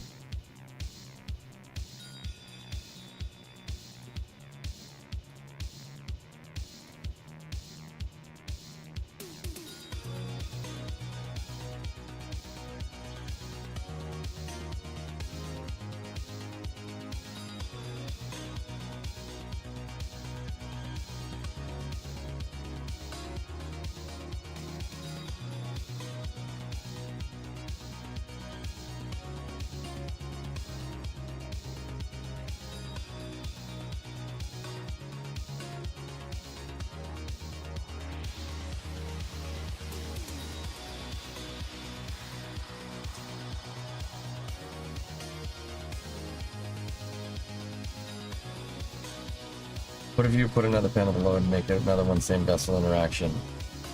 Put another panel below it down here and make it SVI. Clamping forces like that hired, I've tested in the past. It doesn't like it. It doesn't work very well.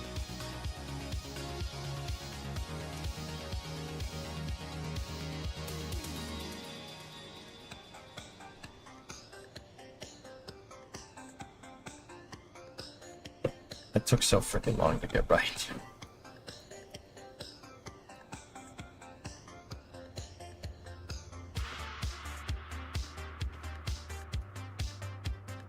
It's the damn servo.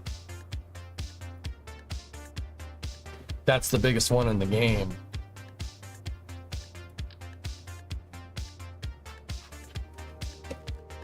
Freaking servo's jello.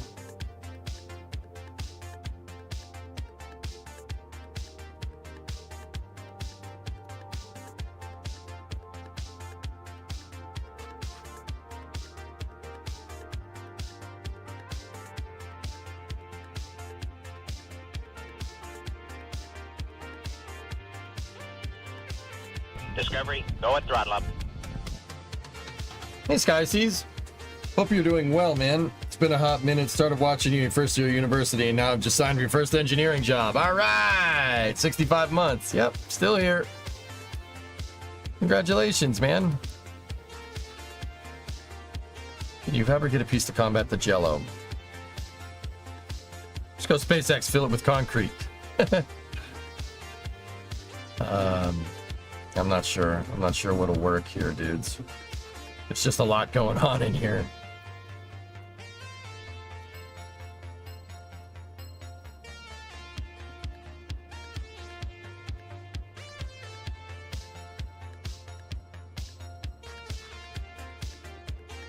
Can you link two horizontal reinforced hinges to get 360 degrees of arc?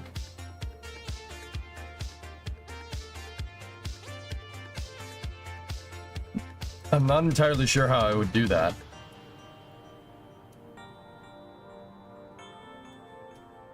I'm not really sure what that is.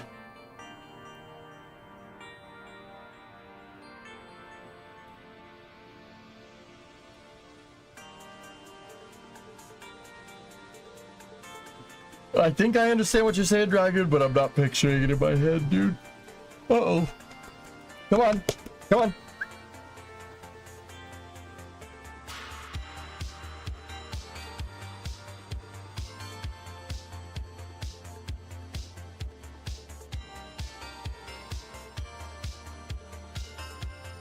Joe. Yeah. Right now, let's just stick with 180 degrees of rotation. It's not that big of a deal.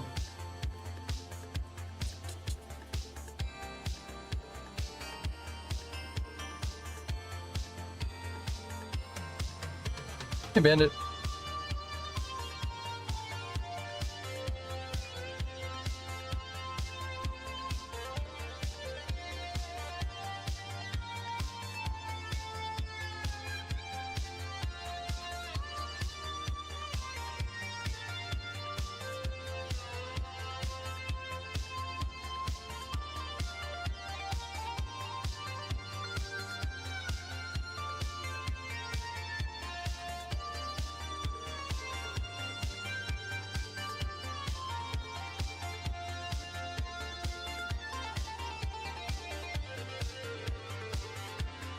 Can you explain what the issue is, please? So this is the pin right here, Bob.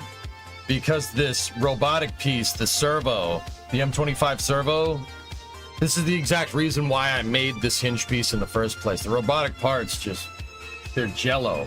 So what's happening is when I go to move the crane around, this thing is doing that. It's just bending. Even though I have it like strutted completely together and stuff, it's just bending. I even have a hinge built into it to reinforce it. Still bends because it's annoying.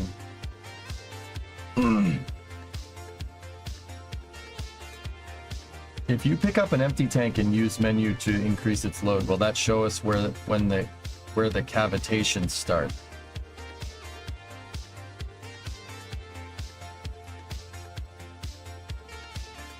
What? I have 8 different bosses, Bob. 8, Bob. Gets all higgly piggly. Yep. Yeah, that's the big problem. That's why the G11 hinge used to do the same thing until I made the reinforcement thing for it. Now it doesn't. Now it's the frigging pin. This freaking thing sucks.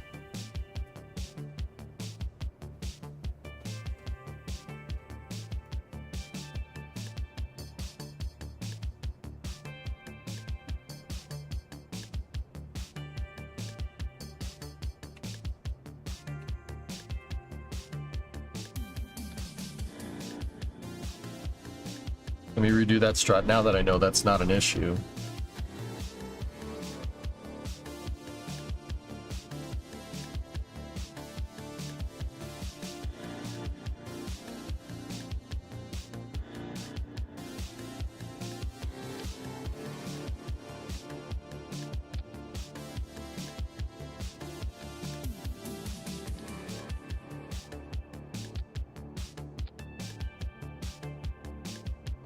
That's not going to do anything.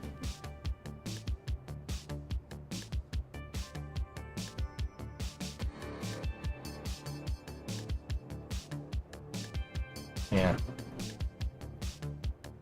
You make a dinner plate style hinge in Maya? Of course I can, Hired. I'm not going to start another part until I finish that one. We got to texture it, but with Polaris Dawn and everything, nah, not today. Let's play. I want to play with Kerbal stuff. All right, let's try it one more time.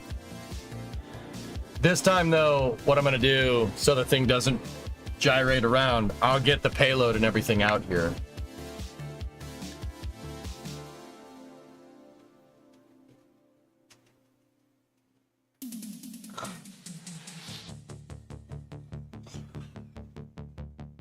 I'm gonna need another cup of coffee, dude. Have we really been going for 8 hours? 8? No.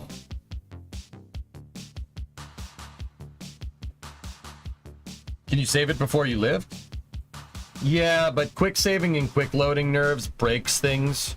You saw what happens when what happened when I loaded the other truck up and the thing started weeble wobbling around.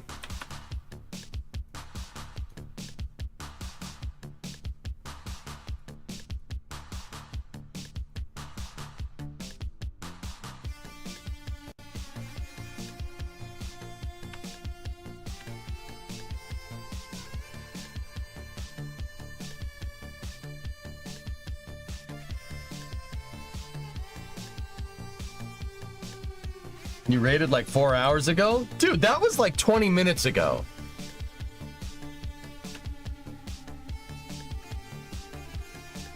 It's bending. Yeah, it bends under load, dude. Yoinks.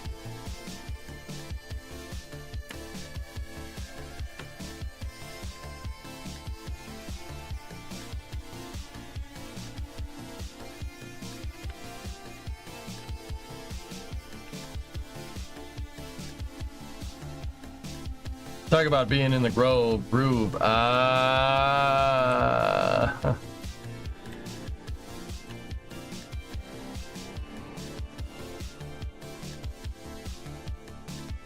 What's this new building you're next to? It's a building that I made with a mod called Kerbal Constructs.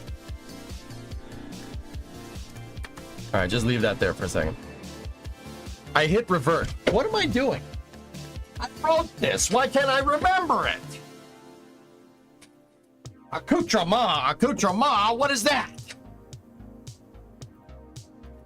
Gosh dang son of a beeswax.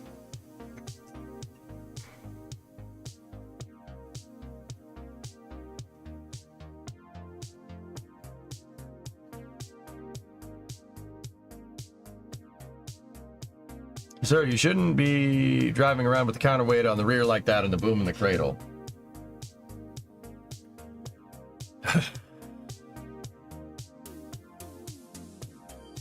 I don't want any more bull crap. My mind is just a piece of crap today. I don't want any more bull crap, especially from me. It's going to be very hot. We got flies.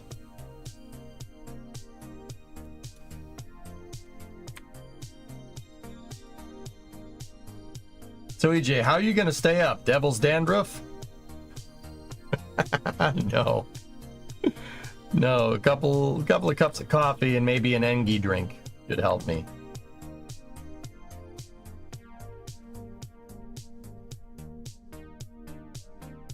Goalie, I haven't really figured out a good way to do counterweights in this game. Really haven't figured out a good way to do it. Unless it would be like another crane, like how it's actually done. You still got your Red Bull stash? No.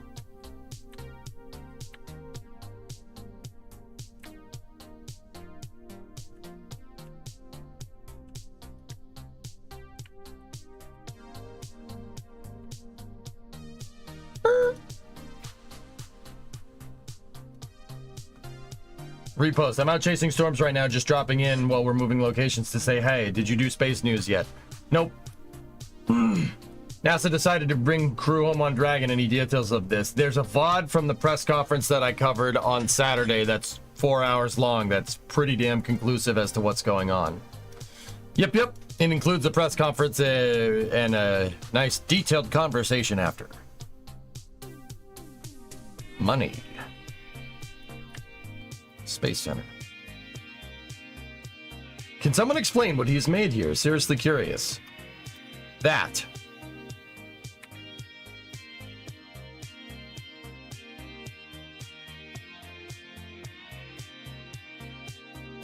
You can always ask me, Chad. No problem. Yeah, that. Crane. Big crane. Big crane. Big crane.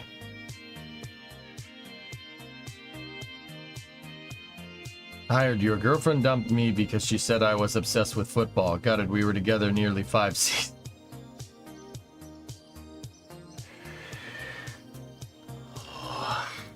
Oh boy. Okay.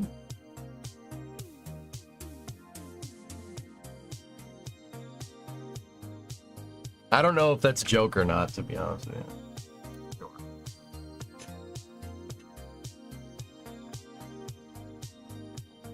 It is. All right.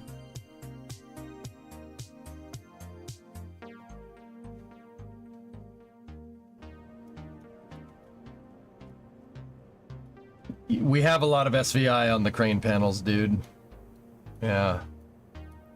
It doesn't stop it as well as you guys think, no.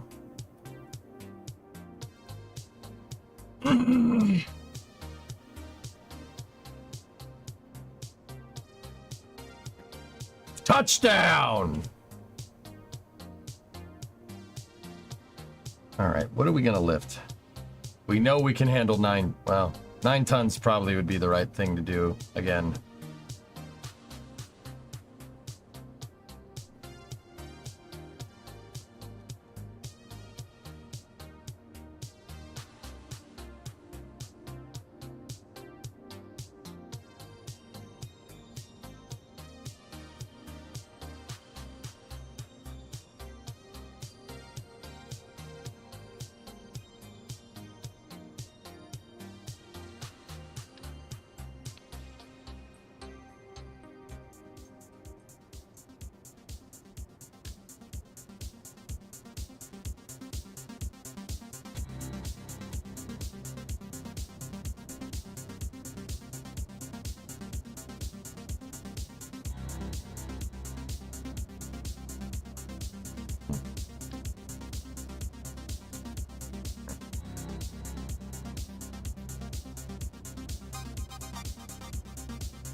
Are there details on the Polaris Dawn flight plan? Yeah, Pitt, just go. Elon posted basically all the details to the mission in a list on the Twitterers.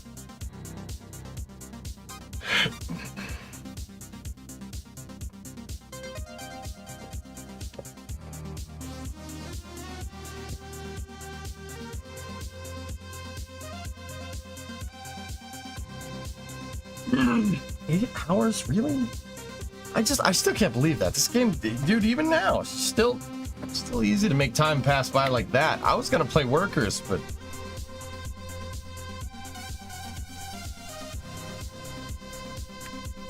kind of want to.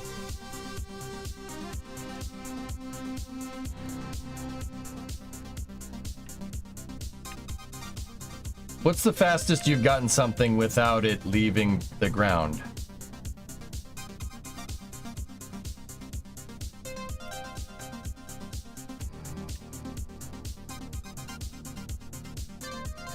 Well, you're working now. Yeah, okay. Speaking of workers, how's that going? I don't know. Maybe we'll do one more crane test and then we'll go play.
Oh, I see what's going on. See the strut?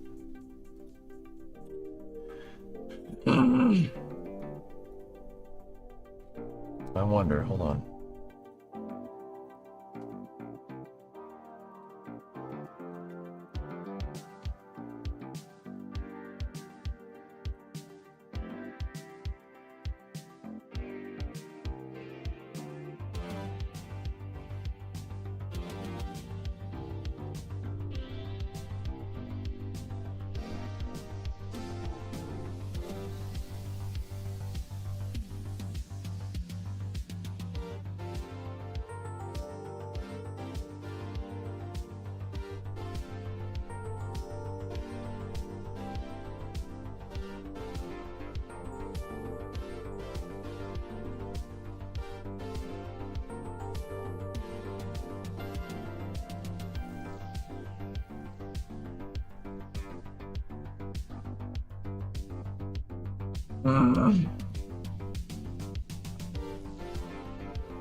Okay.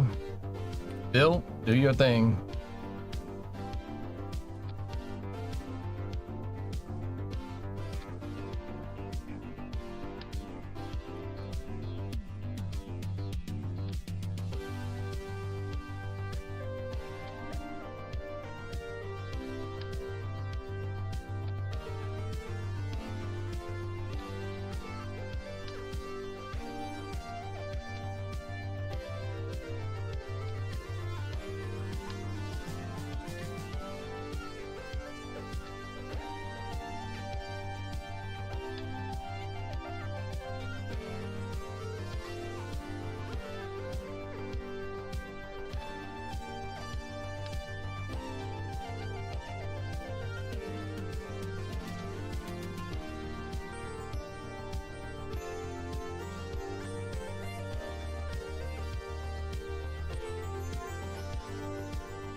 You okay?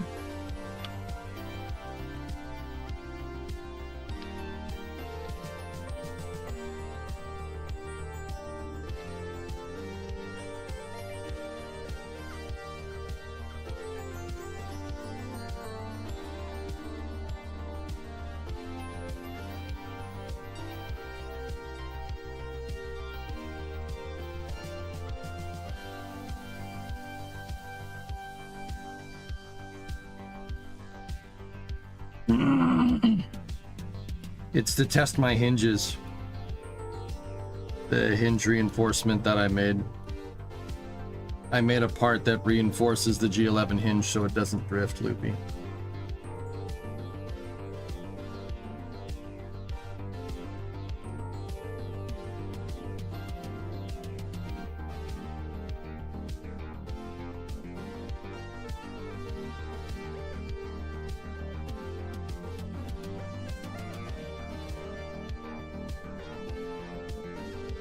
Seems the truck is bending and the hinge is not. Because the counterweights, because we're running, I haven't really figured out a good way to get to make stackable counterweights like how the real stuff works.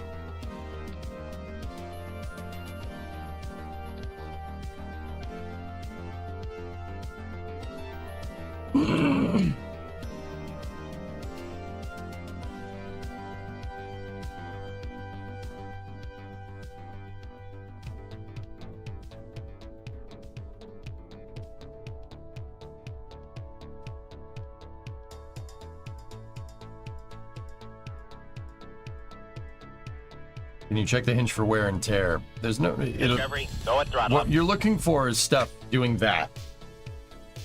That's happening because of the strut, but stuff wiggling around like that is a dead giveaway. That's Kerbal's way of telling you that something is... that part would be bending in real life. That's what you gotta watch for. Hey, B0, 44-month resub. Thank you.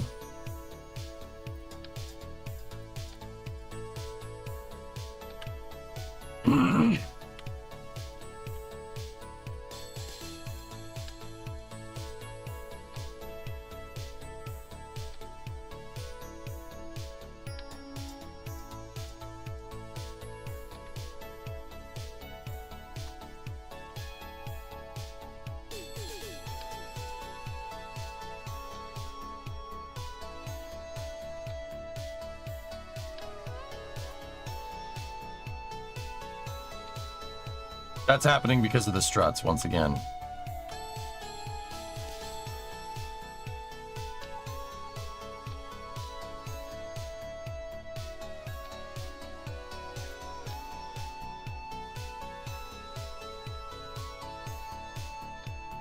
Okay.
I'm new. What are you building? Crane?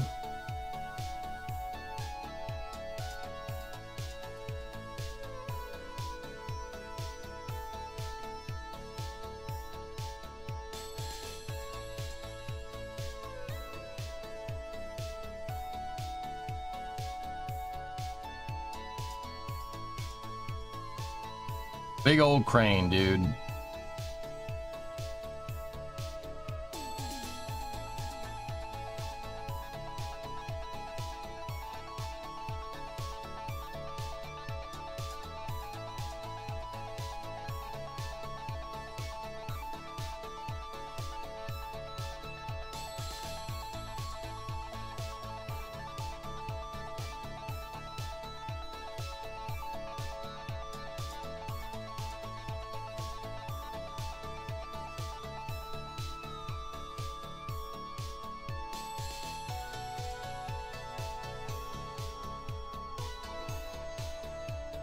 This is how we move when we have the counterweight on. This was just before I set it down on the tires. Okay.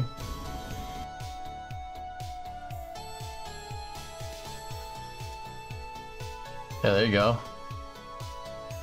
Cool.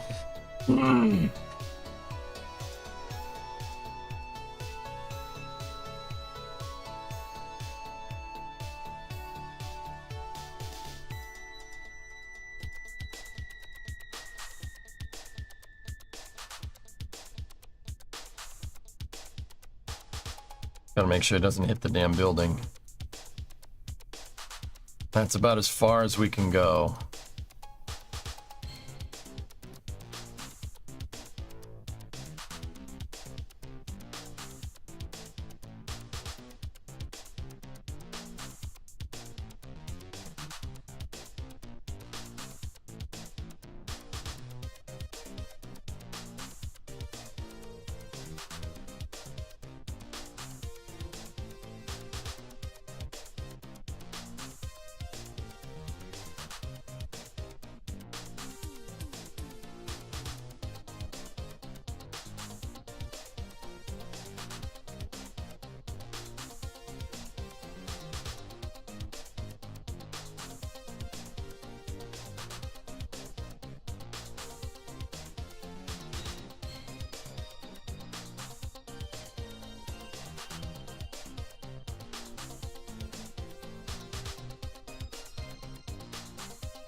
That'll work.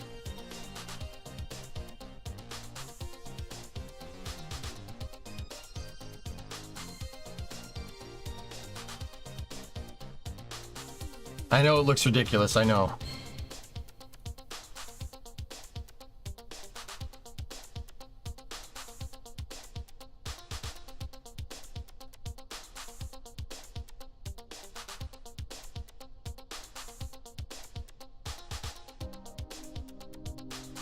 Trying to see if we can do the boom first, because it's, yeah, gonna be harder to get that right.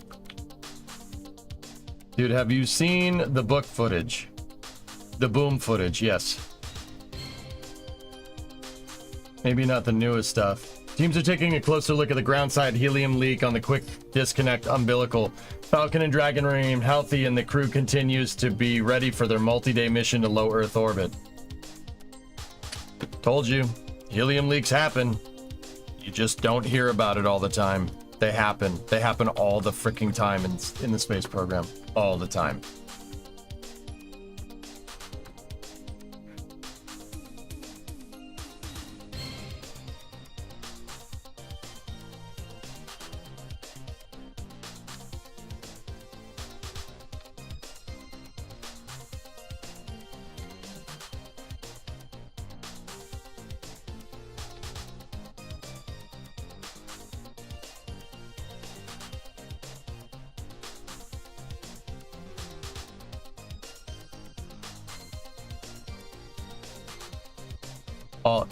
It happened all the time, Sea Kraken.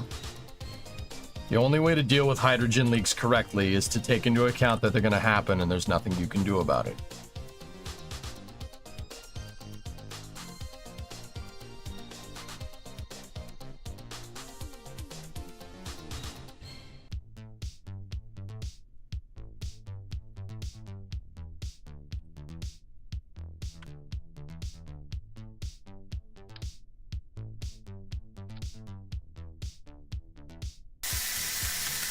Zapparino.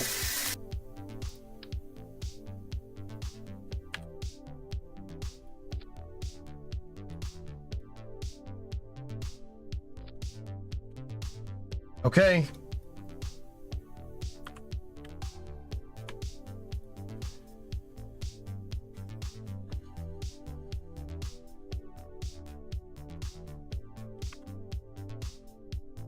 Polaris Dawn was pushed back a day. Have you seen the mustard video on the CL201? No, but I know what the CL201 is. I haven't heard any official word, James. Until I hear an official word from SpaceX, I'm not really interested. Discovery, go at throttle up.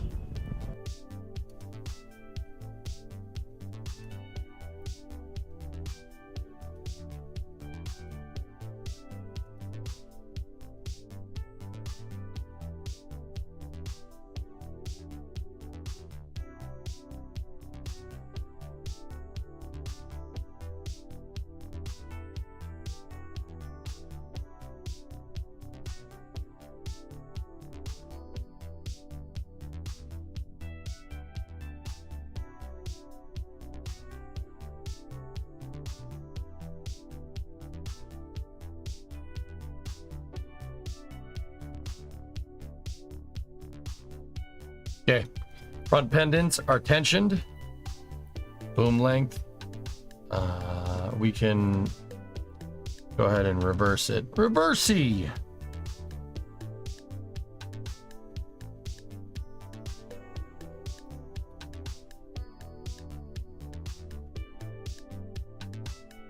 What do we got, Foz? Is this the same thing? Hey, King. Fun thing from my work. After applying safety time penalties, we had one 6 PDR breach loading black powder. Armstrong beat another time in a gun race by 0.3 seconds. Honestly, I read that and I just read words. What is that?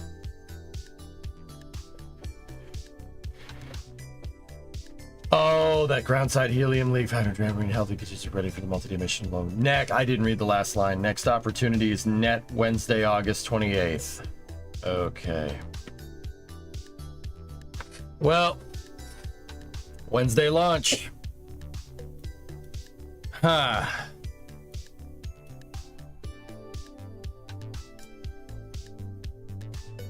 Balls. Just gonna have to come back and do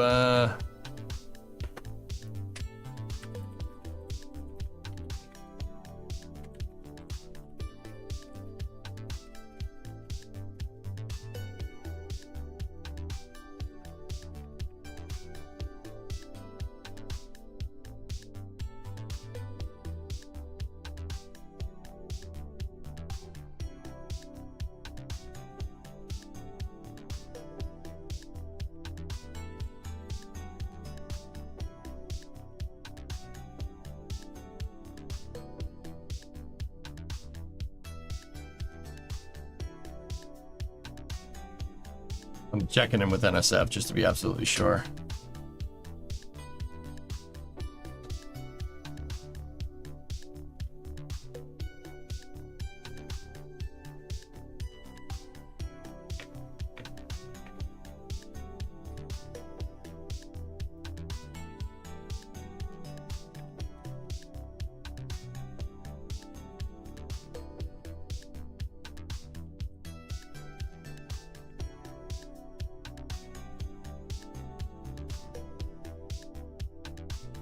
I'm just telling Jack right now that I don't want no scrubs and that you shouldn't be chasing waterfalls.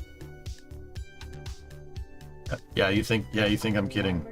For March of 1989, near normal precipitation, near normal temperatures in March, and above normal precipitation, an active storm track will keep cooking on the East Coast here in March as well, and the storm dates... Okie dokie, push this thing up.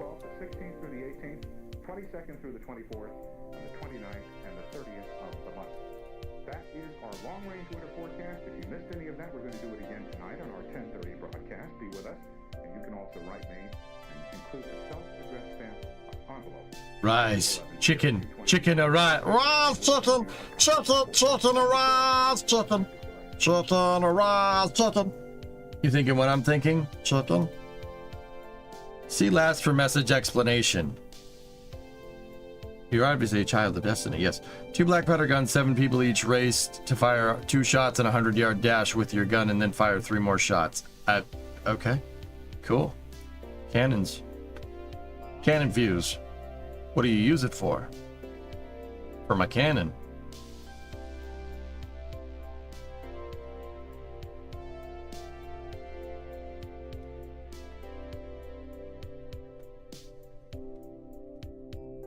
Hang on.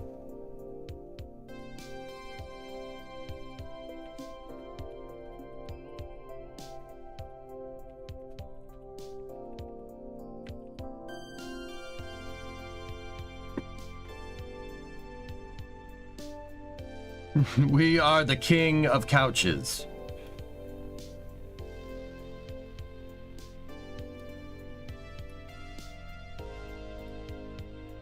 Should be fine, make, I guess. Maybe. With some notice, probably. Alright. Leave that right there. And once again, once that strut got away from this thing, that's working just fine.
Gotta wait for the pendant's detention here.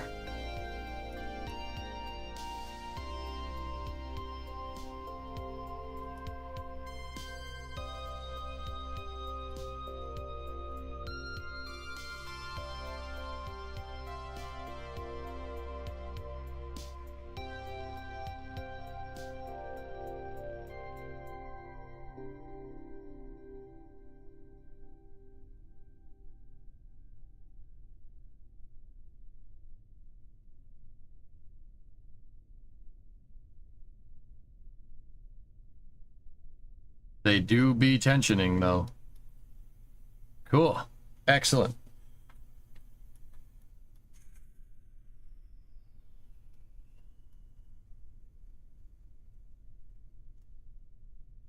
Well, we can definitely get the thing up there. See last. VP of Launch SpaceX. Well, it's a bummer not to step into the launch attempt tonight. I'm very proud of the team for identifying an issue and then digging in. Nothing is more important than the safety of our astronauts. I'm telling you, man, hydrogen leaks. It happens. Happens all the time. We just never hear about it. It happens all the freaking time. Yeah, it looks like Polaris Dawn is scrubbed, dudes. So, I guess we'll finish this crane test and then I'm probably going to pack it in so I can get a good night's sleep. And then we're gonna just do this again tomorrow. We'll just do this again tomorrow. It'll be great. Hey, you guys got 8 hours of Kerbal. It's freaking sweet, man. I love playing this game. We're back, dude. Look at this thing. We are so back. Stay up for Starlink? No, that's scrub too.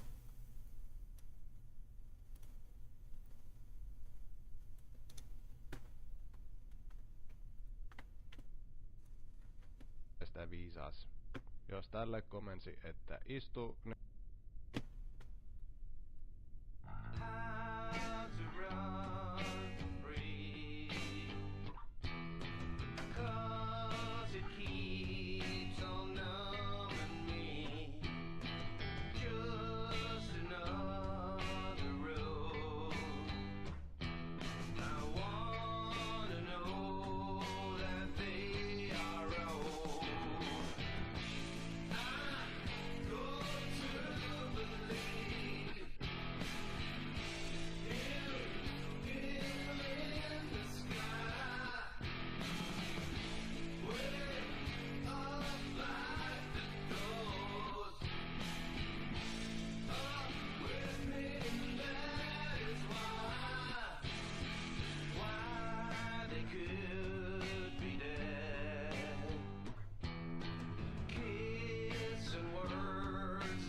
We will get this thing up there, okay?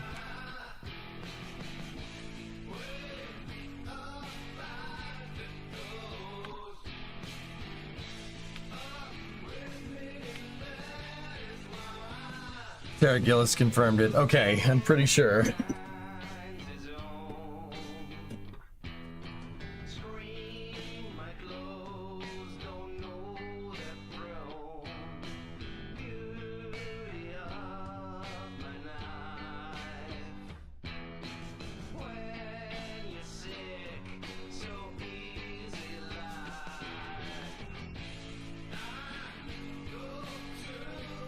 Yeah, we are standing down on fresh pots.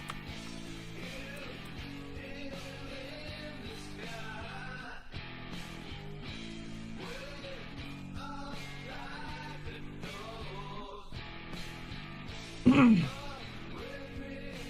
we just try to lift the whole truck? That truck's heavy.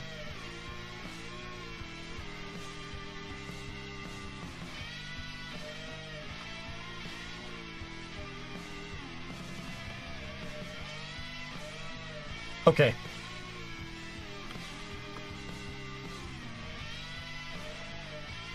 This is an extremely bad idea. I just want to let you know. Very bad idea.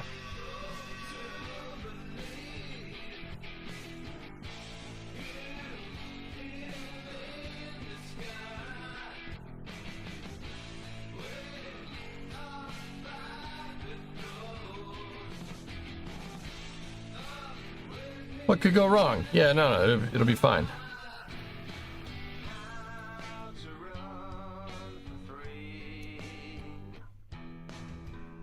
Okay, hold on. Before we do this, lining up the truck with a hinge axis would be the right thing to do, because this will minimize a deflection on the boom.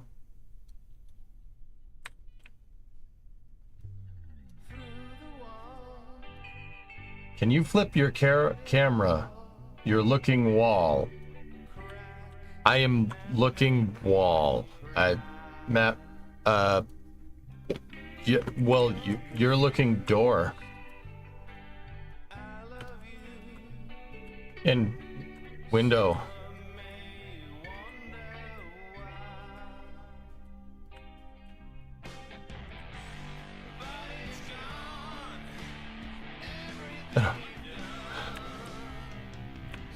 Yeah, Ray, we saw it, dude. Feeling.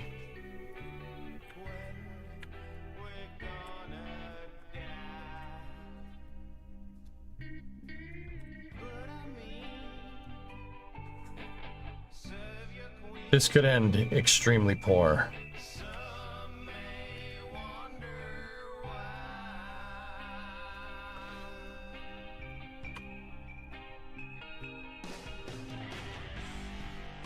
We're all right. We're all right. You're all right. You're all right. We're okay.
We're definitely not getting as much boom deflection. The pendants are doing their job, which is pretty awesome.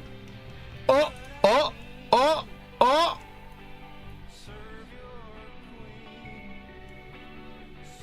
Bruh, bruh, bruh, bruh.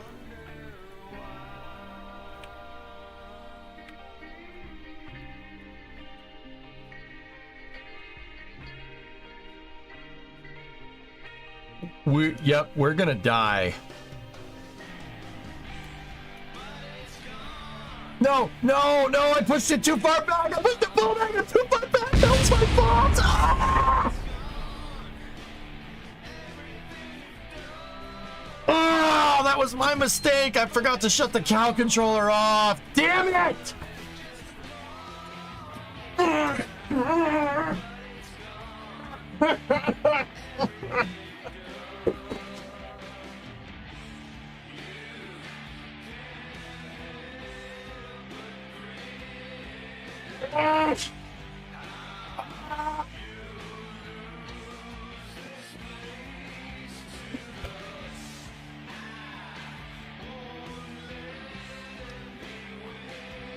Oh, that was my fault. I didn't shut the stupid cow controller off and we overextended it. Discovery, go at throttle up.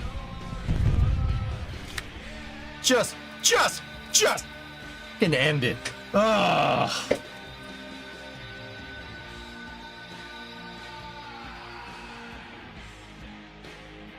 I can't believe I made that mistake.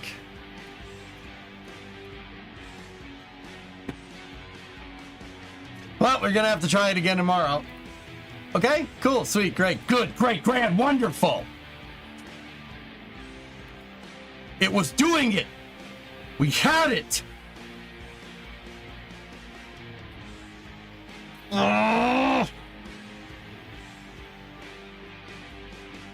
Fine. This is fine. Everything's fine. Everything's good. We're all fine here now. How are you? Bro, that was gonna work. Okay? That was gonna work.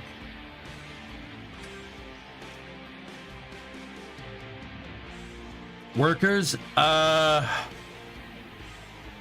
I don't think it's a good idea, man. Tomorrow's gonna be a super long stream again, dude. This is why checklists exist. Hey.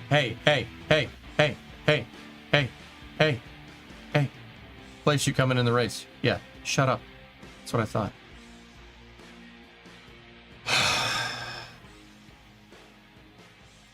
Bob Ross wants you to let you know that it was a happy little accident. There was nothing about that was happy. We did get the truck off the ground, which proves it could be done. We could lift the truck. I lifted it a little too far.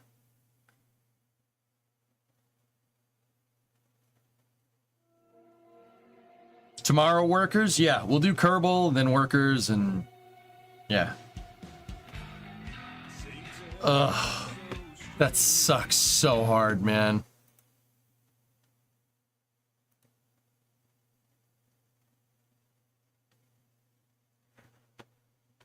Did a Kerbal die in the explosion? I'm pretty sure Bill got crushed.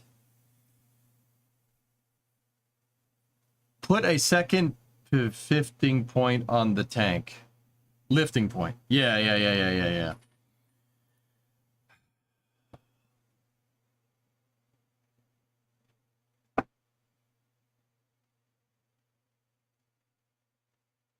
Well, it ended in true Kerbal fashion, you know, so there's that. We got that going for us, which is nice. All right, well, fellas, Polaris Dawn scrubbed. Helium leak. Told you, man, helium leaks happen. It happens all the time. Without fail. So, yeah, we'll pick it up tomorrow. Yeah, at least it wasn't mission mode. Yeah, but SpaceX is actually... we were saying a little bit earlier, we were talking about engineering ethics in regard to the space program, that the best time to catch these problems is when you're on the ground. So, yeah.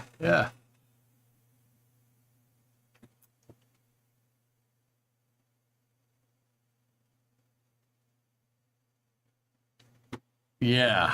All right, dudes. No, I was gonna come and see what all the jumping is about. Yeah. We gotta get out of here before she thinks we're nuts. Anyway. All right, guys. I will see you guys all tomorrow. Noontime, same time, same place. I hope you enjoyed the long Kerbal stream today. I'll probably jump in on Space News or something tomorrow, or we could just play Kerbal the whole day again. It doesn't bother me. We're back. It feels right. So, good stuff. We'll play Kerbal and then probably, like, I don't know, Workers until Polaris Dawn, just in case. Workers is my ace card, all right? Workers is the ace card. If I'm running out of gas, we switch to Workers, I can easily get 5 or 6 more hours. No problem. No, Big Dethrone, we don't talk about that. Anyway. Wait, we're signing off. Oh, wait, it's an intermission. It's not an intermission. Polaris Dawn scrubbed. We're going to try to do the same marathon stream tomorrow. I'm really happy I didn't get another cup of coffee. So, I'll see you guys all tomorrow. Thank you very much for watching. See you guys at noon. Pick it up again. Same time, same place. Have good night. And as always, have nice day too. Wait, no. I gotta go. What's that? What's that? Oh, gee.